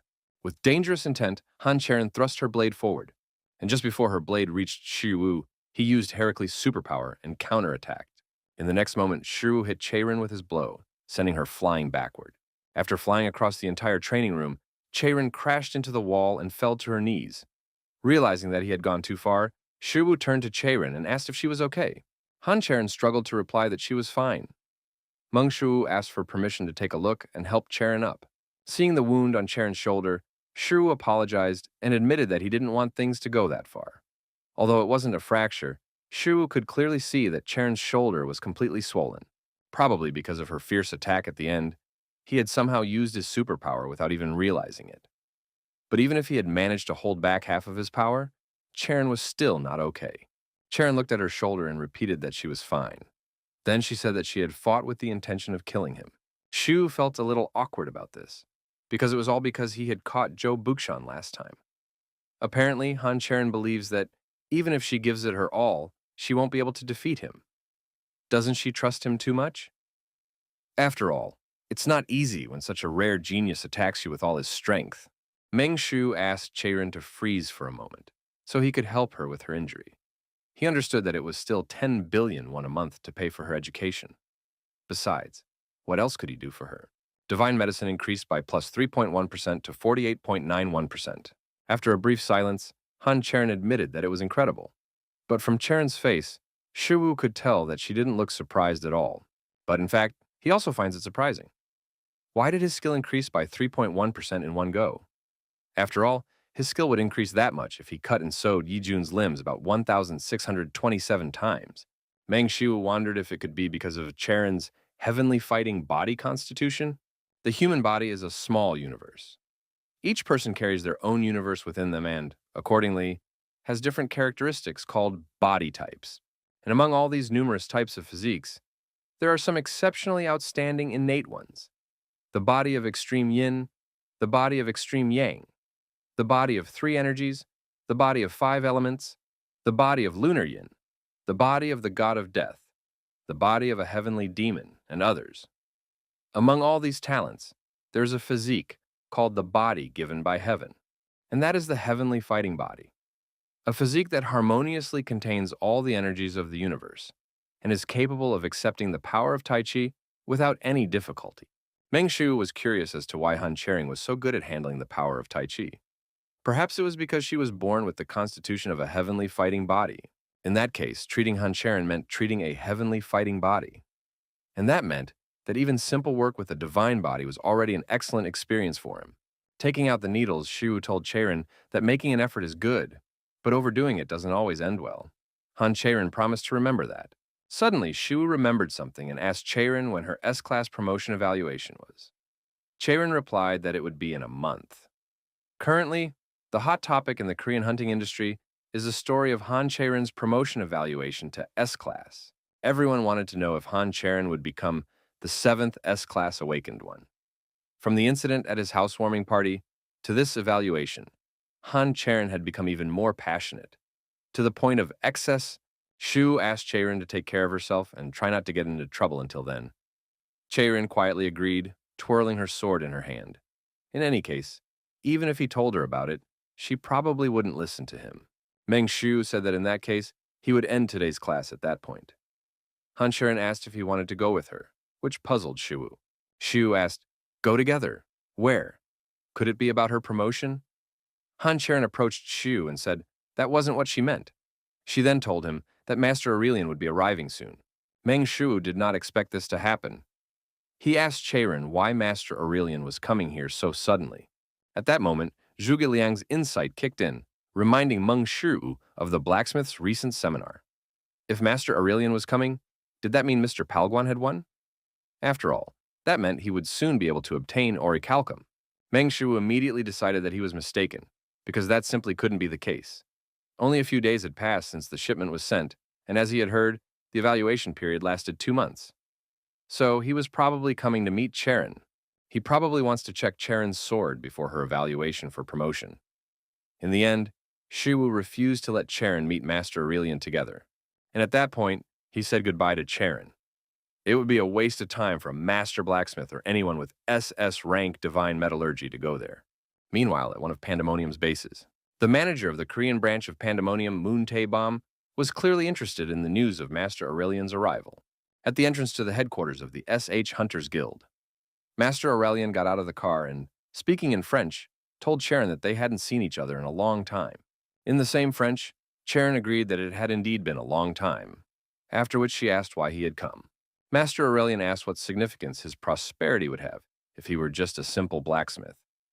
Han Cherin noted that, even after so much time had passed, he remained the same, after which she said that they had prepared food for him.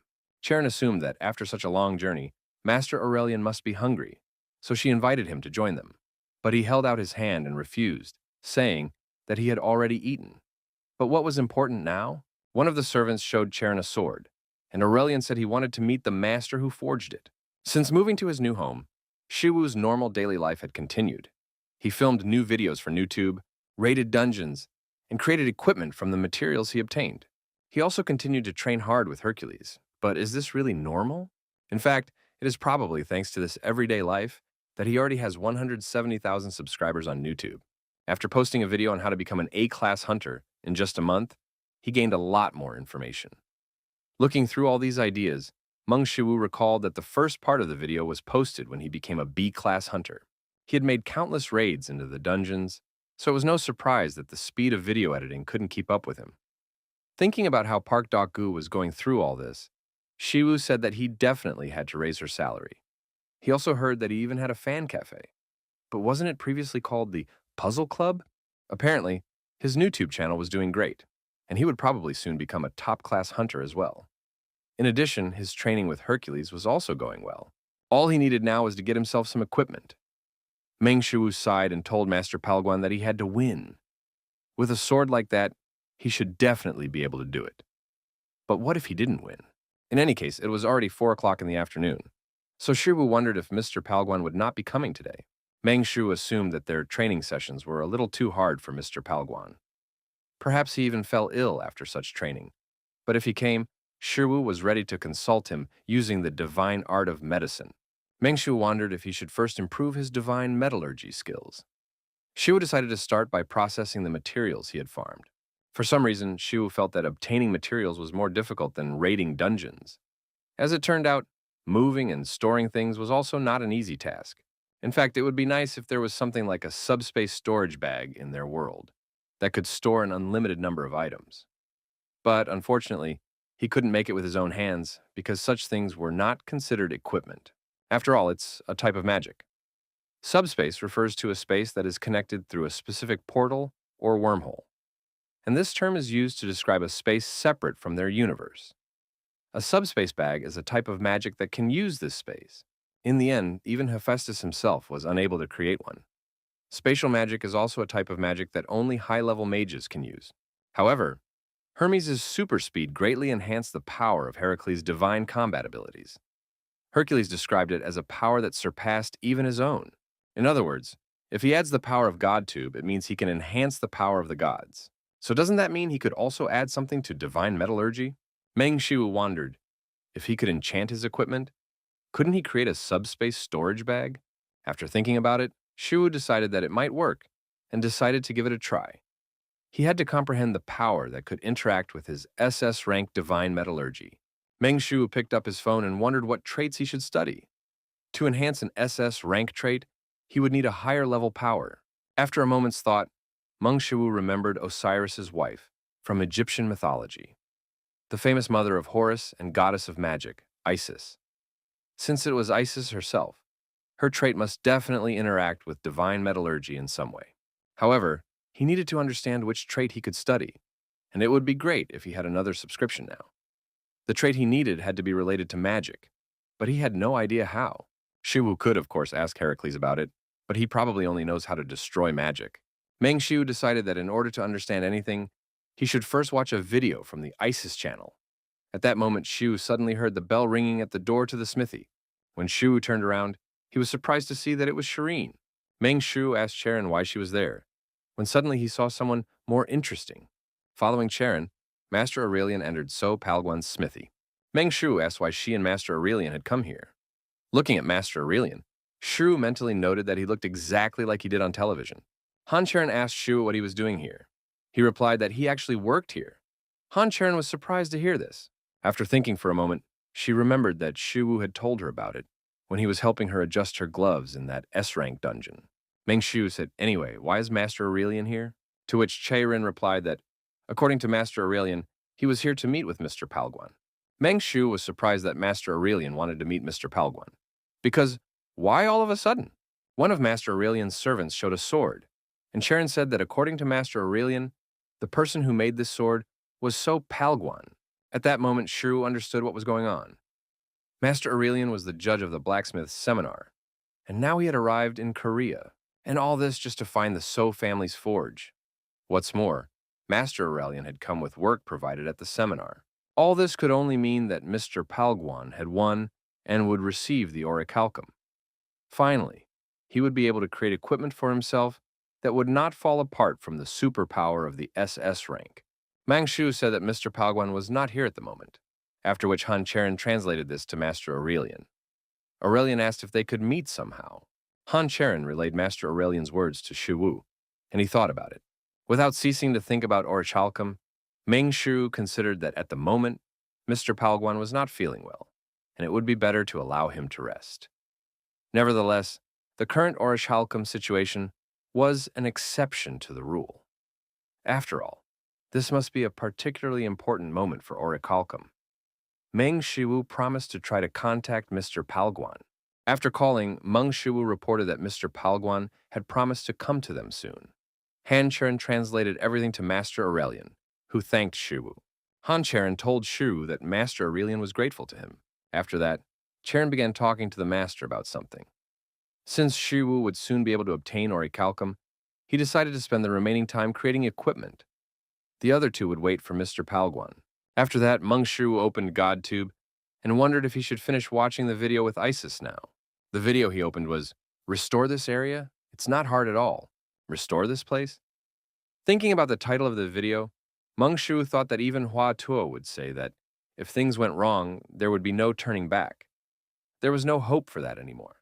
The video began with Isis against the backdrop of the desert. Isis addressed her dear subscribers.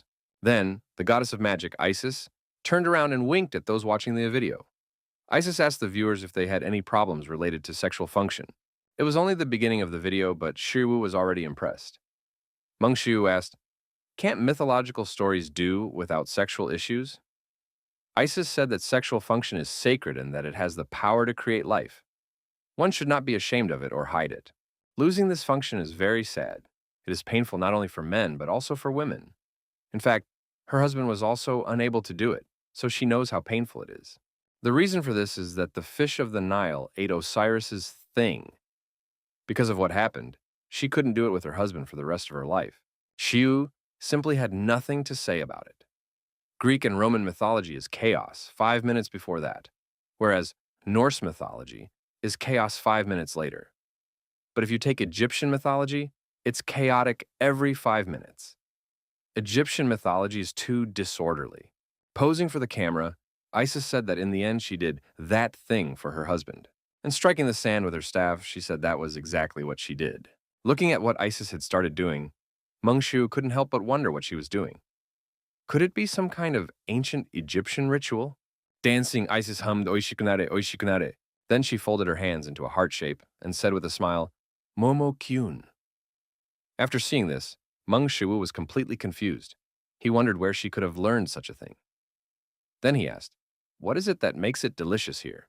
Isis spread her arms to the sides, releasing her magic, and suddenly the cacti trembled and began to grow rapidly. Meng Shuwu froze, completely unable to comprehend what was happening. A few seconds later, he asked what the hell that was. Could he really be seeing this with his sanity intact? There was only one thing he could be sure of now. Isis had the ability to assign special functions that allowed things to expand, and she would probably even burn to provide subspace functions for equipment. If this was the power that created Osiris's thing, then it should definitely be possible with her. After thinking about it for a while, Shiwu decided to check the membership fee for the subscription. As soon as Shiwu went to the right page, the door to the forge opened. Sweaty from running, So Palguan told Master Aurelian that he was here. So Palguan admitted that he would never have thought that Master Aurelian was really here. But as it turned out, it was indeed so. Master Aurelian told Palguan that he had been eager to meet him and congratulate him on his victory at the blacksmithing seminar. Upon hearing this, So Palguan froze. Then he admitted that he didn't understand anything and asked what he was talking about. And what language was that anyway? Han Cherin translated that Aurelian said he really wanted to meet him and congratulated So Palguan on his victory at the blacksmithing seminar. Upon hearing this, So Palguan exclaimed, He won the blacksmithing seminar? So Palguan was almost bursting with joy. Meng Shu mentally told the gentleman that he had indeed won, after which he decided to return to his business. Meng Shu took out his phone to find out the cost of subscribing to the GodTube channel Isis and began counting the zeros. 1, 10, 100, 1,000, 10,000, 4 billion? Ming Shu was shocked to see such a price.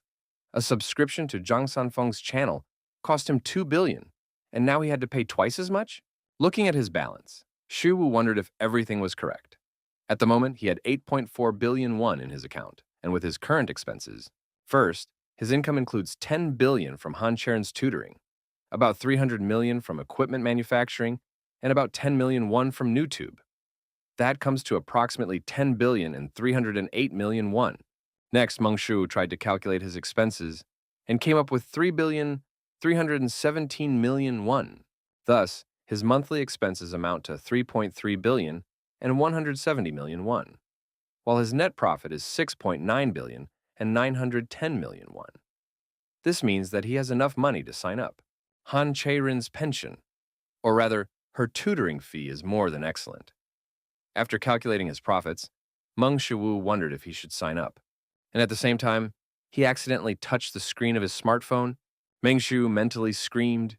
It was not a waste of 400 million, but a whopping 4 billion, so did it even make sense? Meng Shu calculated that if the living expenses for a family of 4 amounted to 3 million won, then this sum should be enough to live for a whole 111 years. He had to spend this amount every month, and all this money disappeared with just one touch. In addition, if he added subscriptions to other channels, it would amount to a staggering 7.1 billion won per month. Ming Shu closed his eyes, after which the system notified Shu that he had subscribed to the GodTube channel Isis. Upon hearing the notification from GodTube, Shu realized that from now on, 4 billion would evaporate from his account every month. But as soon as he saw the next notification, he froze in surprise because what he saw was practically impossible. By subscribing to the Isis channel, Meng Shu received an SSS rank reality manipulation trait. Meng Shu tried to understand what it was. After all, the trait he received clearly did not give him any specific special ability. Reality manipulation is an ability that can change the environment on a small scale.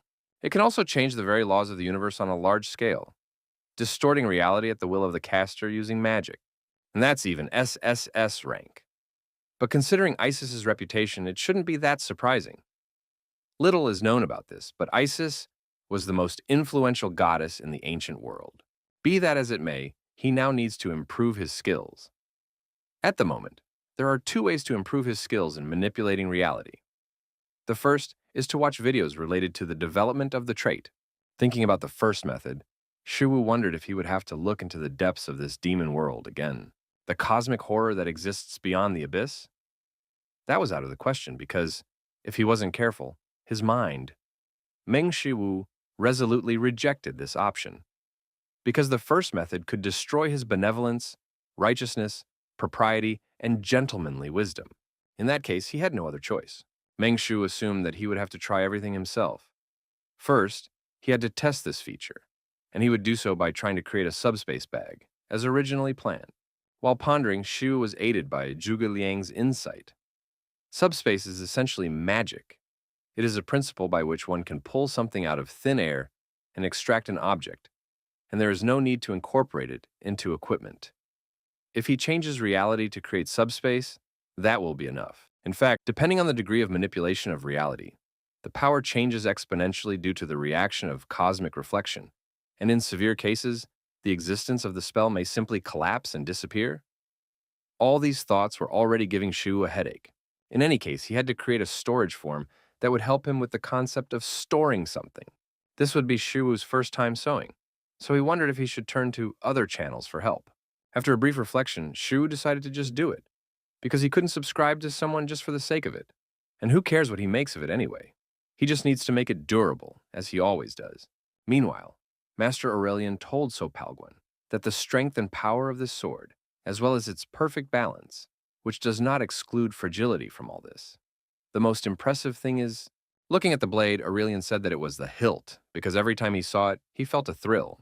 It even seemed to him that the shape of the hilt changed depending on the user. But how is that even possible? Master Aurelian believed that the quality of the sword made by Mr. Palguan was truly the best. However, he could create a sword of a similar level himself. But at the same time, he could say with confidence that he could not make it any better. And that was because of one thing: the hilt. A hilt that changed shape depending on the user. In fact, it would not be an exaggeration to say that he had come all this way for this. So Palguan said that he used the facial muscles of his doppelganger to create the handle. Han Cherin translated Palguan's words to the master, who repeated them in surprise. Suddenly, it dawned on Master Aurelian.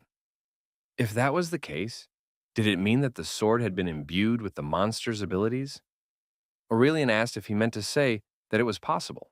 Since the new material, a byproduct of monsters, had been introduced into metallurgy, significant progress had been made, as it surpassed all metals in quality and strength.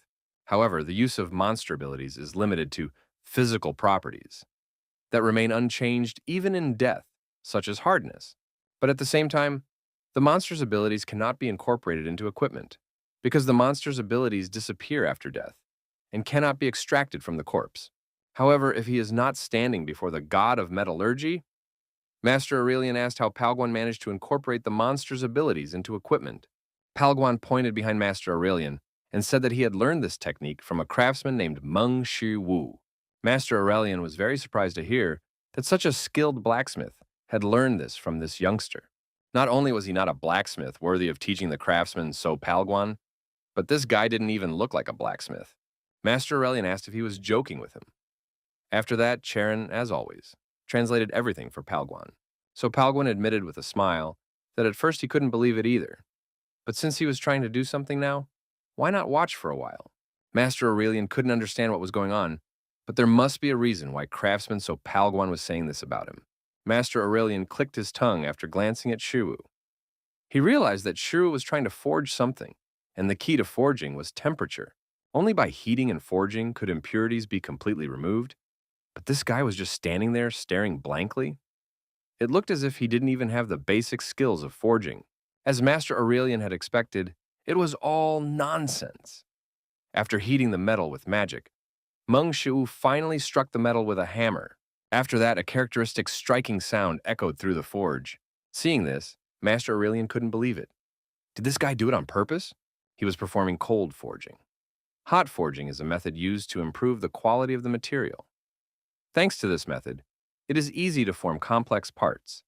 But since the material is subjected to such high temperatures, it is very difficult to change it precisely. That is why, for cold forging, the metal must be heated above the transformation point. After that, the heat must be cooled to just below the deformation point. If the temperature deviates even slightly from the required level, the material will break, and if it cools too much, it will harden. In other words, he felt the exact temperature with his skin. Master Aurelian considered this simply impossible. After all, it is simply impossible to do such a thing using only human senses. But Master Aurelian simply couldn't believe it, because this is a level that far exceeds what a human being can achieve. It was a level that even he didn't dare to attempt, approaching the impossible. The system notified Shu that he had created scrap metal, and his divine metallurgy had improved slightly. Meng Shu was a little disappointed to see the word scrap metal, but as he expected, spinning metal threads is not an easy task. Still, at least it was durable, which was the most important thing for him. In addition, it was even soft and pleasant to the touch. Shu wondered if he should include a subspace function in it. But how should he do that? Did he really need to dance like Isis did? Suddenly, Master Aurelian put his hand on his shoulder and exclaimed that it was absurd. Incheon Airport. The director asked again what he had just said. Gam Chonggu asked why he was even here. In any case, they should go to him immediately. Since they did not know where he would go next, they should ask the staff at the nearest office to track his location. At that moment, Moon Taebom was very pleased with what she heard, because it meant that Oh Juwon's role as branch manager would finally come to an end. She would get her job back. Shiwu asked Master Aurelian to let him go. After that, Han Cherin said that, according to Master Aurelian, he was so surprised that he couldn't help himself, and he apologized for what happened. Shiwu asked her to tell him that he was very busy right now. Cherin relayed that Master Aurelian wanted to discuss metallurgy with him. Shu asked Cherin to let Aurelian know that he did not want to talk right now. Moreover, it would be much more useful for him to watch Hephaestus' video than to talk to Aurelian. Cherin said that the master was asking what he needed to do to talk to him. Meng Shu asked her to convey that if Aurelian gave him one Orichalcum, he would definitely think about it. Master Aurelian said that would be enough and asked why he needed Orichalcum. Shu immediately replied that he planned to purify the Orichalcum and create equipment. Meng Shu was very pleased with himself, as he would be able to get another piece of Orichalcum, considering that Mr. So Palguan would also receive one. Master Aurelian found it hard to believe what he had heard, and asked if it was possible to purify Orichalcum. Meng Shu thought about it and replied that it was probably possible. Hearing this, Master Aurelian immediately shouted that it was absurd. With his shouting, Master Aurelian began to frighten Shiwu. After that, Cherin said that Master Aurelian would return in a moment to take the Orichalcum. Meng Shu apologized, as he had apparently missed something. Meng Shu said that they would talk more when he returned. Following the satisfied Aurelian, Cherin said that she would also return. Suddenly, Meng Shu realized that they had forgotten something. After that, Shu apologized to Mr. Palguan and admitted that he didn't want that. Meng Shu remembered that the meeting with Master Aurelian was supposed to be a glorious moment for Mr. Palguan, but he smiled and said that everything was fine and asked Shiwu not to worry. Besides, working in the same forge with someone like Shiwu already seemed like a great blessing, more so than meeting Master Aurelian. Using the divine art of medicine, Meng Shu examined Mr. Palguan and noticed that he was a little ill, but fortunately, there were no serious problems. So Palguan said that since his business here was done, he would return home. Meng Shu asked Mr. Palguan not to strain himself for a while, to which he agreed. Once everyone had left, Meng Shu could finally focus on the main thing. Taking the bag in his hands, Meng Shu used Zhuge Liang's insight to understand how to use Isis's manipulation of reality. Space is the most fundamental law that makes up this world, as well as the place where matter exists and phenomena occur. Concentrating, Meng Shu tried to expand this space. Immediately after that, the room was filled with scarlet magical power, and this power came from the bag. Meng Shu exerted all his strength to somehow contain the cosmic backlash. Shu felt as if the recoil was consuming him, but he told himself that he had to endure it. Meng Shu shouted to himself that he had to endure it and this continued until the lone bag fell onto the table. Thanks to his experiment, Meng Shiwu managed to increase his manipulation of reality by 0.8%, but he was already exhausted. It felt even harder than the plank exercises with Hercules. But still, it wasn't just a cheat ability. Just by looking at this bag, Meng Shiwu could tell that he saw no difference. Therefore, he decided to carefully check it. As soon as Shiwu opened the bag, he was a little surprised, but he was still satisfied because he had actually succeeded. Looking around, Meng Shiwu guessed that the interior of the subspace bag was about the size of a football field, or thereabouts. All the hard work he had put in was worth it. Suddenly, someone behind him shouted, "No way!" Turning around, Meng Shiwu asked who was there this time. A shocked Li Xiong asked what the hell he had just done. Meng Shiwu didn't understand what was going on and asked who they were anyway. A little while later, in the middle of the busy Korean roads, Gam Chong-gu suggested that Master Aurelian might have already left Korea. Li Haran asked why he left so quickly. The guy in the smithy said that Aurelian had just returned to France, which shocked them. After that, Li Haran wondered what business he could possibly have in the smithy. She had been hoping to get some equipment from him this time. Li Haran asked Li Xun why he was acting so strangely. Was it because of that subspace bag? Li Xun said there was no magic in it. Li Haran asked if he could use it too. But Li Xun, still in shock, asked how. And who was capable of that? Gam Chong-gu asked Xiong if it was really that surprising. Yu Hana replied that it wasn't surprising. After all, it was practically an impossible phenomenon. Li Xun said that it is almost impossible to distinguish between sufficiently developed science and magic. He then asked the director if he had heard this saying before. The director replied that he had, and Xiun said that magic does not contradict the laws of physics. Yu Hana created fire and water in different hands, and then said that to ordinary people, magic appears to be some kind of supernatural phenomenon. Li Haran asked, "Isn't it obvious that it is still a supernatural phenomenon?" Yu Han brought the water to the fire and asked Haran what she thought was causing the water to boil. Li Haran replied that Yu Hana was heating the water with the flame. But what happened next greatly surprised Haran, and she asked how. Yu Hana explained that she had simply hidden the fireball with a transparency spell, allowing her to boil the water without a visible flame. Magic is just like that. Fire has heat, and water boils when heated to 100 degrees Celsius. Using these immutable laws, they changed the law of pressure to make water boil even at temperatures below 100 degrees Celsius. In other words, they are simply using the laws of the world. Fire that contains cold instead of heat, and water that will never boil under any circumstances. The laws of the world cannot be changed by such concepts, but the Li Haran reminded them that they had just been talking about how such a thing should be impossible. Yu Hana replied that this was indeed the case, and that even if it were possible, it could never be done. After all, the world itself would react negatively to its existence. That is why the only one who can make it possible is the being that rules the universe outside of its laws. Only God is capable of achieving this. But what more important? Suddenly, Gamchong heard a noise in his earpiece and asked what was going on. As it turned out, something had happened to Master Aurelian. He had just been... The secretary said that the treatment had been successful, but he apologized to the branch manager. Then he said that he had been informed that his eyesight could not be restored. Oh, Juwon said it was just a scar. Then he asked what had been heard about Baekseon-jae. The secretary said that there was no specific news about this, but the Hunters Inspection Bureau had stopped its activities. Oh Juwon ordered him to tell all members of Pandemonium not to attract any attention. The secretary turned to the branch manager and asked if he knew that Master Aurelian had visited Korea. Juwon replied that he had heard about it. He then, in addition, it seemed that they had also involved Han Cherin from the group SH. Oh Juwon asked him to repeat that again. Oh Juwon could barely control his anger. He wanted to know what kind of stupid sons of bitches dared to do this. Considering how much damage they had suffered, these idiots dared to mess with SH. Oh Juwon asked what exactly he meant by deceived. The secretary said that he had probably been kidnapped. Master Aurelian is indeed very valuable, but he is a world-renowned figure. If they contact him, the attention of the whole world will be drawn to Korea. That is why they decided to leave him alone, considering how risky it was. But now... Oh Juwon asked how this was possible. It would obviously not be easy to get past Aurelian's security, especially with Han Cherin in mind. The secretary said that Aurelian's visit to Korea was his unilateral decision, and that was probably why the French side was unable to send personnel to protect him in time. The head of the crack level, Moon Taebom, took direct action. Oh Juwon was a little surprised to hear about Moon Taebom. because she simply couldn't be unaware of the situation in Pandemonium. Nevertheless, even if she took such measures herself, does that mean she plans to oust him from his position as branch manager this time? The secretary turned to the leader and said he wanted to tell him something else.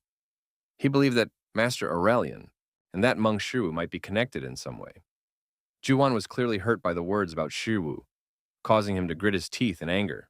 B-plus rank dungeon.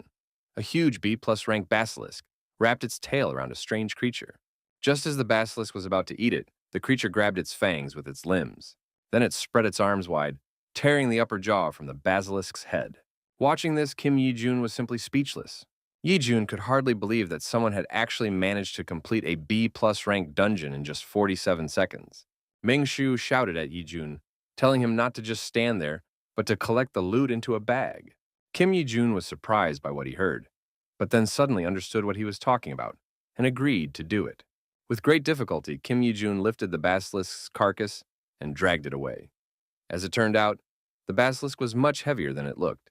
Carrying the body to the bag, Kim Yi-jun asked if he had heard Shiwu correctly. Did he really want him to put the carcass in there? Since Shu had said so, Yi-jun was willing to at least try to stuff the basilisk, whose head was bigger than the bag, inside. As soon as he put Basilisk's head in the bag, the cave was suddenly illuminated by a bright light. And no matter how much he stuffed the carcass inside, there was still room left in the bag. Stunned by what had happened, Yi-jun asked, "What the hell?" Meng Shiwu asked if he could move aside a little if he had already put everything in. After that, Shiwu brought a huge lump woven from the corpses of B-plus rank basilisks to the bag. Yi-jun decided not to even comment on this. Kim Yi-jun asked Hyun if he really made this thing, to which Shiwu replied that of course it was his handiwork. Or did he think it was Master Aurelian's invention? Kim Yi-jun laughed, then admitted that of course he didn't think so. In fact, he didn't think Master Aurelian was capable of creating something like this at all. Kim Yi-jun asked Shiwu if it was heavy. After thinking for a moment, Meng Shiwu replied that it was slightly heavy. But since the loot was in another dimension, it wasn't that heavy.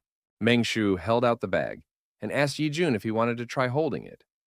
Yi-jun immediately refused and said it was fine if he didn't try. Last time Shiwu told him that the building materials weren't heavy at all. But since this bag was slightly heavy, not wanting to think about it any further, Yi-jun suggested that Shiwu go to the next dungeon.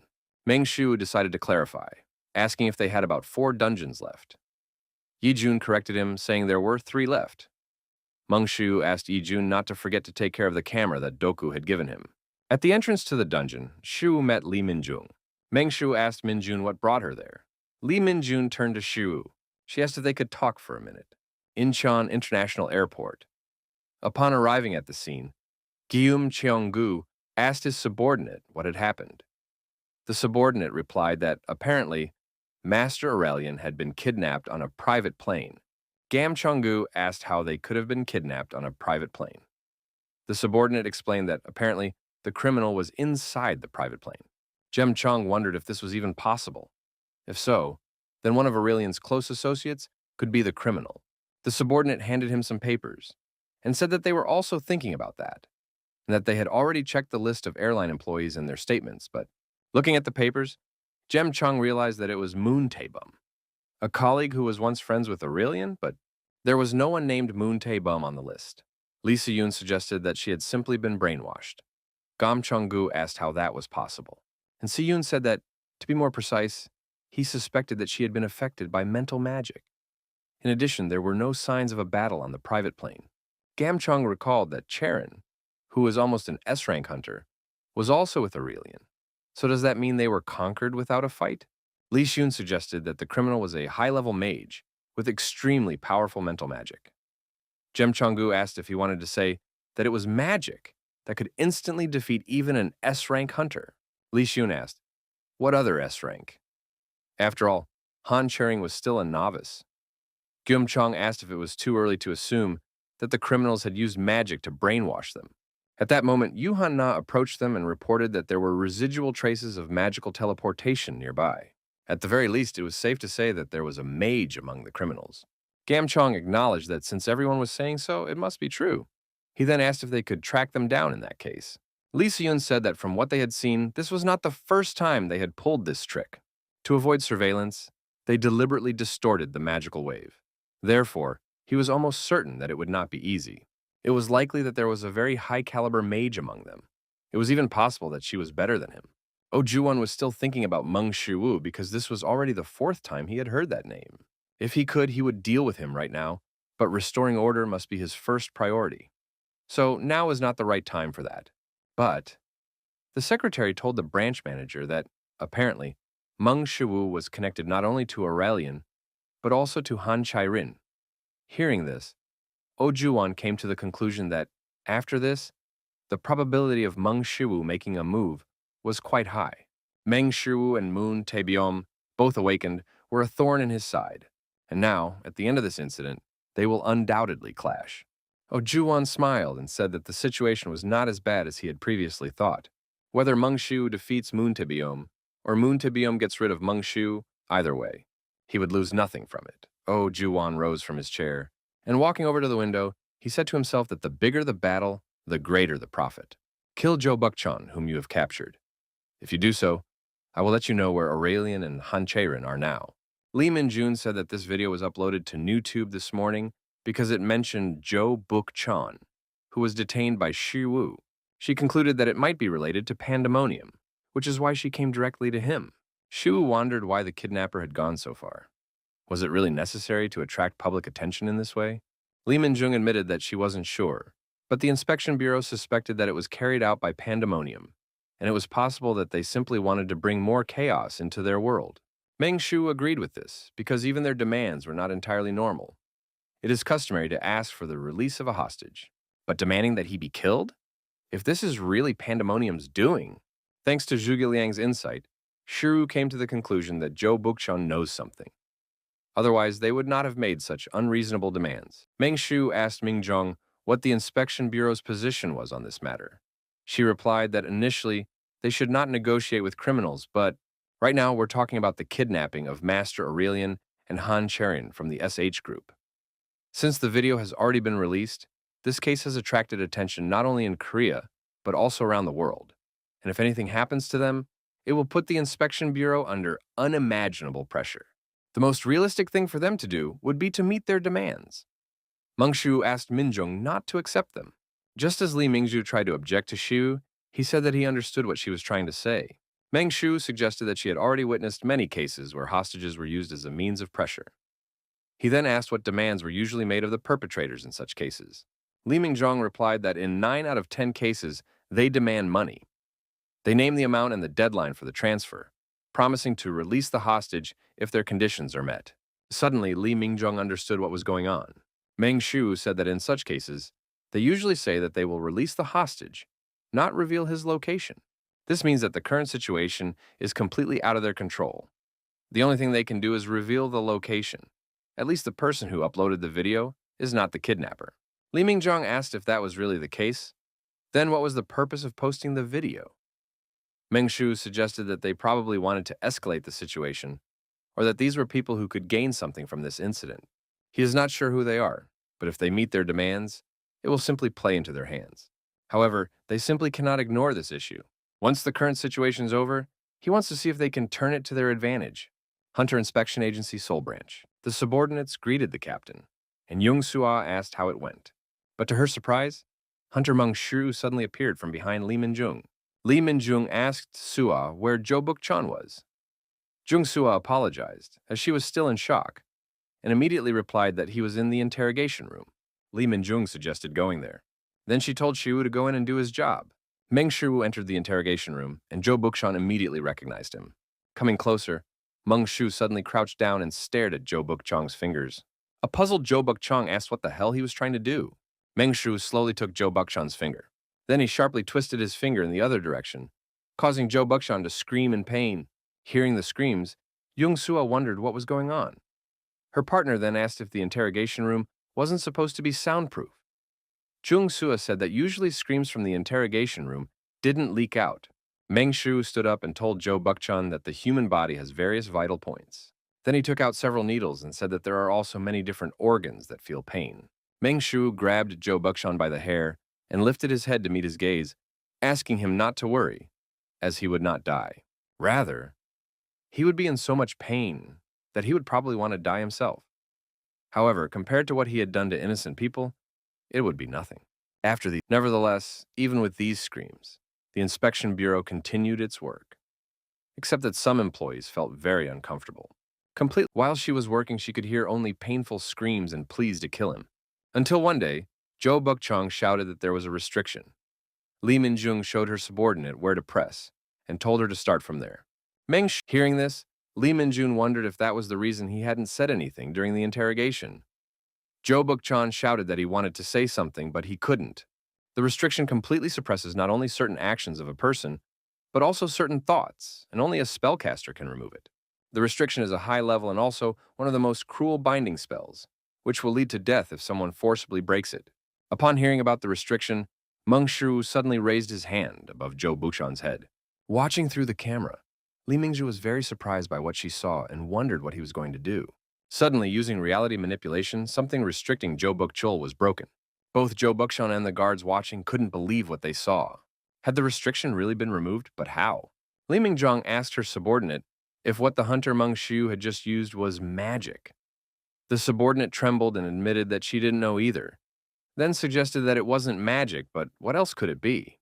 Meng Shu grinned and told Jo Buk-chun that now he knew everything.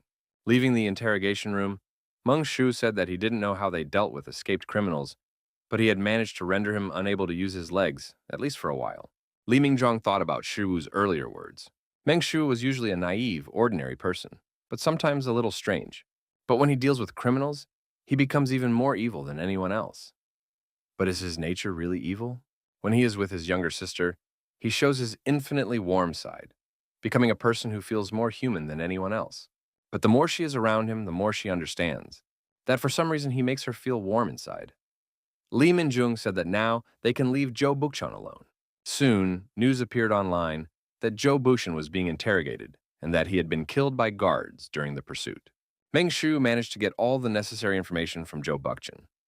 Now, these guys probably think that their demand has been met. They could never have imagined that their restriction would be lifted so easily. Manipulating reality turned out to be even more useful than Isis had initially thought. Of course, he doesn't like any risks, but his head is still spinning from using his powers.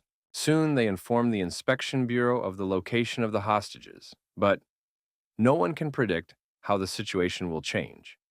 Most importantly, there is no guarantee that the locations they provided are real. Therefore, he would have to act separately from them, faster, in a direction they could never predict. Meng Shu told Midnight to act, and he barked in response. Moon Taebom's lair. As it turned out, Cherin held out much better than she expected, which meant that talent wasn't the only thing she had. But even if that was the case, she didn't have much left.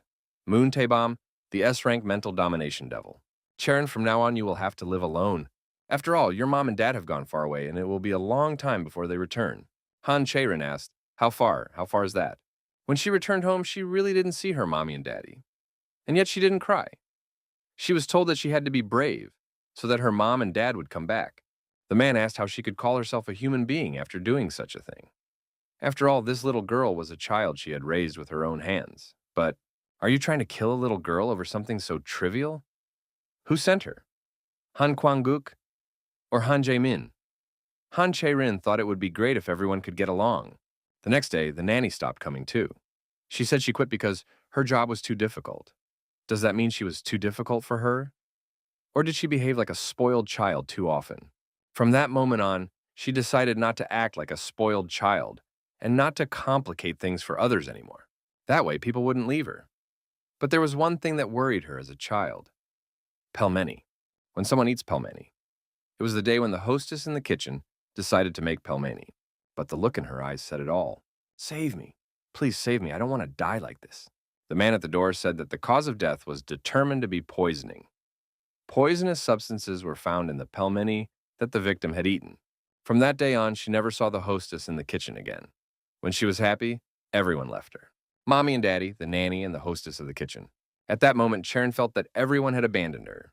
But then she heard, starting today, you will stay with your grandfather. Her grandfather was scary, but she decided to agree anyway. She felt she had to do it. This happened when she was 6 years old. They say that Han Cherin comes from a wealthy family, but Moon Taebom understood that, in reality, they were not so different. As it turned out, it wasn't that difficult to traumatize Cherin. Moon Taebom assumed that she would soon be able to win Han Cherin over. The old man nearby reminded her that this girl was still a child. Aurelian asked if she was going to let Han Cherin go. He then said that this child had nothing to do with him and asked her to let her go. Moon Taebom noted that with his position as the supreme blacksmith, Aurelian was able to resist her mental superiority. Therefore, she acknowledged that he had quite impressive willpower, but at the same time, that was all he had. Aurelian asked if he was not their target. Moon Taebom replied that he was at first, but now, Han Cherin had become much more important than him. Aurelian asked him not to say that he just needed money, because if it was money, he could give him as much as he wanted. Money? Moon Taebom asked if he really thought anyone in Pandemonium cared about such things. Aurelian asked why not. Moon Taebom replied that he didn't need to know. Suddenly, one of his subordinates rushed into the room and called for the boss. Moon Taebom asked what had happened.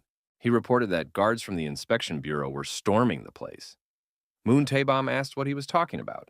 Moon Taebom wondered how they had been able to find them. She thought she had covered all her tracks so that no one could track them down. They shouldn't have known about this place at all. So how could they have gotten here so quickly? How could this have happened? Her subordinate suggested that Oh Ju-won had leaked the information to the guards. Moon Taebom agreed with the version that this was indeed the case. And remembering Oh Ju-won's face, he mentally cursed that damn bastard. The subordinate said that S-rank hunters from Korea would also arrive here soon, including the director of the administrative bureau, Lee Ha-rin, Yoo Han-na, and even Lee Si-yoon, a total of 4 S-class hunters. But the main problem was that Yoo Han-na and Lee Si-yoon would be coming here. After all, the most difficult opponents for a mage are other mages.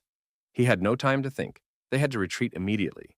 Moon Taebom ordered all members of Pandemonium to leave this place and prepare to depart immediately. As soon as his subordinate left, the roof of the building suddenly exploded and pieces of it rained down inside. Moon Taebom wondered what the hell was going on. After a few seconds, the roof stopped collapsing. Then Meng Shuwu, enveloped in lightning, stepped forward. Moon Taebom wondered who this guy was. She had never seen his face before. Could he be from the inspection bureau? But he didn't sense any other presence. So could it be that none of those who came with him were here? Moon Taebom asked Shiwu, "Are you here alone?"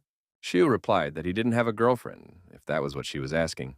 Moon Taebom smirked and assumed that the son of a bitch in front of her knew no fear. Then she asked if he even knew where he was. Moon Taebom raised her hand and, preparing to use magic, ordered Shiwu to disappear. Immediately after that, she used the spell Crimson Needles. Moon Taebom said she would pierce his entire body with holes. Just before the needles reached Shiwu, he raised his fist, and the needles seemed to hit something invisible. Immediately after that, the waves spread forward, knocking down all the needles along the way. Moon Taebom asked, "What the hell?" What she saw was practically impossible. She couldn't believe that he had actually managed to stop all her needles just by raising his fist. Was this the result of human strength? What kind of power was this that so far exceeded human limits? With difficulty, but after seeing what happened next, Moon Taebom forced herself to admit that it was impossible. She refused to believe that such a thing was possible, and at the same time wondered what kind of energy it was. And were they now stronger than before? Moon Taebom suddenly trembled and said that Moon Taebom suddenly used magic and shouted that this couldn't be. She was going to take him to another dimension. Immediately after that, Moon Taebom used the Dimension of Illusions to transport her opponent. Hercules once advised Shiu not to get involved with magicians, but if he does, he must turn them into his allies.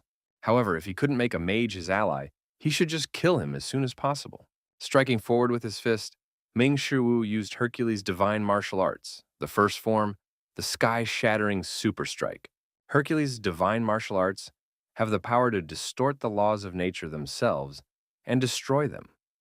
In contrast, Isis's manipulation of reality is capable of changing the laws, allowing you to bring anything you can imagine into reality.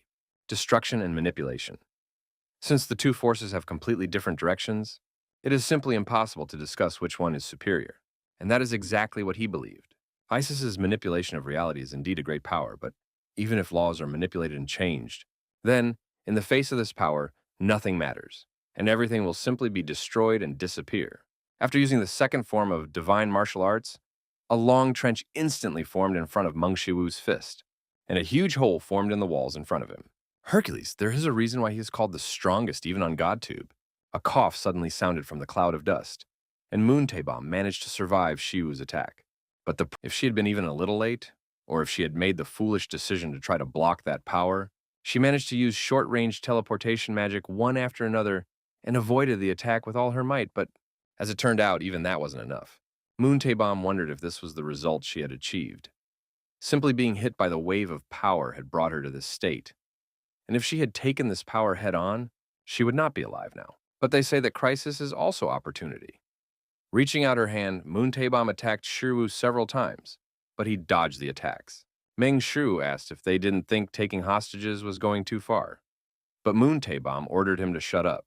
Meng Shu smiled and said that, as he expected, Moon Taebom was indeed difficult to deal with. Hercules told Shu to try not to fight the mages if possible. Shu asked why. Looking a little gloomy because of stories from the past, Hercules said that these guys were not easy to deal with. They were, to put it bluntly, free to do unexpected things. Hercules reminded Shu again not to mess with the magicians. But if he already did, he should convince the magician to become his ally. If he couldn't make the mage his ally, he should kill him quickly if possible. Now Meng Shu understood the meaning of Hercules' words. Kill the magician first. Moon Taebom told Shu that if he was going to move, he should show the best he was capable of. After all, she was not the only one here who could die. At that moment, Moon Taebom used her magic on the hostages.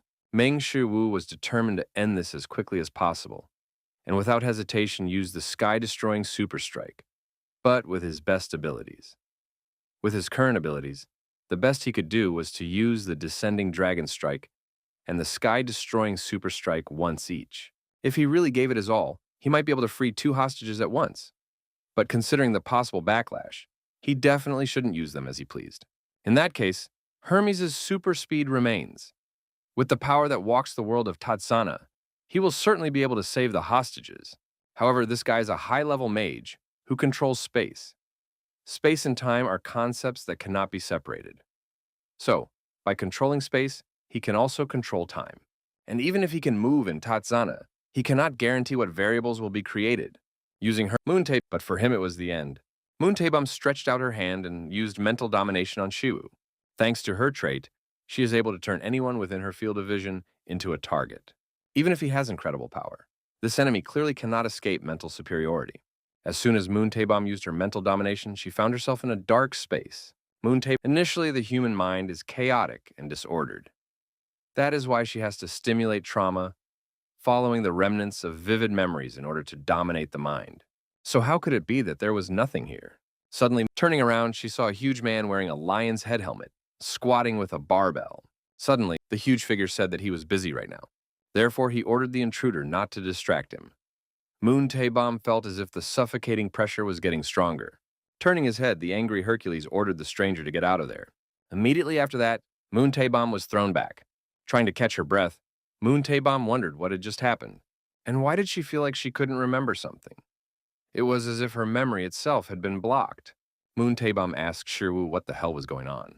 Meanwhile, the S-rank hunters and guards were advancing through the Pandemonium territory. The walls of the building shook, releasing the accumulated dust. Lee Si-yun looked back and asked what was going on here. Yuhana suggested that the sounds coming from afar were the sounds of battle. So did that mean someone was already here? Gam Chong-gu understood that the fact that they had obtained information about the location of Pandemonium was confidential, and therefore only those present here should know this information. The rumbling ahead continued to grow louder. Jem Chong said he didn't know what was going on here, but now they should go inside. The battle continued. Moon Taebom used her remaining arm to instantly open a portal. He caught up with her and struck her. But in the next moment, she was in another part of the room. Moon Taebom shouted at Shiwu not to approach her. She instantly created a scarlet web that immediately rushed towards Shiwu. Using his powers, Shiwu easily broke through the scarlet web and instantly caught up with his opponent. Moon Taebom was terrified of this monstrous son of a bitch. Suddenly, a copy of her formed next to her. And in the next moment, Moon Taebom disappeared and a dozen clones formed around her. Moon Taebom suggested that Shiru watch how he would dodge the next attack. She shouted that she had no more time, and together with all the copies, she created a lightning-fast charge. Realizing that this was the most opportune moment, Shiru invoked the divine martial art of Hercules. Form 1, the descending dragon strike, and with a swing of his leg, he destroyed the enemy's approaching attack, as well as his copies. But then that bastard used the portal again and escaped. Shiru wondered where he had gone. A second later, Shiru saw that Moon Taebom had already moved to the hostages and grabbed Han Cherin. Things were bad. He had already reached the limit of his strength and had no time to think. So Shu just rushed forward. He had to muster all his strength. Suddenly, Master Aurelian, who had just been thrown by Moon Taebom, flew into him. Moon Taebom said it was too late and that they would see each other again. Meng Shu rushed forward again and was almost within reach of Moon Taebom. But she managed to escape, taking Han Cherin with her. Meng Shu refused to give up so easily. Moreover, he could still sense the remnants of magical power lingering in the air, and if he followed these remnants, he would be able to catch her. Meng Shu used Isis's reality manipulation when suddenly he began coughing up blood. Meng Shu wondered if he had used too much power during the battle. Somehow, even in his current state, he could use reality manipulation to create a gate and pursue Moon Taebom, but he no longer had the strength to withstand the recoil from this power. If he wasn't careful, his existence could end as the price for using this power. However, Han Cherin has already suffered significant mental damage, and if her mind is completely destroyed, it will be irreversible, even with S+ rank divine medical arts. So, if not now, then later it would be too late. Telling himself that he must follow him, Meng Shu tried to gather the remnants of magical energy in the air, even if he had to risk his life for it. At that moment, the S-rank hunters entered the room, and Li Xiong's first question was, what the hell was going on here? For some reason, the hunter Meng Shu was here. Li Xiong asked if he was the one who had been in the smithy. How did that happen? Meng Shu remembered these guys. He mentally agreed that he didn't have enough power right now, because he needed to change too many rules. But here were Yuhan and Li Xiong, two brilliant magicians, who should be able to open up spaces and break through. The three of them would definitely be able to do it. Meng Shu shouted that he didn't have time to explain the details and asked the magicians if they could use teleportation magic. He then added that the kidnapper had escaped, taking Han Cherin with him. Li Xiong apologized and asked what he meant. Johanna then said that she could do it, but why all of a sudden? Meng Shu shouted that they must track him down immediately, and that they must gather all traces of the teleportation magic he used and follow him. Li Xiong explained to Shu that once the space was closed, it could not be reopened. Even if they tracked the magical energy, they would not be able to calculate the exact coordinates. Unfortunately, it was impossible for them to follow the kidnapper. Meng Shu said that if the two of them could open the space, then Meng Shu used Isis's reality manipulation and said that then he would be able to merge the two spaces. Johanna was surprised by what she heard and asked what he meant. After all, the concept of connecting spaces, Meng Shu shouted that they didn't have time for that. Since he insisted so much, Johanna agreed to at least try, and Li Xiong promised that he would do everything possible. Johanna and Li Xiong used their powers to open the space. At the same time, Meng Shu began to use reality manipulation to restore the magical trace. He had to change the impossible laws into something possible. Meng Shu felt as if his head was about to split open, and his heart was beating so fast that it felt like it was about to explode. But he was not going to stop there, even if it meant dying here. Suddenly the mana in the space flared up. Barely surviving, Shu still managed to connect the two spaces.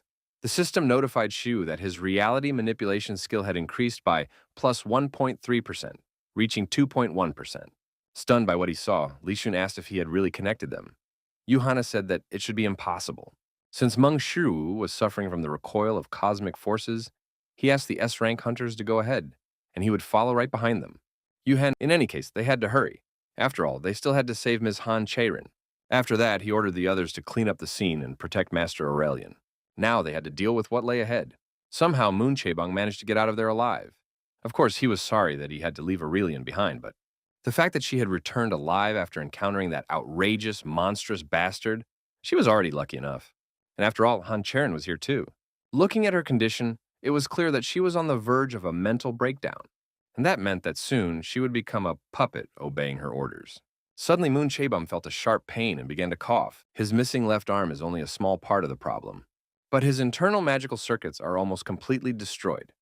At this rate, it is possible that soon he will lose the ability to use magic for the rest of his life.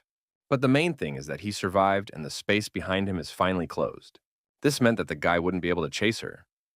For some reason, Moon Chaebom suddenly had a bad feeling. Shouting, "What the hell?" Moon Taebom turned around sharply. Meanwhile, Jum Chong-gu and Li Harin had already crossed the gate. Moon Taebom was stunned because somehow the gates were connected. But that simply couldn't be, and was that guy here too? But after a few seconds, Moon Chaebom smiled because he wasn't there. Moon Chaebom coughed in pain, and her cough gradually turned into laughter.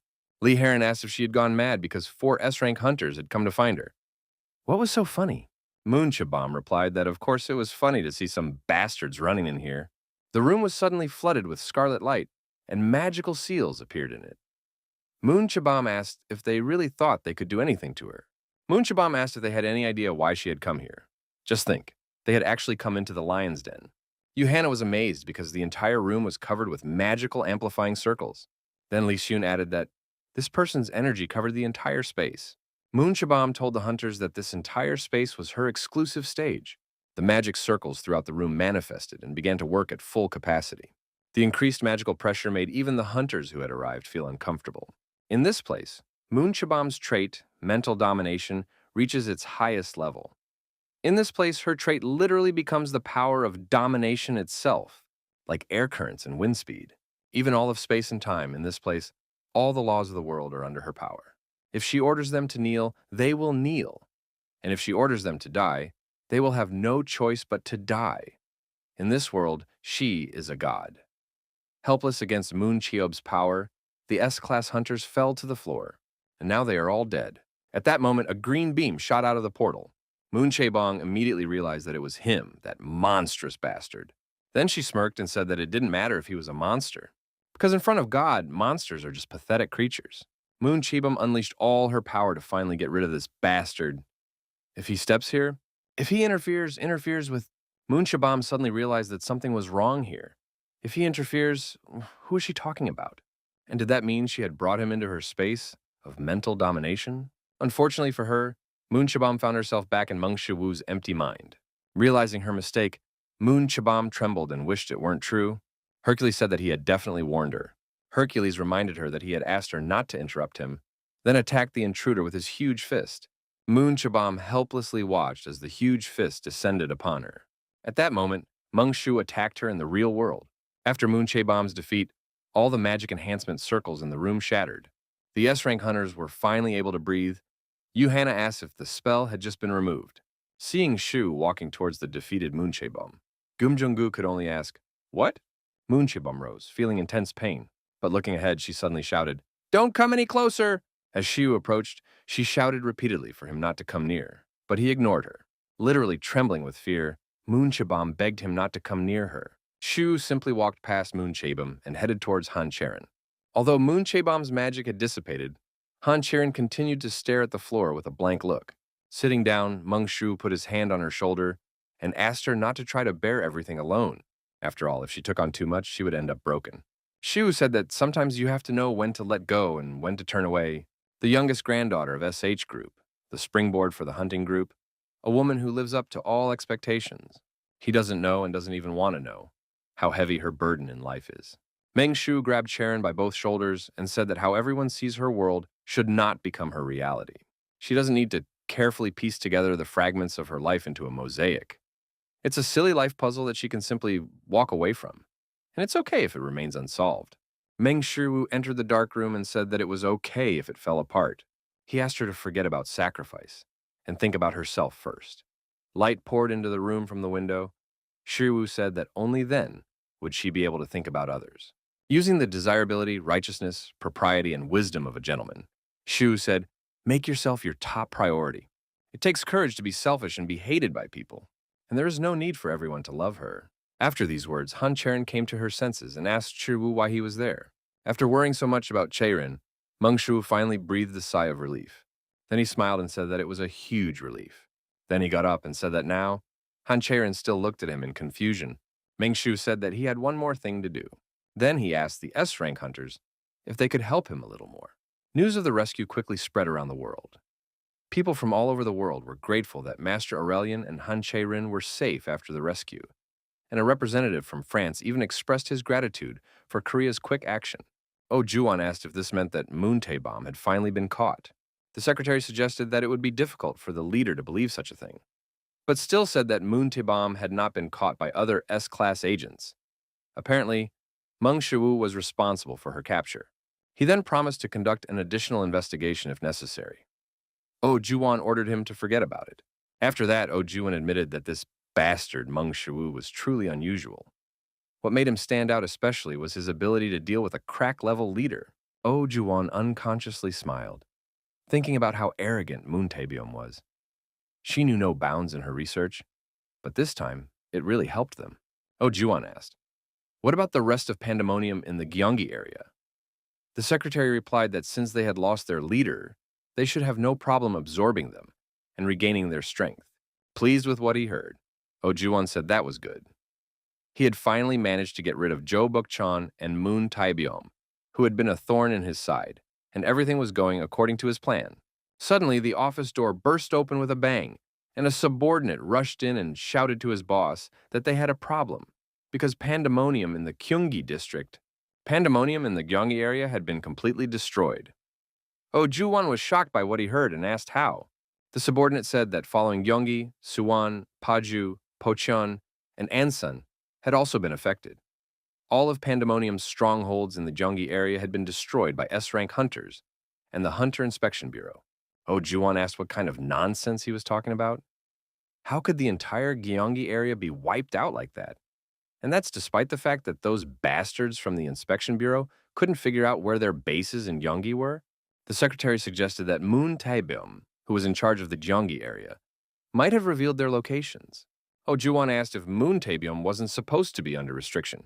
Suddenly, Oh Juwon realized what might be going on and wondered if the restriction had been lifted. But that simply couldn't be. Even though lifting the restriction was almost impossible, it was the only way everything could have happened. And if that was really true, did that mean the restriction on Jo Buk-chan had also been lifted? He himself had tried to get rid of Jo Buk-chan because he knew too much. Oh Juwon bit his lip and cursed loudly in anger. He came to the conclusion that if the restriction had been lifted, then there had been a leak of information. All this time, they hadn't been controlling those bastards. They had just been dancing on their palms. After thinking for a moment, Oh Juwon asked what the hell was going on. Lifting the restrictions and playing with them? The subordinate turned to his boss and said there was something else he needed to report. Then he slipped his hand under his jacket and asked him to take a look. The subordinate handed the boss a phone with the video playing. Oh Juwon asked what it was. The subordinate replied that a new video had been posted on YouTube's Meng Shiwu channel, similar to the one they had posted last time. Oh Juwon became interested in what Meng Shiwu had said and took the phone. In the video, Meng Shiwu pointed at him and said, "You're next." Immediately after that, Oh Juwon reflexively broke the phone by hitting it with his thumb. Oh Juwon squeezed the phone in anger and shouted, "Meng Shiwu!" Sage Group building, top floor. Han Tae-san told Gyeomjung that he was truly grateful to him. Thanks to him, Cherin was now safe. Han Tae-san asked what he wanted. Gyeomjung-gu just had to tell him, and he would give him everything he could. Lee Se-young awkwardly said that if it was about that, after which, Yu Han-na asked if they could agree to such a thing. The S-rank hunters, whom director Han Tae-san had praised so highly, did nothing but scream and faint from what was happening there. Gam Chung turned to the director and admitted that he actually had something to say. Gam Chung-gu asked if he had ever heard of a hunter named Meng Shiwu, the So family's forge. Lee Min-jung thanked the hunter Meng Shiwu. Thanks to him, Pandemonium in the Gyeonggi area, as well as the underground criminal organization, had been completely eradicated. Even so, their forces were still strong. Lee Min-jung smiled as she said that Pandemonium had undoubtedly suffered a serious blow. Since Pandemonium had settled in Korea, no one had been able to do this. Lee Min-jun admitted that she didn't even know how to express her gratitude. Meng Shiwu was already feeling awkward, so he asked Min-jun not to thank him. After that, Lee Min-jun said that the director of the Inspection Bureau, Baek Seong-jae, had also asked her to convey his gratitude. Hearing that name, Meng Shiwu felt a little uncomfortable, as he still remembered that meeting at the house, and he no longer wanted to have anything to do with that person.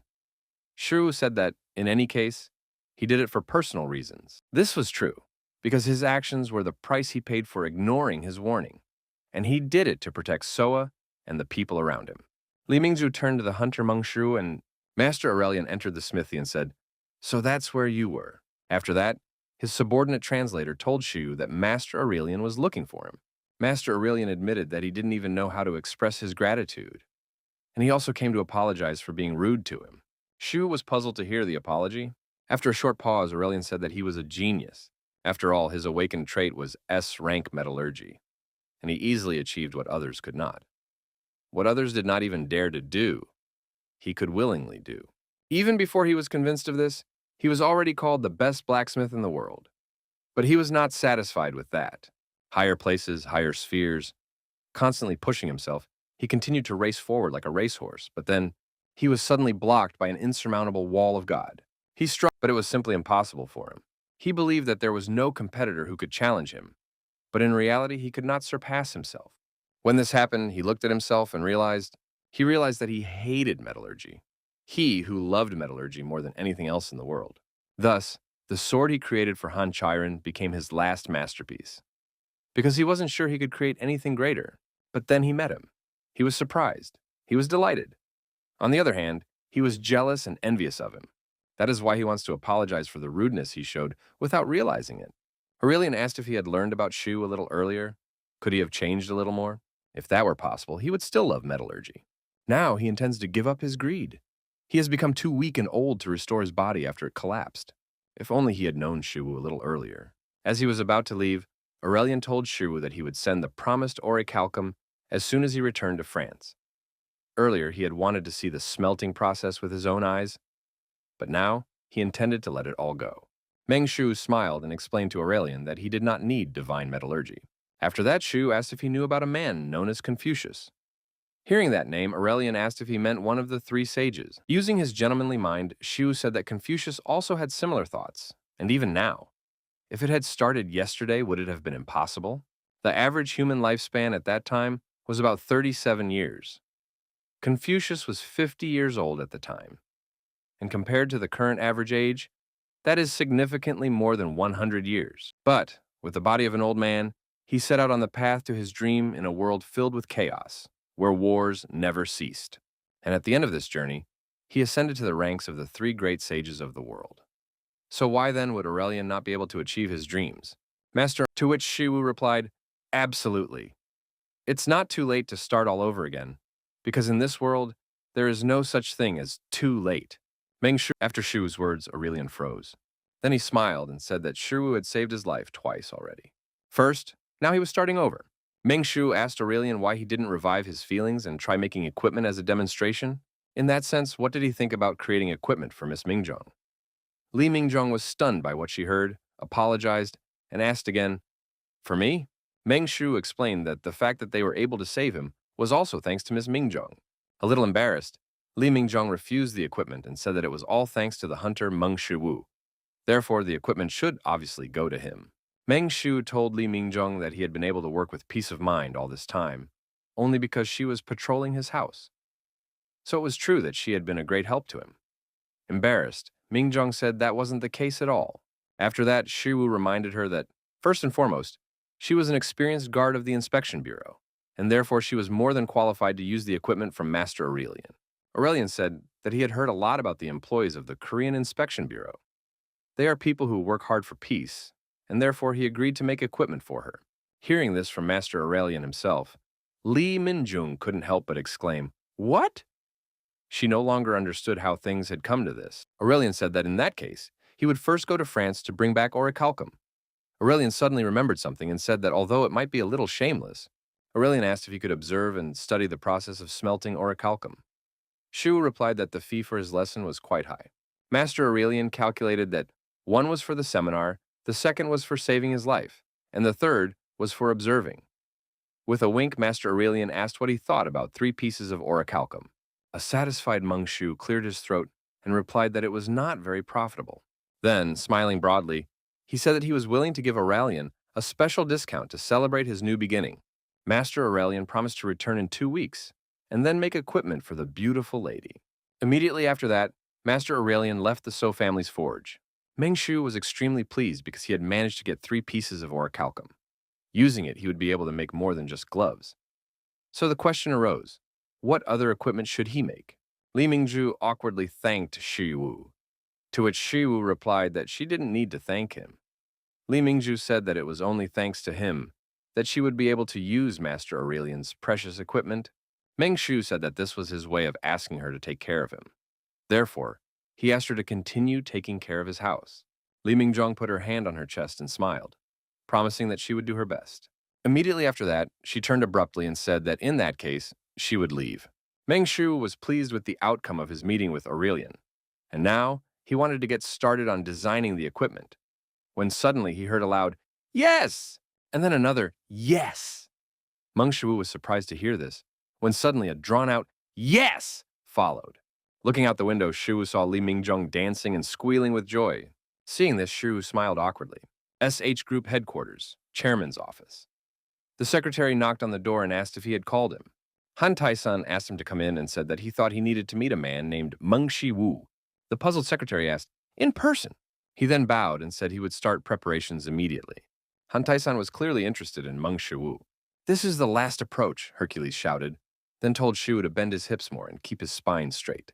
Inside the B+ rank dungeon, Hercules ordered Shu to continue squatting, to which he responded with a tired groan. Hercules told Shu not to dare groan unless he was lifting more than 5,000 tons. Barely able to bear such a huge weight, Shu still managed to complain that it was too heavy. Hercules explained to Shu that if he wanted to build muscle, he would have to risk his life.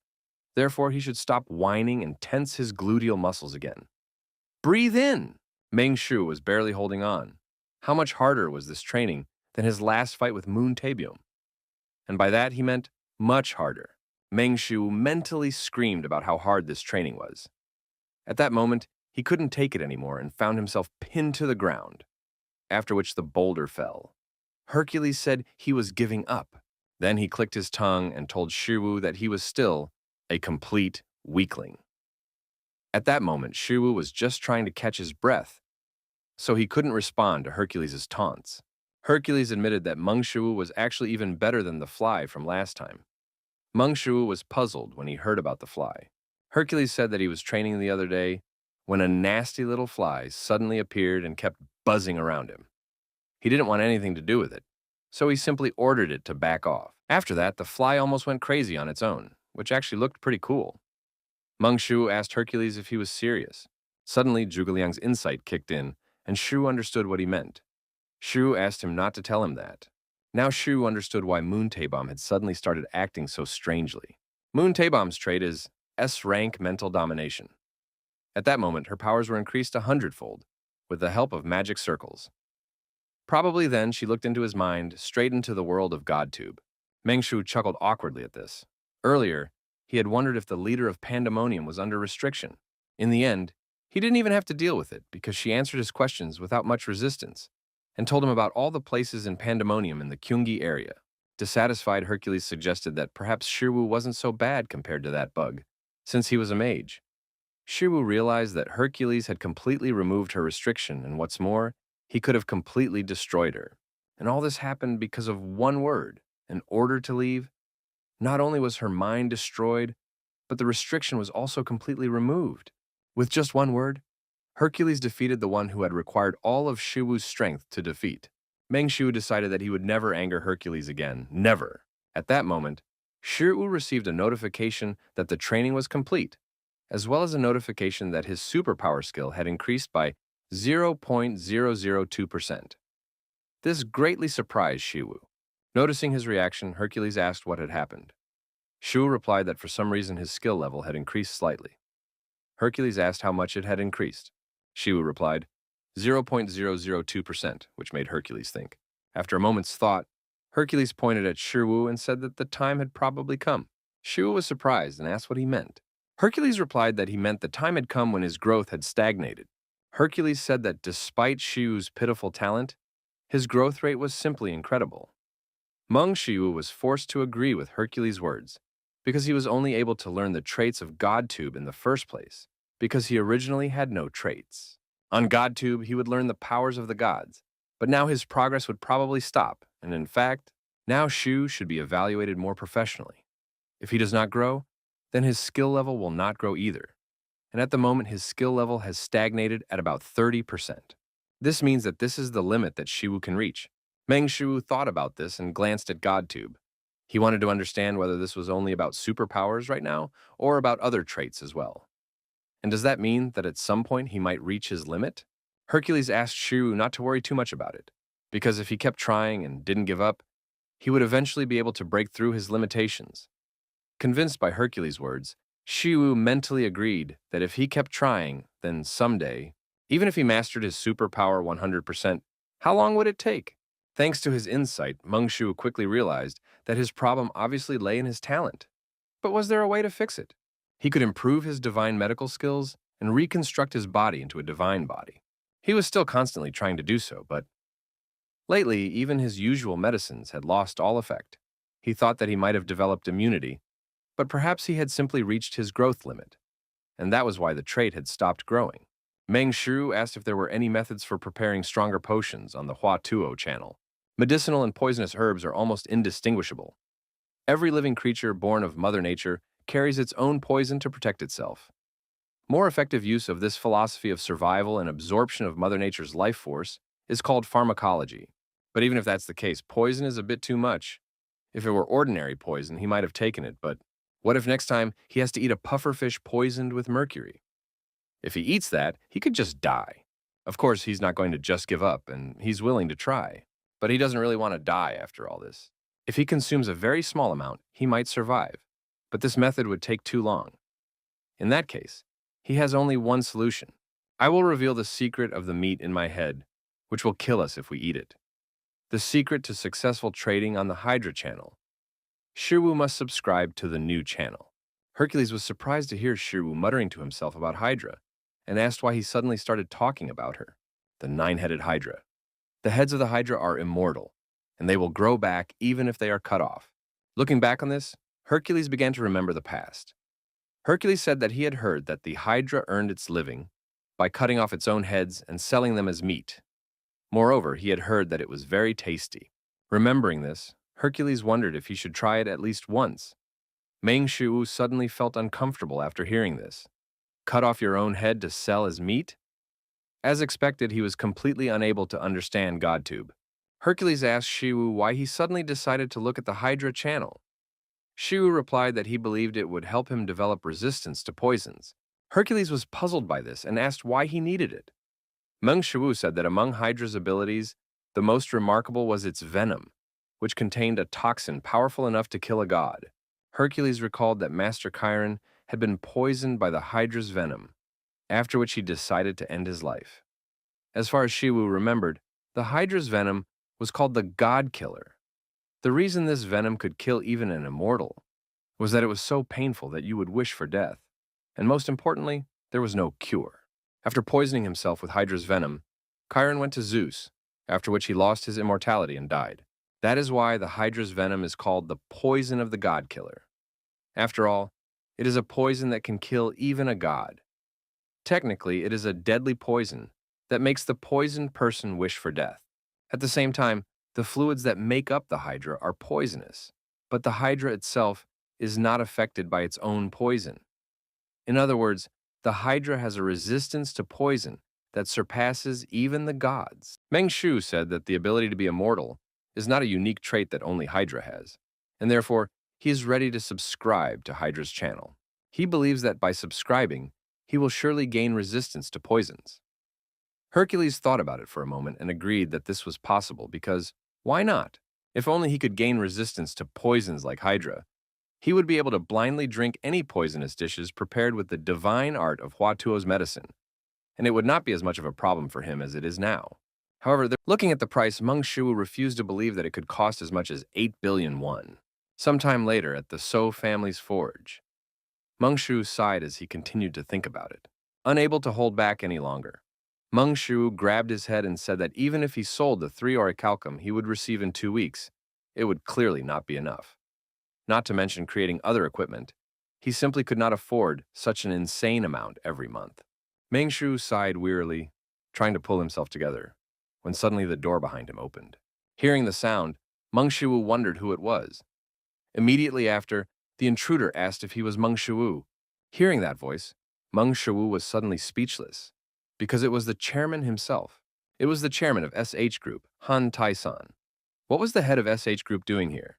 After receiving the chairman, Shu asked what had brought him here. Han Cherin apologized for the sudden visit. Then he looked at the young man sitting in front of him. Looking at Shu, Han Cherin found it hard to believe that this was the same young man who, by all appearances, had just taken his first steps in society, and was the one who had saved Aurelian and Cherin. However, you can't always judge a person by their appearance. On his way to his current position, he had witnessed this countless times. Someone you might consider a nobody is ultimately capable of achieving what no one else can. That is why you cannot judge people solely by their appearance. Han Taishan said that he had heard about that story. People say that it was Shi Wu who saved their Cherin, and as Cherin's grandfather, he is sincerely grateful to Shi Wu. Meng Shu smiled awkwardly and said that it was nothing, and that he wasn't the only one who saved her. Han Taishan said that even so, he would like to repay Shi Wu for his kindness. Hearing this, Shi Wu asked Chairman Han Taishan to repeat his last words, then asked, "For example?" Han Taishan replied that he was willing to give him anything. He would give Shi Wu anything he wanted, as far as it was possible for him. He understood that for hunters who had reached a certain level, money was not particularly valuable. At least that was the case with the hunters he had met. For people as strong as they were, the main value was often self-development, not money. Usually, they needed something that couldn't be solved with money. After thinking for a moment, Shu suddenly smiled, then asked if it was possible in that case. Han Taishan asked Shu to just say it. In fact, he was curious to know what this man would ask for. A little embarrassed, Shu asked if he would mind if he raised the tuition a little. Han Taishan asked what he meant by tuition fees. Did he really mean money? Shu replied that he was indeed talking about money, and asked what he thought about 5 billion won. Or was 5 billion won a month too much? If not, would he accept 4 billion or even 3? Meng Shu suddenly laughed and said that it was just a joke and that he was actually willing to pay 2 billion. Han Taishan was stunned. He tried to understand whether Meng Shu was now trying to bargain with him.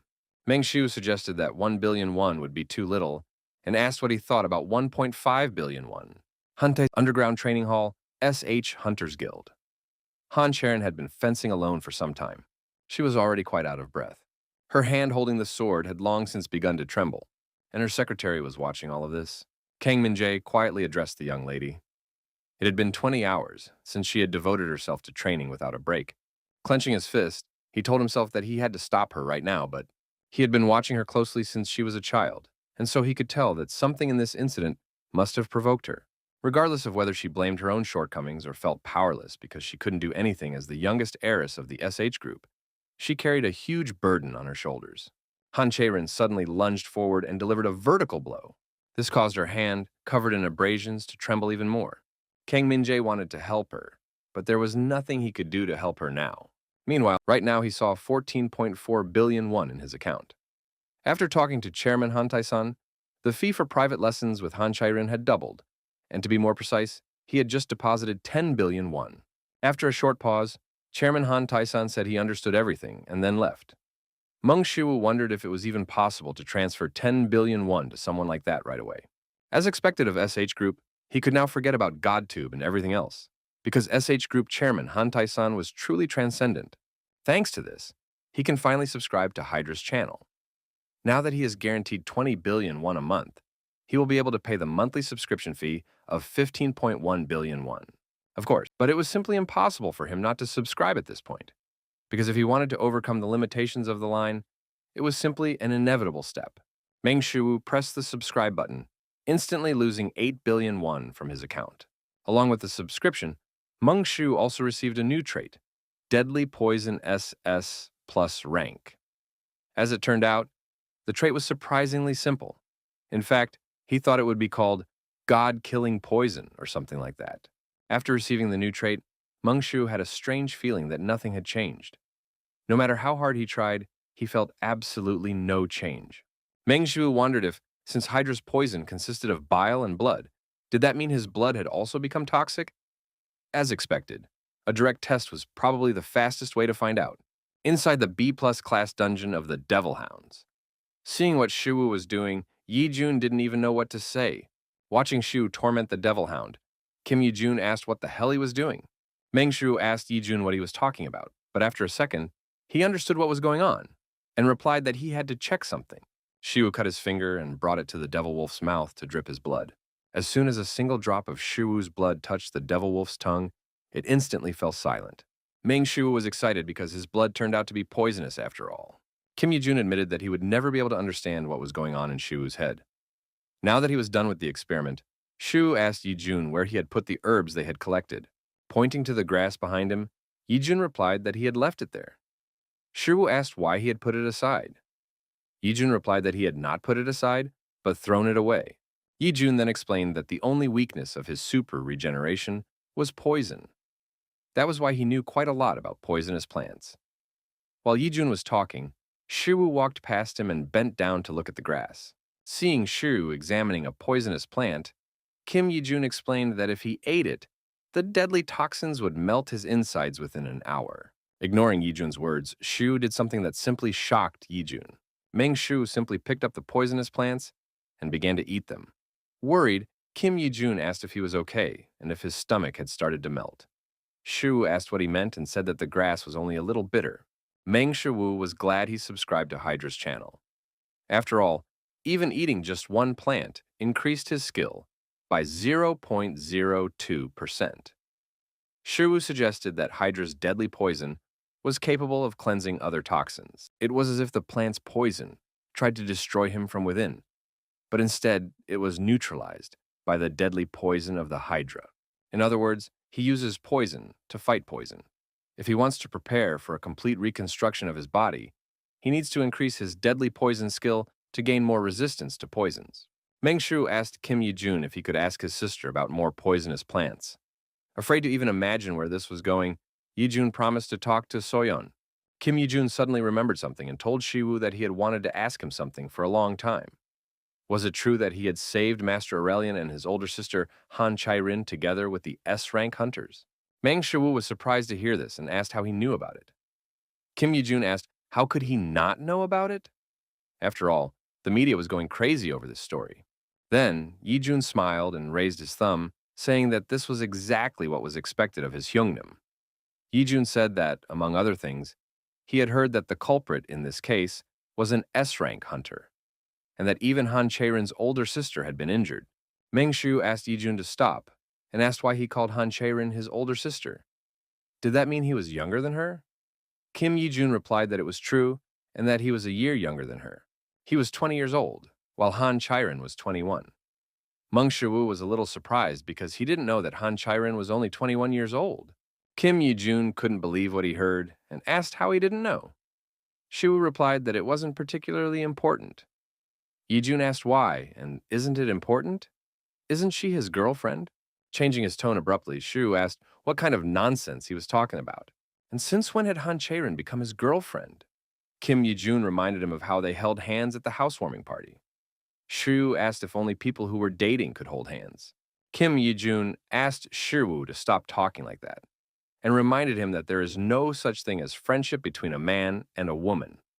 Meng Shu countered by reminding him that he and Kim So-yeon are friends. Beginning to suspect something, Shu asked if Yijun really had no female friends. Yijun replied directly that he did not. Shu asked if that meant that every girl he knew was his girlfriend. Yijun replied no, because he had never had a girlfriend. Meng Shu asked if he really never had one. Yijun replied that this was indeed the case. Shu asked if he was joking. Kim Yijun then asked what was so unbelievable about that. Kim Yijun asked Shu about himself. If he wasn't dating his older sister Han Cherin, did he have a girlfriend? Meng Shu looked away sharply and replied in a trembling voice that he... Kim Yijun and Meng Shu suddenly froze right at the exit of the dungeon, as if they had realized something. The two guys, who understood each other, suddenly burst into tears. Kim Yijun shouted that today they would raid all the dungeons in Seoul, to which Shiwu immediately agreed and asked which dungeon they would raid next, sometime later at Shiwu's house. Continuing to chew on poisonous plants, Shiwu wondered what kind of poisonous herbs could cost up to 200 million won. Nevertheless, even the simple consumption of poisonous herbs significantly increased his skill, thanks to which he was already at 1.7%.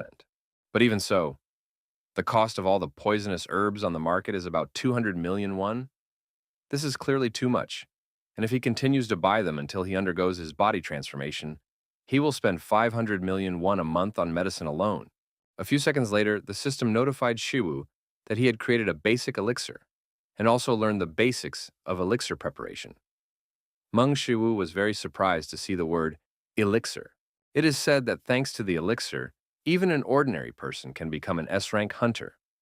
As it turned out, it was true that handling poisons was the true divine art of medicine. In addition, his mastery of the divine art of medicine increased by plus 5.8%. reaching 55.88%. However, something was now troubling Meng Shiwu.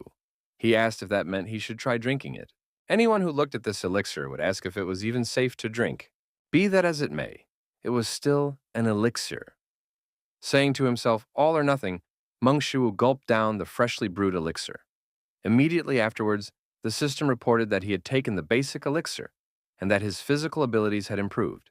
But even so, in the next second, Shiwu vomited all of the elixir. If it was poison on its own, then what he had brewed was definitely a deadly poison. Trying to hold back the vomiting, Shiwu asked why this elixir tasted so disgusting. After all, it was made only from herbal preparations. Shiwu's deadly poison increased by plus 0.5% to 2.2%.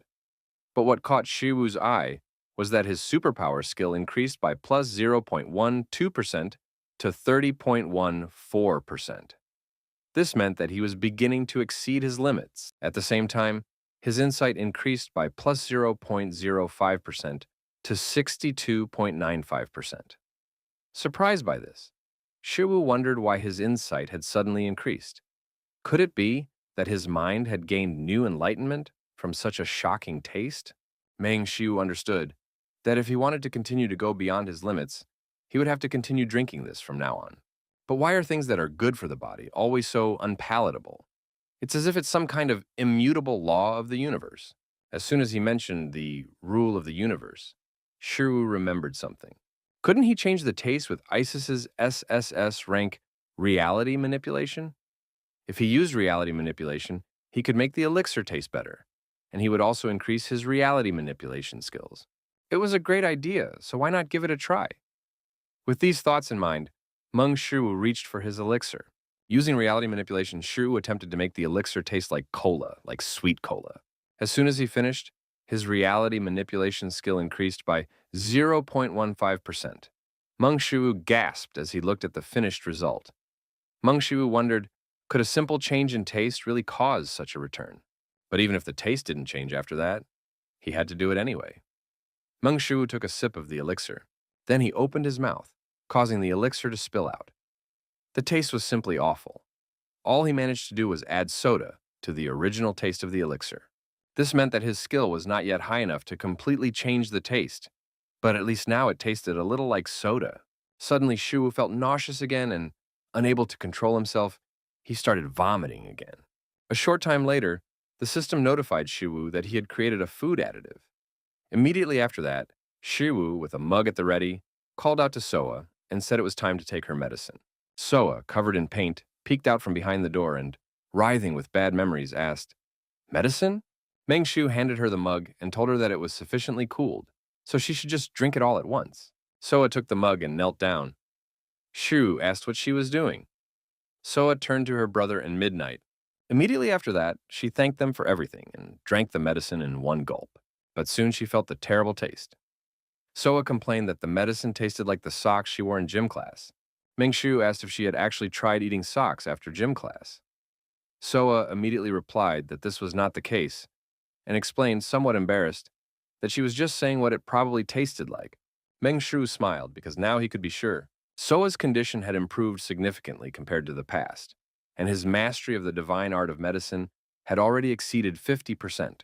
He still couldn't cure her completely, but he believed that he would be able to cure Soa's illness within a year. Suddenly, Shiwu heard Midnight bark and start drinking something. Turning around, he saw Midnight wagging its tail after licking up all the remaining broth. Suddenly, Shiwu's smartphone alerted him to the approach of an unauthorized person. Shiwu wondered who it could be. The guest at the door apologized for the sudden intrusion. He then said that he was Ms. Han Cherin's secretary, Kim Min-jae. After Shiwu let him in, Kim Min-jae said that he had heard that Master Aurelian had already returned to France. Meng Shiwu recalled that Aurelian had said he would return to Korea in about 2 weeks, but it seemed that he would arrive today or tomorrow. Kim Min-jae said he understood. Shiwu asked what had brought him here.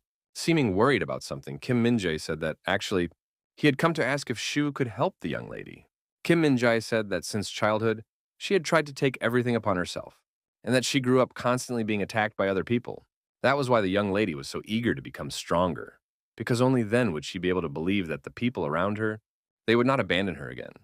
Meng Shiwu suggested that this was why Han Cherin so rarely expressed her feelings.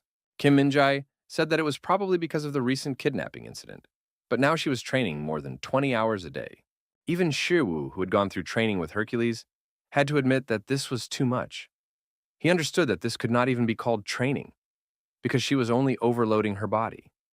If this continued, she would damage her body, which would only slow down her growth. Mengshu called Soa and said that he was going to visit Mrs. Cherin. Soa peeked out from behind the door and said he could go, and also asked him to tell Cherin that if she came to visit again, she would cook something delicious. Mengshu asked Kim Minjae if they could go then. Underground Training Hall, SH Hunters Guild. Without rest, Han Cherin continued her grueling training. Even though her hands were covered in her own blood, she kept telling herself that she just couldn't stop now. She had to become stronger. She had to be strong. And only then will she be able to protect people. Han Cherin lunged forward and delivered a horizontal blow in front of her. She believed that only then would they no longer abandon her. Han Cherin repeated that they would not leave her behind, and immediately after that, she collapsed from exhaustion. But at the last moment, Meng Shu managed to catch her. Looking up, Cherin was surprised to see Shiwu. Many years ago, Han Tae-san told Cherin that starting tomorrow, she would be living separately.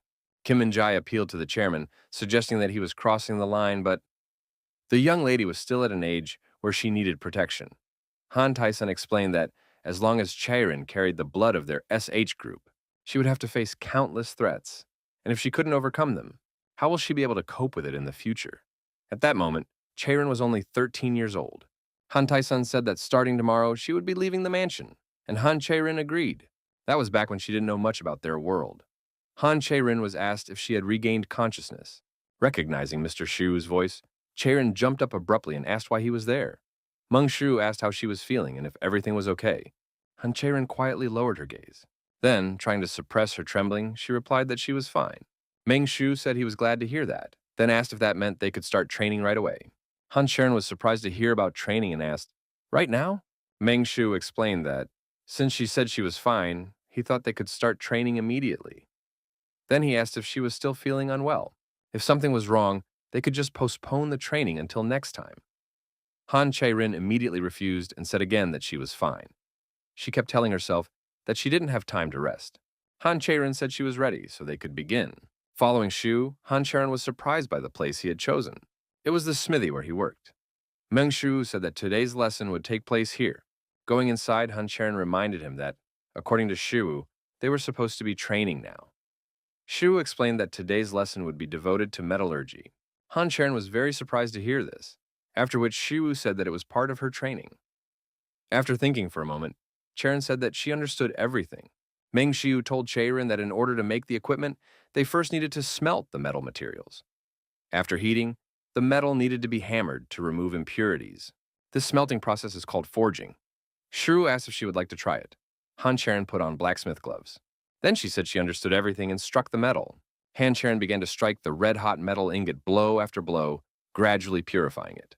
But when she finished, she had to admit that it didn't go so well. Meng Shu explained that the problem was that the metal wasn't at the right temperature, and that if she started forging the metal before it was hot enough, it would start to warp strangely until it became completely unusable. Now, Meng Shu prepared another ingot and asked if she wanted to try again. Without saying a word, Han Cherin raised the hammer again. Then she began cleaning the red-hot metal again. But when she saw the result of the second cleaning, Han Cherin was surprised. Meng Shu explained that when making equipment, the quality depends on the metal used. If you compare this to a person, it can be considered talent. However, in order to make good equipment, a smelting process is necessary to remove impurities.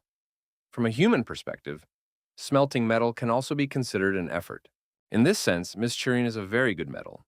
However, no matter how good the metal is, as she can see, if she hits it with a hammer before it is fully heated, it will be ruined and thrown away. Persevering in pursuit of something is certainly admirable. However, cleaning metal that is not hot enough will render her talent useless, just like the metal she cleaned.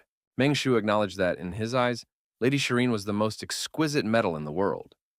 However, for the most excellent metal to become the hardest metal, it must withstand fierce flames for a very long time. Shu admitted that he couldn't even imagine what was causing her to push herself so hard. Secretary Kim probably wanted Han Cherin to free herself from her obsession. But that obsession is also what keeps her going. It is like the fire that heats the metal called Han Cherin. Only this fire makes Cherin work even harder, so it should not be extinguished, but Meng Shu said that now is the time to use the fire in her heart to warm herself sufficiently. Hitting herself with a hammer is the next step.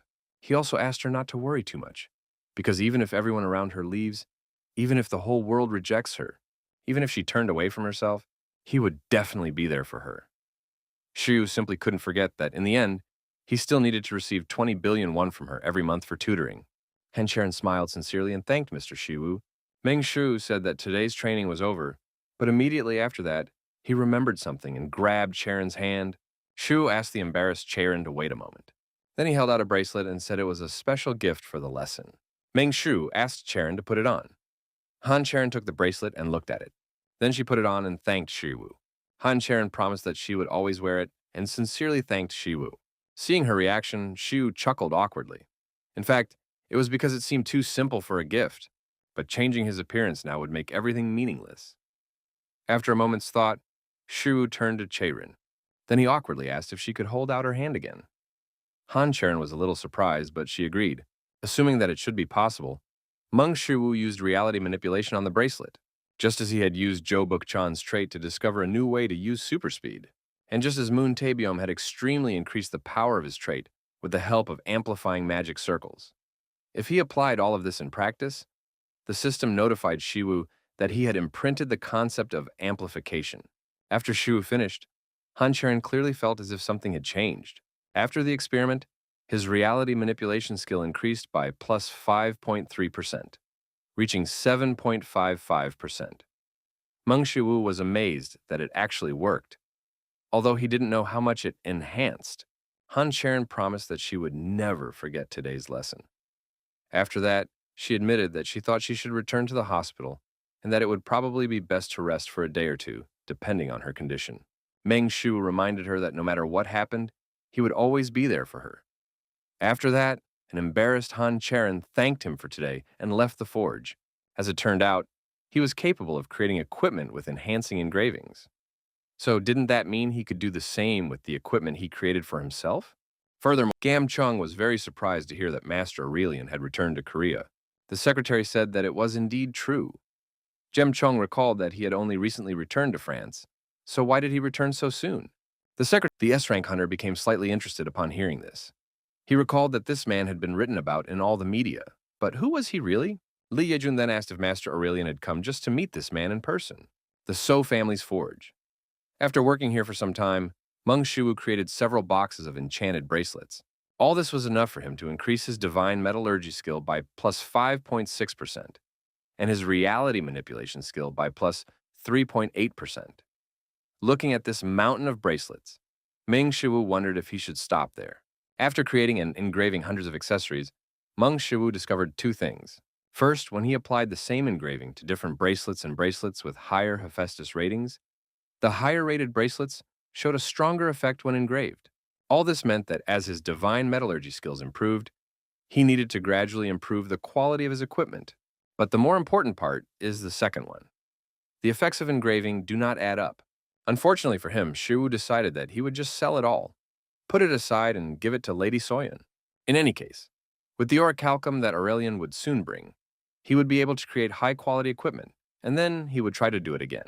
Since he had thought about it, Shiwu decided to watch a video on cleaning Orichalcum. For example, Hephaestus' video, "What if we make equipment out of Orichalcum for the damn angry Thor?" The enraged Thor demanded that Hephaestus bring it to him immediately, before he blew up the entire forge. Immediately after that, Thor couldn't hold back and shouted, "You dared to steal my Mjolnir?" Hearing this, Hephaestus laughed. Then he apologized a little awkwardly and asked if Thor really thought he couldn't lift Mjolnir so easily. Thor was already starting to boil over. Suddenly, Hephaestus decided to interject and offered to make some equipment for Thor as an apology. Thor calmed down a little and asked if it was true. Thor turned to Hephaestus and asked if he would really make equipment for him. Hephaestus replied that he would indeed do so, and since he had already decided to do it, Hephaestus asked if he could take one last look at Mjolnir. Hephaestus said that in that case, he should melt the metal while the furnace was hot. He would start working on it right away. Looking at the piece of metal, Meng Shiwu noticed that it looked exactly like the Orichalcum of his world. Taking Mjolnir in his hands, Hephaestus said that Orichalcum could not be melted with heat alone to purify it, or rather, to make this metal red hot and then purify it, he needed to hammer it with this cute little thing. Hearing this, Thor abruptly approached Hephaestus, fixing him with a murderous gaze. Hephaestus chuckled awkwardly and explained that he would make Thor some equipment and then return the hammer to him. Hephaestus promised Thor that it would be incredible equipment. With all his might, Hephaestus swung Mjolnir and struck the metal, damaging even his forge. After the blow, Hephaestus froze, looking at the result. Meng Shu noticed that the forge had been destroyed, but the Orichalcum was completely intact and undamaged. Meng Shu asked Hephaestus not to say that Orichalcum was indestructible. Suddenly, Hephaestus shouted at the top of his voice and began to strike the Orichalcum with Mjolnir with all his might. After seeing this, Meng Shu was simply speechless. Meng Shu wondered if he could really learn to do this. Suddenly, he heard the sound of a bell behind him, causing Shiwu to turn around. Aurelian, who had returned to the forge, said, "C.A. Fate Long Tem," which translates as "Long Time No See." Meng Shu was delighted to see him, for his Orichalcum had finally arrived. A short time later, in a B+ rank dungeon, a huge golem towered over Shiwu. Feeling a little nervous, Master Aurelian asked why they had come here. Shiwu wasn't even sure how to respond. Even without hearing the translation, a single glance at Aurelian was enough to understand what he was saying. Besides, these bodyguards are so serious, which is not surprising since Aurelian was kidnapped in Korea not so long ago. Meng Shiwu suggested that this made sense, since the dungeons could be used for criminal activities. Meng Shu replied somewhat awkwardly that they were here to clean up the Orichalcum. Unable to explain it to him, Meng Shu thought to himself that without an interpreter, he would simply go crazy here. He hoped they wouldn't misunderstand anything. Be that as it may, Shu decided not to think about it, because he didn't need to explain anything right now. Right now, he needed to think about the information he had received after watching Hephaestus's video. No one forged Orichalcum, even in Norse mythology. Even Mjolnir, the most powerful weapon that destroyed Jormungandr with a single blow, this meant that this metal was not so easy to refine. When Meng Shu concentrated, his insight was activated. Based on the video, Shu realized that he needed a stronger blow than Mjolnir's. The key to Mjolnir's incredible power. Even Mjolnir, the perfect weapon capable of destroying everything, failed to destroy Ragnarok, the end of Norse mythology. However, in Greco-Roman mythology, there is a battle at the end of time, the Gigantomachy. If it is the power of Hercules that broke through the Gigantomachy, if he simulates the very power of Hercules, it should be Hercules' divine martial art, Form 1, the dragon's descending blow. Putting all his strength into it, Shiwu attacked the piece of Orichalcum. Even the nearby golem didn't have time to understand what was happening when he suddenly noticed his body beginning to crumble. A moment, Master Aurelian's mouth opened in shock, and he couldn't say a word. Meanwhile, his bodyguards tensed up when they saw this. Even a condescending dragon, whose blow should be stronger than Mjolnir. All he could do was deform the ore much more than he thought. It was no longer forging, it was destruction. But, be that as it may, Hercules' divine martial arts were still capable of purifying Orichalcum. He just needed to adjust his strength a little. Meng Shu sent Park Daku new material for the video and asked her to treat the material well this time as well. Park Daku was surprised that the new material for the video arrived so quickly, and that's even though the video guide on how to become an A-class hunter in a month isn't even finished yet. So why did the new material arrive so soon? Park Daku decided that it wouldn't be the worst option to take advantage of the trend. Even though it was a new channel that had been around for less than 6 months, it was still gaining about 10,000 subscribers a day, and it already had 2.65 million subscribers. Park Daku wondered if it could be that her boss's name had become so well known in the media, solely because of the recent incident involving the kidnapping of Master Aurelian.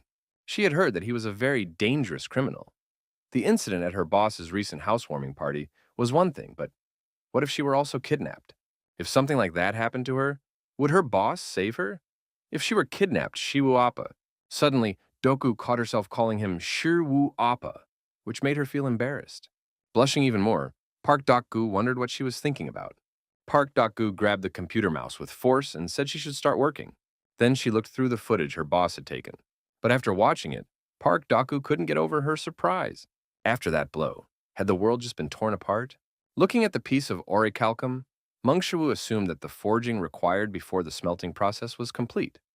Park Daku asked what kind of video he was filming this time. Master Aurelian was amazed by what he had just seen, but Park Daku was even more amazed after seeing him in the boss's video. Why did Master Aurelian suddenly appear in the boss video besides Isn't that woman Clement, the YouTuber? French S-rank hunter Clement, who films herself cooking monsters for an audience of 33 million subscribers. Minotaur thigh steak, basilisk-infused liqueur, cyclops eyeballs, and more. Clement is a famous personality who posts bizarre videos of food made from the monsters she hunts. So why did such an incredible figure appear in the boss's video? Ming Shu said that now they should return to the forge. After watching the video to the end, Park Dok-gu was shocked, trying to understand what the hell he was doing. Returning to the forge, Meng Shu put a piece of orichalcum into the furnace. And now he looked at the finished result. Looking at it, Meng Shu couldn't help but admit that it looked incredibly exquisite. To reach this point, he had to go through 31 dungeons, but at least he got some videos on YouTube. And most importantly, it was probably because he had become better at using Hercules' divine martial arts. But his skill had increased tremendously, adding plus 2.6% and 4.7% to his super strength. The only thing left for him to do was, glancing at the orichalcum over his shoulder, Master Aurelian asked what he was doing. Shiwu replied that he was about to start forging. All he had to do now was to create equipment from the orichalcum. And so, concentrating his strength in his hand, Meng Shiwu raised his fist above the orichalcum. Master Aurelian was surprised by this and pointed to the side, reminding him that the hammer for forging was there. Meng Shu said that in order to forge orichalcum, he had to become Mjolnir. Master Aurelian was puzzled when he heard about Mjolnir. Ignoring Aurelian, Meng Shu concentrated hard, and Meng Shu struck the orichalcum, destroying part of the So family's forge. Master Aurelian cried out in shock. Right in front of him, Meng Shu was striking the orichalcum at breakneck speed and with tremendous force, as if he were working with a hammer. The result of imitating Mjolnir's forging was rather strange, which made Shiwu wonder if he was imagining things. But the forging, it wasn't working at all, which simply shouldn't have happened. Or should he have used more force? And should his superhuman strength be enough during hot forging? Meng Shu decided to put unnecessary thoughts aside and asked if it could mean that the temperature was too low. What if he hadn't managed to heat the orichalcum enough? Thinking about this, Meng Shu applied his insight along with divine metallurgy. Then he wondered, did the heat from the furnace even transfer to the orichalcum? And if the furnace wasn't working, the maximum temperature of this furnace is 3,500 degrees. And even so, that's an incredibly high temperature. Looking at the situation now, a temperature twice as high should probably be enough for the heat to penetrate the orichalcum. A metal that has reached the divine level, not only in terms of strength, but also in terms of heat resistance. And if he makes equipment for himself out of this metal, orichalcum, Meng Shu came to the conclusion that in that case, he would indeed create truly divine equipment. But how could he do it? Where could he find so much heat? And yet, not long ago, he thought he had solved the problem with Mjolnir. The first thing that came to Shu's mind was to use magic. But manipulating reality is a power different from magic, so he couldn't risk his life to create heat. Meng Shu asked what he should do in such a situation. The whole process was not going to go smoothly, no matter how hard he tried. Suddenly, Meng Shu had a flash of inspiration and figured out a way to heat the orichalcum sufficiently. Meanwhile, the S-rank hunters dealt with the Red Dragon. Li Heron asked her companions if they knew how many days had passed since they started looking like this. Were they still so shocked by it? Some bitch named Moon Taebom or something like that just collapsed on her own. Of course, she understands that she wasn't a low-rank hunter. She understands that, but Hannah said that this teleportation wasn't just low-level? That this teleportation was beyond the level itself? Li Heron asked, is she talking about that teleportation? And was it really such incredible magic? Hannah said it was incredible, and then asked, magic? However, this cannot be called magic. Li Xiong explained that space connection is just a theoretical concept of a wormhole. But in reality, it can never be realized. As an example, a giant tree that had lived for 1,000 years suddenly collapsed this morning because its lifespan had come to an end. Li Xiong asked Heron what she thought about this. Li Xiong agreed and asked, what if the heat from the sun suddenly cooled down today? Heron replied that it was completely impossible. Li Xiong said that this was indeed the case. It was something impossible, something that defied all reason. However, that was exactly what the hunter Meng Shu did. Puzzled, Li Heron admitted that she didn't fully understand it, but he did achieve it, didn't he? Suddenly, Yuhan said it was for her and took out her phone. But when she saw who had written to her, she was very surprised. Noticing how Yuhana had changed, Heron asked what had happened. She had received a message from Shiwu from the Conqueror of the World channel. Yuhan was a little puzzled, as it seemed somewhat familiar to her. Suddenly, she realized that it was Meng Shiwu who was the author of the Conqueror of the World channel. The Fire Witch, Yu Hana's S-rank hunter channel, was a huge channel that had already gained 41 million subscribers. With her S-rank pyrokinesis, she created stunning visual content that attracted countless subscribers to the Fire Witch channel. Li Heron was surprised to hear about Shu and asked what he wanted from them. Surely not an unfavorable offer of cooperation? And if he was going to propose cooperation, shouldn't it be at least an S-rank dungeon? So why did he suddenly call them to a C-rank dungeon? Moreover, it was strange that Yuhana accepted the offer like that. Yuhana told Heron that she didn't have to go with her if she didn't want to. After that, she said that Shu was only asking for her cooperation. In that sense, Li Xun didn't need to come either. Li Xun admitted that he was just curious. After all, he wanted to know what kind of person the hunter Meng Shiwu was. He also didn't feel uncomfortable about it. Since the two of them had already entered the dungeon, Heron didn't care anymore and just followed them. But they were not as calm as Shiwu. Li Heron asked, "What the hell?" Yuhana asked Hunter Meng Shu what kind of content he was planning to make to offer cooperation. Meng Shu awkwardly said about that. Then he apologized for asking her that question. But could she light a fire for him? Yuhana was puzzled to hear that he had called her to light the fire. Meng Shu explained that he was trying to melt Orichalcum, but he couldn't generate a high enough temperature. Yuhana was surprised to hear about Orichalcum. Meng Shu explained that Orichalcum has incredibly high heat resistance, and most importantly, without a fire with a temperature of 10,000 degrees Celsius, it won't even start to heat up. That's why he thought that Ms. Yuhan could generate enough heat. Li Heron asked what he was talking about.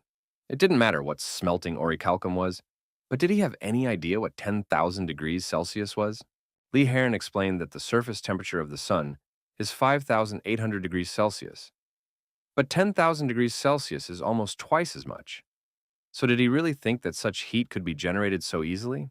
Meng Shiwu was forced to admit that it was indeed not easy, and that was why he made the proposal to Ms. Hannah. If he could do it, then, in turn, he would reward her by appearing in any joint content on her YouTube channel. Li Heron was already getting annoyed, so she asked Shiwu who would even accept such an offer. Immediately afterwards, Yuhana said with complete readiness that she would try. This greatly surprised Li Heron. An angry Li Heron asked if she could really increase the fire's power to 10,000 degrees Celsius. And even if she could, why would she want to do that? With a sparkle in her eyes, Yuhana reminded her that Meng Shu had promised that he would later cooperate with her on any content. This puzzled Li Heron once again. Yuhana walked over to the two pieces of Orichalcum and said that in that case, she could begin. Yuhana took a breath and slowly raised her right hand. Then she used the high-level magic spell, Inferno. Immediately after that, she added her trait to her spell. And in the next instant, the heat of her Inferno increased many times over thanks to her S-rank pyrokinesis. Seeing this, Li Heron wondered what this was. Meng Shu was pleasantly surprised because such heat should be more than enough. Meng Shu asked everyone to step back a little and ran towards the pillar of fire. Then, with a single leap, he soared into the sky and raised his right leg. Using the divine martial art of Hercules, Meng Shiwu's descending dragon strike hit the Orichalcum. This caused enormous destruction, but most importantly, this method worked, and he could already see the beginnings of his future equipment.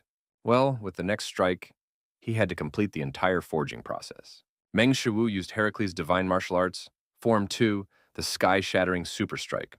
Although Aurelian had seen Shiwu's power before, this time the blow was much stronger, which struck him again. It also struck Yuhan, who was standing nearby. Even Li Heron, who had recently been skeptical about this, couldn't believe what she saw. Trying to see something through the dust in place of the Orichalcum, Meng Shiwu wondered if he had succeeded. Looking at his smartphone screen, Meng Shiwu saw the notification, "You have created an incredible piece of equipment," which made him very happy. He had finally managed to create equipment of the incredible rank of Hephaestus.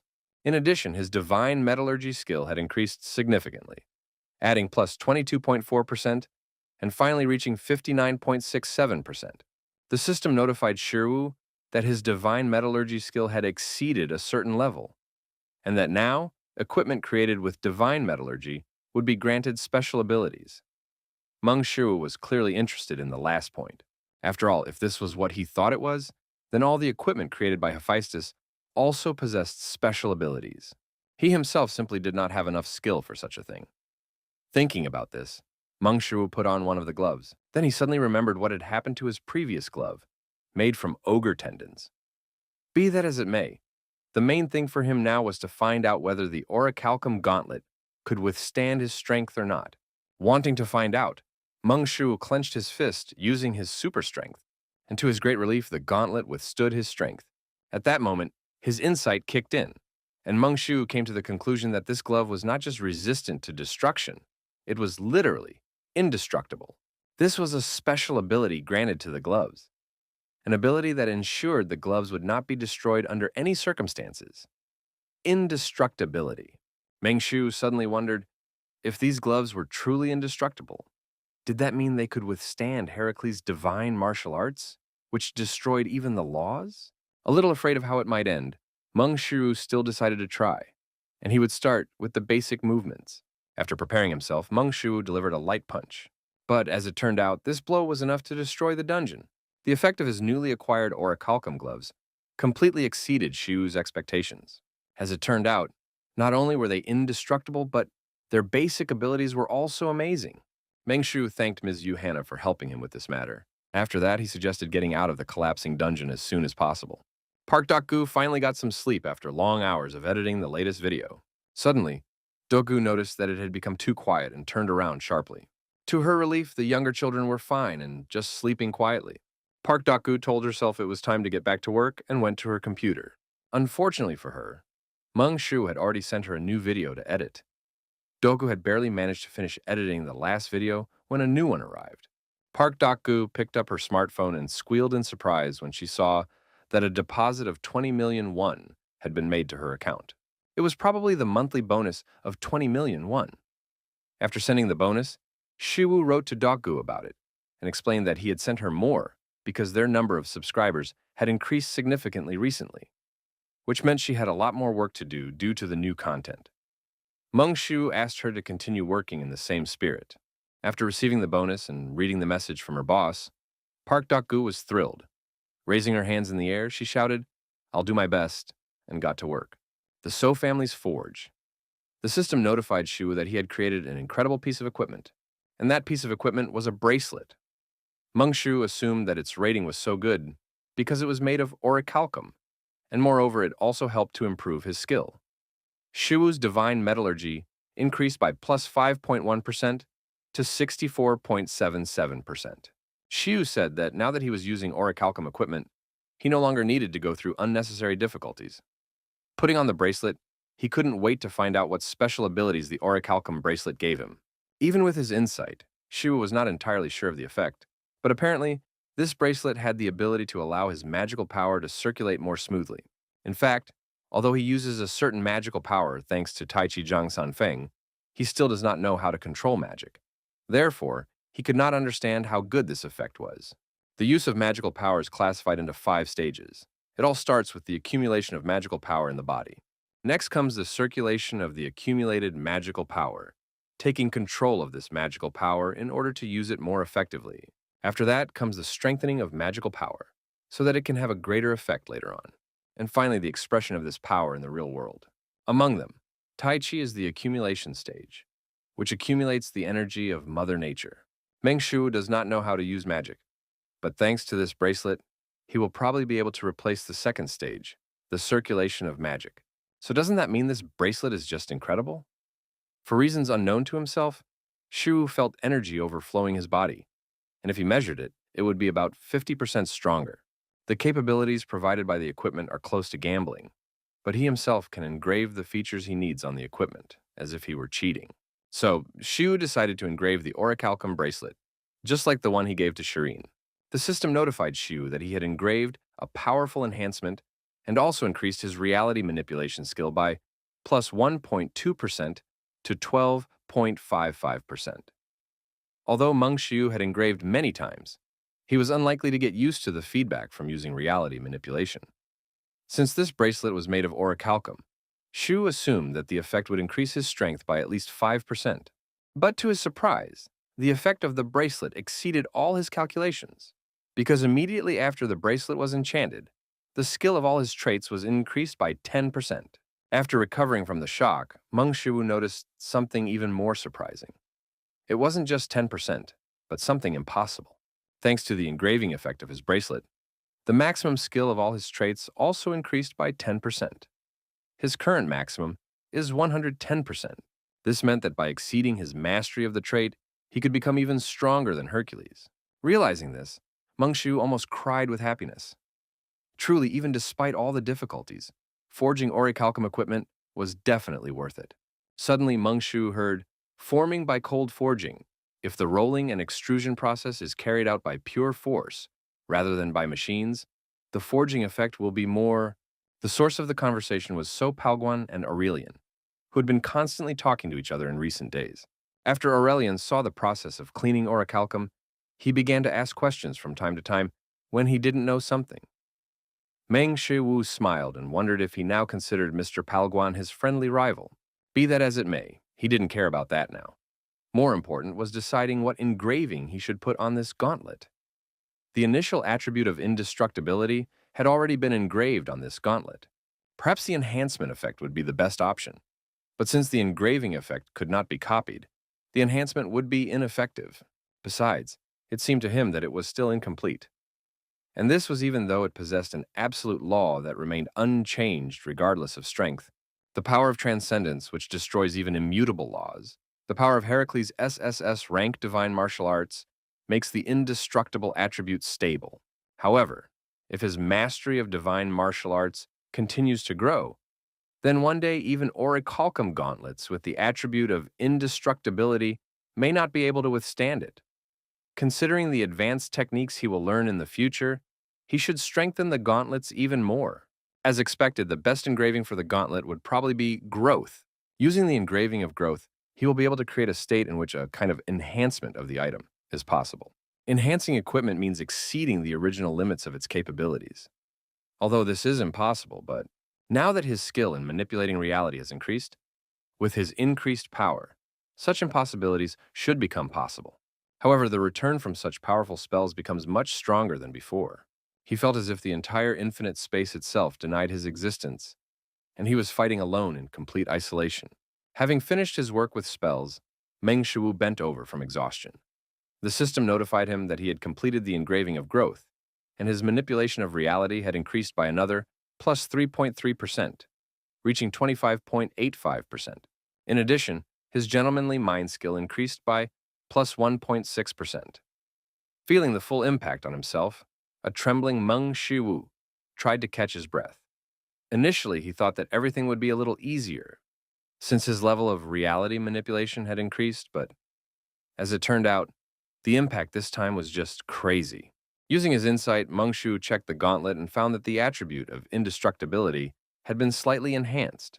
To strengthen it further, he would probably need to use Orichalcum as a material for additional reinforcement. But where could he find more Orichalcum? Meng Shu turned to the old men behind him, who were so eagerly discussing blacksmithing. Meng Shu had already used all the Orichalcum he had received from Aurelian. 2 pieces for making gloves and the last one for a bracelet. Meng Shu recalled that, according to rumors, these pieces of Orichalcum were worth at least tens of billions of won, with some even saying hundreds of billions. So did that mean he had just spent 300 billion won? Glancing awkwardly at Aurelian, Shu told himself that he would definitely teach him some divine metallurgy techniques later. As far as Shu had heard, Orichalcum sometimes appeared in dungeons above S rank, and in order to write a guide to becoming an S rank hunter, he would probably need to become an S rank hunter himself soon. Meng Shu sighed at all these thoughts. Not long ago, he thought that he would finally be able to rest a little after finishing the Orichalcum equipment, but there were still many things he needed to do. Looking at today's date, Meng Shu remembered that today was also the day of his lessons with Han Cherin. He was too busy. Meng Shu wondered if it was possible to learn the cloning technique on GodTube. Li Yijun's guild headquarters. Li Yijun was interested in this Meng Shu that everyone was talking about, so he started studying the available materials about him. Li Yijun wanted to know if he really saved Master Aurelian all by himself. It's hard to say if that makes sense. However, it seems that this guy is not just an amateur. After watching the video further, Li Yijun's attention was drawn to the equipment Meng Shiwu was wearing. Does it make any sense to destroy the dungeon with force alone? Of course not. Li Yijun suggested that it was all about the special feature hidden in his equipment. Most likely, he received this equipment as a gift for successfully rescuing Aurelian. Li Yejun asked how someone like that dared to possess Aurelian's equipment. Li Yejun jumped up in anger. Seeing Aurelian's equipment on such a person was as unpleasant to him as seeing a person wearing clothes that did not suit them. Li Yejun decided that this treasure must find its rightful owner. Underground Training Hall, SH Hunters Guild. Meng Shu was conducting another training fight with Han Cherin. As it turned out, the training had a positive effect on Cherin. Shu suggested that the recent special training session in the Forge had been very effective. The three elements of martial arts, mind, ki, and body. Han Cherin's ki is supported by Tai Chi. Han Cherin's body is supported by the heavenly body. But her mind cannot keep up with these two. Until now, Han Cherin's balance had been severely disrupted, but now everything has changed. Thanks to her firm and unwavering mind, Cherin's energy and body are finally able to manifest their true power. Things cannot continue this way. Initially, he thought about simply giving up. This would have strengthened her confidence, but it seems that it is now almost impossible for him to fight her with a sword. At this moment, Cherin is not a delicate woman or the youngest granddaughter of the SH group. She is now a martial arts master. To surrender while fighting someone who strives for the extremes of martial arts would be simply unacceptable. Suddenly, Han Cherin noticed something strange in Shu's movements. With a swing of her sword, Cherin deflected the sword flying towards her. But at that moment, Shiwu's fist was right next to her face. Suddenly throwing his sword at Cherin, Shiwu circled around her and delivered the finishing blow. Han Cherin admitted defeat, then told Shiwu that she had not expected him to throw his sword. Meng Xiu told Cherin that she must be prepared for all possibilities because in a real fight, you never know how all the variables will play out. Han Cherin admitted that she had thought she was getting closer to his level, but now she could clearly see that she still had a long way to go. Meng Xiu told Cherin that today's lesson was over. He could clearly see that, unlike her former self, Cherin had begun to better control the fire in her heart. Kang Min-jae suddenly entered the training hall and apologized for disturbing them. He then said that a guest had arrived, but that this guest had not come to see Ms. Cherin. He had come for Meng Xiu. Meng Xiu and Han Cherin were surprised to hear this. Then Li Yejun came out and asked, "So you're Meng Xiu?" Puzzled by the stranger's appearance, Shiwu asked if they had met before. Han Cherin remembered that this man was an S-class hunter, Li Yejun. Li Yejun turned to Meng Xiu and suggested they get straight to the point. Li Yejun asked Shiwu where the equipment he was using was. Meng Xiu was surprised to hear this. He wanted to know why S-class hunter Li Yejun had suddenly decided to find him. And what equipment was he talking about? Unless Meng Xiu guessed what he was talking about. Meng Xiu took two gloves out of thin air, put them on, and asked if that was what he was talking about. Li Yejun was surprised to see this and asked if it was a subspace pocket. Meng Xiu replied angrily that it was. He was already getting annoyed at how this bastard dared to talk to him so informally. Li Yejun said that he was interested in both the gloves and the subspace storage bag, so he was willing to buy both. Li Yejun asked how much he wanted for both items. Meng Xiu asked if he had really come to buy them. Hearing this, Li Yejun gritted his teeth in anger and wondered how this son of a bitch dared to speak to him so informally.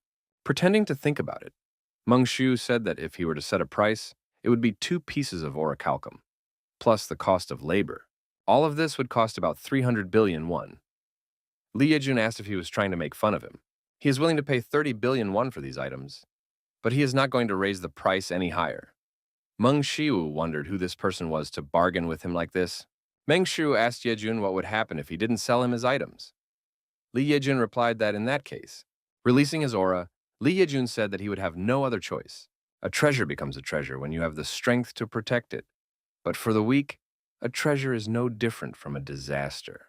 Meng Xiu asked what the hell he was talking about. Did this bastard really think he could just take and steal his things by using his power? Meng Xiu tried to understand if this bastard had accidentally gone mad. Li Yejun demanded that Shiwu prove to him that he was worthy of having this equipment. If Shiwu refused, he would simply take it by force. Meng Xiu couldn't understand why Yejun wanted to take what belonged to him. Suddenly, Han Cherin jumped in front of Shiwu and told Li Yejun that he was being too rude. Li Yejun explained that rudeness on the part of the strong is not rudeness at all, it is the truth. Meng Xiu sighed inwardly. Now he was sure that this bastard had really gone mad. And what kind of criminal thinking was this anyway? Han Cherin pointed her blade at Li Yejun and said that first, he had to prove that he was strong enough. Meng Xiu tried to explain to Cherin that she shouldn't go against him now. But Cherin interrupted him, saying that she came out because this guy was rude to Shiwu. Meng Shu was puzzled, wondering if Cherin was angry now. But why was she suddenly angry? Han Cherin told Li Yejun that if she won, he would have to apologize to Mr. Shiwu. Li Yejun smiled and asked if she really thought that was possible. Meng Shu tried to understand what was going on. Han Cherin told Yejun that since he was an S-rank hunter like her, she would fight him with all her strength. Li Yejun smiled and said that it was simply ridiculous. Did she really think she could defeat him if she used all her strength in battle? Li Yejun suggested that Cherin thought too highly of herself, since people called her the genius of the century or something like that. Then he said that he had heard that during the last kidnapping incident, she had been kidnapped by S-rank criminals, and she hadn't even been able to put up any resistance. Trying to provoke her, Li Yejun said that, as expected, she was still a child. In fact, he thought it would be ridiculous if she lost her composure because of such a simple provocation, but she would do just that. Since she insisted so much, Li Yejun agreed to show Cherin what a truly strong person was like. He was even willing to let her make the first move. Closing his eyes, Li Yejun asked Han Cherin to show him her best punch. At that moment, Cherin instantly closed in and immediately delivered a blow that Yejun barely dodged. Han Cherin exceeded Li Yejun's expectations. He tried to understand when she had managed to get so close, and how the hell did he not notice any movement on her part? Li Yejun decided that the first thing he had to do was create some distance between them, so he jumped back. But at that very moment, Cheirin's blade was right at his neck. Han Cherin asked him to admit defeat and kneel down immediately to apologize to Mr. Shiwu. Li Yejun pushed the sword away with his hand and said that he could not accept this, because she had caught him with such a cowardly and despicable attack. Han Cherin reminded him that he had said he was willing to give her the first attack. Li Yejun explained that he had said he would give her the right to make the first move, but he had not allowed her to attack treacherously. Han Cherin said that if this were a real fight, anything could have happened, so it was his fault for not being prepared. Or did he, an S-rank hunter, not even have the basic fundamentals of combat? Han Cherin again ordered him to kneel and apologize to Mr. Shiwu. Not willing to accept defeat and humiliate himself so easily, Li Yejun said once again that he would not accept it. Han Cherin commented on Yejun's behavior as unsightly. Li Yejun again suggested that Cherin attack first. Meng Shu realized that things were clearly not going well, as Cheirin's opponent was still an S-rank hunter. So does that suddenly, after another exchange of attacks, Han Cherin and Li Yejun crossed swords again. With a sharp movement, Han Cherin swung her sword lightning fast, delivering a powerful horizontal strike, but Li Yejun managed to block the attack and jump back. Trying to stay in the room where the two S-rank hunters were fighting, Kong Minjae asked Shiwu if they shouldn't stop them. But Meng Shiwu had no intention of answering him. From what he saw, Shiwu could tell that even though Cherin had studied Zhang Sanfeng's SS-rank Tai Chi, she still wasn't able to handle him properly. In addition, her opponent, Li Yejun, was one of Korea's 6 S-rank hunters, a hunter who possesses a cheat trait that allows him to copy weapons, habits, approaches, and even the unique traits of his opponent. Li Yejun admitted that Cherin wasn't so bad after all. His trait is an S-rank copy, but even this man is probably jealous of their high-quality equipment, the sword of Aurelier that Cherin possesses, and his Orichalcum gauntlets. Li Yejun lifted his bangs and looked down at Cherin, asking her what she was doing. Why was she acting as if her skills were so terrible? After all, she was still no stronger than an insect. Li Yejun, seeing that Cherin had fallen for her opponent's provocation, Meng Shiwu realized that she would probably lose in this situation. This meant that he had no other choice. Closing the distance between them, Han Cherin delivered a wide horizontal strike, which Li Yejun easily dodged. Immediately after that, he spun around and kicked Cherin. At the last moment, Cherin managed to block the blow with her hands, softening the damage a little. She flew a short distance and landed awkwardly on her feet. Li Yejun asked if that was all she was capable of. It looked so insignificant. After succumbing to Yejun's provocation, Cherin barely managed to block his blow, causing her mental state to deteriorate and her anxiety to increase. Meng Shu turned to Ms. Cherin and said that her mind was too tense right now, then asked if she remembered the 3 important aspects of Tai Chi that he had talked about. Han Cherin thought for a moment when she heard that her mind was too tense. A second later, she understood what Shiwu was talking about, because she had indeed reacted too painfully to Yejun's provocation. These 3 components of Tai Chi must come into harmony. Han Cherin calmed her mind by achieving balance. Even from a distance, Li Yejun noticed that Han Cherin's aura had suddenly changed. Li Yejun couldn't help but wonder what the 3 key aspects of Tai Chi were that the guy had pointed out to her. Calming her mind, Han Cherin stood in a stance and offered to show Li Yejun her true power. At that moment, she jumped back and rushed straight at Yejun. For some reason, she had a hidden power that Yejun couldn't copy no matter how hard he tried. In the second that Han Cherin was in motion, Li Yejun tried again and again to use his trait on her. But for some reason, it was useless. As soon as Yejun realized this, Han Cherin had already approached him and told him that it was over. Unwilling to accept this, Li Yejun shouted at Cherin that she was only an A-rank hunter and that his own strength was more than enough to deal with her.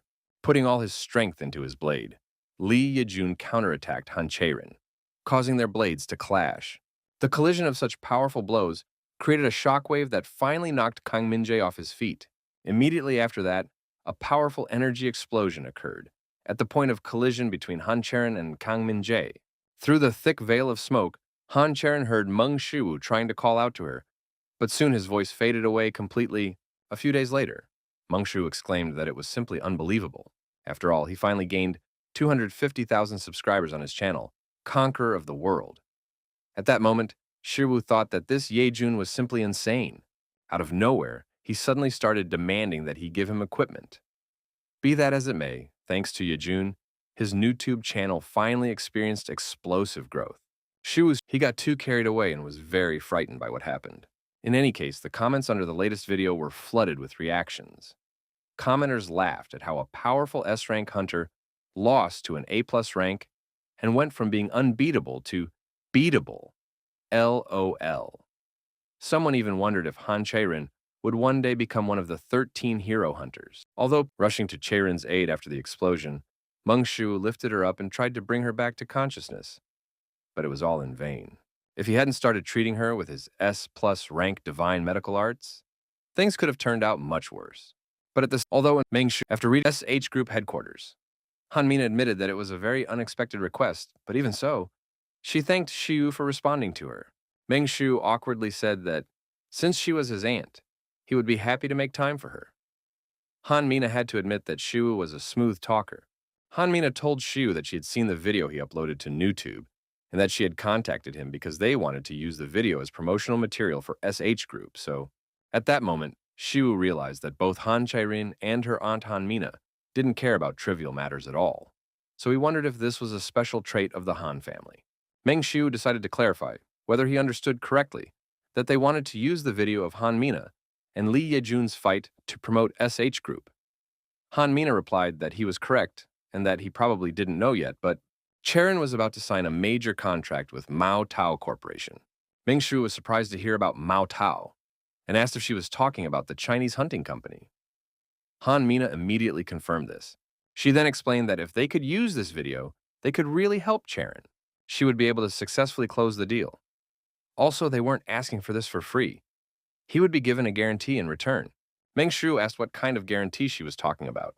Han Mina said that they would still need to conduct a thorough business analysis, but in the worst case, he could get about 20 billion won.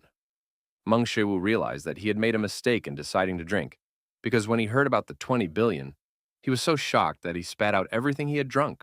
Meng Xiu apologized for what had happened and immediately wiped the table. Han Mina asked Xiu to wait for her for a moment, as she had an urgent phone call to make. Meng Xiu still couldn't believe what he had heard, because how could someone so carelessly give away 20 billion won? After finishing the call, Han Mina apologized to Xiu and hurried to the door, explaining that, apparently, she needed to go to the chairman's office right away. Puzzled by Han Mina's quick departure, Meng Xiu said that he understood everything and wished her a pleasant journey. The chairman's office.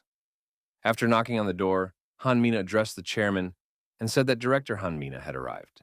Chairman Han Tai-san said she could come in. Immediately after that, Han Mina rushed in and asked if it was true that Mao Tao did not want to sign a contract with Cherin. The eldest son, Han Kwanguk, reminded Han Mina that she was in front of the chairman and asked her not to raise her voice. After that, the second son, Han Jaemin, added that this was not a family meeting, but a meeting of executives. The third son, Han Jongjin, explained to Han Mina that even though she was the youngest, she still had to behave appropriately for her age. Han Mina involuntarily clicked her tongue and asked, "What? And why are all my brothers here?" Han Tai-san ordered her to sit down. He then said that, as they had already heard, they had received a call from Mao Tao informing them that the contract had fallen through. Han Mina reminded him that this contract was worth 11 trillion won. And now he was saying that they had canceled it overnight? What was the reason? Han Taisan replied that, according to Mao Tao, they couldn't trust the SH Hunters Guild. Han Mina said that in that case, they shouldn't have signed a contract with them in the first place. Han Kwanguk reminded his younger sister that they might have their own reasons for doing so. Han Mina asked what other circumstances there could be. After all, if this contract raises the status of Cherin, a person who cannot take away their shares, then they probably took these measures in advance. Han Kwanguk shuddered at her words. Han Kwanguk was clearly angry, replying that it was a rather ridiculous assumption. Also, this contract was very important to SH Group. After that, he said that he was not the kind of person who would take shares away from his niece, for which he would decide to terminate a contract worth 11 trillion won. Han Mina asked if, after she became the head of SH Construction, he remembered how much damage the company had suffered because of one particular person. The media was full of news that the SH Group's luxury apartments were built with cheap materials. Han Kwanguk asked if she was accusing him of substituting materials without any evidence. Han Mina said that if he wanted to fight, he should fight her, but he shouldn't touch the child, who knows nothing. Just as Han Kwanguk was about to respond to Han Mina, a tapping sound echoed through the room. Han Kwanguk was forced to admit that he had behaved shamefully, after which Han Mina also apologized to the chairman. Han Taisan said that the matter with Mao Tao was not yet over, and until that happened, Mao Tao said they would come immediately for negotiations. Chang Wei from Mao Tao would be arriving in Korea soon. Everyone was stunned by what they heard. After all, this very Jiang Wei is a direct disciple of Yun Weirun himself. Jiang Wei is a disciple of one of the 13 heroes who saved humanity. Han Mina jumped up and asked her father if this meant that Jiang Wei would be negotiating directly with Cherin. He immediately confirmed this.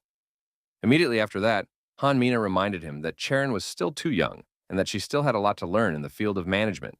Han Taisan said that their SH Group is the #1 company in Korea. He added that Korea's political and business circles revolve around SH Group, as if they revolve around the sun. As long as they lead their group, they will have to go through great trials and difficulties in the future. And Cherin is also a member of SH Group. Han Taisan asked Han Minwoo to remember this, then let him go. Meanwhile, Meng Shu was training outdoors. Meng Shu performed a series of lightning-fast attacks, then lunged forward, delivering a horizontal attack and bouncing off the ground. Immediately after that, he attacked with all his strength, striking down with his fist. Watching this, Hercules wondered what the hell he was doing here. And why was Shiru suddenly doing so well? Meng Shu spun around sharply, delivering a wide kick. Sometime later, after Shiru sat down to rest, a shocked Hercules asked if he really couldn't feel the difference. Surprised by what he heard, Shiru asked if anything had really changed. After that, he admitted that he himself was not sure what had changed. Hercules said that even just watching him train, he could see how much he had improved. Meng Shu looked at the bracelet and asked, "Is it really because of the bracelet?" The enhancing engraving on the bracelet increased all of his skills by 10%. Meanwhile, Hercules' divine martial arts skills had reached 28.54%. Hercules acknowledged that in terms of growth rate, Shiru was undoubtedly a genius. But if you looked deeper, there was no one more dull-witted than him. Meng Shu was forced to admit that even though his skills had improved, he was still unable to master the next technique. After that, he asked if it was even possible for him to learn it. Hercules agreed that it would be really difficult because, in the end, it was not a technique, but a form. Meng Shu asked what other forms there were. Hercules replied that his divine martial arts consisted of techniques and form. A technique is a series of continuous movements that combine basic techniques. Form, on the other hand, is a series of continuous movements that combine such techniques. And what Shu is currently studying is precisely form, not technique. That is precisely why it is so difficult for him to learn it. The system informed Shu that after such explanations, even Zhuge Liang hesitated and began to shake his head, despite his S+ insight. Seeing that he clearly did not understand anything, Hercules said that he would simply demonstrate it and asked Shu to watch more carefully. Raising his knee, Hercules explained that the first technique, the descending dragon strike, was a technique that embodied the essence of kicking. Then Hercules raised his hand and explained that the sky-shattering super strike contained the essence of striking. These were all techniques, whereas form is a synthesis of the essence embodied in these two techniques. And thanks to all this, Hercules crouched down. Immediately after that, he delivered a series of quick punches in front of him, then finished with a few kicks. Thanks to all this, Shu was able to perform continuous movements. Meng Shu giggled nervously, then asked if he would ever be able to learn to do the same. To which Hercules replied that of course he would, and it would probably take about 12 years.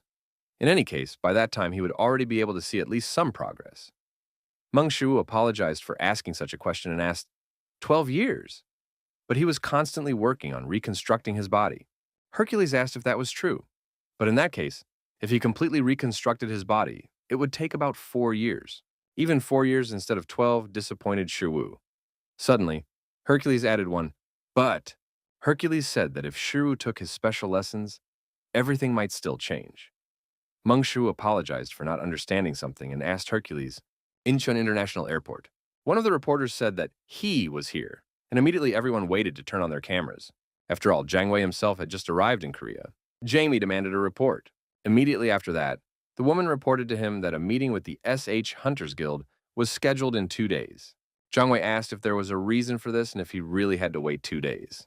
The secretary apologized. The cameras around him continued to snap photos of Jang Wei, which was starting to get annoying. As soon as Jang Wei glanced at them, all the cameras suddenly malfunctioned.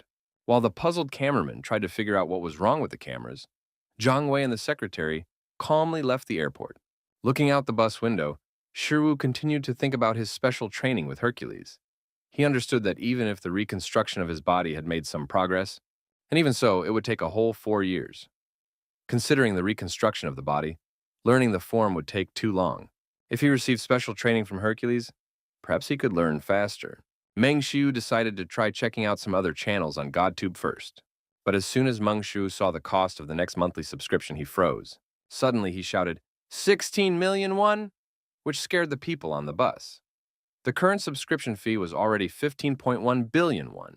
As he walked toward the bus exit, Meng Shu began to ponder the monthly sum of 31.1 billion won. One of the passersby even thought that this man had mental problems. 31.1 billion won was already a considerable sum, and it was on par with what one could win on a popular TV show.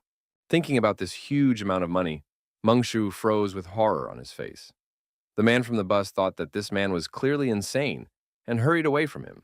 After shouting himself hoarse, Meng Shu sighed and said that he had to continue making money, as he simply had no other choice. But then he thought, maybe he could just go somewhere and earn money? Han Mina awkwardly said that for this very reason, the filming of the commercial she had mentioned would have to be suspended. Meng Shu was stunned because his 20 billion... Could it be that the contract with Mao Tao Corporation? Meng Shu asked if that meant their contract was off.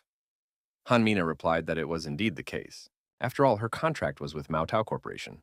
With this contract, Cherin's position in SH Group would be significantly strengthened. But at the same time, there were several people who clearly did not want this. Meng Shiwu suggested that it was all about the power struggle over the conglomerate's management. Meng Shiwu cheered up when he heard that he still had a chance to get 20 billion for a new subscription, and asked if that meant there was hope.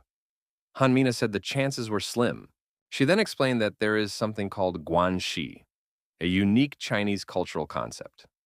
Shu can think of it as a kind of network. It is a network that is very difficult for outsiders to navigate. And if the problems of guanxi culture cannot be solved, negotiations will be virtually impossible. That's exactly right. They have 2 days left before the negotiations begin, so they must do everything possible. Suddenly, Han Mina then asked what was the matter. The man replied that the matter was that right now Jiang Wei is at the SH Hunters Guild, and that the Mao Tao Corporation had begun negotiations with the young lady Cherin. Han Mina was shocked by what she heard because it happened too suddenly. The SH Hunters Guild. Jiang Wei said that the current contract for joint dungeon raids was considered unprofitable for the Mao Tao Corporation. Han Cherin decided to mention the terms of the contract. According to the contract, they receive 30% of the byproducts from their raids, so she does not consider this to be a significant loss for the Mao Tao Corporation. Jiang Wei said that even so, this contract is not so easy to accept, because it will not be easy for them to let foreign hunters into the dungeons of China. In addition, the process of persuading the Public Security Bureau will also be difficult. Han Cherin said that she had heard that there are many dungeons in China that no one can conquer. For this reason, breakthroughs occur from time to time, resulting in countless human casualties. If they continue working on the contract, the damage can be significantly reduced. That is why she believes that convincing the Public Security Bureau will not be so difficult. Jiang Wei asked Han Cherin if she really believed that the SH Hunters Guild had such capabilities. Han Cherin opened her laptop and invited Jiang Wei to watch a video of her sparring with an S-rank hunter. After that, Jiang Wei paused and watched the sparring between Han Cherin and Li Yejun. After watching, suddenly he saw something that struck him because this power? Jiang Wei asked, how the hell did she even possess this power? Han Cherin said that it was a martial art taught to her by Mr. Meng Shiwu. Jiang Wei thought about this Meng Shiwu. At that moment, the door to the hall opened, and Han Mina apologized for the intrusion. Jiang Wei asked who this Meng Shiwu was. Shiwu then pointed to himself and asked if he was the one Jiang Wei was talking about. Jiang Wei asked if he was the Meng Shiwu, but Shiwu did not understand what he was saying. Han Cherin translated that he wanted to know if his name was Shiwu. Meng Shiwu was surprised to learn that Han Cherin knew Chinese, which she confirmed again. As it turned out, this girl was even more incredible than he had thought. Jiang Wei asked Shiwu if he was the one who taught Tai Chi to the master hunters of the SH Guild. Shiwu replied that it was him. Jiang Wei then asked how he knew this, and how he could use the power of their sect. Meng Shiwu asked what he meant by their sects. Then he wondered if that meant that Jiang Wei's sect was the same sect as Zhang Sanfeng's. In China, each sect has its own unique martial arts, and Jiang Wei is a member of Zhang Sanfeng's sect. He is also one of the disciples who practices Tai Chi. Jiang Wei asked Shu where he learned about Tai Chi and how he uses it. Meng Shu smiled, because if everything went well, he might be able to use Chinese Guanxi culture. Meng Shu told Jiang Wei that it was a secret technique passed down in his family from generation to generation. Jiang Wei was surprised to hear this and asked if that meant Tai Chi was a family secret. Shu replied that it was. Immediately after that, Jiang Wei asked if this meant that he was claiming to be a military descendant of the ancestor Meng. Meng Shu said that this was correct and that the Tai Chi they were talking about. Meng Shu turned to Jiang Wei and asked if he knew that Tai Chi originated from their family. Han Mina still couldn't understand what Shiwu was talking about. The way he was talking about the Chinese sect was almost like declaring war on them. Han Mina awkwardly turned to Mr. Jiang Wei and said that it seemed there had been a misunderstanding. Suddenly, he jumped up from the table and shouted, "What did he just say? Is he trying to insult our sect?" Meng Shiwu understood that he was studying under Zhang Sanfeng himself. This meant that, in a way, he was the source. Meng Shu calmly asked how much he knew about Tai Chi. Jiang Wei asked if he really wanted to challenge him to a duel. Shu replied that not exactly. He wanted to show him what he knew about Tai Chi. Jiang Wei said that he had to see everything for himself. Underground Training Hall, SH Hunters Guild. Jiang Wei told Shiwu that Tai Chi was a unique martial art of Wudan, since the true man, Zhang Sanfeng, founded it. His legacy is inherited like an ancient and unchanging force. However, Shu did not care about this at all, because he had learned Tai Chi directly from Zhang Sanfeng himself. It didn't matter to Jiang Weiyu whether Shu was the successor to Elder Meng, but even if he was, the lineage of Confucian martial arts had been broken here a long time ago. In other words, this man had stolen and studied the power of Tai Chi. As the current head of the sect, he had no right to turn a blind eye to this. Jiang Wei stood in a fighting stance, exuding the aura of Tai Chi. Han Mina had no idea how things had turned out this way. In any case, when it was all over, there could be no more talk of a contract. Jiang Wei said that he would give Shu the right to strike first. Shu promised that he would not hold back. And in the next instant, Jiang Wei saw Shu literally disappear from his spot. Immediately after that, he attacked him out of nowhere. At the last moment, Jiang Wei managed to block Shu's blow and saw that this power was indeed Tai Chi. Suddenly, Shu spun in the air and struck. Jiang Wei tried to understand, was he trying to test his strength in the air? Jiang Wei shouted that this was enough and that he would now show Shiwu what real Tai Chi was. Suddenly, a sword mark cut through the air, and Shiwu appeared behind Jiang Wei. Immediately after that, Jiang Wei suddenly began coughing up blood profusely. The members of Zhang's sect couldn't believe what was happening, because right before their eyes, their sect leader had suffered internal injuries. At the same time, Jiang Wei was trying to understand what had just happened. How could this have happened? Somehow his Tai Chi had been absorbed. Moreover, did this mean that this man's Tai Chi was more fundamental? Gritting his teeth, Jiang Wei said that this was impossible. This simply cannot be. Suddenly, Shiwu sensed a change in Jiang Wei. The cult members said that this was bad and that they had to stop him. Jiang Wei was completely convinced that the source of Tai Chi was within him. A cult member shouted that the leader had fallen into Qi deviation, which made him unstable. The instability in Jiang Wei's Qi was so strong that the cult members couldn't even approach him and shouted for him to stop. Among all the spectators in the room, only Han Cherin felt less pressure than the others. Meng Shu was forced to admit that it was too dangerous, and that if things continued like this, the building would soon collapse. With all this raging chi in the air, he had no choice but to all things and all phenomena that came before him have no beginning and no end. Tai Chi is the highest harmony in the universe. The divine martial arts of Hercules. Form 2, the sky-shattering super strike. At the last moment, Jiang Wei saw a huge blue tiger in front of him. Jiang Wei heard someone's voice, and then they continued to call him until he finally opened his eyes. A subordinate asked the leader if he was okay. Jiang Wei asked what had just happened. One of the subordinates then explained that the sect leader had fallen into key deviation. Jiang Wei was surprised to hear this. He asked why he was unharmed and had not suffered significant damage. The subordinate said that a man named Meng Shiwu had taken control of his internal energy. Jiang Wei simply could not believe it and asked how he managed to control his internal energy. Turning to the unconscious Shiwu, he asked again, "This man, his internal energy? More fundamental than him, with a deeper source than him, and is it Tai Chi?" While Han Mina and Han Cherin were trying to revive Shiwu, Jiang Wei, who had regained consciousness, approached them. Jiang Wei told them that Shiwu was just unconscious. Hearing Jiang Wei's voice, Han Mina and Cherin blocked Shiwu and ordered him to stop. Han Mina reminded Jiang Wei that their duel was already over. Suddenly he shouted, "The leader of the Udan sect, son of Zhang Ilmun, Jiang Wei." Then he bowed and greeted Shiwu as the descendant of the great founder. Say Group headquarters. Han Jaemin assumed that the negotiations between Han Cherin and Mao Tao must have already been completed. Han Zhongjin recalled that Jiang Wei was very impatient, and he had heard that Mina was there too. Han Jaemin was surprised to hear about Mina and asked why she would go there. Han Cheongjin replied that it should be obvious. She went because she was worried about their niece. She went even though it was unlikely she could help in any way. Zhang Zhongjin asked, how about he tried to make a move on Mina since they were there? Han Jaemin was surprised to hear this and asked if that was really what he wanted. Han Cheongjin said he could do it alone. Han Jaemin advised his brother to forget about it, because even though Mina was the youngest of them, she was clearly not someone to be trifled with. As a result of his actions, he could even get badly burned. Therefore, he should leave Mina alone. Once they got the shares of Cherin, Mina would cease to have any significance for them. More importantly, Han Jaemin asked his older brother how he managed to do it. Han Kwang-guk asked what he was talking about, to which he replied, "About Mao Tao, sir." With a slight smile, Han Kwang-guk asked what he could do. Suddenly, one of the employees burst into the office and shouted to the director that they had urgent news. Han Kwang-guk asked what was going on. The employee explained that the contract between Mao Tao and the SH Hunters Guild had been signed. Han Jaemin asked what the hell he was talking about. Han Zhongjin said that it was simply impossible. The subordinate said he didn't know the details, but Mao Tao had stated that as long as the descendant of their great founder was there, they would agree to anything.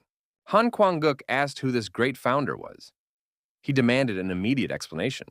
The subordinate said he wasn't sure, but apparently it was because of some guy named Meng Shiwu. Hearing this name, Han Kwang-guk gritted his teeth in anger. He had already encountered this guy, and it had ended in an unpleasant meeting. SH Hospital. A satisfied Han Mina reported on the phone that the contract with Mao Tao had been successfully signed. Mao Tao, who had been hesitant even with a relative commission of 30%, was offered to completely waive all commissions. Han Mina admitted that she wasn't sure what the problem was, but it seemed to be related to their Guanxi culture. At that moment, Shiwu finally came to his senses. Han Mina said that according to Mao Tao, they couldn't charge the descendant of the great founder. Meng Shu sat up and looked around, surprised to find himself in a different hospital room. Hanging up the phone, Han Mina asked Shiwu, "Are you finally awake? How is your body, and are you feeling well?" Feeling a little awkward about so many questions, Shiwu replied that he was fine. Then he looked around and asked, "Where's Cherin?" Han Mina found it amusing that the first thing Shu did after waking up was look for Cherin. She then told him that Cherin was currently finalizing a contract with Jiang Wei. Meng Shu asked about the contract, which was on the verge of falling through, and Han Mina said that the SH Hunters Guild and Mao Tao had decided to sign the contract after all. Moreover, it is a rather innovative project. Turning around, surprised by what he heard, Shu asked how he was doing and what he had managed to accomplish. Heading for the exit, Han Mina promised to explain everything in more detail when they arrived at headquarters. But now, she had an unfinished work call to make. Han Mina told Shu to get ready and leave the ward. as the doctor said he could be discharged as soon as he woke up. Meng Shu simply agreed with her. He had just woken up and didn't yet understand what was going on. The Tai Chi he used at the end, Shu wondered, did he lose consciousness because of the super shockwave that destroyed the sky? Suddenly, Shu heard his smartphone ring. Lord Hercules was requesting a video call. Meng Shu wondered why this guy was suddenly calling him. Was it because of the special training? In any case, he picked up the phone. As soon as Shu answered the call, Hercules immediately said that he had put together a special training program. Then he was surprised to see where Shiwu was, and asked him not to tell him that he was back in the hospital. What if he used his superpowers and divine martial arts? At the very least, Shiwu shouldn't be getting hit. Shiwu said that no one had hit him, and that it happened because he couldn't control his strength. Hercules was surprised to hear this and asked how he couldn't control his strength. Shiwu explained that it happened when he added Tai Chi to his sky-shattering super punch. Hercules was even more puzzled because Shiwu had just admitted that he had added the Tai Chi master Zhang Sanfeng's technique to his punch. Hercules asked how this was even possible. Meng Shiwu reminded him that, according to Hercules, his divine martial arts contained the essence of Tai Chi. After that, Shu asked if, when he created the divine martial arts, hadn't he said that he did so by referring to the essence of Tai Chi? Hercules' uniqueness cannot be denied or rewritten. This means that only Master Zhang Sanfeng himself can use Tai Chi. Furthermore, and based on what Shu learned, he is able to create his own Tai Chi based on the real thing. But at this, Hercules said that Shu could directly use unique traits. But in that battle, he didn't just absorb them. He combined two unique traits together. Normally, this would lead to a clash of traits, because combining Tai Chi and a sky-shattering super strike should be impossible. Hercules asked Shu if he had done the impossible. And after that, wasn't he a monster? Pointing to himself, Meng Shu asked, was it really me? Hercules said that apparently he would have to reread Shiwu's special training program. After that, he asked what traits Shiwu was currently training. Meng Shu asked Hercules for a moment and went to his smartphone to check his traits. But after looking at the entire list, Shiwu noticed that his traits had indeed improved slightly. Looking at the list, Hercules admitted that he didn't see anything that could be merged together, and that it would be good if Meng Shu subscribed to the new GodTube channel. Meng Shu reminded him that he needed money for that. Hercules said that, for starters, he would redo Shiwu's special training program, but first, video content for GodTube. Could Shu share some ideas with him? After that, Hercules, embarrassed, said that for the sake of the special training program, he was even ready to go to the gods himself. He would do it. Meng Shu promised to share some good content with him. With a sparkle in his eyes, Hercules asked what kind of content it was. Meng Shu thought about the idea for a moment and asked Hercules to listen carefully. SH Group headquarters, Han Cherin told Shu that their SH Hunters Guild planned to give him a retail commission, which immediately caught Shiwu's attention. Cherin then handed Shiwu some papers and told him that he could check the details in the contract. Meng Shiwu was pleased with how Han Cherin spoke directly, without any unnecessary words. Han Cherin said that as part of this project, their SH Hunters Guild would allocate 30% of the profits to him directly. 30% directly to him, Mr. Shiwu. Seeing the figure of 30%, Meng Shiwu gasped involuntarily. Then he suddenly froze, doing some calculations in his head. Finally, he was stunned by such a sum, and Shu asked why as much as 30%. To which Cherin replied that it was because this contract was created only thanks to him. In addition, Hunter Jiang Wei also stated that since the descendant of the great founder was in the SH Hunters Guild, they could not take any payments. That is why they agreed to give 30% to Shiwu. Han Cherin said that Meng Shiwu would be allocated about 540 billion won annually.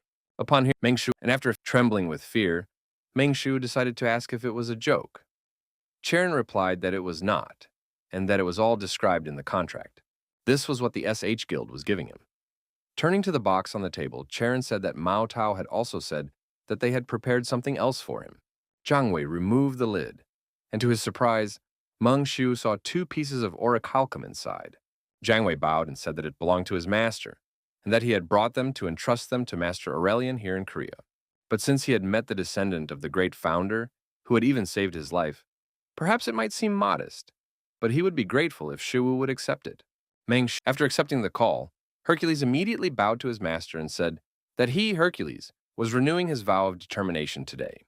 Hercules stood up and said with sparkling eyes that he was a loyal servant and slave to his master. Meng Shu awkwardly accepted his words. After that, a satisfied Hercules said that the content for GodTube that his master had shown him the scandal of the two goddesses, or the love triangle of the gods. Two goddesses are fighting for Adonis.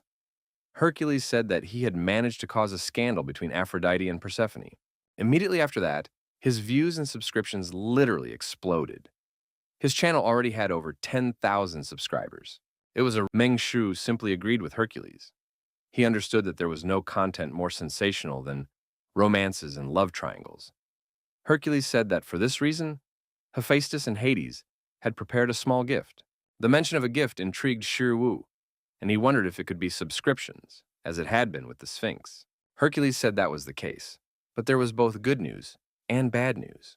Still standing with the frying pan in his hand, Shiru asked about the news. A short time later, after Shiru had prepared something to eat, he told Hercules that he wanted to hear the bad news first. The bad news was that Lord Hades had given him a cornucopia, but he couldn't bring it to where the master was now. The problem was that he couldn't go there. Meng Shu asked, "What do you mean, a cornucopia?" He mentally asked Hercules not to tell him that. Is this the legendary cornucopia, a thing that produces food, wealth, and anything else? Remembering this, Meng Shu shouted, "The cornucopia!" Hercules was startled by such a sharp cry and said that it was indeed him. Lifting the cornucopia, Hercules said that with it, he didn't even need to cook the fried rice he was eating. He just needed to take it out. Looking at the cornucopia in Hercules' hands, Shu realized that with this thing, 1 billion or even 10 billion. With the cornucopia, he would be able to extract endless riches. Giving in to greed, Shu ordered Hercules to give him the cornucopia immediately. Hercules reminded him that he could not go where the master was now. Meng Shu asked why. Why couldn't he just come here? Other gods had no particular problems with this. Take, for example, the blonde man he met for the first time. Shu asked who he was, besides Midnight, who now lives in his house. Hercules said that apparently there was a way, but he didn't know how to use it, but he was trying to figure it out somehow. Clenching his fist, Shu asked what the good news was. Hercules said that Hephaestus had promised to share the secret method of creating a cornucopia. Meng Shu was surprised by this and reminded him that he was already studying Hephaestus's divine metallurgy. A bug that duplicates money? No. He couldn't make anything like a cornucopia. Hercules explained that it was Hephaestus's technique, not the secret itself. Shu asked what he meant. Hercules flexed his muscles and said that, to put it simply, he was teaching Shiwu the SS rank superpower. He was also directly teaching Shiwu the SSS rank divine martial art. Meng Shu said that now he understood that it was the secret of direct teaching. Hercules replied that it was exactly that. Shu admitted that it sounded great and suggested doing it right away. Hercules said that in that case, he would go and tell Hephaestus about it right away. A hotel located somewhere on the outskirts of Seoul. Tapping his fingers on the table, Ojuwon reflected on what had happened to Pandemonium in the Gyeonggi region. All of their groups had been completely destroyed, and this Mungshu, it was all because of that bastard. Ojuwon asked his secretary for news about Baek Seon-jae. The secretary replied that they had not yet detected his movements. Ojuwon found it a little suspicious that he was still in the same place, the cult leader they had been dealing with, after the death of Jo Bokcheon, and of course the lifting of restrictions for reasons unknown to them. Pak Song-jae knows all this, and, judging by everything, he is busy making the necessary preparations. This means that they have little time left, so they must act immediately. Ojuwon asked if he was sure there was a connection between Jang Wei and Shiru. The secretary replied that he was sure. Ojuwon banged on the table and complained that Meng Shu continues to stand in their way. They cannot leave him in that position. Suddenly, there was a knock at the door. Ojuwon asked who it was. The subordinate replied that he had urgent news to report.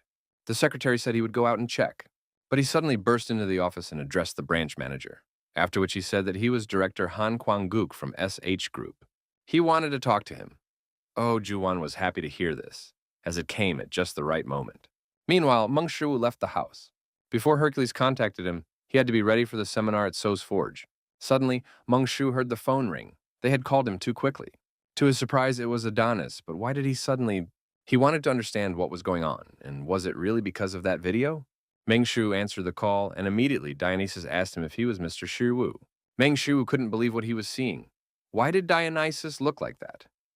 Dionysus agreed that Shiwu was indeed a human being, but they could communicate. Meng Shu was struck by how beautiful Dionysus was.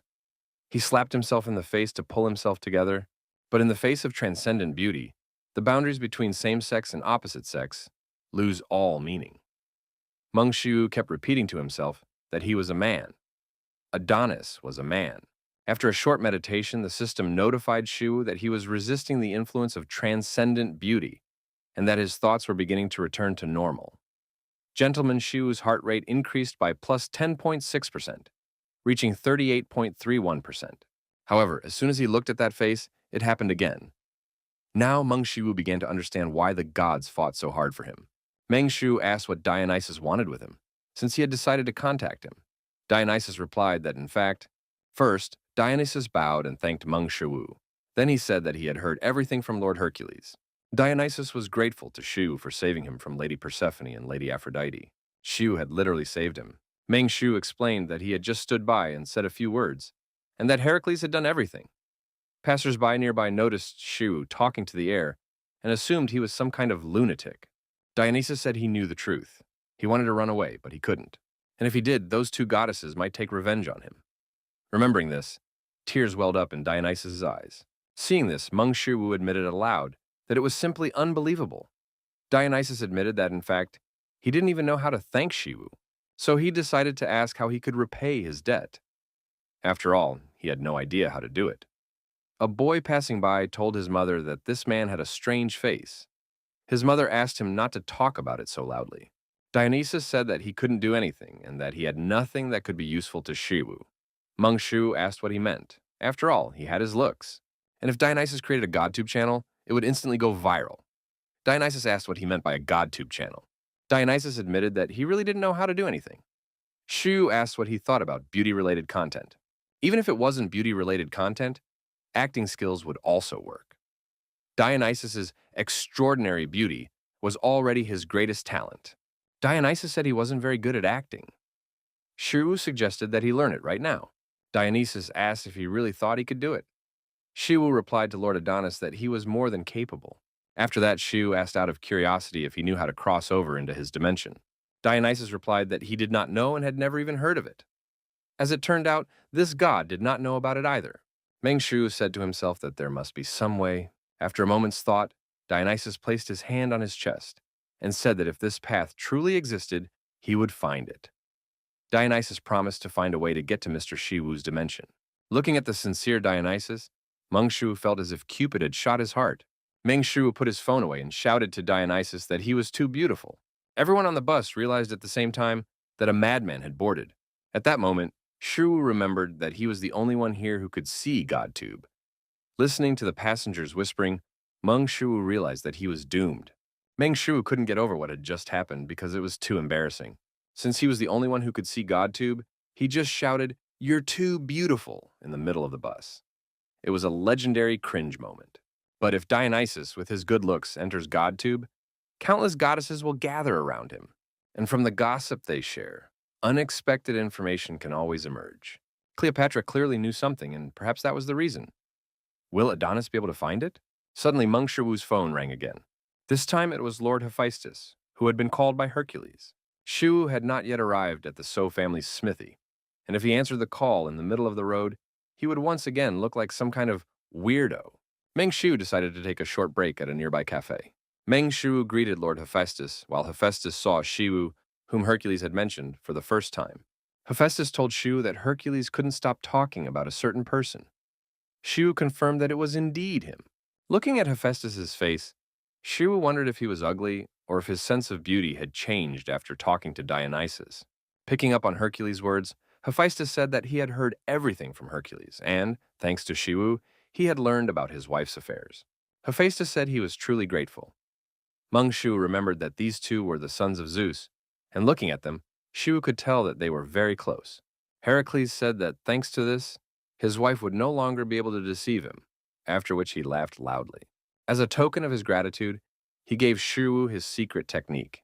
Hephaestus asked if it was true that Shu had learned his craft.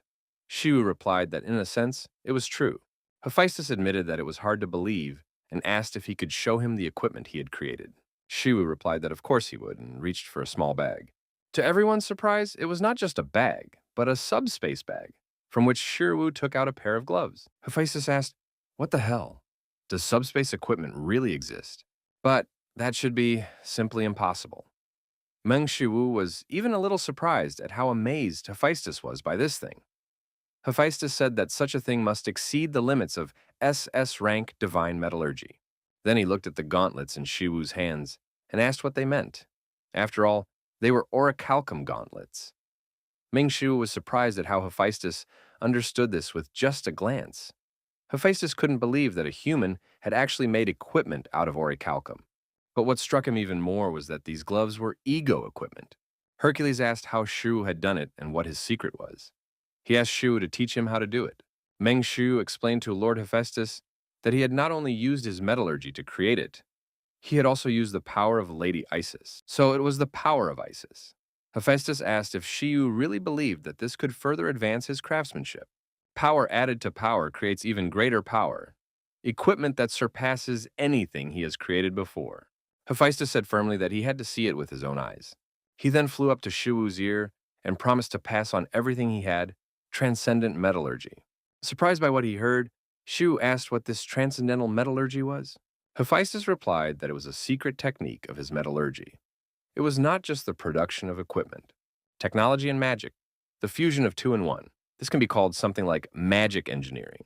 That's why it may seem like magic, but in reality it's not. After all, the most advanced science is almost indistinguishable from magic. The core of its secret technique distorts and exploits the very laws of the world. And all for the sake of achieving transcendental metallurgy, different from his divine metallurgy. Shu must have the knowledge to manipulate the laws of the world, but he has already gone beyond simply obeying the laws of the world. Meng Shu can change that. Pointing to himself, Shu asked, "Is it him?" Hephaestus reminded him of Isis's manipulation of reality. That is why he now needs only one thing, and that is muscles. Having said this, Hercules flexed his muscles. But at that moment, the call was interrupted. Meng Shu hurried to end the call as quickly as possible. SH Group Headquarters. Han Mina praised Han Cherin for her work. Cherin said there was no need to thank her, as she hadn't actually done anything. Han Mina said that, as the director of SH, not as a hunter, it was the first time Cherin had worked on a contract. She then asked if it was strange to say she hadn't done anything after they managed to sign such a huge contract with Mao Tao. Han Cherin reminded her that without Mr. Shu's help, the contract would not have been possible. Since they were on the subject, Han Mina decided to ask her a question. What did Cherin think of Meng Shi Wu? Han Cherin suddenly felt hot after her aunt's question. Han Cherin replied that Shiwu was a good person. Han Mina wondered if he was just a good person. Then she asked Cherin, "Was that all?" Han Cherin asked what thoughts she was referring to. Han Mina said that Cherin could think about Shiwu all day long. Her heart flutters when she sees him. Maybe she misses him when he's not around. And even when they're together, she wants to be even closer to him. Han Cherin admitted that she really did think about Mr. Shiwu all day long. Han Mina asked, "Really?" Cherin replied that it was true, and that by thinking about their training, she competes with Mr. Shiwu every day. Han Mina wondered what kind of nonsense that was. Han Mina suggested that Han Cherin doesn't understand this because she has never been in a relationship before. Han Mina told her niece that half the world is probably made up of men, and that good men are not that common among them. And if Cherin wants to make him hers forever, her aunt will tell her how to do it. Cherin asked how. Han Mina immediately replied that Cherin should make him take responsibility. Cherin asked, "Responsibility?" Han Mina replied that it was exactly that. She must make him take responsibility. Han Cherin repeated after her aunt, "Make him take responsibility." Suddenly, Cherin's phone beeped with a message. Wondering who it was, Cherin took out her phone and saw that it was Shi Wu. Meng Shu asked if they could meet at the Blacksmith's shop. Han Cherin jumped up and told her aunt that it was time for her to go. As she left, Cherin said they would see each other again. Han Mina asked if it was because of Shi Wu. But if it was him, Cherin should remember her words. She should make him take responsibility. The So family's smithy. Upon entering the smithy, Han Cherin apologized for the intrusion. Shu said she was just in time. Seeing the state Shu was in, Cherin asked if he was feeling unwell. Shu replied that it wasn't that, and that he was just sitting in front of a pile of equipment. Shu said that he felt a little exhausted. Meng Shu apologized for asking her to come so suddenly when she might have been busy. Han Cherin smiled and said that it was fine, and that she had just finished some contract-related work, so she was free. But why had he called her? A little nervous, Meng Shu said that the thing was that the commission from Mao Tao's contract. Shu asked if it was possible for him to receive an advance payment. Han Cherin was surprised to hear about the advance payment. Shu said that it was about him, and that he was not asking for the entire amount, but only a portion of it. Han Cherin asked how much exactly he needed. Shiwu awkwardly asked, "How about 120 billion won?" Han Cherin was shocked to hear such a large amount and said that it wasn't that she couldn't, but why? After all, there is a monthly tuition fee of 20 billion won, and there was also the income from creating equipment. Han Cherin said that he already lives a luxurious life that many would envy. Avoiding the question, Shu said that the thing was. Cherin turned to Shu again and asked, "Why is he trying so hard to become even stronger?" Meng Shu admitted that this was a very difficult question. He just couldn't say that it was for GodTube subscriptions. Meng Shu said he didn't know how to explain it to her. Shu thought he needed to buy some time. Then he suggested that Han Cherin take a walk with him. Sometime later, at Shiwu's house, Meng Shiwu invited Cherin to come in. Upon returning home, Shiwu told Soa that he was home, and Cherin apologized for the intrusion. Soa was happy to see her brother, and her sister Cherin was there too. Meng Shu said that he needed to discuss something with Cherin, which was why they had gathered together. Shu asked Cherin not to stand at the entrance and to come inside. Meng Shu asked Soa if she had eaten dinner. Soa replied that she hadn't and asked if he had brought anything with him. Meng Shu reached for the bag and took out some sundae. Looking at the sundubu with a sparkle in her eyes, Soa asked him not to tell her that it was sundubu from the restaurant that Ayun's mother had opened. But Shiwu said that it was indeed from there. Midnight barked nearby, and Shu said he hadn't forgotten about him. Then he filled the demon wolf's bowl with a generous amount. Soa asked her brother to try it too. Watching this, Cherin thought about how harmonious everything looked. A harmonious family scene, just like back then, when her father always came home late before dawn. On those rare days when he came home early, he would return with armfuls of dumplings. Her father would look at her and often say, "Cherin, would you like to eat your favorite dumplings?" Much more than a trillion-won business, it is these 20,000-won dumplings that make him smile more often. At the time, she didn't understand her father's words. But why do all these memories come to mind for some reason? He came home at dawn and woke up again at dawn. Always with sunken eyes, her father left every day. So why did these memories start to come back? Smiling over something as simple as sunda, being happy about little things. To protect such a modest everyday life, was that what he wanted? Does that mean taking responsibility for the family? Han Cherin suddenly turned to Mr. Shiwu. Then she said she would give him an advance. Shiwu asked, "Really?" Cherin said she had one condition. Placing her hand on her chest, Cherin asked him to take responsibility for her as well. After this statement, everyone, including Palunok, was stunned, and only Cherin did not fully understand what was going on. Meng Shu asked why she was suddenly talking about this. Soa covered her face and asked Appa not to tell her about him and his sister Cherin. Shu said he didn't know what they were thinking, but absolutely nothing to their questions. Sage Group headquarters. And again in the headlines, he saw the contract signed thanks to Meng Shiwu. The secretary reported that he had arrived. Han Kwang-guk asked to let the guest in. After entering the office, Zhang Wei asked why he had been invited. Han Kwang-guk assumed that Zhang Wei was tired from such a long journey and offered him a seat. Kwang-guk then said that he had already heard that Mao Tao had signed a contract with the SH Hunters Guild. Han Kwang-guk asked what about the promise he had made to him. Zhang Wei said he regretted it, but he couldn't burden the descendant of the great founder. Moreover, it was simply wrong. Han Kwang-guk asked, so what? Zhang Wei had given him his word. Zhang Wei said that, as an apology, Mao Tao's company had suffered losses on this contract. As a result, it only benefited SH Group. Han Kwang-guk slammed the newspaper and suggested that he should remember well that he was not talking about SH Group's profits. Han Kwang-guk asked Zhang Wei to terminate the contract immediately. Zhang Wei asked if he should terminate the contract at this point.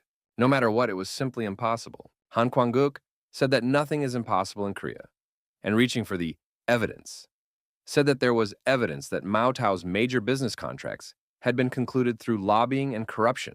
Kwang-guk then threw photos on the table and said that Zhang Wei had used his personal connections to facilitate the deal. As a result, the fairness of the contract was highly questionable. Therefore, the project itself was in danger of being cut. Han Kwang-guk promised that it would be on the front pages of the newspapers tomorrow morning. However, Zhang Wei was not ready to betray Shiwu, because he was the one who saved him when he fell into qi deviation. After that, Zhang Wei asked Han Kwang-guk if he knew the difference between him and Shiwu. Kwang-guk turns others into his enemies, while Shiwu makes them his allies. Zhang Wei turned to Han Kwang-guk and said that right now, he had made him his enemy. Due to Zhang Wei's released energy, many objects in the room were overturned, and Han Kwang-guk instinctively covered himself with his hands. Zhang Wei promised that the next time they met, Their encounter would not be as easy as it was now. Immediately after that, he left the office and slammed the door behind him. After Zhang Wei left, Han Kwang-guk exhaled and said that things were bad. Immediately, the secretary rushed into the office and asked the director if he was okay. He had just heard a deafening noise coming from here. Without showing any emotion, Han Kwang-guk said that it was nothing. More importantly, what was the situation with Pandemonium? The secretary replied that they had not yet received a response.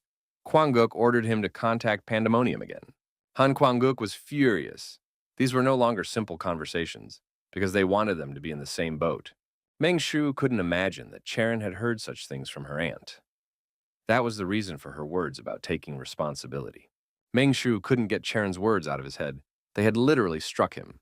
Shu heard the message and opened his phone to see 120 billion. But why so fast? He thought it would take at least a week. Meng Shu asked how rich they were. Lord Hercules dispelled Shu's thoughts by suddenly calling him. As soon as he appeared, Hercules immediately announced that the special training program had been completed. Shu asked if he had gathered everything. Hercules winked and replied that, of course, he had done so. First, he researched new channels to subscribe to and brought everything back. Money comes in and goes out immediately, and lately, everything has been the same. Meng Shu asked Hercules who they were. Hercules said that in the end, there were 2 channels that Shu should subscribe to. The first channel he should subscribe to is Thor's channel. Meng Shu decided to clarify, was it really Thor from Norse mythology? Hercules said that with his help, Shu would be able to combine his powers with lightning. Upon hearing this, Shu immediately became interested and asked, what powers? Hercules replied that he would be able to combine the super speed of Hermes and the lightning of Thor. Thanks to this, he would be able to reach the speed of lightning. Meng Shu asked if this was even possible. Hercules replied that it was probably possible. Shu asked who the second god would be in that case. Hercules said that the second would be the Azure Dragon Channel, because he believes that his powers would be ideal for the descending dragon strike. Meng Shu admitted that this was simply madness. Meng Shu asked if he could just subscribe to them. Hercules said that if he could, he should do it right now. First, Shu subscribed to Thor's channel for 16 billion won per month. Thanks to this, he received the SS Plus rank Thundersphere trait. Then he subscribed to the Azure Dragon channel for 32 billion won per month. Thanks to this, he received the SS rank Demon Dragon Soul trait. As a result, 480 billion won disappeared in just 2 seconds. SH Group headquarters. Director Han Kwang-guk was heading to his office, but when he opened the door, he noticed a figure sitting on his desk. The stranger asked if he was correct in assuming that he was Han Kwang-guk, the eldest son of SH Group. Han Kwang-guk asked who he was. The stranger replied that he had heard that Kwang-guk wanted to be in the same boat as them. He just wanted to know the reason why. Han Kwang-guk replied that the reason was Shiwu. Upon hearing this, the stranger suggested discussing the business in more detail.